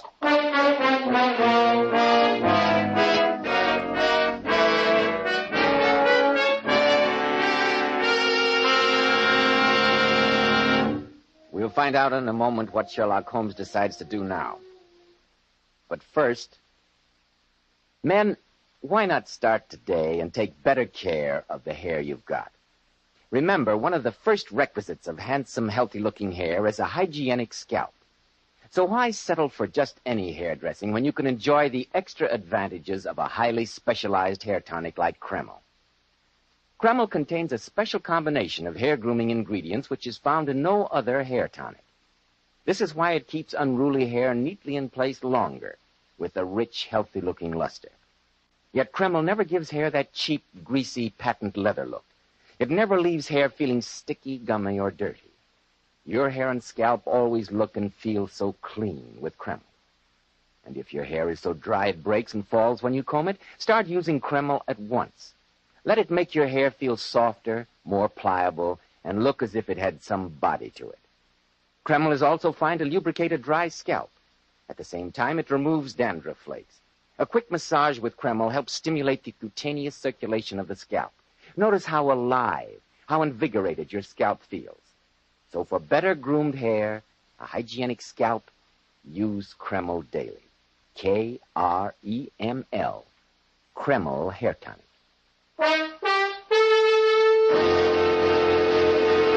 Well, Dr. Watson, what happened next? You and the great Sherlock Holmes drove over to Mr. Manderby's house, I suppose. Yes, Mr. Bell, as fast as the pony and trap could carry us there. When we arrived, Manderby quickly led us to the shrubbery beneath his daughter's window. Yes, you can see how the fiend got into the house, Mr. Holmes. By climbing this trellis work. Footprints in the earth leading toward it, but none leaving. And the man, whoever he was, must have left the house by some other exit. An amazing deduction, Watson. There's no need to be sarcastic. Holmes, we should go over to Shapley's house at once. It's obvious that that's where the danger lies. Before saying that anything is obvious, Watson, I'd like your help in trying an experiment. Yes, of course, Holmes. Well, what is it? Try climbing that trellis for me, will you? You give me all the best jobs, don't you? Lend me a hand, will you, old fellow? Here you are. Up you go. You know, Holmes, it seems to me you're wasting valuable time. Mr. Manderby, since you asked my help, I suggest you let me handle the case in my own way. Holmes, I don't think this trellis is going to hold my weight. No. Look out, Holmes! Oh! Bravo, Watson. Your test has been invaluable. What do you mean it's been invaluable? I think I've broken my back. I'm sure you'll survive. Come on, old chap. Get on your feet. We'll go over to Mr. Shapley's house at once. I only hope we're not too late to prevent a tragedy.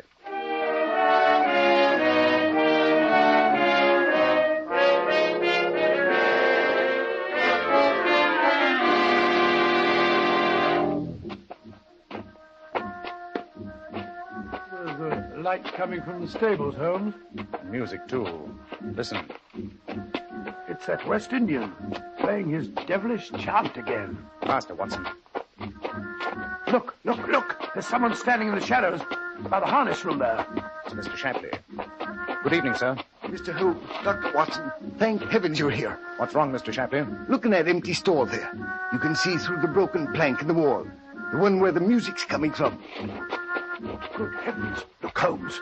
There's Miss Manderby lying on the floor unconscious. Yes, with a dead white cockerel beside her, and a fire smoldering in the corner. And to think that servant of mine's in there playing his filthy music. I don't see him. Mr. Holmes, I've got a revolver. I'm going in to get him. I think we'll come with you, Mr. Shapley. No. He's my servant. I'll take care of him myself. Arch him, Watson. Give me that revolver. Give it to me, I say. What do you think you're doing, Mr. Holmes? I told you, you knocked the revolver right out of his hand. Pick it up, Watson.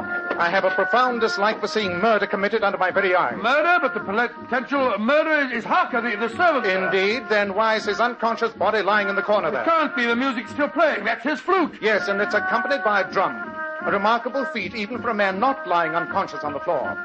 The music is undoubtedly that of a gramophone. You're remarkably quiet, Mr. Harker. Of course he is. He's unconscious. My dear Watson, you're overlooking an important fact. It's a case of identity. The West Indian gentleman lying on the floor is the master, Mr. Shapley. This man is the servant, Harker. No, you don't. Grab him, Watson. I've got him, Holmes. Let go of me. You can't prove anything. I can and I will. You'll go to prison for this night's work. Watson, see what may be done to arrive with others, while I turn this man over to the police.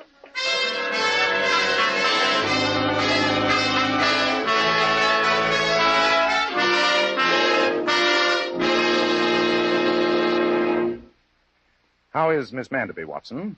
She's going to be all right, Holmes. I took her home to her father's and left instructions for her care. How are you feeling, Shapley? Fine, thank you, Dr. Watson. But I'm waiting for Mr. Holmes to explain this night's happenings to me. So am I, as usual. Then let me analyze this singular affair in its logical progression. I early concluded that you, Mr. Shapley, were the master, and the other man was the servant. Right, Mr. Holmes, but I didn't know how you knew it. Your speech and manner suggested nothing else.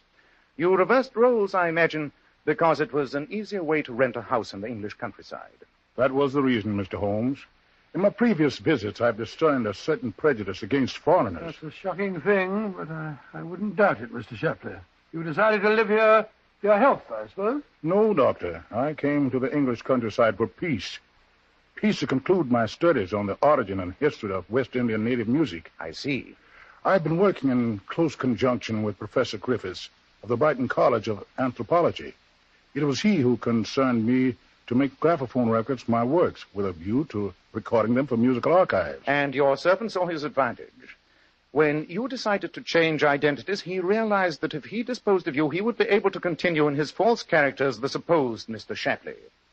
He could have taken over your large bank balance and retired under yet a third name with the proceeds. And then he concocted this elaborate plot involving voodoo and native chants, knowing that his master would be suspect. Precisely. He drugged his master, placed him in the incriminating trap, and then planned to burst in just ahead of us and shoot him. But, Holmes, the white feather you found on Mr. Shapley's coat. Undoubtedly planted there. Mr. Holmes, I still don't see how you knew that my man was responsible.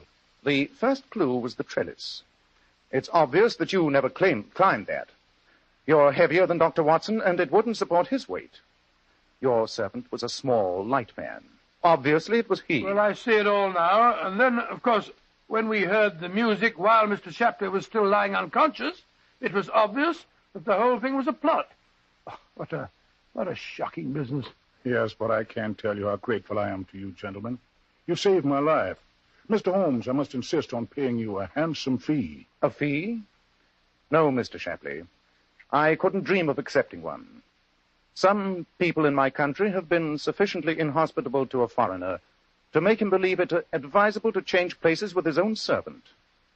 Presumably, this was done in order to obtain tolerance and peace. Surely the least I can do is to see that his stay on these shores is a tolerable one.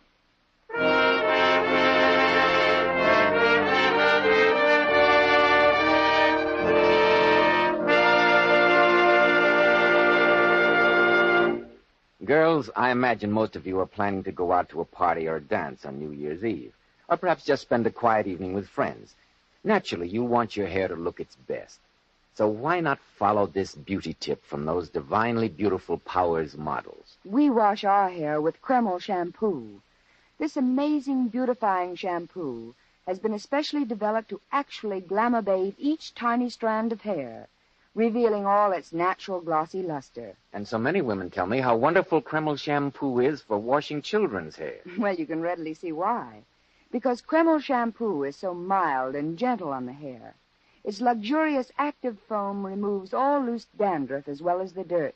Girls, if only you could see how Powers Model's hair fairly radiates natural glossy highlights, I'm sure you'd want to try Kreml shampoo right away. You can buy a bottle at any drug counter. Kreml, Kreml shampoo. Now, Dr. Watson, what about next week? Well, Mr. Bell, next week I think I'll tell you a story I call the Darlington Substitution Case. It's a strange story of how Holmes saved a prominent British peer from scandal and disgrace by exercising the judgment of Solomon. Tonight's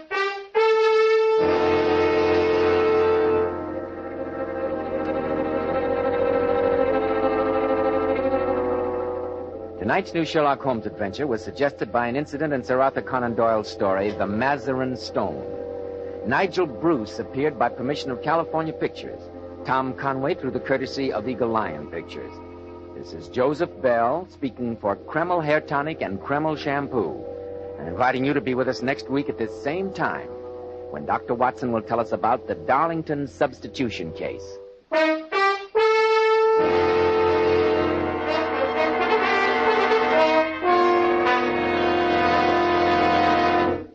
This is ABC, the American Broadcasting Company.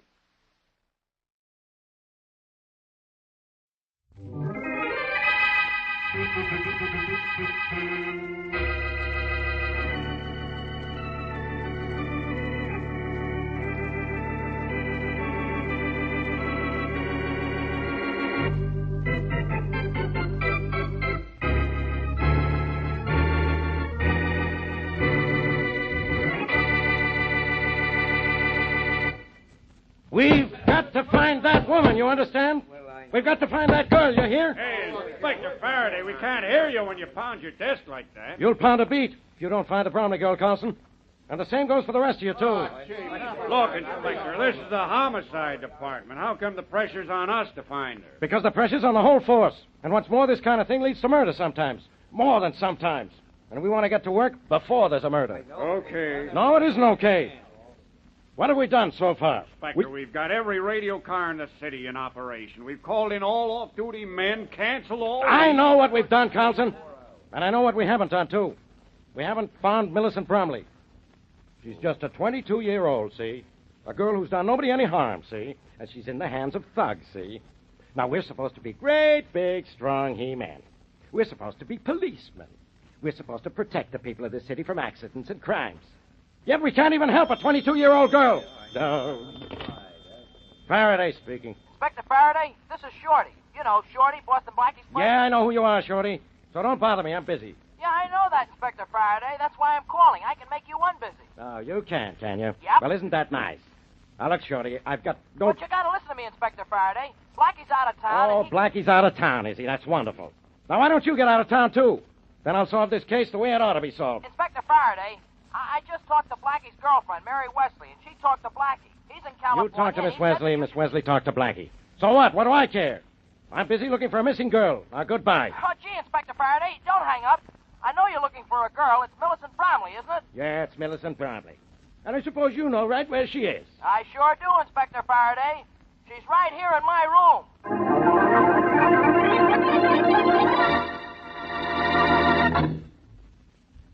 And now on to tonight's adventure of Boston Blackie. Enemy to those who make him an enemy. Friend to those who have no friend.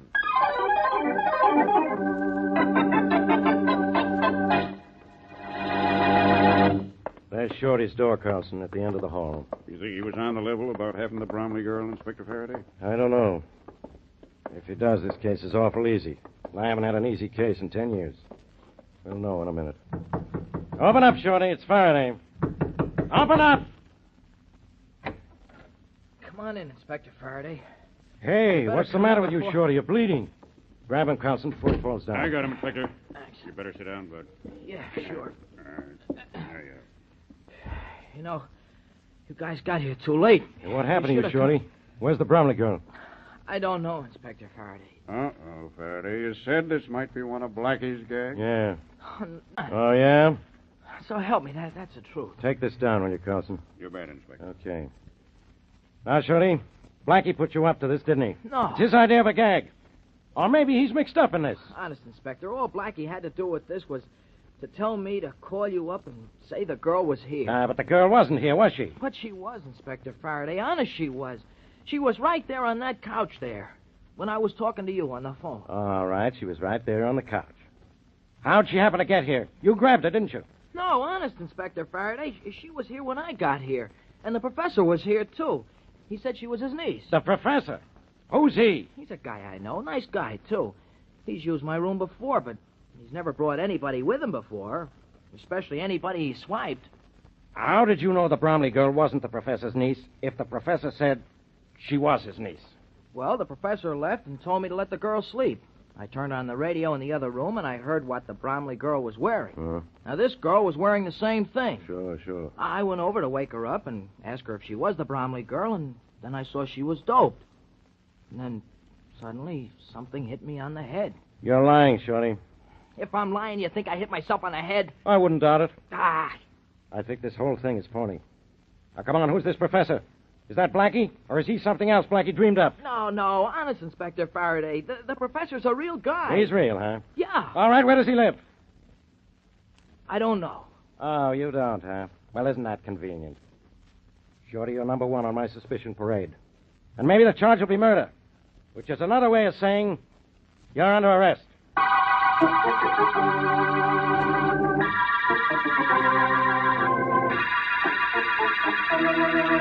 You recovered the Bromley girl from Shorty's room without Shorty seeing you, didn't you, Tommy? Oh, sure, Professor. He didn't even know what hit him. And the Bromley dame's still sleeping in the next room. Splendid. Now, I want you and Bill to listen to me very closely. I think I know what we're going to do next, Professor. I hope you do, Tommy. But Bill here wasn't present for the initial proceedings. I think we had best... One thing I don't savvy yet, Prof, is why we stashed the dame at Shorty's in the first place and then had to conk Shorty to get her back. Well, Bill, I didn't want to bring her directly here to my place until I was certain the police had no description of me. So it was expedient for the girl and I to remain in someone else's abode until I could ascertain whether or not it was safe to lodge her here. Oh, I get it. Nobody spotted you snatching a dame, so after a couple of hours at Shorty's, it was okay for us to get her out of Shorty's, huh? Your powers of deduction are brilliant, Bill. But now for your instructions. I managed the girl this far. As Tommy knows, she'll be in your care from now on. Yeah, sure, Prof. We keep her here, Prof? No, Bill. You will take her out to our farm and wait there for the delivery of the ransom money. When you have the money, bring it here to me. Hey, look, Prof, it's a long way out to the farm. What if the Bromley dame wakes up on the way out and starts yelling? I don't think you will have any trouble with her, Tommy, asleep or awake. Well, if we do... Oh, no, you won't, Tommy. We'll have none of that. Oh, but, Prof, if she starts to queer our plans... The girl is not to be mistreated in any way, do you understand? Well, I'll see that everything goes all right, Professor. I'm certain you will, Tommy. And what about after we get the dough? What do we do with the dame then? Release her, by all means, and show her the greatest courtesy while she's in your care. Okay. Now, how do we get the money? My dog will bring it to the shack. Huh? The dog, Prof? How's the dog going to bring us the money? Where's the dog going to get it? The ransom note I have just prepared states that they will find my dog leashed to a tree on the Oxford Road 6 miles west of Havensville. Yeah? They are to strap the packages of money, $50,000, in $20 and $50 bills, all old money, to the dog's back and untie him from the tree. And then say, now, go home. The dog will do the rest. Yeah, but, Professor, won't somebody follow the dog? Why do you think I'm going to such fantastic measures to procure the ransom money, Tommy? Perhaps someone will try to follow my dog, but it'll be impossible. I have trained him for months to run a devious course at top speed and to duck through thickets and backtrack in the densest underbrush. And parts of the terrain over which he will travel with the ransom money will be impassable to man. No, Tommy, no one will follow my dog, but they're perfectly welcome to try.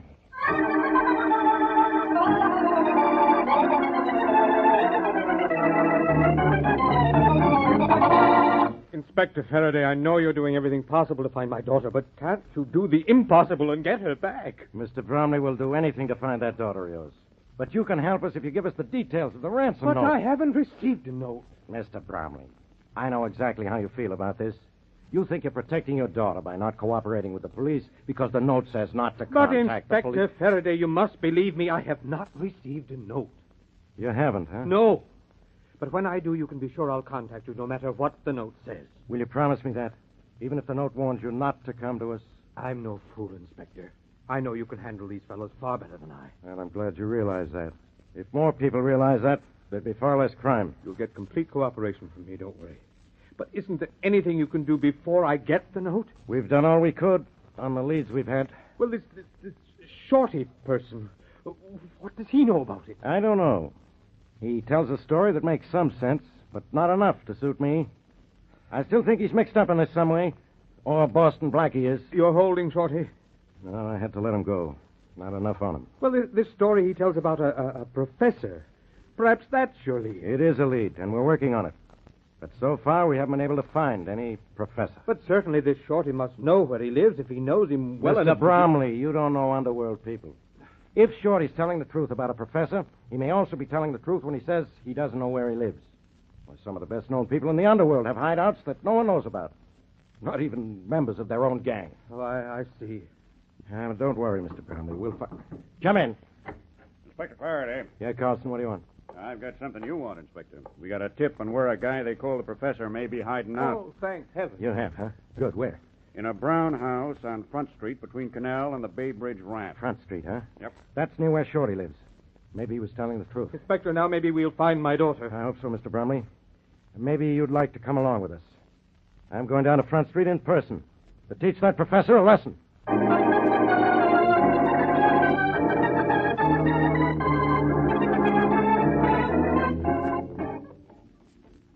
Here's the professor's house, Mr. Bromley. Are you sure? Yes. The tip said it was a brown house on Front Street, didn't it, Constable? Yes, sir, and between Canal Street and the Bay Bridge ramp.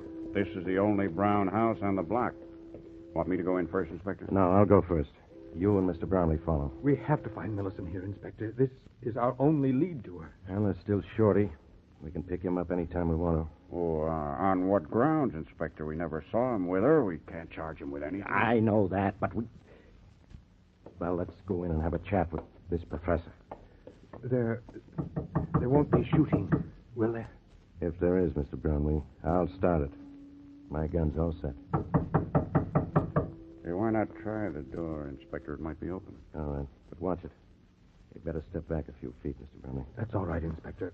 I'm not afraid. Door's open. Let's go in. But slowly. Doesn't look to me as if this house has been lived in lately. Some people don't care how they live, Carlson. Inspector, there's a light shining from under that door. It's there. Yeah, I just saw it, Mr. Bromley. Come on, let's have a look. Ready with your gun, Carlson. Ready. But be careful. He may be holding my daughter as a shield. Please, be careful. We'll watch out, Mr. Bromley. Okay. I'm going to try the door. I'm all set. Fling her open if she isn't locked.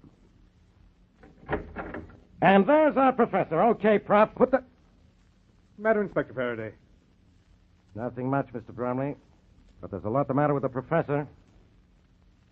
He's dead.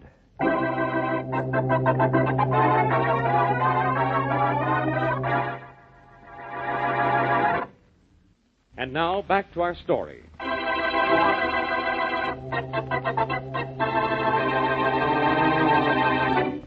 22-year-old Millicent Bromley is missing, but is later found by Shorty, a friend of Boston Blackie. Shorty learns that the girl is stolen and gets in touch with Boston Blackie, who's out of town. Blackie tells Shorty to contact Faraday of the police. Shorty calls Inspector Faraday, but before the inspector gets to Shorty's room, Shorty is knocked out and the girl stolen from him. Shorty claims a man named the Professor brought the girl to his room, but when the police find the Professor, he's dead.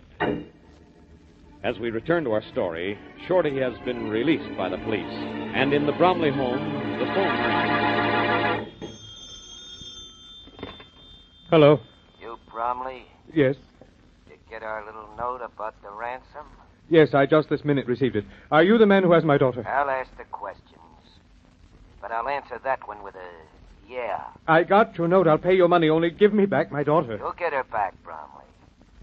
But did you read that little note real good? Yes, I read it. Well, it said, don't tell the police what's in it. Did you read that? Yes, I did. Well, remember that, pal. Or forget about your daughter. Oh, I'll be... Hello. Oh, he hung up. Coming. Yes? I'd like to talk to Mr. Harold Bromley, if it's okay. I'm Harold Bromley. Oh, hiya. I'm Shorty. I guess you've heard of me. I certainly have. You got a minute so I could talk to you? Definitely. Come in. Thanks. The police have released you, I trust. Yeah, but they'll nab me again if we don't find your kid. I'm still in a jam. Look, I just been talking to my friend Boston Blackie long distance, see, and he asked me to come and see you. Your friend Blackie is going to help me find my daughter. He's trying to now, Mr. Bromley. But how can he help me when he's out of town? Oh, he'll be here tomorrow, but he figured he might help even before he got here. If you tell him what's in that note. Well, I intend to tell Inspector Faraday of the police, in spite of the fact that I just had a phone call warning me not to. But do you think it's wise for me to tell Blackie, too? Well, if you're smart enough to spill it to the cops, you sure can't go wrong spilling it to Blackie. You know, Blackie comes up with some shortcut ideas every now and then. Yes, he does, doesn't he? Sure. All right. Here's what the note says. The money, $50,000 in old bills in 20s and 50s, is to be taken by car to a tree on the Oxford Road, 6 miles west of Havensville. Uh-huh, I got it. There'll be a dog near the tree. A dog? What cooks? The money is to be strapped to the dog's back. I am to untie the dog and say, now go home. And that will be that. Why, that's the nuttiest thing I ever heard. I'm afraid it's rather clever, though, Shorty. They caution me not to try to leash the dog. He'll balk. He won't move. And not to try to follow it. It'll be impossible. Oh, it is, huh? Well, maybe so. Look, when do you have to kick in with the ransom money? At midnight, tomorrow night. Tomorrow night, huh? Okay. Now, I'll tell you what. Just so those guys can't say you double-crossed them, I'll go to the cops. That note sure didn't say nothing about me.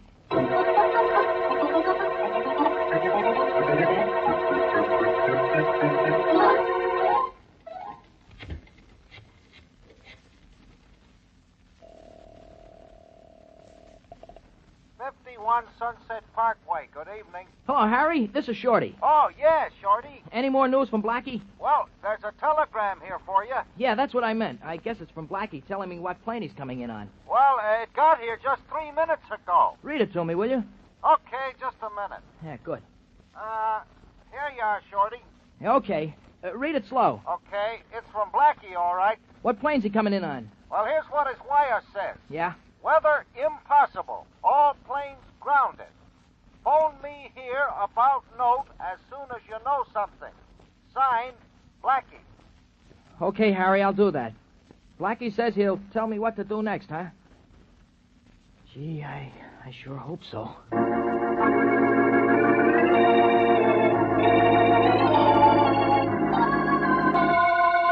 Yeah, Blackie, I got it.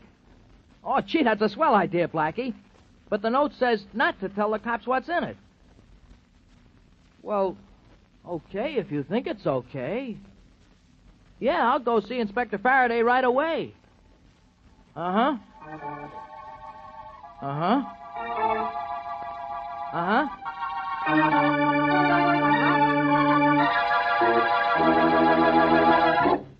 Look, Shorty, you want to spend the rest of your life in this office of mine? Maybe.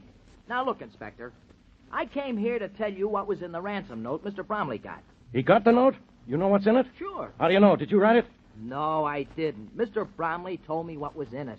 He told you? Uh-huh. Why didn't you say so in the first place? Because you've been screaming your head off ever since I walked in that door. Well, I'll scream some more if you wait any longer to tell me what's in that note. Okay. Here it is. Now, at midnight tonight, we take $50,000 in old bills, 20s and 50s, to a tree on the Oxford Road, 6 miles west of Havensville. I know, the old gag. Leave it in a hole in the tree, huh? Oh, no. There'll be a dog there. Yeah, I thought. A dog? Yeah, a dog, tied to the tree. We strap the money on the dog's back, untie the dog, and he scrams with the dough. That's fine. Just how are we going to follow a dog?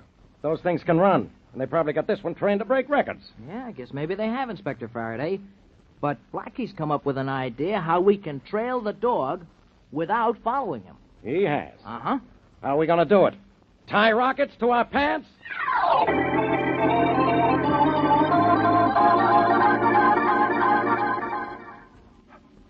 Yeah, it's a good pup. You better hurry, Mr. Bromley. It's almost midnight. We Yes, want to release Inspector. the dog here right on the dot of 12. It's almost done, Inspector Faraday. My hands are shaking so I can hardly... There. It seems secure enough. Good. Now, here's where we start fooling these guys. How, Inspector? We'll never be able to follow this dog by trying to run after it. No. But we can do something so we can watch where he goes. Now, look around you, Mr. Bromley. What do you see? Well, nothing but darkness. Yeah, pitch darkness. But in that darkness are hills. Pretty high hills, too. I have men posted on the top of nearly every hill in the vicinity. Will they be able to see the dog? No, they won't be able to see the dog, even using binoculars.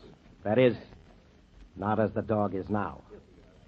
Shorty, do you have that can of luminous paint? Yeah, sure. It's right here, Inspector. I'm putting it on the dog's tail now. Oh, now I see what you're going to do. Put some on the dog's sides, too, Shorty. A nice wide band of it, huh? Yeah, I'm doing that right now.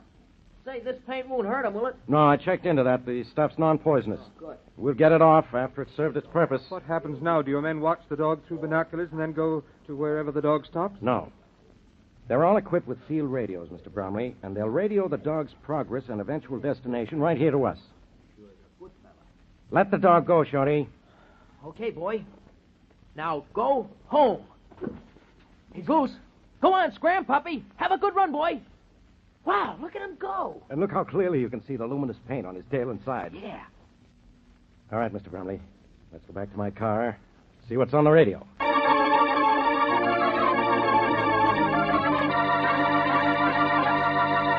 This is Sergeant Lawrence in north position. The dog just crossed Highway 6 going due west. I followed him straight west until he disappeared into a path. This is Carlson, west position. The dog just passed below us, heading up the bank of the Owl River, 7 miles from the Staten Bridge. He's now heading into open country in the direction of Plainfield. This is Williams on a hill near Plainfield. The dog just arrived at the farmhouse 18 miles north of Plainfield. As I'm watching now, the door has been opened by someone on the inside. The dog has entered the house. All right, Inspector Faraday, it's all yours. 40,920, 40,000. You know, Tommy, I still don't see why we knocked off the professor. 40,900. Well, Bill, we got rid of the professor because $50,000 splits figure 2 ways and 4. 4 ways? Yeah. Yeah, I have a surprise for you, Bill. Huh? You, the professor, and I make 3, but the Bromley girl makes 4. Huh? I don't get it. This was a deal cooked up by the Bromley dame herself to get money from her tightwad father. Are you leveling? The prof didn't snatch that dame? No. Neither did we when we took her out of Shorty's room. No, that was all a part of the Bromley girl's deal with the professor. The professor said he'd go in with her if he could drug her and keep her in somebody else's joint while the heat was good and hot. Well, any dame that'd do that to her own father just to get money from him, what... Hey, what's happened to the lights? Oh, what do you think happened to them? They went out. We didn't touch a thing. We didn't Hey, I don't like this. Let's get out of here. Okay, but what about the Bromley dame? Never mind her. Come on. We'll run across the yard to the barn. All right, you guys. Stay where you are. Yeah, a lot of cops. Don't move either of you. Grab them, boys. They didn't even have time to reach for their guns, Inspector. That's a good thing, Yeah, Carlson. we know when to be good boys. Yeah? Where's the Bromley girl? Still in the house. Okay, Carlson. Send one of the men in after him. Okay. Go. Go on in. Now we have the men we want, the ransom money, and the Bromley woman.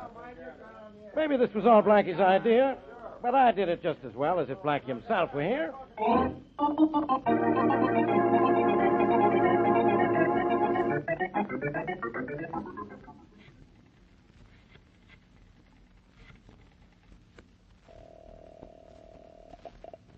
Police headquarters, homicide. Carlson, this is Inspector Faraday. Oh, yes, Inspector. Where are you? The commissioner wants to congratulate you. I'm home in bed. I just had an idea. You know where Blackie is? Still grounded on the coast, I hear, but there's... Well, I want to send him a wire. Take this down. Yes, sir, but Here it there's is. Here it is. Recovered Millicent Bromley, who was just pretending to be kidnapped to extort money from her own father. But, Men I thought abductors killed Professor, as you said they did. But, I added a touch of my own in capture to protect Bromley girl. But, Cut power lines to farmhouse, knowing they would fear trap when house went dark. They ran out of house, and I nabbed them without endangering girl. Who's brilliant now? Sign it, Faraday, huh? Just a minute, Inspector. I've been trying to tell you there's a wire here for you. Got here about 6 hours ago, according to Desk Sergeant. 6 hours ago, huh? Yeah. And that was before we got to the farmhouse. It's probably from Blackie with some crazy, no-good idea. Read it to me anyway. Yes, sir. Just a minute. Here it is, here. From Blackie, all right. What's he say? He says, judge from use of dog, kidnappers are holed up in farmhouse or country home. To avoid danger to Millicent Bromley in event of shooting, suggest you cut power lines. Throwing house in darkness will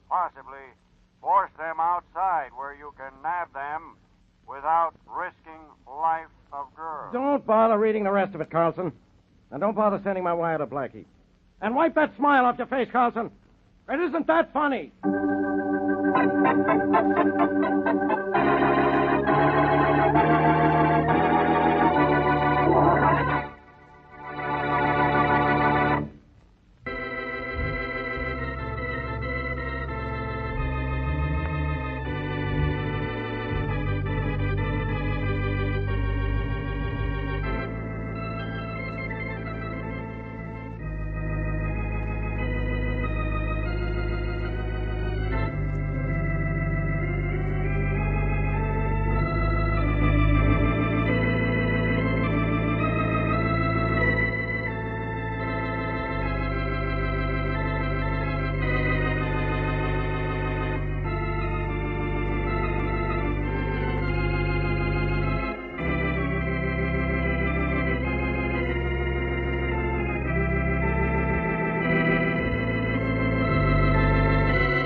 Calling all detectives.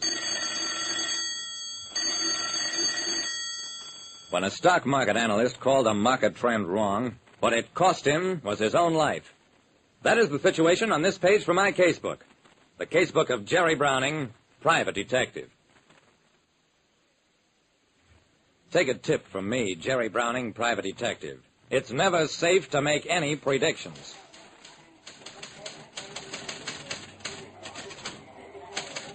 The stock ticker at one corner of the office was rapping out a combination of letters and numbers.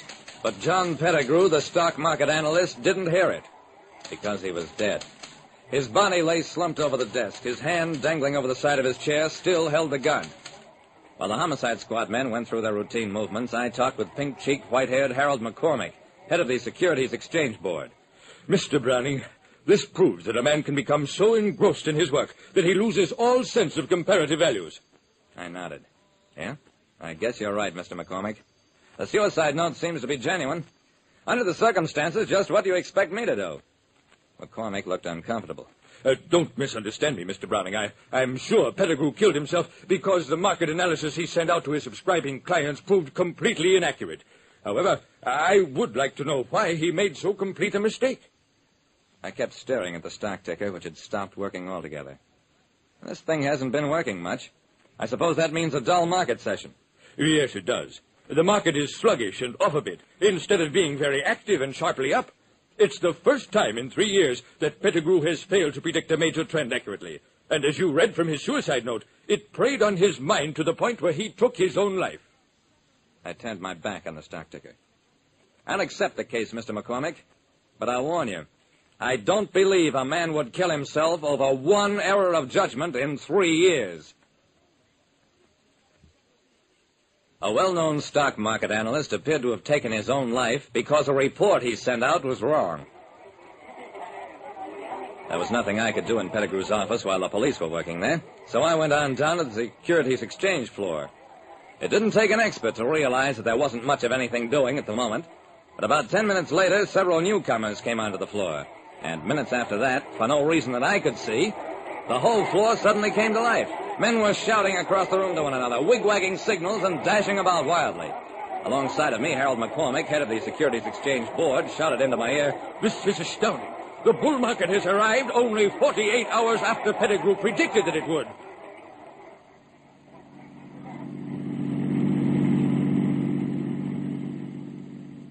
Mr. McCormick's name got me a swift interview with Tom Caldwell, who was supposed to be the smartest stock trader in town. Mr. Caldwell, I guess you made a lot of money on today's bull market.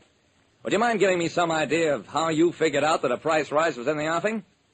Caldwell leaned back in his chair and laughed. Simple, Browning, very simple. I pay John Pettigrew $1,500 a year for his market analysis service, and I have implicit faith in him. He predicted this rise, and I merely rolled with the tide. I sighed. Mr. Caldwell, don't you know that Pettigrew killed himself this morning because he thought his analysis was all wrong? No, I didn't know. I had no idea. Well, you know now.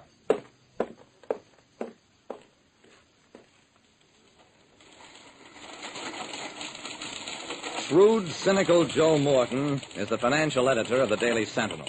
He told me, "Jerry, nobody knows what makes the stock market go up or down.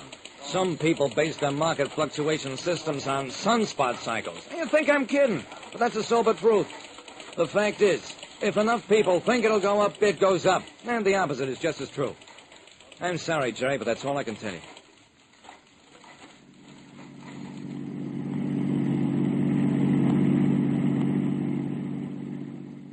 I spent what was left of the day interviewing half a dozen or so market analysts. And the gist of what they told me was, "Obviously, sir, the market will go up when it doesn't go down, or stabilize within tight limits. My prediction for this month was optimistic, with cautious overtones, and suggested that after a necessary readjustment period, changes might be anticipated in one direction or another." In other words, you didn't come right out and predict a sharp market increase the way Pettigrew did. "Well, no, I didn't. Nobody did, except Pettigrew."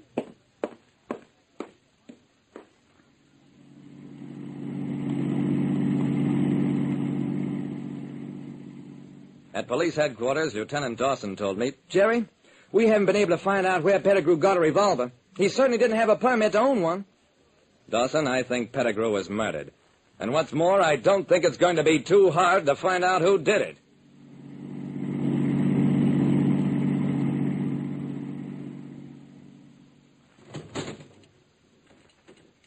Mr. McCormick, the head of the Securities Exchange Board, looked unhappy as the police accountants began working their way through the list of the day's stock transactions. "This is very irregular. I only consented to meet you gentlemen here in the interests of justice, and I trust you realize the very highly confidential nature of these records." Don't worry, Mr. McCormick. The only person we're after is a murderer. Dawson came over to me. "We've got all the figures, Jerry. You were right." I turned to McCormick. "I'm sorry, sir, but I'll have to ask you to come with us."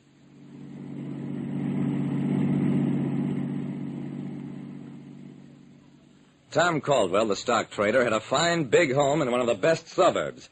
He told Dawson, "Yes, Mr. Pettigrew and I were very good friends. As a matter of fact, we spent several days together up at my hunting lodge, and he seemed in very good spirits at the time." I smiled at him. "Mr. Caldwell, the two of you got back only last night, didn't you?" I didn't wait for his answer. "You left for your hunting lodge immediately after Pettigrew prepared his market letter and sent it out to his subscribers. Since you didn't return until last night, it was not until this morning that Pettigrew learned what was in his letter. Caldwell turned pale. I don't understand you, Mr. Browning. Since Pettigrew wrote his own letter, he obviously knew its contents. I shook my head. Not this time he didn't. Because the letter that went out was not the letter he wrote. Pettigrew let no one see his letters in advance, lest any news of his predictions leak out. That's why you could work a substitution, because you were the only man he trusted. You prepared a false letter, predicting a general market rise, knowing that Pettigrew's prestige would create such a rise, at least temporarily. That's why today, while all other traders were buying, you were selling. Stock you had bought last week in anticipation of this rise. And that's also why you forced Pettigrew to write a suicide note at gunpoint and then killed him, so that he could not repudiate the counterfeit letter sent out over his signature. Mr. Caldwell, you're under arrest for murder.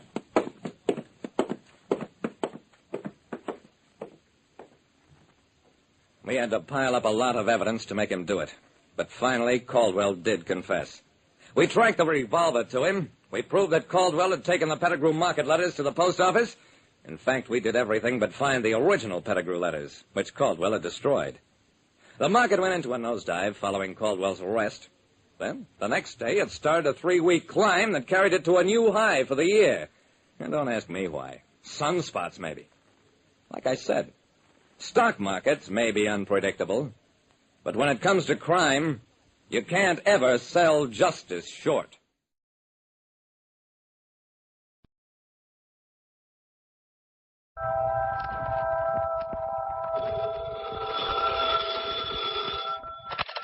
Hello, Yukon 28209. Yes, this is Candy Matson.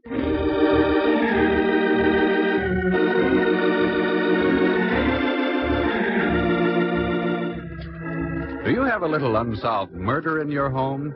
Got some blackmail you want to unload? Are you the victim of some vulgar extortionist? I know a girl you should meet. She may not be the greatest private eye in the world, so what if it does cost you $300 or $400? She sure is sweet.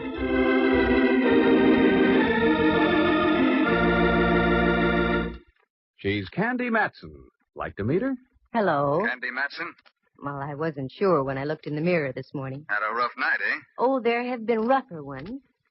Look, boy, before you get caught with my receiver down, who are you and what do you want? As to who I am, you'll find out very shortly. What I want is you. How romantic, and over the phone yet. Let me finish. What I want is you to lay off that cable car business. Oh, that. Well, I'm afraid I can't. You see, I was sitting beside him when they discovered his transfer had been punched sort of permanently.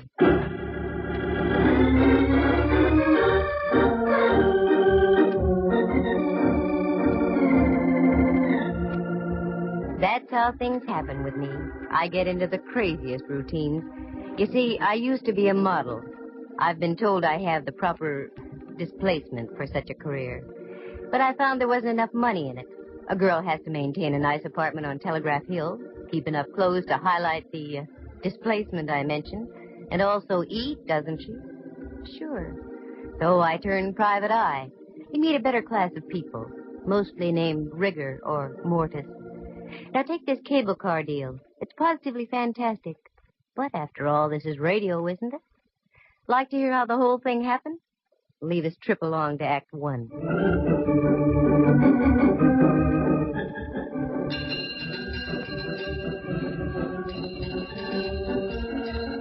I wanted to get downtown that morning, but I couldn't take the F car on Stockton.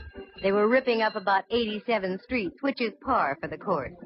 So I walked down Telegraph Hill and up to Mason. That's where the Bay and Powell cable car stops. All aboard! Come on, Lana, show that shapely ankle. We gotta make the Fairmont by Whitsuntide. The car was loaded, and so was the character next to me.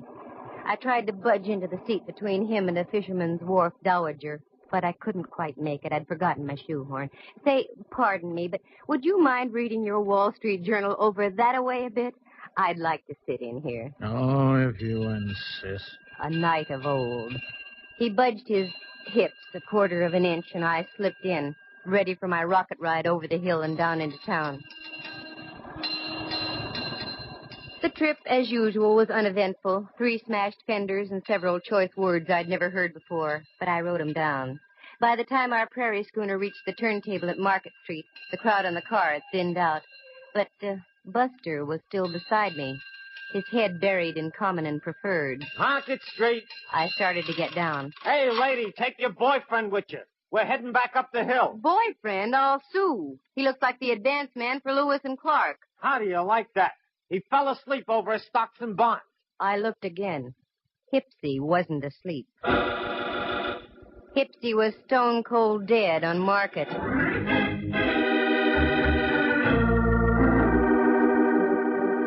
What a twist.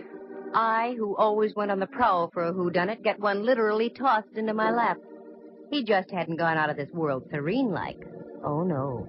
There was a steady slurp, slurp of blood trickling down his vest just north by northeast of the equator. After a half-hour wait full of questioning by homicide legmen, I knew my morning shopping tour was rained out. And after all, I was only going to buy an emerald clip to match the glint in my eye. Well, that would have to wait. I knew the next step. I grabbed a cab home. I wasn't long in waiting. Right on cue. And if it was the right cue, it would be Lieutenant Ray Mallard from headquarters, daintily pressing his cuticles against my apartment buzzer. I was right. What? I've been expecting you. Come on in, Mallard. You've been expecting me. Why, Candy? Naive little rover boy, you. Have a drink? No, I'm not in the mood. Just make it a double. Sit down, Mallard, and let's be civilized. Take off your hat. It is off. Oh? Candy, for once I'm puzzled. You're just saying that. Yeah, because it's true. I've checked and rechecked. No matter how many loose ends I tie together, I still get no connection between you and Dwight Ellsworth. Dwight who'sworth? Ellsworth. Your extremely limp traveling companion on the cable this morning? Mallard, I can give you an angle on that. Yeah? Yeah. The angle being that I didn't know him from Adam. Level? Straight. Oh, look, honeypot, this mediocre dialogue is getting us nowhere. What did you haul your size 11s in here for? Oh, frankly, I don't know. Here, fill it up, will you? Well, you're not just going around in circles, Mallard. You're going around in doubles. Yeah. Like I've said before, Candy, you've got a pretty view from here. Oh? Wait till I turn around. I mean from your window. Look at that ship down there, just docking. Where? Down there. There's romance for you. Probably just in from the Far East. Here's your drink. Oh, thanks. You know, it is sort of romantic. Don't you think it'd be fun to jump on a tramp like that and whisk off to the South Seas? Hmm? On a honeymoon? No. That's what I thought. South Seas. Mallard. Don't call me Mallard. Why not? We're just playing for ducks, aren't we? Very crisp. Playing for ducks. No, Candy, we aren't. Not in this case. We've got a dead man on our hands. Rudy Toot shot right through the heart. And you were sitting next to him. Sure. Go on now. Get out of here. What? You heard me. Lift your hindquarters and get back to headquarters. Candy, I don't like that look. You've got something on your mind. Yeah, but you wouldn't recognize it if I told you about it. One word of warning. Don't dabble. You're in deep enough. Got it? Got it. Here's your hat. Grab it. So long, Mallard. See you around a jailhouse sometime. Bye, fo fum. 'Twas then I smelled a big fat fee. That great, big, kind of attractive Mallard. He missed the boat. Oh, he saw it, but he missed it. It was that ship he saw docking. That was the first time I came out of the dark since my Tunerville ride down the hill in the morning. I needed help, so I called an old friend of mine, if you can call that help. Rembrandt Watson was his name. He was a photographer and other things. He spent most of his life in the darkroom dabbling with bottles. His negatives and prints were sharp. His thought processes not quite. But he'd given me assistance in the past, so I called him. Rembrandt Watson speaking. Photography, portraits, and camera work. Yes, Rembrandt, I know. Also available for gardening, janitorial service, and babysitting. Rembrandt, it's Candy. Especially at the over 21. Who? Candy? Now you're tuned in. How dare you, baggage. I was experimenting with a new type of formula. 90 proof for 100. 100. And Candy, it works beautifully. There's a delightful little pixie in a pink ballet skirt in my living room. Well, leave her there and get over here immediately to my place. Take a cab. I'll pay for it. I'd much rather have a handsome carriage with a brace of chestnuts. You've got 'em in your head. Now just do as I say and get over here.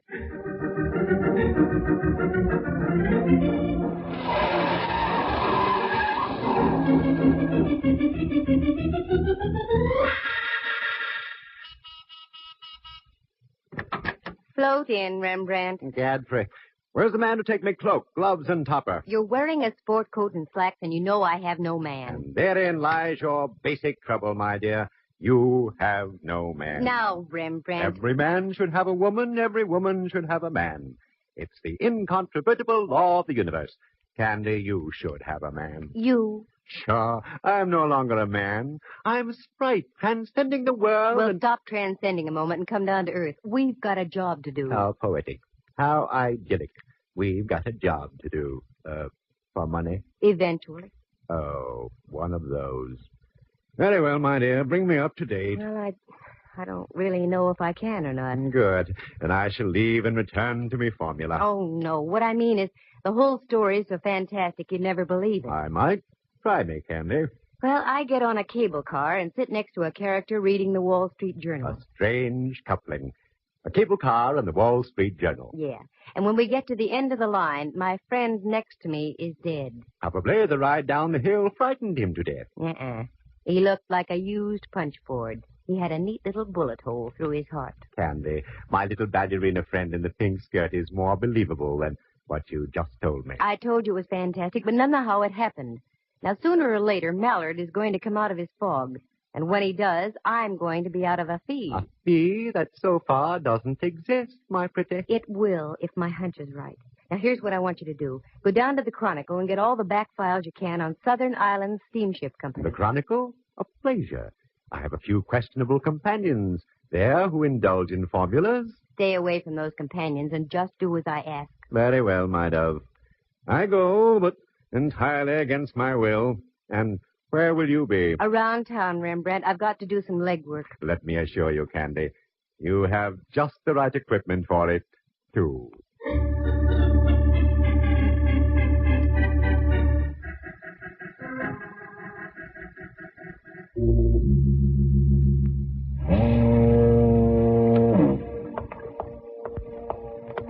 What a joint.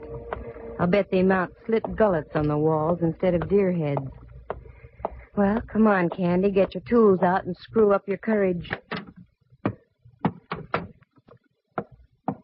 Yeah, miss, what'll it be? Nothing right at the moment except information. Information, water, both free. What do you want to know? Well, I'm looking for the purser off the Dwight Sonia. I hear he does his shore duty in here. That's right. Name Campbell. That head on the table over there belongs to him. Thanks.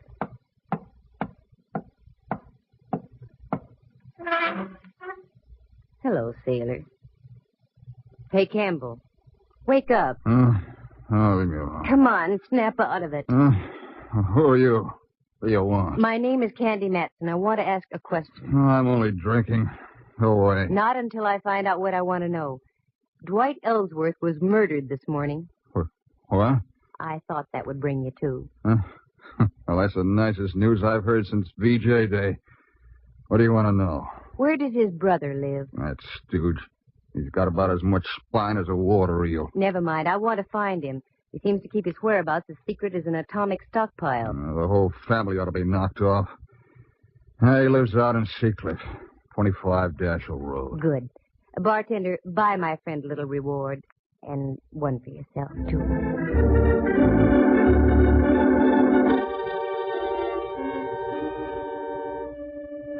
Well, so far, so good. Oh, how did I know about Campbell, the purser? Well, you see, I have quite a few friends, most of whom my pal Mallard doesn't approve.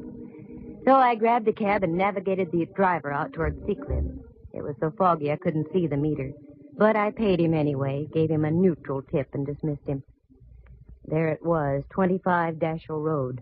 An austere-looking cabana, one that dared you to ring the front doorbell. I dared. I had the awful feeling I should have been around at the side door delivering hand laundry. Good evening. Except for the fog, yes. Is Mr. Ellsworth in? Yes, he is. But I'm afraid I must ask you to leave. There's been a death in the family. I know. That's why I'm here. Come in, please. Thank you. Walk this way, please. Oh, I'm afraid I couldn't, even if I lived to be 100. Mind your tongue, young lady. You're in the house of an Ellsworth. Oh, hoity-toity. The old babe had delusions of grandeur. Well, no need to get uppity with me. I've mingled with royalty. I once played a bit part in a Rita Hayworth picture. But this old gal was really something. She couldn't have been more than 45, yet looked like something out of the Barretts of Wimpole Street. She ushered me into a large-ceilinged living room, and there on the divan was my boy, his head lowered into his hands and quite obviously touched. Quite obviously. Roger, this young lady is here to see you. I don't believe you mentioned your name. Candy Matson. Matson? You in shipping, too? Of a sort. Oh, this is my wife, Miss Matson. You'll pardon me if I don't seem hospitable, but my brother was murdered this morning. I know. I was sitting next to him when it happened. You were? Don't talk to her, Roger. I don't trust her. This whole thing is a threat of some kind. No, it's not a threat. It's a business proposition. I'll come right to the point. You see, I'm a private detective. Oh, one of those persons. Put your nose back down, Mrs. Ellsworth. I want to get the show on the road. Yes, I'm a private detective, and I'm in a spot, too. The police think I'm connected with the case in some way, so I'm here for a double purpose. I'm listening, Miss Matson. Roger, I forbid you to speak with this woman. Too late, Mrs. Ellsworth. Now, this is it. I'm in this business to make money. Give me a check now for $300, and I'll find out who killed your brother. And I'll also clear myself. Roger, I'm warning you. Naturally, you want to see the killer of your brother brought to justice, don't you, Mr. Ellsworth? Don't you? Yes. Here, I'll make a check out right now. Thank you. Just make it out to Candy Matson. Payable today. A lovely collection of guns you have, Mr. Ellsworth. You hunt much? Oh, yes. My wife and I are quite fond of shooting. She's an excellent shot. There you are. Thank you. I'll be in touch with you sometime tomorrow. Mr. Reed didn't say a word. She just stood there against the fireplace and shot sparks through me. After I waved the check in the air a few times to dry the ink, she showed me to the door. Very clever, aren't you? Taking advantage of a weak-willed man. I wonder who made him that way. Don't cash that check. I mean it. Don't cash that check. Mrs. Ellsworth, $300. I need the money, badly. I need some new rolls for my player piano.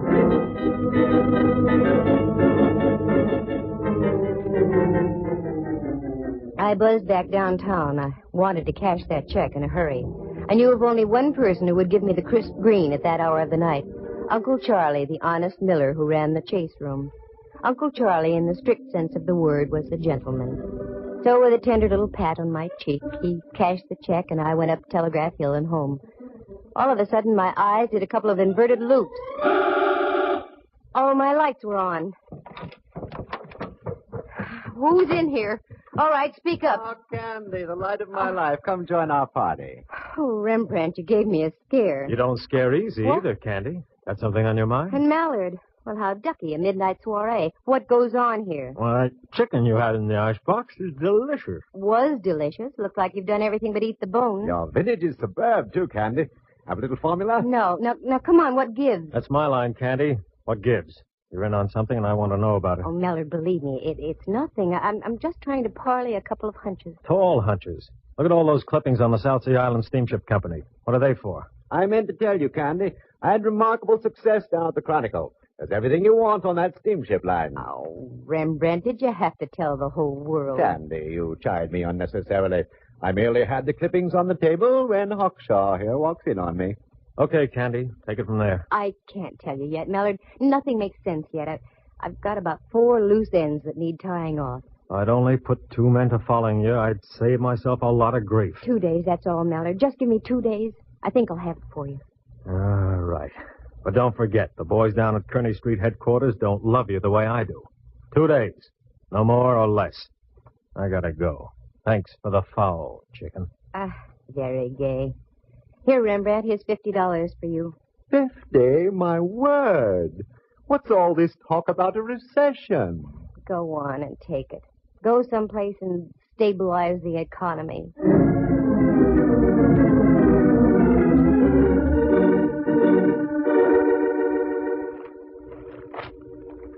I I whipped through the old newspaper clipping. It was all there. Fire at sea on Ellsworth ship. 2 seamen lost off Ellsworth ship near Honolulu. South Sea Island Line ship loses rudder in storm. On and on it went over a period of 3 years. I threw the papers back on the table. Helped myself to some of Rembrandt's formula. Turned down the lights and went out on the porch. The day was dark, except for an occasional path of light from a passing freighter. I sat down to think and think. Then, click, just like that, 2 little tumblers in my mind fell into place. Only one thing to do, and that was to do it the hard way. The next morning, just as the ferry building siren was announcing 8 o'clock to downtown San Francisco, I got Rembrandt on the phone. Candy, what on earth are you calling me for at this hour? Can't help it. There's work to be done. I did my work last night so extremely well that I'm just going to bed now. Sorry, you'll just have to delay your sack time. Meet me at the corner of Mason and Union in 10 minutes, right where the cable car stops. Now, what are we going to do? We're going to take a cable car ride. What? One of those bouncing, jerky little contraptions? Not the way I feel this morning. Oh, yes, you are. Union and Mason in 10 minutes.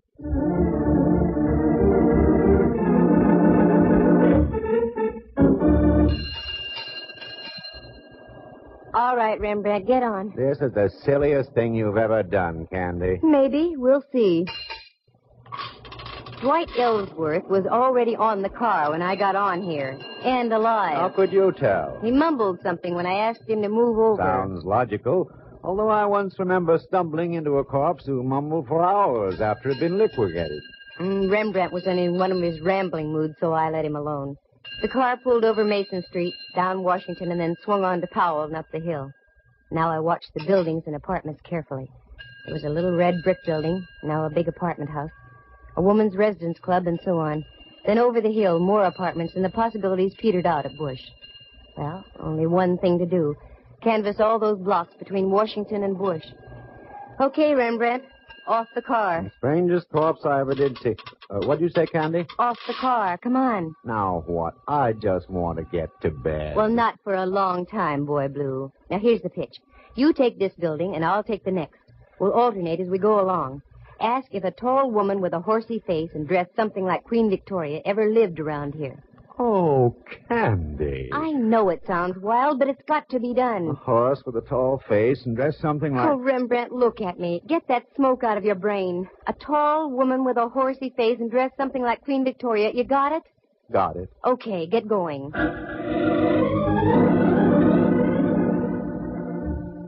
It was slow and tiresome. And the answers I got. A tall gal dressed like Queen Victoria? Oh, sister! That was about par.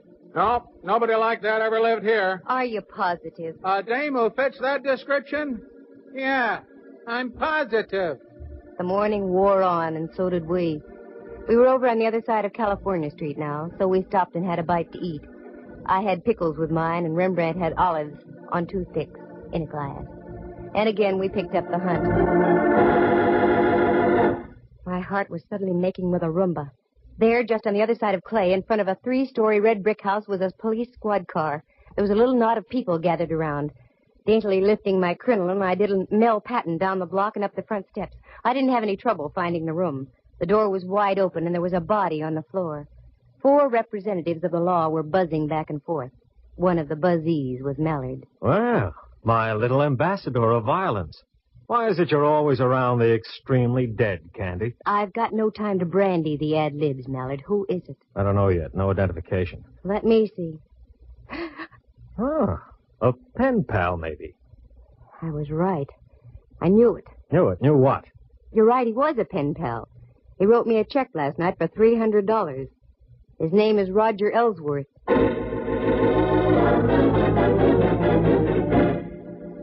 Very interesting. Must be open season on Ellsworth.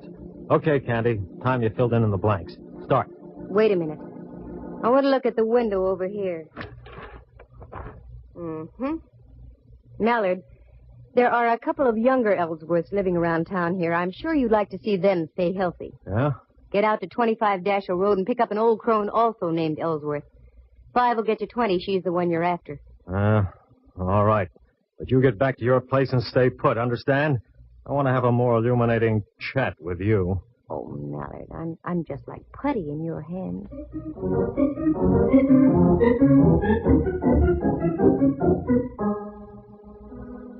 The moon was coming up over Diablo and spraying a path of silver on the bay.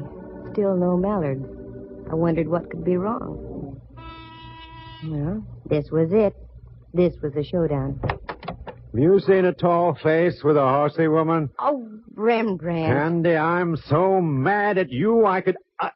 Oh, what's the use? Now what's the matter? What's the matter, she says. I've been roving all over Powell Street ringing doorbells. Where did you go, you traitor? Oh, Rembrandt, I'm sorry. And in the excitement, I forgot all about you. What excitement? There's been another murder. In a moment, there's going to be another. I'm looking right at you, Candy. Oh, cool off. Have some formula and stop snorting steam. What was that? Your window, Candy. It just shattered. What? Oh, wait a minute. That window didn't shatter by itself. Quick, get the lights, Rembrandt. Now duck down here. What sort of a silly game are we playing now? This isn't a game, believe me. Candy! Candy, are you all right? Yikes, it's the gumshoe. Yes, I'm all right. Where are you, Mallard? Over here, 2 houses over. We've got your girlfriend trapped on the roof next to you. Don't move and stay covered. Okay. All right, Mrs. Ellsworth. Are you coming down peacefully, or do we have to play cops and robbers? I'm not coming down until I get that Candy Maxon. She did it. She forced me to kill my own brother-in-law. Have it your own way.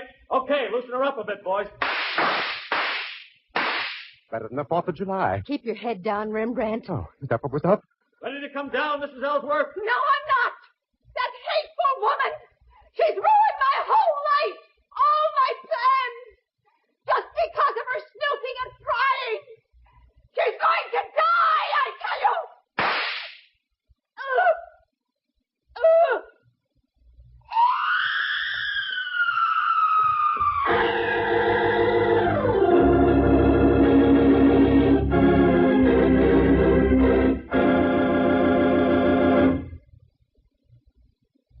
It was a miracle, Candy. You must have moved slightly just as she shot at you. Well, it was too close, I can tell you. She's dead? Oh, decidedly. I think she was dead before she hit the ground. That one shot got her. We went out to her house, and she was just driving off when we got there. We trailed her up to North Beach, lost her for a block, and then spotted her car at the top of the hill here. We arrived just as she was getting on the roof next door. Okay, now you tell me your little dream. Well, it was that ship docking that set my wheels going around. The name Ellsworth started burning in back somewhere. You saw the clippings we dug up. Yeah. The South Sea Island steamship lines were slowly being sabotaged. I did some checking, and I found that the insurance companies weren't going to renew. Yeah. I don't know why I didn't tie that in sooner. Oh, it's just that you have too many things on your mind, Mallard, dear. I went out to the place on Dashiell Road, and when I left, I was pretty sure the old girl had knocked off her brother-in-law. Why? Well, for several reasons. One, she was a venomous old witch. Two, you've never seen such a collection of guns in all your life. And her husband admitted she was a darn good shot. I also saw one little pot gun that was very interesting. It had a silencer on it. Uh-huh. That was the one she used on you tonight. And also the one she used on Dwight Ellsworth from the window of that apartment where you found her husband. How do you know? Go back there. You'll see a nice little bullet hole in the curtain with burned powder all around it. Now, don't tell me that... Yes, I'm telling you that she rented that place knowing that her brother-in-law always went downtown on a certain cable car. She waited that morning until we were riding by, and she plucked him. I have now heard everything. And the reason? Dwight Ellsworth, rather than fighting the insurance companies, had decided to sell his steamship line. But the old gal thought she'd beat him to the punch by knocking him off. The steamship company would then fall into her husband's hands. Yeah. What about her husband? Well, after he gave me the check and I left, they evidently had a fearful row, and she spilled the beans. Somehow she lured him down to that place on Powell and gave him some lead poisoning, too. And that's all there is to it. Candy, I wish you'd have told me all these things earlier. We might have been able to save the life of Roger Ellsworth. No, it wouldn't do any good. Because if she hadn't killed him, I was going to. What? Mm-hmm. While I was waiting for you to get here, the phone rang. It was Uncle Charlie, the honest miller. That no-good Roger Ellsworth. His check bounced like a brand-new golf ball. What's so funny, Mallard? Listen in again to the further adventures of Candy Matson, Girl Sucker. Well, that's the way it goes. Sometimes you win, sometimes you don't. In this case, nobody did, except Rembrandt. He'd stocked his darkroom with $50 worth of formula, and not the kind you use on negatives either. Let's see. Murder on a cable car, Dwight and Roger Ellsworth done in as well as the old gal. One check that bounced. It really does sound fantastic, doesn't it? But I told you this was radio, didn't I? Oh, wait a minute. Maybe I did come out ahead at that. On the way out, Mallard leaned down and kissed me. The first time it ever happened. You know, at times it's kind of fun to be in the arms of the law. Listen again next week at the same time. For excitement and adventure, just dial Candy Matson, Yukon 28209. Heard tonight were Helen Cleve, Jack Cahill, and Harry Bechtel, Jack Thomas as Rembrandt, and Henry Leff as Mallard. The program stars Natalie Masters as Candy and is written and produced by Monty Masters.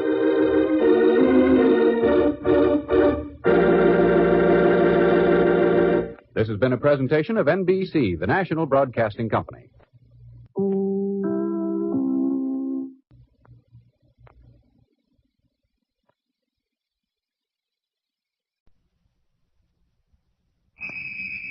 Now, Gangbusters, presented in cooperation with police and federal law enforcement departments throughout the United States. The only national program that brings you authentic police case histories.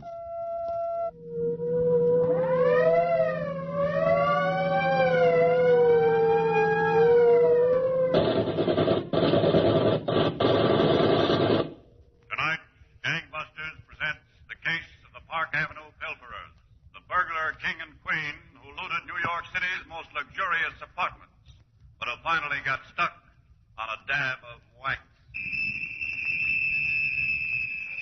Gangbusters has asked the Honorable John J. Sullivan, former Chief of Detectives and Deputy Commissioner, New York City Police Department, to narrate by proxy tonight's case.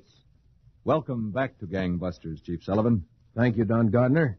But before we get started, I think everyone should know that the alertness of another Gangbusters listener has resulted in the capture of a badly wanted criminal. Yes, Chief Sullivan. Yesterday, a young woman, Mrs. June Cullender of Des Moines, Iowa, recognized Kaz Robert Henderson, a fugitive from Seattle, Washington, through a description of tattoos broadcast in a Gangbusters clue. The fugitive is now in a Des Moines jail, awaiting return to Seattle. We hope to have Mrs. Cullender on the Gangbusters program next week to tell everyone of her experience. Now, about tonight's case, Chief Sullivan. Just before we went on the air, you told me that the gunman type of criminal is actually less troublesome to police than the smooth operator. Yes, Don Gardner. But brains or brawn, criminals usually have one common characteristic, and that is greed. To show you what I mean, suppose we begin in New York City a few years ago. It was after 4 o'clock in the morning, and the lobby of one of the city's most fashionable Park Avenue hotels was deserted, except for the housemen who were busy cleaning the floors and furniture. The handsome but slightly tipsy young man in top hat and white tie who walked across the lobby toward the desk didn't distract the workers. They had seen too many of the type. One side, peasants, one side. Make way for the king. Make way for the king. Clear the king's highway. The key to the royal bedchamber, if you please. Good morning, Mr. Carr. My key, if you please. Yes, sir. 432 keys. The royal bedchamber. I'm sorry, Mr. Carr. There's no key in the box. No key?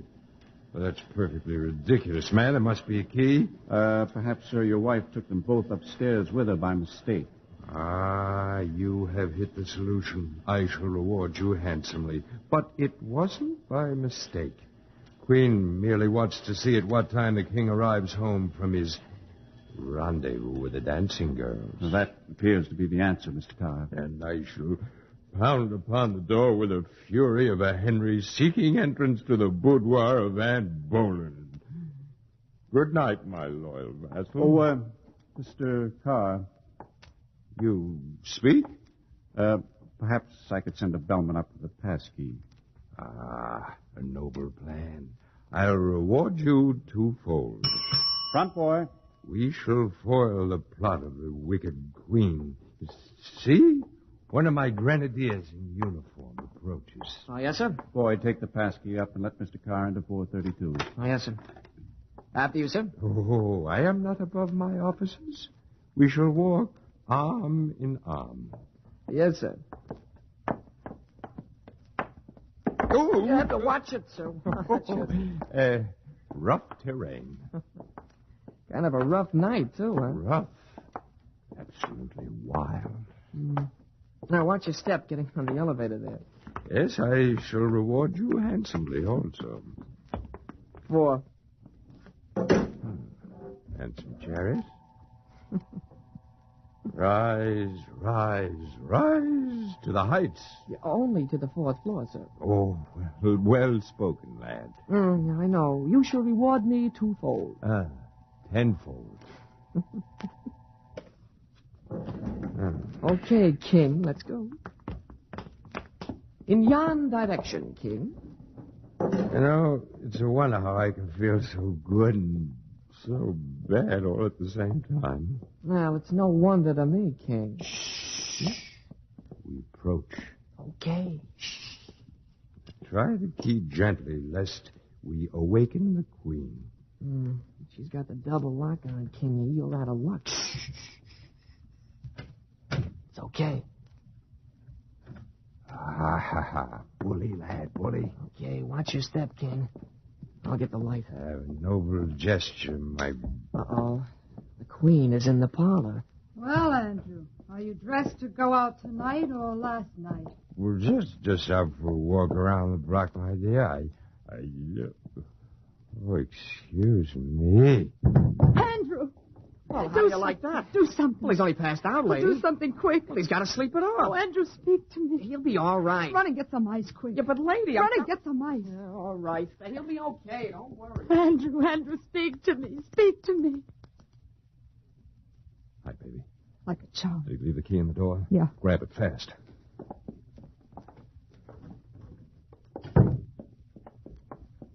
Neat trick, Andy. How about the wax? Got it. Okay, now let's get busy. We've got about a minute to make an impression of that key before he gets back. 50 grand is what to be good for. At least 50 grand. It was a real neat trick, Andy. Talent, baby, talent. That's all it takes.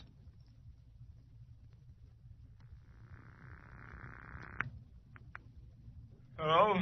Lieutenant Hanson? Yeah? Well, this is Will. Will? A bellhop at the park edge. Oh, yes. I'm sorry if I woke you, but you said call any time, so I'm calling. That's all right, Will. What's up? I think I got some information for you, Lieutenant. Oh? Yeah. I think a guy registered here got a wax impression of the passkey. The key looked like it had some wax left on it. Shall I light a match to it? No. We'll take care of that. You know who it was, Will? Yeah, a guy named Andrew Carr in 432. He's supposed to be from Chicago. He looked like a phony to me. The minute I saw him, he looked phony. All right, Will. Just take it easy. Just tell me what happened. Well, he walks into the lobby a little after 4. Loaded, see? Or making like he was loaded. He walks up to the desk and asks for his key. But there's no key in the box, see? So the clerk gets the pass key and has me take him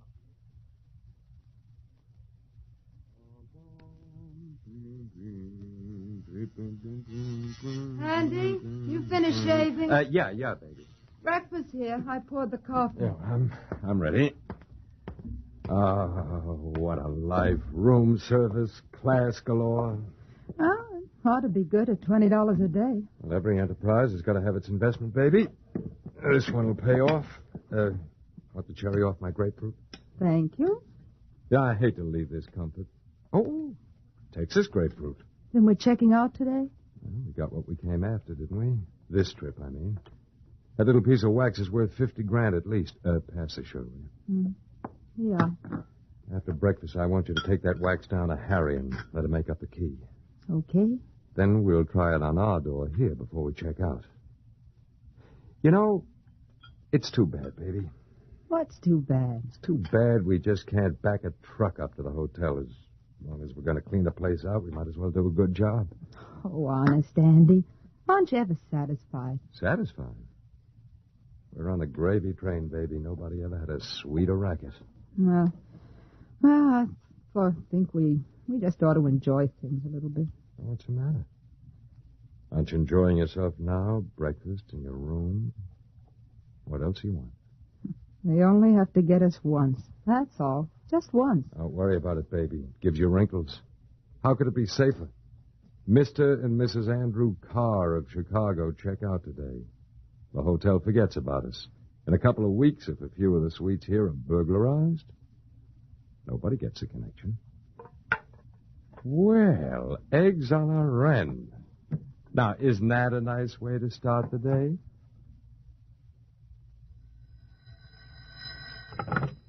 Lieutenant Hanson. Oh, hello, Chief. Well, I'd say it looks pretty good. We put a surveillance on the... Oh, come in, Ryan. Ryan just walked in, Chief. If anything looks hot, I'll call you back. So long. Hi, boss. That was the chief calling from downtown. He's anxious, huh? Well, after about 50 apartment house and hotel room burglaries, wouldn't you be anxious, too? I am anxious. But I won't be for long. You think they're right, huh? Right as a two-story flat in Elmhurst. Good, let's have it.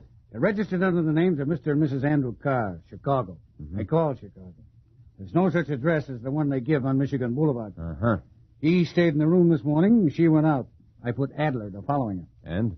The lady went over to Lexington Avenue, down into the subway station, took the local to Grand Central, and changed for an express. She got off at Canal Street and went upstairs. She turned the corner into Lafayette, went into a hardware store. A hardware store owned by one Harry Nelson. Anything on Nelson? The safe and loft squad knows him. He did 2 to 5 in Sing Sing for unlawful entry. Picked up 4 times on suspicion of receiving since. Each case dismissed in felony court for want of evidence. You think friend Harry is making their pass keys from the wax molds? I'd venture a guess. Did she wait for the key? Apparently not. She wasn't in there more than 5 minutes. As soon as Adler called me, I sent Sherman down to maintain a surveillance of the hardware store. What about the girl? She hopped in a cab and went to Saks Fifth Avenue. Adler stayed right behind her. She took the elevator to the beauty parlor, where she now reposes. And Adler? He reposes there, too. He just phoned me. The girl's a regular customer of the Saks beauty parlor. She's known to them as Mrs. Mona Davis of 1642 Buchanan Avenue, the Bronx, from which address she has a charge account, pays her bills regularly. All right, send somebody to take over from Adler. Okay. I want him to check around that Bronx address. Okay, boss. Well, looks like we got a line on the right people, huh? Maybe. Maybe. What are they doing? Checked into the hotel with a phony name and a phony Chicago address. What does she visit a shady hardware guy for? It all adds up? Yeah. Keep them under surveillance, Ryan. We can't walk in on these people and arrest them for burglary with just this to go on. We've got to nail them with some of the goods on them, otherwise we've got no case. Okay, boss. Say, that's a pretty smart kid, this bellhop, huh? Oh, yes. That reminds me of something I want to do. What? I want to see the manager of that hotel again. I want to see if we can get a few of our people onto the staff there for a couple of days. They might not try to use that pass key for a few weeks, but I want somebody on the inside just in case. Come on, let's go. Right with you, boss.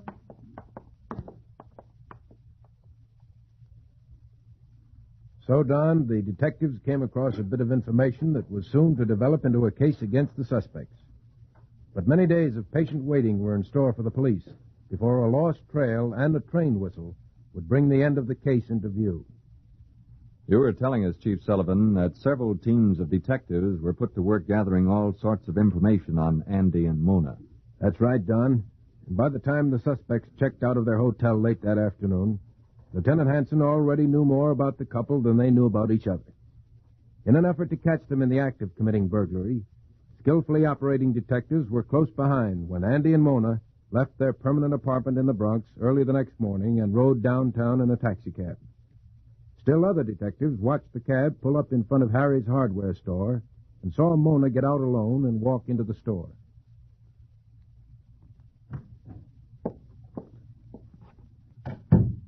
Hello, Harry. Mona, sweetheart. Is it ready, Harry? Sure, baby, it's ready. All right, let's have it. That's no reason to be in a hurry, sweetheart. Let's talk it over. But I told you, Andy's waiting. Andy's been on the gravy train too long. You go out and tell him this key'll cost him $5 bills. $5 bills? In plain language, sweetheart, $500. That's ridiculous. Ridiculous? What good would you two be without me to make them keys? You wouldn't be no good at all. Now go out and tell Andy. Harry, please. You can't soft-soap me, sweetheart. I know where the body's buried. Without $5 bills, no key, no mold, no hat full of jewelry. Harry, you better not... Okay, hold it. Customer. morning. Have you got any... Just a minute, mister. The ladies first. Oh, yeah, okay. I'm sorry, lady. That's the only size we got. Well, I'll see if it's okay with my husband. He's right outside. Yeah, you do that. I'll be right back.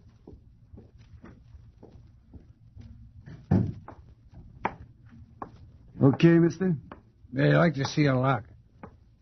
There's all kinds of locks. For my tool shed. Oh. Maybe I got something. Maybe. Take your pick. The prices are marked. 2.5 for this one? That's what it's marked, ain't it? Awful lot for locks. There's other locks there, better, cheaper. Look 'em over. Yeah, thanks. I brought my husband with me. I still ain't got the size you want. Well, let's see what you do have. How much is this lock, mister? The price is marked on it. Huh? Oh, yeah. And you look the locks over, mister. I got to show these people some merchandise. Yeah, go right on. I got plenty of time. This way, please, lady. Maybe I can use the size you showed my wife, if the price is right. In here. Thank you. All right, Harry. What's this, about $500? You want the key? That's what'll cost you. Give me back my mold. I meant to tell you, Andy, the mold got ruined in making the key. First time it ever happened to me. You little swindler, I ought to... Andy. Business is business, Andy. Now, listen to me. If you think you're getting away with this larceny act, think again. Andy, you got a sweet little racket. Who knows how much you clean up. But it wouldn't be worth a nickel without me or somebody like me to make the keys. So I figure I'm entitled to some consideration. Not a lot, just 5 bills worth. Let's get out of here, Andy. Forget it. Forget nothing. No cheap hustler's going to take me over the coals. If you want the key, Andy, consider yourself took. All right, Harry. You got your 5 bills. But it's the last business we ever do. Lieutenant Hanson. Ryan, boss. Yes, Ryan. Let's have it. They flagged a cab in front of their apartment and rode down to the hardware store. I went inside to buy a lock. Looks like they had a little bit of trouble with Harry. What kind of trouble? I think he tried to hold him up with the key. Uh-huh. And it looks like he got away with it. He was in a pretty good mood. He came back to wait on me. Hey, you know, boss, you got some bargains down there in locks. I picked up a neat one for $1.98. Ryan, where'd they go from there? Yeah, this was a sort of a... Oh, yeah, well, they had a cab waiting. Adler and Mackey are behind them. I told Mackey to keep on top of the couple and Adler to bring in the cab driver when they drop him. Okay. You get yourself in here, Ryan. I want to talk to you.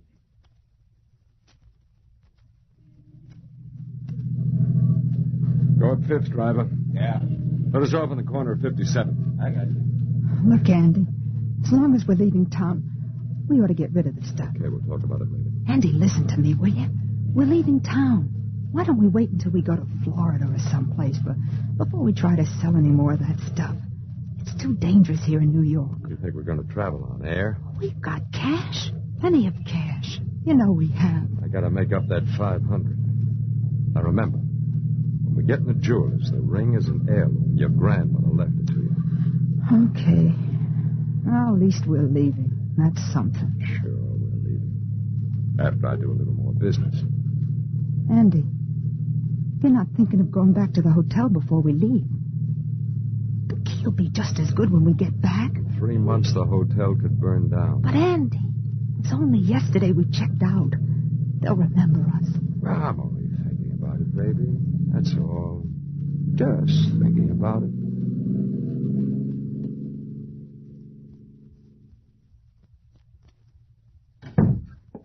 Okay, boss. I sent Wallach over to the jewelry store to pick up the ring. Good boy. Well, the best I can make out, it came out of the Central Park South job. Mrs. Weston. Mrs. Weston will be delighted. Not to mention her insurance company. Mm-hmm. As soon as the ring gets here, call Mrs. Weston to come down and see if it's hers, huh? Sure. Well, at least that gives us a receiving and concealing charge against them. I don't want them for any 1 to 2, Ryan. We'll stay with it until we can nail them for first-degree burglary at least. Well, if you got nothing else, boss, take what you got. Besides, we might have trouble making a receiving charge stick. They can claim they bought the ring from a friend, they found it on the street, anything. This Andy character knows the ropes. He should, with his record. When we get them, let's get them good. Then we... Busy, Lieutenant? Well, come on in, Adler. Got the hacky outside. Hi, Ron. Adler? Did you get anything out of him?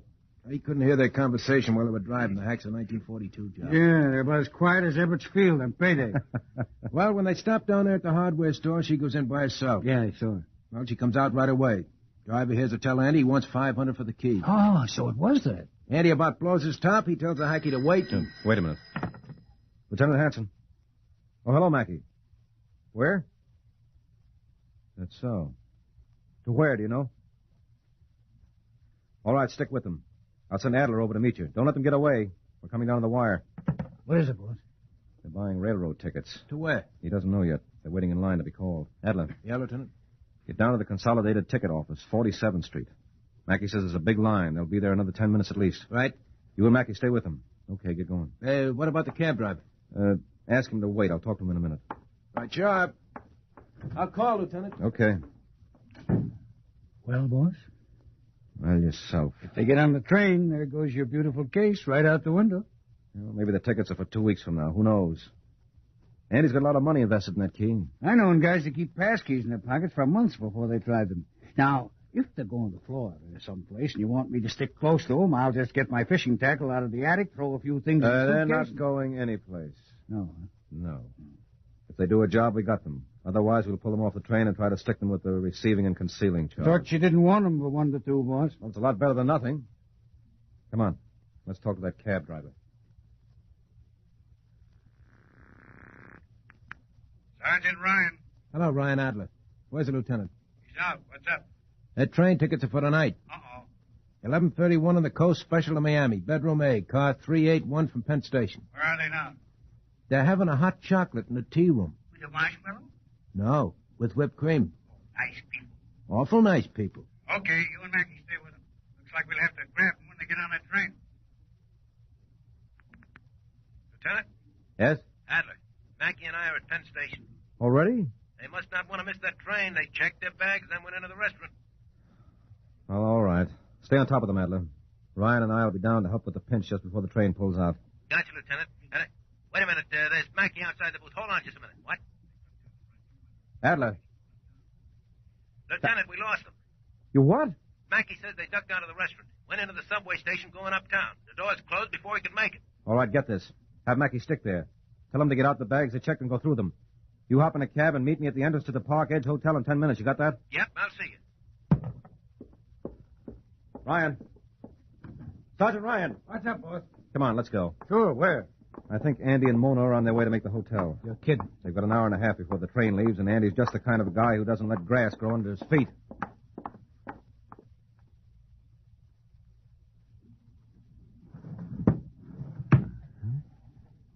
Here's what we're after, baby.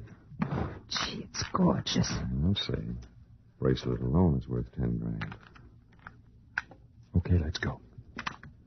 Hope these people are having a nice time at the theater. They're sure not going to be happy when they get home. Hold it. Okay. Open the door, take a look in the hall, then head for the stairs. We'll go up a flight and take room 423. Andy, please. We'll miss our train. Open the door, baby. Looks okay. Please, Andy, enough's enough. We've only got a few minutes. Okay. We'll take the elevator and get on out. I'll ring. Andy, we're back here too soon. Much too soon for me. What's the matter with you? In 2 minutes, we'll be out of the front door and on our way to Florida. This was one of the best yet. The elevator. I'm free. Oh, excuse me. That's quite all right.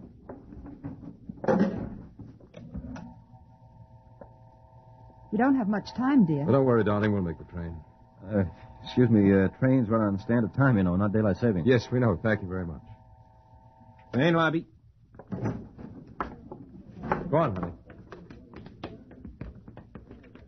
I hope we're not spotted by any of the help that knows us. Don't worry about it. Just head for the street. We're a cinch. Evening, Mr. Carr. Oh, Andy. Quiet. Hello there. Remember me? The bellhop that fixed you up that night. Boy, were you a mess.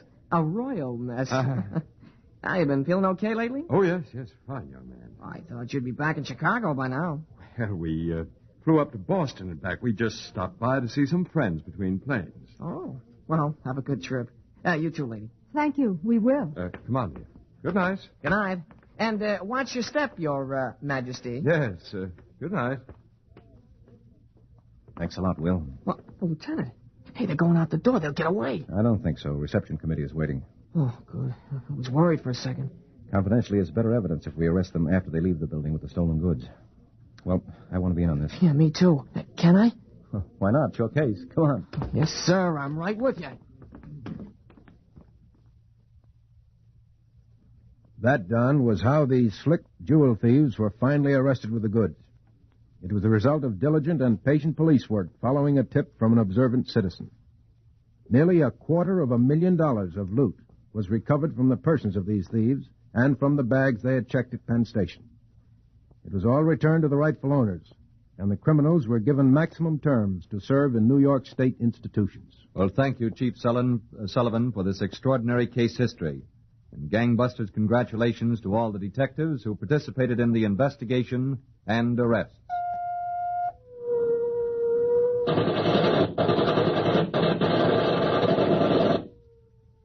Tonight's case was dramatized by Stanley Niss and directed by William Sweets, with Arnold Moss and Les Damon in leading roles. Don Gardner speaking. Gangbusters is a Phillips H. Lord production.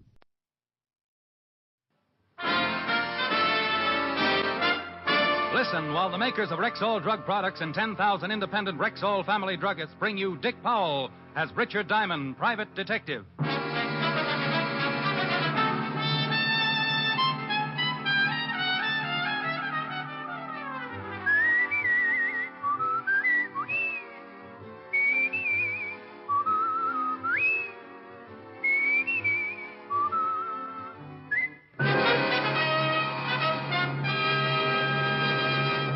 Good evening. This is Bill Foreman speaking to you for the 10,000 independent druggists who have made the word Rexall part of their own store names. They've done that because they recommend and sell the 2,000 or more drug products made by the Rexall Drug Company. Rexall's brand new multivitamin product, Formula V10, is an excellent example. For Formula V10 is a really pleasant-tasting, really easy-to-take product that helps prevent vitamin and iron deficiencies. The recommended daily dosage supplies twice the minimum requirement of vitamin B1, 5 times the requirement of iron, plus minimum daily requirements of A, D, and B2, plus red crystal and vitamin B12. Ask for pleasant-tasting Formula V10. That's V as in vitamin. V10 at Rexall drugstores everywhere. The stores with the orange and blue sign. Good health to all from Rexall. Now, your Rexall family druggist brings you a transcribed half hour with Richard Diamond, private detective, starring Dick Powell.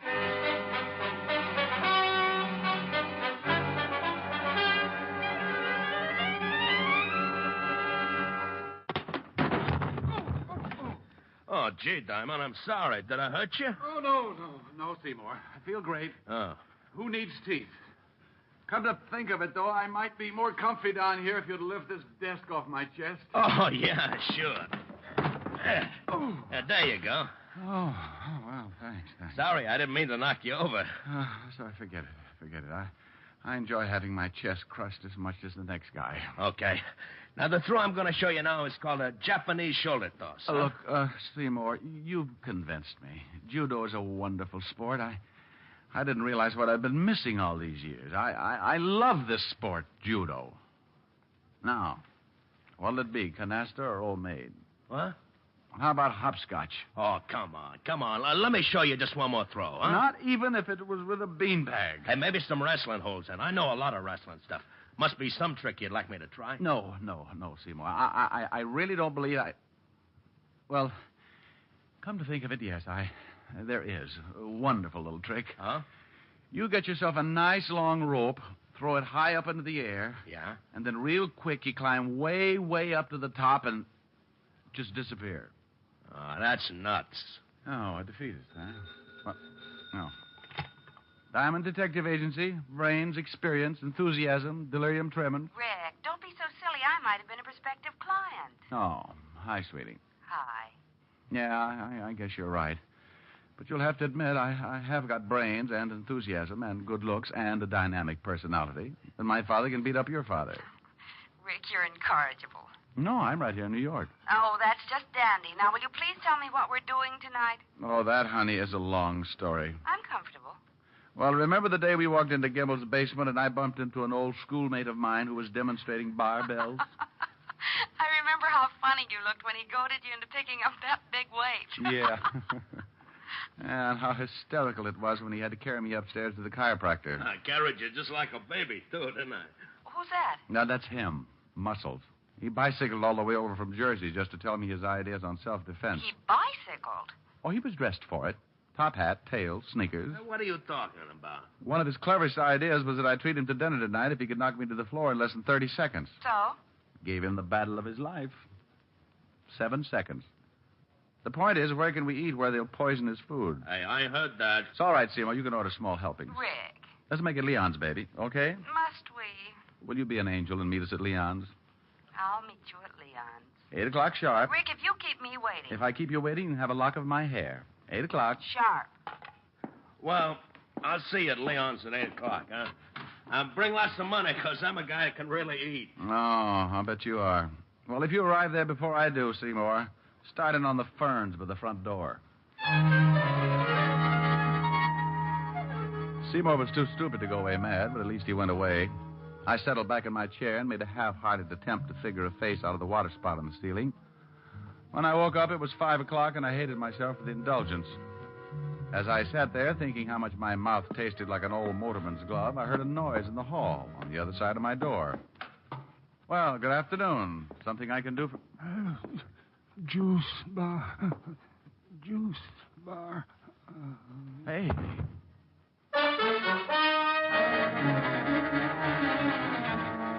He fell face forward into the pool of blood at his feet, like a wino who'd stumbled into a fountain of muscatel. Funny, isn't it, how an ice pick loses all its homey appeal when it's sticking out of a guy's back? The ice pick this guy was wearing was no exception. I didn't know how long he'd been leaning against my door, but one thing was certain. It was long enough to die. I put in a call to 5th Precinct Police Headquarters and Lieutenant Levinson. And 10 minutes later, my office was full of badges. And you have no idea who he is, huh, Rick? Not the vaguest, Walt. Well, the checkup shows you're the only office in the building that's been open after 2, so he must have been on his way to see you when he got it from behind. Maybe he was delivering ice and just happened to fall on his ice pick. Otis. Yeah? Otis, now that you've solved it, why don't you go down to the glue factory and let them put you up in nice little glass bottles? Oh. Well, anyway, he has a billfold in his pocket. That ought to tell us something. How about a look, Fatty? Huh? Oh, sure. Here. Quite a card collector, wasn't he? Quite. Gold Furriers, the Copper Room, O'Toole's Diner. It's lousy food. Got ptomaine once from their cheesecake. I remember. I got ptomaine just watching you eat it. I resent that. And I accept your apology. Yeah. Huh? Where's that green card from? This one? Yeah. The Apollo Health Club. Hey, that's right down the street. Nothing with the old boy's name on it, though. Afraid not. However, something tells me you'll get that from the old boy's fingerprints. Let's hope so.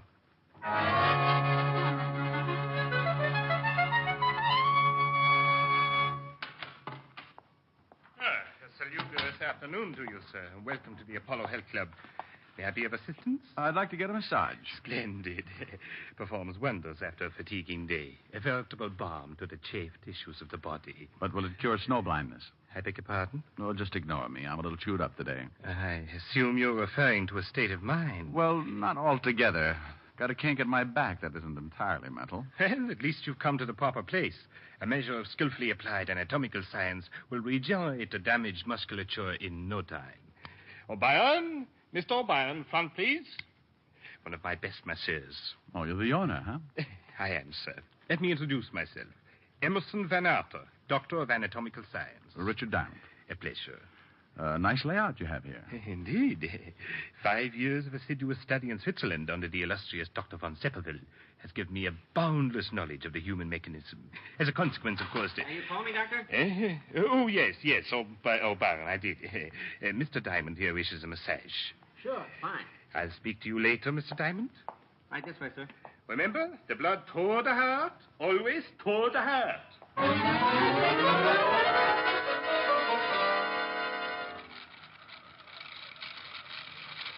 Yeah, real private detective, huh? Too private, judging from last month's receipts. Hey, you know, you really rubbed that kink out of my back. Good. Don't know if you noticed it, but I was doing all my rubbing with my right arm. Tore a muscle on my left shoulder this morning. Really put it out of commission. Oh, that's too bad. Speaking of things being out of commission reminds me, there's a body down at the morgue I'd like you to take a look at. Guy might have been a client of yours. Oh, what makes you think that? Had a card from the Apollo Club in his billfold. Oh? When could you come down? How about tonight? We close here at 10. Fine. Make it, what about 10:30? Know where the morgue is? Yeah. Now, how'd this guy die anyway? Somebody hid their ice pick in his spinal column. No kidding. Yeah. The corpse is a little dark-complexioned man. Kinky hair, glasses, bald spot on the top of his head. Hey, that description fits a guy who comes in here every night around closing time. Fanatic on diet. He buys wheat germ from us by the case. Know his name or where he lives? Oh, I know that Pardon the intrusion, gentlemen, but I'm afraid I'll have to ask Mr. O'Brien to hurry you down to the gymnasium. Oh, sure, right away, sir. Here's a fresh towel, Mr. Diamond. Thanks.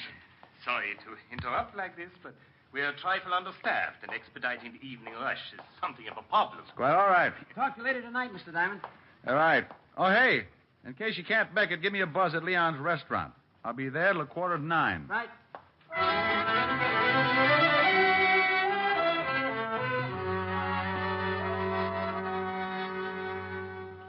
Ah, Monsieur Diamond. Hello. Bonsoir. Hello, Leon. Par ici, par ici. Which translated into English means? Right this way. Both my guests arrived? Oui. First the young lady, then a few minutes later the gymnast. But, Monsieur Diamond, a telephone call is waiting for you. Oh, thanks, Leon. Hello, Diamond speaking. Hello, Mr. Diamond. This is Red O'Brien down at the Apollo Club. Oh, yeah, O'Brien. Hey, listen, you gotta come down here right away. I really stumbled into something. Yeah, what's that? Can't tell you over the phone. Just get down here. Drop everything and get down here. Hurry. Look, Red, I'm right in the middle of it. Hello? Hello? Hello? Oh. Hey, kids, I gotta run. Be back in a few minutes. Just where do you think you're going? Place called the Apollo Club. Yeah? Well, how about my dinner? Go right ahead and order. I'll be back. Oh, by the way, Seymour, that potato salad on the child's plate is a real deal for $25. And Helen, Yes, Rick. shoot to kill if he even suggests wrestling.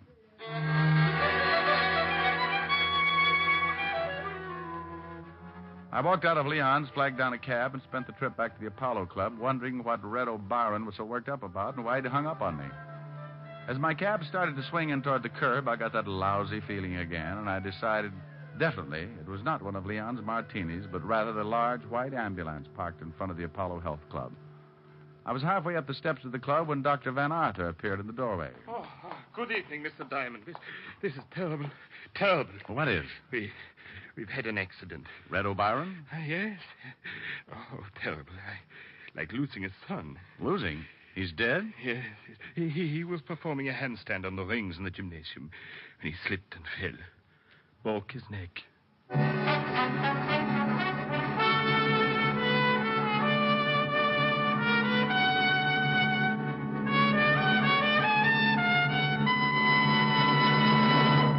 Now, Rexall's Pharmaceutical Laboratories announce a brand new vitamin product, Rexall 5X Vitamins. They're called 5X because each tablet supplies 5 times the daily requirement of all vitamins with known minimums. What's more, each tablet contains 5 micrograms of red crystalline B12. Right now, your Rexall family druggist is introducing this new vitamin product with a special offer. He will give you, free of extra cost, a 10-day trial supply of 5X vitamins when you purchase the regular bottle of 50 tablets. Try 5X vitamins for 10 days. And if you're not completely satisfied, simply return the unopened bottle of 50 and your full purchase price will be refunded. Ask for the regular 50-tablet bottle and 10-day trial bottle of Rexall 5X vitamins. Both just $6.95 at Rexall drugstores everywhere. The stores with the orange and blue sign. And now back to tonight's adventure with Richard Diamond, Private Detective, starring Dick Powell. Well, hello, Otis. Is the lieutenant around? Yeah, he's around, so what? Otis, did you ever think how silly you'd look hanging from your thumbs? Ah, go soak your head. You mean that's how you shrunk yours? Ooh. Well, now, isn't that a coincidence? Is it? I was just thinking how peaceful it is around the precinct when you're not. Yeah. You shut up, you. You tell him, Fatty. How would you like to... I'd like a little information, if you don't mind. I'd like you to see what facts you can scare up on the guy who runs the Apollo Health Club. Name is Van Arthur. If I remember right, the stiff we hauled away in front of your office today had a card from the Apollo Club in his billfold. You remember right? And we found out his name was Rudy Lubin. Narcotics has a file on him that goes forever. How about the ice pick? Any fingerprints? None. Well, that's always a help. I should say. Personally, I think Otis did it. Think I did what? You see, Walter, typical pathological reaction? What do you mean? Oh, don't worry, Otis. We won't let them hang you, right, Walt? Right. Not as long as we have a rope and a tree. No. Hey, what's up? Who you calling? Leon's restaurant. Helen's over there breathing with her diaphragm. And Seymour... Oh, you don't know him, but he's tearing phone books apart. Good evening, Leon. Oh, hello, Leon. This is Richard Diamond. My friend still there? Oui. They are waiting for you, no? They're waiting for me, yes. Let me speak to the noisy one with the biceps, will you? Oui, bien entendu. What's all this about? It's about a guy who got stabbed in front of my door, a masseur named O'Byron who got his neck broken doing tricks on the rings, and something that O'Byron mentioned earlier. Hello. Seymour? Where are you, anyway? We've been waiting an hour. That's not the point. The point is, I want you to listen to me. Could a guy do a handstand on the rings if he had a torn muscle in his shoulder? Are you kidding? I'm very serious. Heck no, he couldn't. It's impossible. Shoulder muscles are the ones do all the work. Deltoids, trapezius, upper pecs. Yeah. Okay. Look, Seymour, you got to do me a favor. Meet me in front of the Apollo Health Club as soon as you can get there. Well, how about your girlfriend? Tell her to wait there till I come for her. Well, okay, then. Only, what are we going to do? Trap a murderer. I hung up, assured Lieutenant Levinson that I was just going to do a little reconnaissance work, and then left for the Apollo Club. Seymour was waiting when my cab drew up in front. I explained to him the part I wanted him to play. Just leave it to me. If this doctor's a phony, I'll find out for you. Let's go.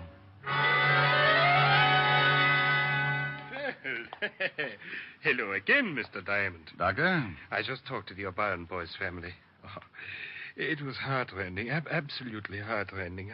I almost broke down. No, you will before it's over. Huh? I'd like you to meet a friend of mine, Seymour Caper. A pleasure, sir. What do you say, Doc? Seymour's been having a little trouble with his chest lately. I told him you were a doctor of... anatomical science. Yeah, and that you could undoubtedly do him some good. Very kind of you. It's something to do with my muscles. You know anything about them? Muscles are what an anatomical scientist knows most about. Oh, swell. The doctor studied all about muscles in Switzerland. Oh? Just what seems to be the trouble. Well, here's the deal, Doc. It all started the other day when I was working out with my barbells. I was doing an exercise for my trapezius when all of a sudden I got a spasm in my tensor fascia. So I bent over to set the barbell down on the floor, and that's when the pain hit me. First in my pectoralis minor, then in my intercostals, and finally in my diaphragm. A kind of spasmodic contraction like when you get the hiccups. Only no hiccups. You know what I mean? Oh, yes. A spasmodic contraction. Of the diaphragm. Only no hiccups. And then my abdominals began tightening until I could hardly expel my rib cage. Oh. That's when I called Diamond here. I see. Yes, quite naturally. If you'll pardon me a moment, I'll see if I can... Yeah, but wait a minute. I haven't told you about my rhomboids. His rhomboids seem to be completely out of whack. Beg your pardon? Well, it must be either my rhomboids or my dorsal spinalis. Awful pain right between my shoulder blades. What do you figure it is, Doc? Well, actually, hasty diagnosis isn't feasible. Huh? I really couldn't... Yeah, but you just put your hand on my left rhomboid and feel how knotty it is, huh? Left rhomboid? Yeah, go ahead, feel it. It's right under the middle trapezius, Doc. You know where that is. Please, Seymour. Don't insult the doctor. Any old quack knows where that is. Yes, certainly. Middle trapezius. Great Scott. I'd almost forgotten. I left a client under the sun lamp. Pardon me, gentlemen. I'll be back in a moment. Have a hunch he's heading straight for an anatomy chart. Yeah, you're not kidding. That guy's as phony as the title he uses. Doctor of Anatomical Science. My gluteus. Mine, too. Come on. I took Seymour by his rhomboid and led him out onto the street, down to the middle of the block, and up 3 flights to my office. While I did my thinking, Seymour did his push-ups. 302. 303. Well, Seymour, we know three things. O'Brien couldn't have been exercising on the rings with an injured shoulder. 5 right. And the doctor's a phony. 6 right. Then the doctor is a front for something that's important enough to kill people over. 300 and right. 8. As a consequence, you and I are burglars. 9 right. What? Starting as soon as the Apollo Club closes. But you mean we're going to bust into the joint? We're going to bust into the joint or flatten your head in the attempt.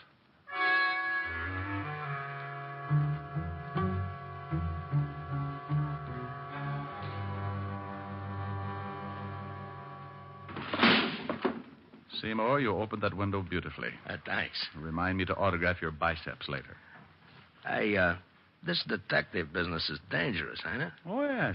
But think of the advantages. Long hours, no time for meals, and on a good day, a guy can pick up as high as 200 or 300 bullets in his back. I don't like it. Go on, crawl in. Okay. Don't push.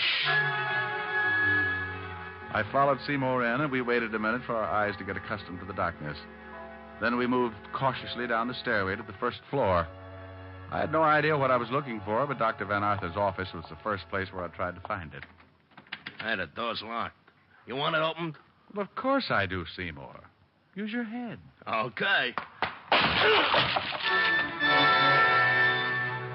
Seymour would be pulling plywood out of his scalp for the next week, but it got us in. I took the place apart, but came up with a big fat nothing. So we left the office and headed down the hall toward the back of the building. Hey, look. What's the matter? It's a fruit juice bar. Oh, boy, am I thirsty. Well, go mix yourself up a... Juice bar? Juice bar, that's it. Yeah, good stiff belt of celery juice. No. This is what the little man who was stabbed outside my office was gasping about when he died. A juice bar. Come on. Huh. Nothing but juice. Oh, I wonder what's in this cupboard under the counter. Is it locked? Yeah. Think you can pull it open? Just watch me. You see? Seymour. Yeah? Will you marry me? I'll give you a belt and a solar plexus. Later, huh? Right now, let's see what's in this cupboard. You got a match? I don't smoke. That's all right. I found one. Well, what do you know about that? Nothing but cans of wheat germ. Hey, you know what that stuff is, don't you? I know that the masseur who got killed here told me that the guy who died in front of my office bought it up by the case. Hand me a can, will you? Sure. Here. It's stuffed full of vitamins, you know. You want a handful? Oh, no, thanks. Yeah. Well, it must be some extra special brand. Never tasted anything like this before. Chew a little louder, Seymour. We can dance to it. Hey. Hey, that really hits the spot, man. Hey, you want to wrestle? Oh, quiet, Seymour. You know what, boy?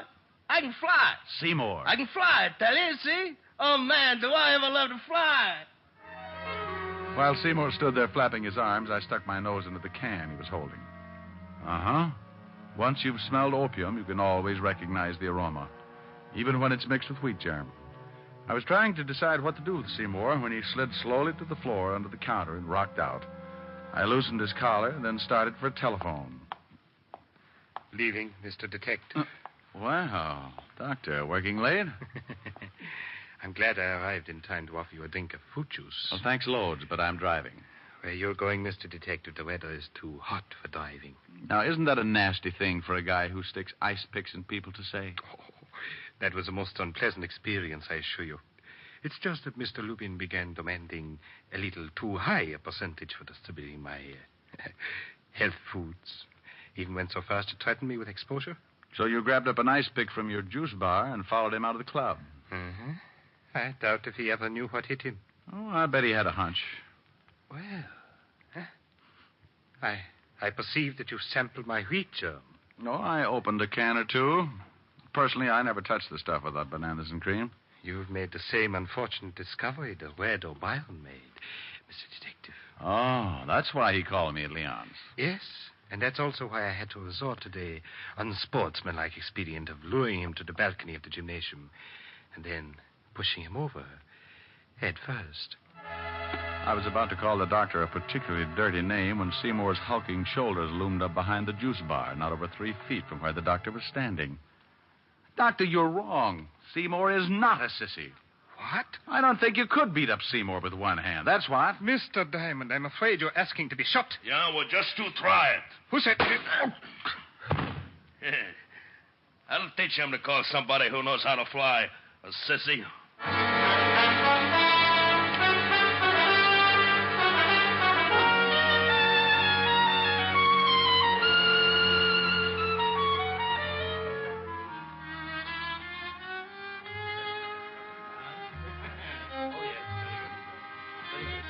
She's still here, though, huh? Oui, but very angry. Look, Leon, you got to do something for me. Oui. Tell the violinist to get his big fat Stradivarius over to where she's sitting. And quick. Oui, immediately. Hello, Miss Asher. Oh, come on, sweetie. I've had a rough night subduing murderers, opium eaters. Least you could do is say hello. Hello. I like that song, don't you? Look, I know all about you and your little violin bit. Huh? I saw Leon pointing us out to the violinist. He did? Mm-hmm. And where, may I ask, is little Seymour? Little Seymour ate too many goodies. He's having his stomach pumped. Oh, now that's sweet. I think so. I think the song is nice, too. I think you should sing it, too. I think I should, too. Hold me close and hold me fast, the magic spell you cast. This is La Vie Rose. When you kiss me, heaven sighs, and though I close my eyes, I see La Vie Rose. When you press me to your heart, I'm in a world apart, a world where roses bloom. And when you speak, angels sing from above. Everyday words seem to turn into love songs. Give your heart and soul to me, and life will always be La Vie Rose. Nothing? I won't say. Want to feel my biceps? All right. Well? Nothing.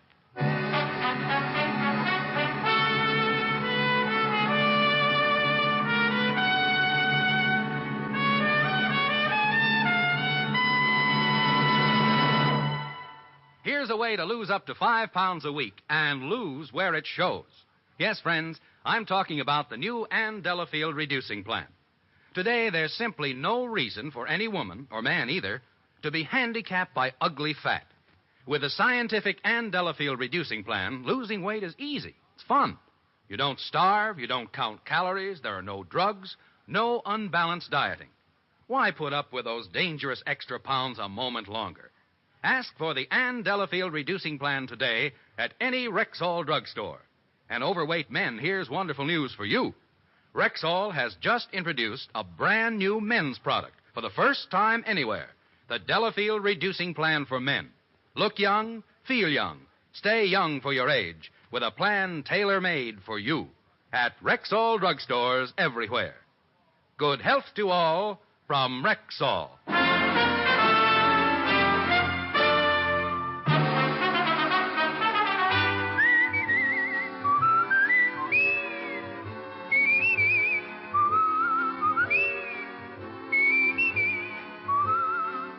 Richard Diamond, Private Detective, stars Dick Powell in the title role and was written by Harvey Easton with music composed and conducted by Frank Worth.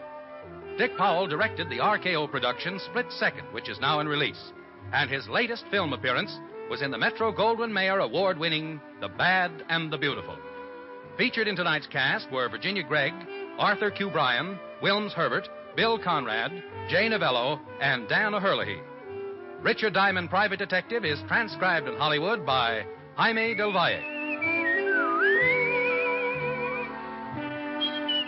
This is Bill Foreman inviting you to be with us next Sunday at this time when Rexall Drug Products again bring you Dick Powell as Richard Diamond, private detective.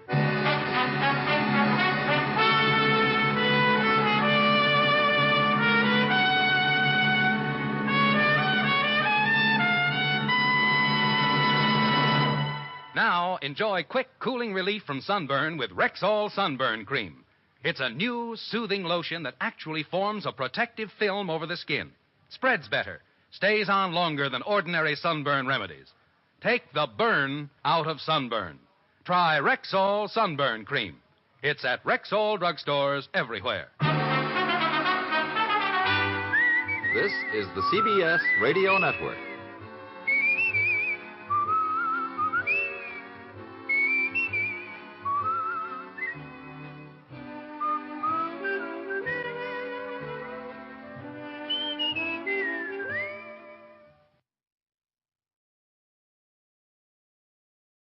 The Adventures of Sam Spade, Detective, brought to you by Wild Root Cream Oil Hair Tonic, the non-alcoholic hair tonic that contains lanolin. Wild Root Cream Oil, again and again the choice of men who put good grooming first.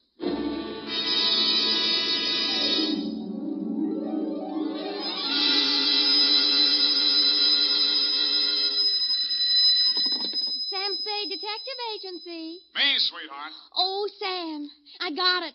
Got what, my pet? A bank book, Sam. Well, you must advertise in the Lost and Found right away, Effie, and find the owner. There might be sickness in the family. Oh, but it's your bank book, Sam. What? Uh-huh, it has your name on it. Samuel Spade, account number 4. It's a forgery. Somebody's trying to pin something on me. Lock it up and don't touch it until I get there. Oh, all right. Did you make a lot of money on this one, too? Got the check right in my pocket, $500. Oh, Sam, we're making more money than a movie star. Well, almost. And all honestly, too.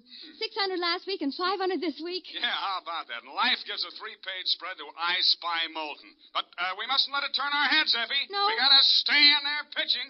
I'll be right down to pitch my report on the Adam Fig Caper.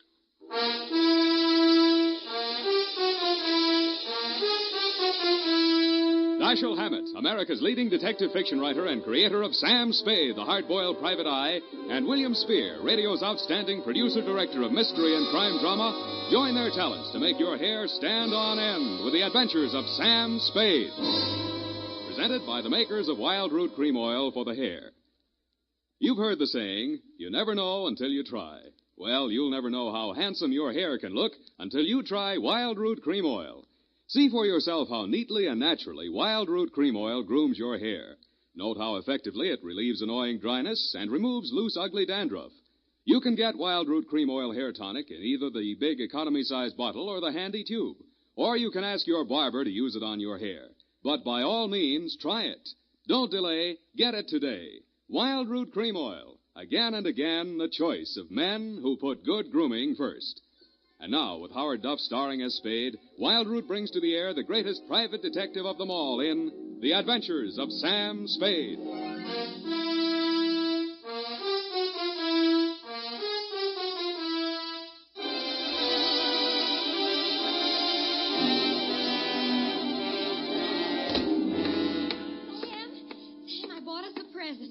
Oh, you're going to love it. Well, we got to watch these expenses, Effie. There's always something. Yes, but this will be saving. It saves confusion. It saves fretting. Mm-hmm. Now, this gadget here, what is it? It's a Minorobot. A what about? It's for busy men like yourself, Sam, so you don't have to burden your mind with petty details. You see, it has this dial on it, right here. And you drop these little cards in this slot. Mm-hmm. You don't have to worry about that. That's for me to take care of. Oh, good. Then, when you come into the office, and supposing you have an appointment with Mr. Jones at 2 o'clock, and you forgot about it, you just dial 2 o'clock, and the little card pops out. And it says Mr. Jones on it. How do I remember to dial 2 o'clock? Oh. Well, maybe it's in the instruction book. But anyway, now go ahead, Sam, please. The card's right in there. Now, dial 2 o'clock. Go on, Sam. Well, let's see. Just like a telephone, Sam. Now what do I do? Well, give it time, Sam. It's thinking. Must have forgotten. Jones. Mr. Jones. Effie, do you think it's dead? Oh, Sam, I don't understand it. It was working perfectly. Well, I'll take it straight back first thing in the morning. You'll have to. It'll never find the way itself. You got your book, sweetheart? Yes, Sam. I don't understand. It was working perfectly. Well, that's all right, honey. It doesn't matter. Date October 5, 1947, to Hillary Exxon, Esquire, from Samuel Spade, license number 1375996. Oh, honey, it's only a memo robot. Subject, the Adam Fig Caper. Dear Mr. Exxon, October 2nd in San Francisco was one of those days that you see blown off the calendar by a gust of wind in the movies to denote the time is passing. It was a day for scraping off the minutes with a fingernail file and wondering whether the display ad I'd paid for in the classified section of the phone book wasn't just a waste of money. It certainly wasn't the day I'd expect a leprechaun to walk into my office. He said his name was Adam Fig. He said he was the butler at Exxon Manor in Los Nidos. The limousine, Mr. Spade, is waiting to take you away. We mustn't keep them waiting, must we? Of course we mustn't. Who mustn't we? Why, Mr. Hillary, of course, sir. Oh, Mr. Hillary. And old Mr. Exxon. The old gentleman is very ill. Dr. Feige's office is down the hall. Turn to your right, second door. Well, I assure you, sir, that Mr. Exxon is the best of medical care. Your duty will be simple, to prevent his death. Do I donate blood or just frighten away the evil spirits? Oh, it isn't quite that, sir. Someone is trying to kill Mr. Exxon. He's a very sick man, and I'm sure he'd prefer dying from natural causes. I get $25 a day in expenses. Here is an ample amount in advance. But you should know, sir, that the old man is a nasty, cantankerous, villainous, crooked, intimidating... $500? Please, Fig, you're talking about the man I love. Los Nidos was at least an overnight caper, so on my way out, my lovely and charming secretary, Miss Perrine, handed me a brown paper bag which contained A, one pair of socks, darned, B, one shirt, ironed, and C, the apple which she always polishes for me the night before. We arrived at your large Southern-style mansion 2 hours later. Fig! Oh, Fig, where the devil have you been? To the city, sir. I can't find the keys to the liquor closet. Where are all the maids? What happened to that cook we hired yesterday? Who is this man, and why is he wearing that necktie? This is Mr. Spade, sir, the detective. I'm Hillary Exxon. Come in, please. Go on upstairs, Fig. See what that girl is doing to my father. I don't believe she's in this at all. Very good, sir. In here, Mr. Spade. Pardon the condition of the house. The old man has been firing the servants again. Your father, you mean? Yes. Every time he gets shot at, he fires all the servants. He gets shot at pretty often? About once a year, in the fall. You always hire a detective? No. Oh, dear. I'm not keeping you up, am I? No, excuse me, please. It's much worse this time. I can't get any sleep. Guns going off in the middle of the night. The whole household disturbed. When and where was he last shot at? Yesterday morning at about 1:30. I dug the bullet out of the woodwork myself, a .38 caliber, embedded in the door frame that leads to Miss Kaywood's room. That's his nurse. Was she with him at the time? No, Dad sleeps like a baby, full of sedatives. She sees to that. Shot come from outside? Yes, but we found nobody on the grounds. No traces of anybody. I don't know whether Dad knows who shot at him or not. He's such a closed-mouthed old devil. You don't care very much for your father, do you? To be frank, Mr. Spade, if hating weren't such an effort, I would despise him. He is without a doubt... Well, listen. Get out of here! There, that's just a sample. Well, come on, let's see what's eating him now. Get out! Talk to me like that. I tell you I won't stand for it. Well, you don't have to stand for it. Take that silly painted thing out of my sight. Don't you dare to. Get out!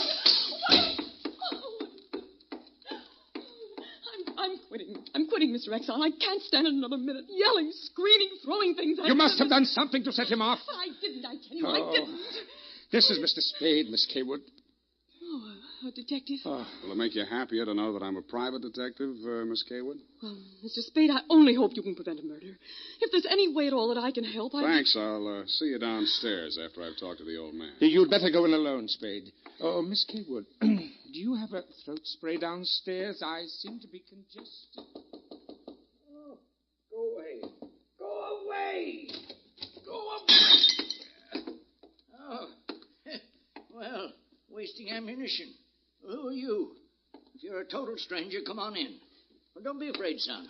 Come on over where I can look at you. It's hard to keep my eyes open. Oh, I mustn't do that. Oh, so you're the detective, eh? That's right, Pop. If you want to take a little nap or something, I'll come back later. What did I say just now? Come back later? No. There's no reason for you to come back later. I'll say everything I have to say right now. The shot woke me. I didn't see anything. I don't know anything. I've got a million enemies. I can't remember the names of any of them. Why don't you try to remember? I could have them checked. You're wasting your time, Sonny. In my day, I've wiped out 100 men, and I'll outlive anybody who's gunning for me now. You must be proud of your past, huh? Proud? Sonny, a past like mine is the finest thing an old man can have. I've swindled my partners and betrayed my friends. I've turned state's evidence just to see my associate get sent up for 20 years. And they say my wife died under peculiar circumstances, and I got rich off her insurance. Now I'm done talking. Do me a favor, son, please. I've got to get a half hour, 20 minutes sleep alone. You'll keep them out, everybody. Please, will you? Sure, Pop. Go ahead. Go on, sleep. Oh, thank you. That's it.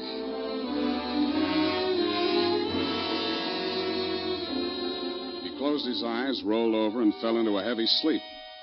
I stood there a moment, looking down at the frail, wasted old body. Then I cased the room. In digging the bullet out of the door, Hillary had done a good job of ruining any chance there might have been of proving the direction it had come from. I strolled out on the balcony. It was a pretty night. I lit a cigarette and took it in. Then I heard a door open and close softly behind me. Nurse Kaywood was at your father's bedside. She was filling a hypodermic from a small vial of bluish liquid. He didn't awaken when she jabbed it into his arm. Then she saw me standing in the doorway. She hastily dropped the medicine vial into her uniform pocket and came around the bed to meet me. Oh, Mr. Spade, thank heaven. Why, when I saw you standing there in the half-night, I thought you might be... Thought I was who? Why, the man who fired the shot. There was a man? I don't know. I didn't see it happen. I just assumed that... You shouldn't have done it. I warned you, Eleanor. Oh, we're disturbing him. Let's talk outside. Okay. Oh, it's good to breathe something besides sick-room air. I thought you got used to things like that in your profession. Why are you so unfriendly, Mr. Spade? Nurses are human, aren't detectives? Try me, sweetheart. Oh, I know what you're thinking of me. But after a week in this horrible house, that poor old man, he's frightened. He's really frightened. What of? By the shots. 38 caliber or hypodermic? Surely you don't think that He's supposed to be under sedatives. The doctor's orders. Sorry, sweetheart. It's my job to suspect everybody. Can't you forget your job, even for a moment? Sure. If you don't mind the fact that I know you're a liar, that I'd make book you didn't come here primarily as a nurse, and what's worse, your act's not even convincing. Oh. Is it that bad, Sam? Yeah. Almost bad enough to be good. Come here. Oh, I hate you.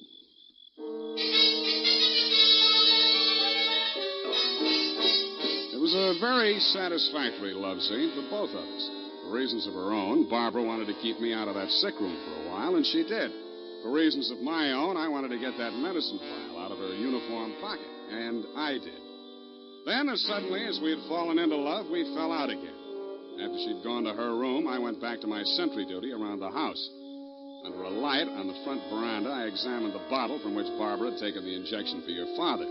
It was labeled sodium thanatol and had been dispensed by a firm called Ibis Chemicals Limited in Cairo, Egypt. A scream filled the house, high and frenzied. I started running toward Barbara Kaywood's room. I slammed the terrace door open and found the light switch. Barbara was sitting upright in the center of a bed. Her face jerked up so abruptly that it seemed her neck had snapped. She clutched both hands to her chest and fell face down among the bedclothes, staining them with her blood.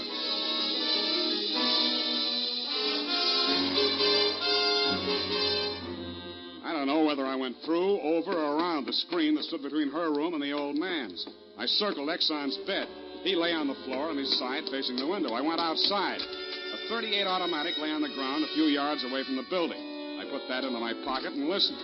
No shadows moving. Nothing. Then he was on me before I could be sure he wasn't a medium-sized tree. Break your back. Be the light. The warm stuff on my cheek might have been the thing's blood or mine. It gathered me up and bent me back and tore at my throat. Then I remembered that hands are stronger than fingers. I started with his thumbs.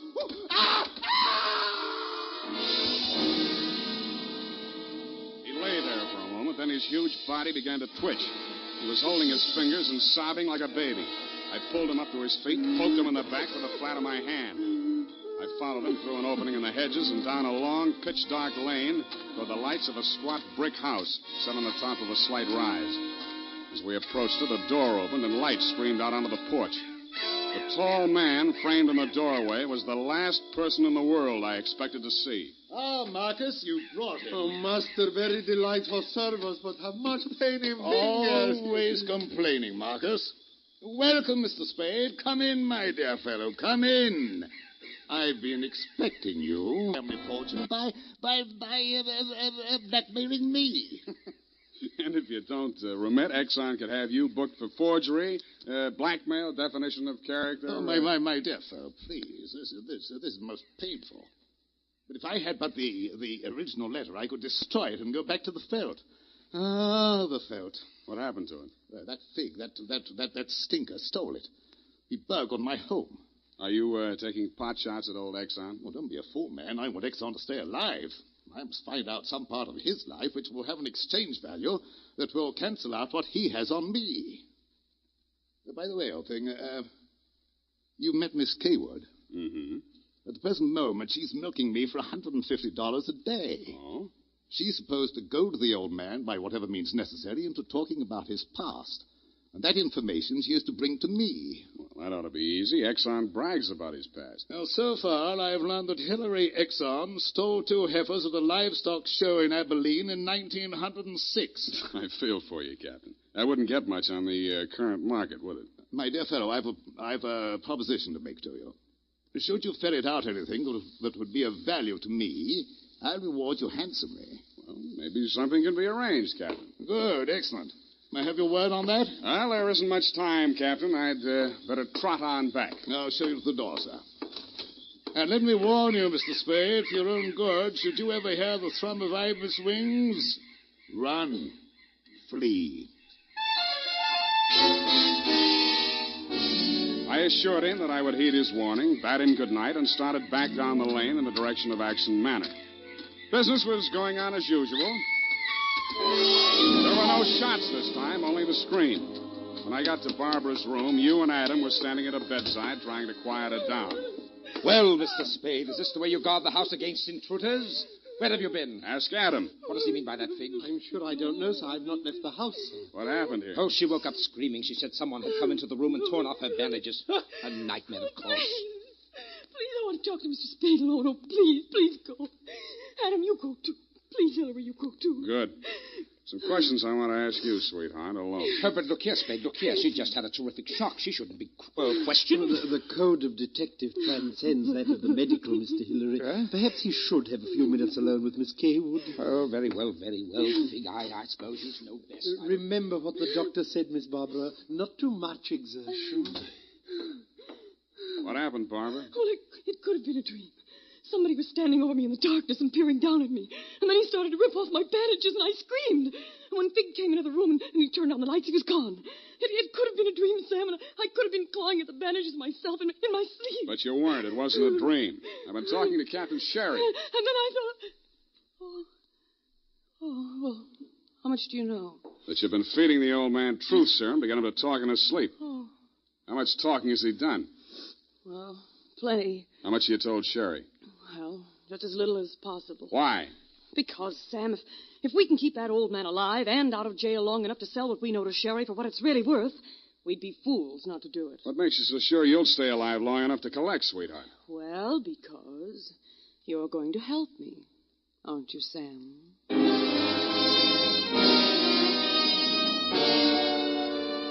So I helped her, but not for the reason she thought. I made a lot of noise leaving her room and going to mine. Going back, I didn't wear any shoes. I slipped into a clothes press in her room so quietly that even she didn't hear me.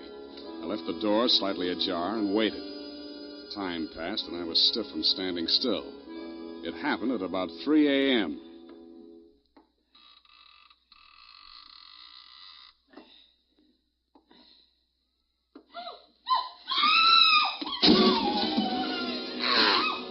crazy, feverish glare of his eyes told me that the threat of the gun in my hands meant nothing to him. I jumped to his side, twisted the knife away from him, picked him up in my arms, and carried him, kicking, clawing, and swearing, back to his bed. He lay there, breathing hard. Then he smiled. You're a smart one, Sonny. You had me figured out the first time you came in here, didn't you? Not quite, Mr. Exxon. The gun under your window was the clincher. That gun? Sure. I had it under my pillow all the time. I got tired of shooting into door frames. Look, you're dying, Mr. Exxon. There's no use trying to make up stories now. You're right, Sonny. I knew that nurse would sit up in bed after I fired tonight. And then I let her have it right through the screen. Why? You know why well enough. She was doping me up and sneaking in here at night, listening to what I was babbling about. Maybe you weren't saying anything important, Mr. Exxon. I might have, Sonny. I might have. 14 years ago, I killed my wife. I wanted to carry the secret to my grave.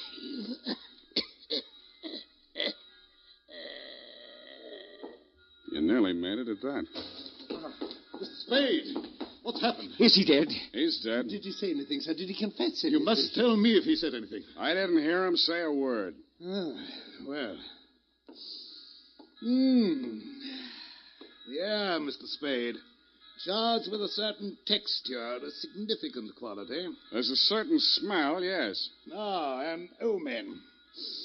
You can inhale it, sir. Journey thou to Nairobi on the veldt. Tarry 7 days, and you will collect the fabulous golden skull of Wizami, king of the Bojamas. Aha! Marcus! Yes, master. Unhook the hooker. Pack the marmalade. We are off to the veldt.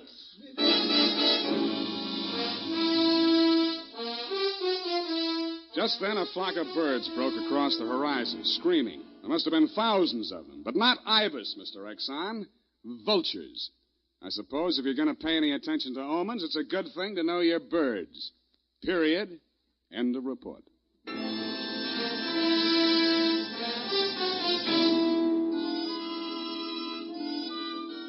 Right now, I have something to say to every man who doesn't use a hair tonic, to every man who says I don't believe in it or I don't need it. That all depends on what you mean when you say hair tonic. If you mean the old-fashioned greasy kind that leaves your hair smelling like a perfume factory, you're absolutely right. But remember, Wild Root Cream Oil Hair Tonic is nothing like that. Wild Root Cream Oil is an entirely new kind of hair grooming preparation. There's not a drop of alcohol in Wild Root Cream Oil, and it contains soothing lanolin that's like the oil of your skin. Most important, Wild Root Cream Oil grooms your hair the right way, neatly and naturally, never leaves your hair sticky or greasy. Get the big economy-size bottle and the handy new tube that's economical, easy to pack when you travel, and grand for the bathroom cabinet. Don't delay, get it today. Wild Root Cream Oil Hair Tonic. Again and again, the choice of men who put good grooming first.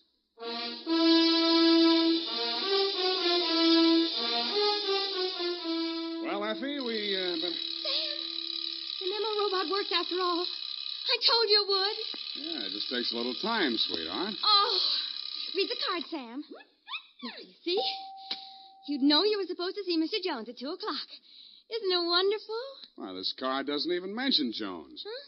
What does it say, Sam? Well, it says, journey thou to Friskin's drugstore, wager $5 on Ira W. in the 3rd at Belmont Park. Oh, Sam, it's psychic. Tarry but a moment. Yes? Thou wilt lose $5. Oh. Good night, Sam. Good night, sweetheart.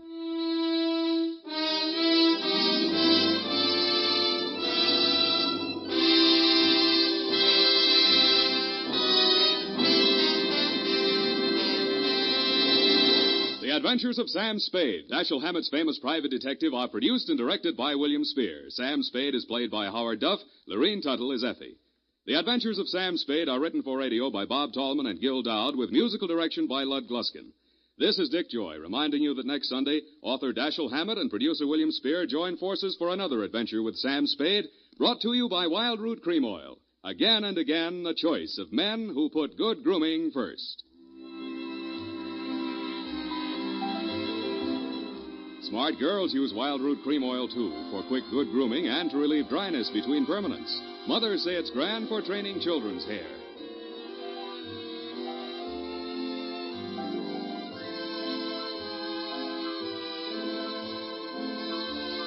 This is CBS, the Columbia Broadcasting System.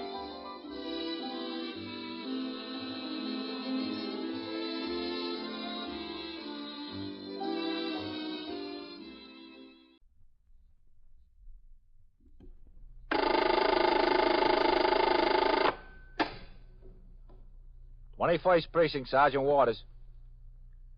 Yeah, where's this? Yeah. Yeah. They're beating up a man? Who is? Yeah.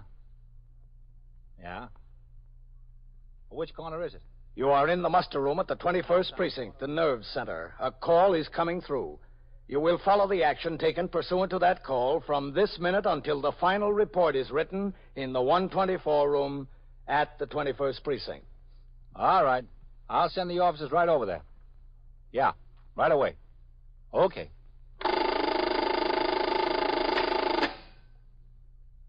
21st Precinct, transcribed. It's just lines on a map of the city of New York. Most of the 173,000 people wedged into the 9/10 of a square mile between Fifth Avenue and the East River wouldn't know if you asked them that they lived or worked in the 21st. Whether they know it or not, the security of their homes, their persons, and their property is the job of the men of the 21st Precinct. The 21st, 160 patrolmen, 11 sergeants, and 4 lieutenants, of whom I'm the boss. My name is Kennelly, Frank Kennelly. I'm captain in command of the 21st. I was working my night tour, 4 p.m. to 8 a.m. It had been a busy night in the precinct. Before I turned out the platoon at midnight, there was a 3-alarm fire in a tenement on 78th Street, a pedestrian killed by an automobile on Park Avenue, an armed robbery of a delicatessen on 2nd Avenue, and the mugging by 2 youths of a hospital orderly as he walked from his work to the 77th Street station of the Lexington Avenue subway. Things quieted down after the late tour took over, however, and I was able to stay in the station house and clean up the paperwork, reading and signing reports and communications that normally I would have finished hours earlier. While I was so engaged, patrol of the precinct continued, and among those on the job were Patrolman Paul Vaccaro as operator and William Coley as recorder in sector car number 3. At 1:10 a.m., they were driving in a downtown direction on 2nd Avenue in the 70s. Well, I don't know about that. The wife and I looked at some of them out in Jamaica last week. The price hasn't gone up any. Hasn't gone up any since when? Since last Christmas. You kidding? No, I'm telling you. What'd you look at, the large ones? No, we couldn't get a large one in the house. A medium-sized one. Where's this place you looked? Out in Jamaica there on the lot. I don't know. I can't find any bargains. Well, the fellow told me there wasn't any shortage or anything like that. There's plenty of them around. Paul. Yeah, I see them. They're beating up a guy. Pull in. Let's go. Come on. Hold up there. Hold up. There they go. See you later. There goes one in that doorway. I got him. Get the other guy. Hold up, you. Hold up.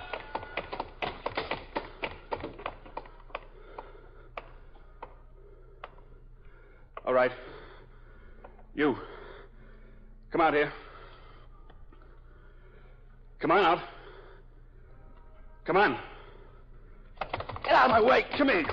Let me go. Hold still. Let go. Get against there. Let me loose. Go on. Get against there now. All right. All right. Now settle down. All right, okay. Pull your feet way out. What do you mean? You know what I mean. Pull your feet way out and lean against the wall. Well, I guess you mean? Feet out further. Come on. How far? Come on. Hey. That's it, like that. Hey, look, I want to tell you something. You get plenty of time to tell me anything. Now just hold still. I got nothing on me. I'm carrying nothing. I'll find out about that for myself. All right, now stay there. It was his idea. It was all his idea. Yeah, sure. You had to beat up an old man because it was his idea, huh? It was his idea. All right. Put your hands behind your back. I'm leaning with my hands. What'll I hold on to? Lean on your head. Get those hands behind your back. Wait a minute. Ooh. All right, now straighten up. Hey, look, you got those things on awful tight. They're awful tight. They're going to stay on tight, too. Now, tell me something. How old are you, huh? 17. 17. That's all, just 17. Well, in 17 years, you ought to have gotten some sense into your head. Ah, come on. All right. Let's see if you killed that old man. I didn't mean to kill him. I didn't want to hurt him. It was his idea. We just wanted to get some money. It was Ernie's idea. Doesn't make any difference whose idea it was. I didn't mean to hurt him. I didn't want to hurt him. Yeah, sure. You didn't mean to hurt that other guy tonight either, did you? What other guy? The one you mugged on 77th Street there near the subway station. How you know it was us that did it? Go on. Well, how'd you know? A little birdie told me. Hey, listen, you don't think he's dead, do you? I mean, I know he's old, but I didn't hit him so hard. And he kicked him, Ernie kicked him. I didn't. He doesn't look good, does he? All we wanted was a little money, that's all. Hey, listen, you got this on awful tight. That's too bad. Mister? Hey, mister. I'm all right. I think I'm all right. All right, just don't try to move, that's all. I'm okay. Really okay. Look, you just stay here. We'll get an ambulance for you. Oh, I want to go home. I just want to go home. Well, we better see if you're hurt first anyway. Hey, I'm sorry, mister. I'm awful sorry. I'm sorry, too. For you. I'm very sorry for you. All right, you just sit here, mister. Don't try to move now. I'll send for the ambulance. All right. Come on. I think so. Don't pull on me. That hurts. Just walk to the car. What's your name, huh? Carl. Carl what? Carl Board. 17 years old, huh? Yeah, 17, that's all. You think the other cop will get him? Ernie, I mean? Yeah, he'll get him. Climb in there. Sit on the seat. I didn't want to kick him. It was Ernie's idea to kick him. He said, kick him good, hit him hard. That'd make him lose his memory. For our faces, he meant. All right. 681 to Central, K. Car 681 at 2nd Avenue and 74th Street. We had a mugging here. We got one suspect. The victim is injured. Send an ambulance. K. Hey, that's pretty good how that works. You talk to them, they talk to you. Yeah, that's the idea. Hey, that's pretty good. That's like a telephone to house, huh? Come on, Carl. Get out of there. All right, let's go. Over here to the man. Come on, let's go. He ain't gonna die, is he? He couldn't die if he's talking like that. He's talking like he's all right. What are you worried about him dying for, huh? I wouldn't, except you caught me. It was Ernie said kick him. I didn't say kick him. I was against it. How you feeling now, mister? I don't know. Better. Not so good. I don't know. I can't tell. I just hurts inside here. That's where Ernie kicked him. You kicked, too. You kicked me, too. Just a little bit, not as much as I did. You kicked me enough. I want to thank you, officer. You saved my life. They were going to kill me. They said they were going to kill me. We weren't going to kill you. We just wanted the money, that's all. Just the money. If you wanted the money, you should have asked. I'd have given it to you. I'd have given you all I had, $1.20. You just asked me for the money, I'd have given you the $1.20. You all right? I don't know. I think so. Well, the ambulance is on the way. Hey, you think he got Ernie? Wouldn't be fair if he didn't get Ernie. Get me and not get Ernie. Look, don't worry about Ernie. We'll get him. Well, you bet. It's not fair. He did the most. It was his idea. What's your name, mister? Sokin. Philip Now, look, Sokin. Carl, don't move around so much. Well, things tight you got all Well, the night. more you move, the tighter they get. Now, just take it easy. Where do you live, Mr. Sokin? Around the corner. 387. My wife is there waiting. She won't know what happened Look, to me. we'll send somebody around to see No, her. I think I ought to see her myself. I should get scared. She's sick. She's not a well Well, woman. look, let's see how you are first, then we'll wait until the ambulance gets here. All right. You think I ought to wait? I'll wait. Yeah, I think so. Is that the ambulance? Is that it? No, I think it's another police car. Hey, where's that cop with Ernie? You ought to get Ernie. It's not fair me being caught and him not. We'll get him. You're going to get him. Where is he? I don't see him. More policemen, huh? Is that who it is? Yeah, that's who it is, Mr. Sokin. Now, look, just lie back there now and take it easy. Huh? What do you got, Vaquero? A mugging, Sergeant. Yeah, this boy here and another one jumped this man. They were killing me. A cop saw it just in time. We're not killing You keep quiet. Coley took off after the other boy while I grabbed this one here. Which way did he go? Well, I saw him turn a corner down there. Behind. Yes, Sergeant. Go around the corner there. Coley was chasing a boy that way. Take a look for them. Yes, sir. How are you feeling, mister? You hurt very bad? I don't know. Not too bad, I guess. Hey, listen, couldn't you loosen this thing up a little bit? I mean, it's awful tight. You know, I'm not going to run away. I'm not going no place. I just want to make sure of that, Carl. I give my word of honor. I wouldn't try to sit up, Dad. I think I'm all right. Well, we better wait and see what the ambulance doctor has to say. Just stay like that, huh? Okay, if you say so. Listen, I'm not going to no station house without Ernie. This was his whole idea. I don't want to go in there alone. We agree with you. You'll both go together. Well, don't look that way. Don't look like you're going to catch him. We'll catch him, all right. Is that the ambulance, you think? Is that it? No, Dad. Sounds like another police car. You called the ambulance, didn't you? I called the ambulance, yeah. Oh, where is it? Oh, it has to come all the way from the hospital. Oh, I see. What do you need all the cops for? Not to handle me. Hey, don't pull that thing, will you? You just sit still.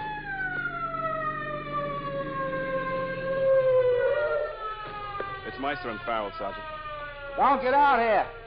Coley's chasing another boy around the corner on foot. Go take a look for him. Okay, Sergeant.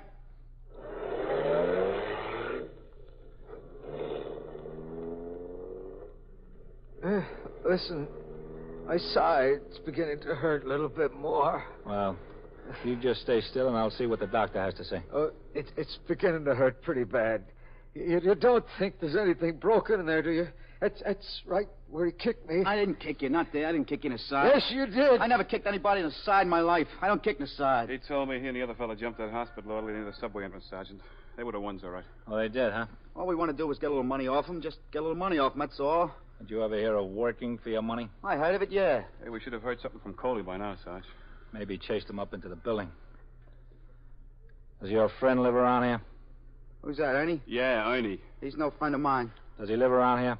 No, he don't live around here. He lives uptown. We both live uptown. Is there any place around the corner he might go? Any building he might duck into? No, not that I know of. How should I know where he might duck into? Does he have any friends around here? No, I don't think so. Not around here. What's the matter? Is somebody hurt? Did somebody get hurt? It's all right, lady. Everything's under control. Just move on, huh? Well, what's the matter? Nothing's the matter. Just go ahead. Move on. Oh, you'd think I asked for the world. All I wanted was a little information. Where were you going, Dad? Were you on your way home? Yes, that's right. I was on my way home. Where'd you been? I was over to my brother's house for a pinochle game. What happened? I was just walking by. Somebody said, hey, wait a minute. It was them two. They came up and one of them grabbed me. The other one started hitting me. I grabbed him and Ernie hit him. They started cursing me. They wanted money. Who cursed you? Not me. Well, you knocked me down. You hit me. You kicked me. You got tough. You shouldn't have got tough. All right, okay. Well, he got tough. Those things are too tight. Loosen them up a little bit, will you? Pull them and they won't be so tight.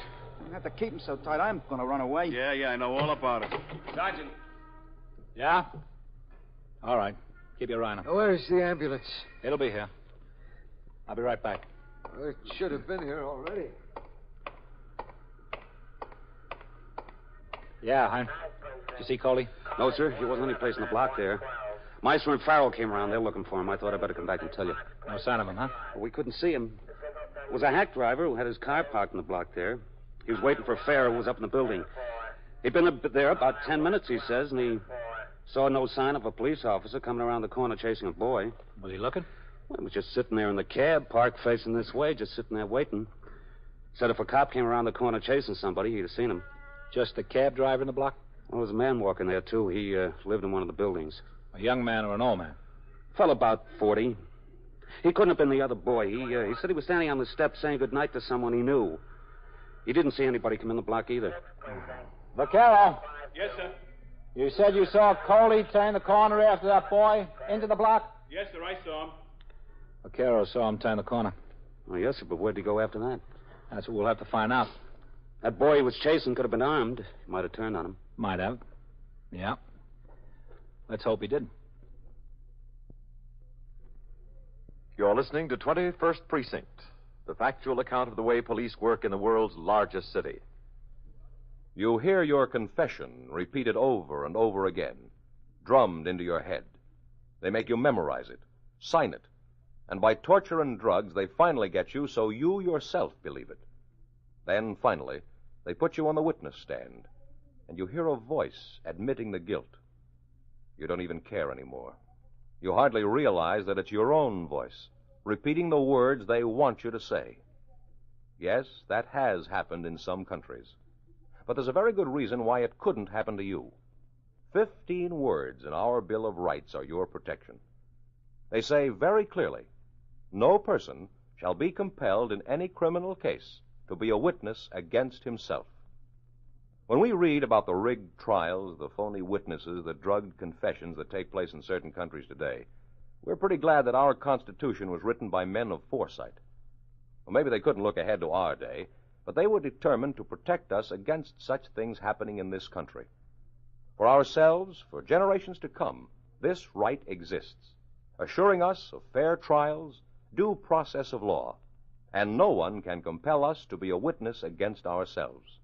It's right there in black and white, in words that have been unaltered for 165 years. It is one of our freedoms. Now back to 21st Precinct and Captain Kennelly. In another few minutes, 2 detectives who were on patrol arrived on the scene. With Sergeant Waters and the patrolman already there, they began an intensive search of the neighborhood for Patrolman Coley and the suspect he was chasing. Sergeant Waters rang in from a call box and apprised Lieutenant Gorman, the desk officer, of the situation and requested that more help be sent. Lieutenant Gorman immediately informed me, and I instructed him to have a car come by the station house to take me to the scene. In the meantime, an ambulance had arrived from Metropolitan Hospital, and the mugging victim was taken there for treatment. When the car in which I was riding approached the scene, there were several uniformed officers and detectives gathered around Lieutenant King, commander of the 21st Detective Squad. Despite the lateness of the hour, a dozen or so curious civilians were also on the sidewalk. Okay, get on the job. Give him a hand here.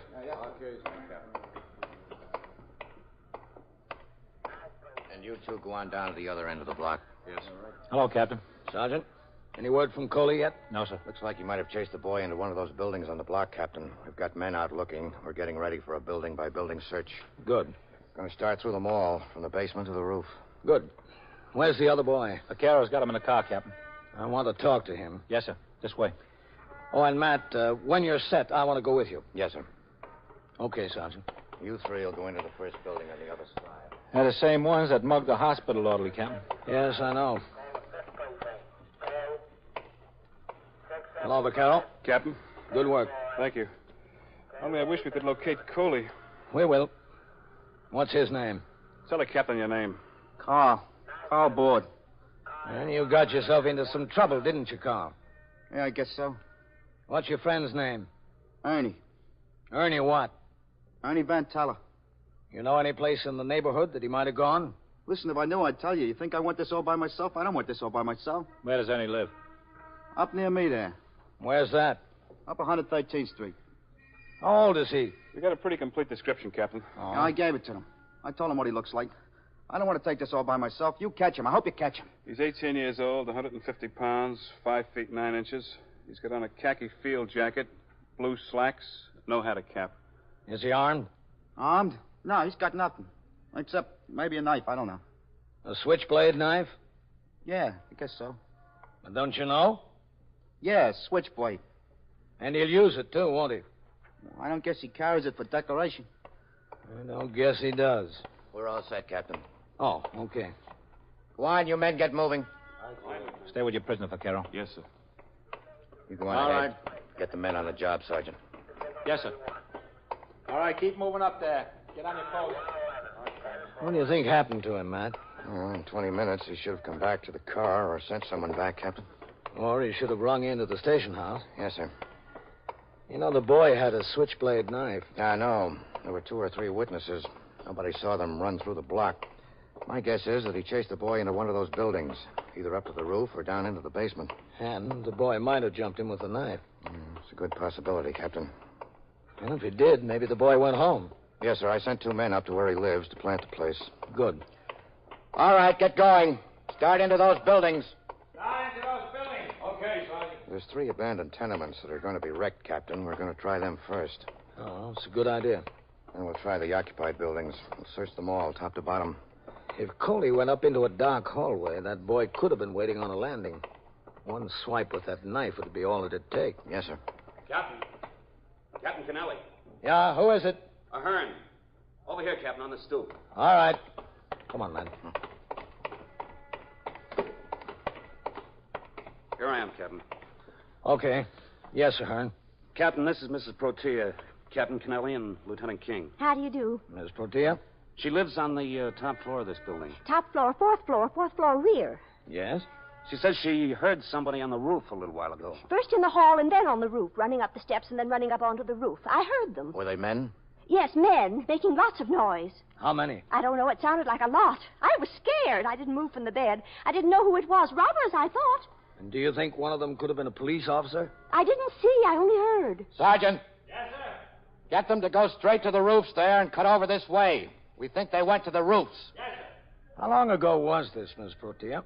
I don't know, 10 minutes ago, 15, I don't know. Somebody was running up the stairs yelling. They went on the roof, then they ran around on the roof. I heard them. They were right over my head. Well, why didn't you call someone sooner? Well, I've got no phone. I had to get dressed to come downstairs. You waited a long time. Yes, Sergeant. I was scared. Come on, get on a job over here. Well, I want him to stay with us, Sergeant. We're going up to the roof this way. Okay, Captain. I stayed in the bed until the noises stopped, then I got dressed. All right. You stay down here on the street, Mrs. Protea. Sure, yes. Did you close the door to your apartment? I closed it, locked it, yes. All right. Let's go. Come on, Ahern. Yes, sir.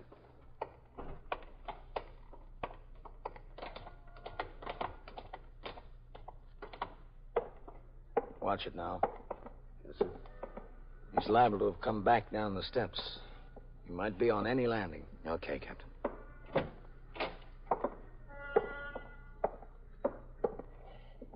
Keep your light handy, Ahern. Yes, sir.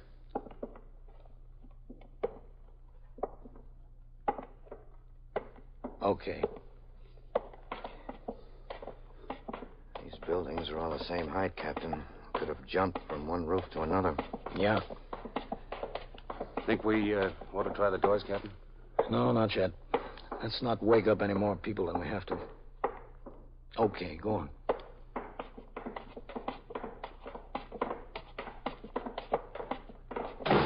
Come on. It's on the top floor. Go on. Watch yourself, get set. In the front, I think. Easy, easy. Take that side of the door, Ahern. Yes, sir.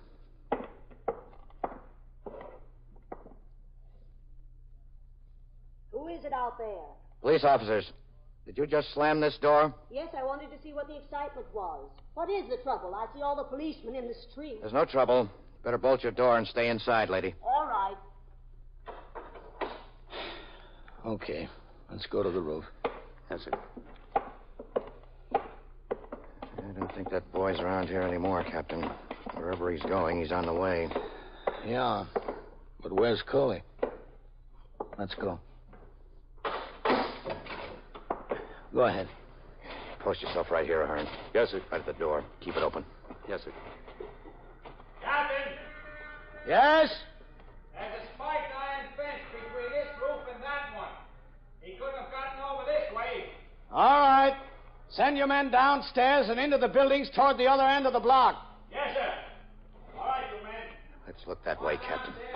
Okay.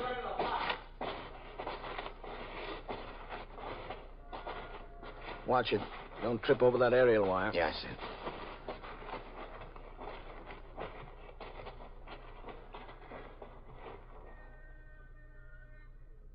Toward the back, huh, man? Okay.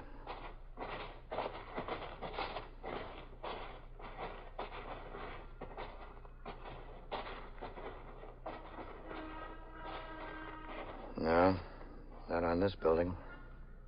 How about the one that way? You don't think the woman was hearing things, do you, Captain? I don't know. Now watch it going over. Copper flashing. Can rip into you. Yep. Beautiful night, isn't it? Oh, just a little bit cold, that's all.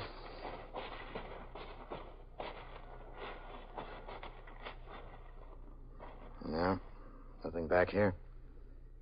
Let's try the front.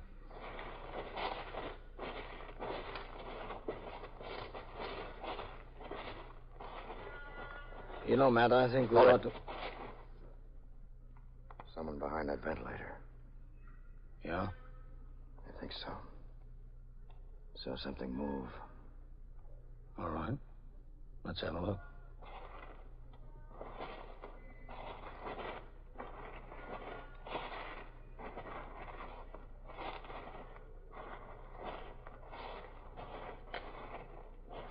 Okay. All right, you. Raise up. Take it easy, Matt. It's Coley. Coley. He's out, Captain. Coley. All right. Take it easy. You'll be okay. Ahern. You'll be all right, Coley. Cut. We found Coley. I'm all cut up. Go downstairs, ring in for an ambulance. I chased him up here. All right, Coley. Take it easy. Put your light on him, man. Yes, sir. Oh, I'm all right. I guess I just passed out for a little while. I'll be all right. It's awful sticky on my neck. Why is it blood? You were bleeding a little bit. Stuck me 3 times that I remember. All right. You can tell us about it later. I'm all right now. Chased him up here. About 10 yards ahead of me all the way. I saw him come out on the roof, and when I got over here, he was laying for me. Jumped me. Okay. Don't worry about it. Did you say which way he ran? Why? Went that way. Over the next roof, I think. I think I saw him go that way before I passed out. The ambulance is on the way, Captain. Okay, good. Hi, Sergeant. Coley? Stay with him, Sergeant. We want to take a look over here. Yes, sir. Well, he ran this way, Captain. Over to the next roof. He didn't run over to the next roof, Matt. He jumped. Oh, that's some jump. Good 10 feet across there. At least. Well, we know where he lives. We'll get him. Just hope Coley's going to be okay. I think he will, Matt. His passing out worries me, though. It's a bad sign. Not necessarily. Looks more like a 12 or 14-foot jump, Captain. Matt. Yes, sir? Put your light down there in the courtyard. Sweep it around down there. Okay. Maybe you're right.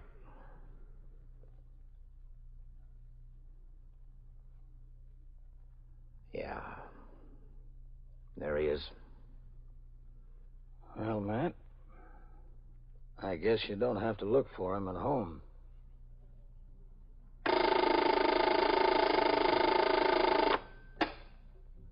21st Precinct, Sergeant Waters.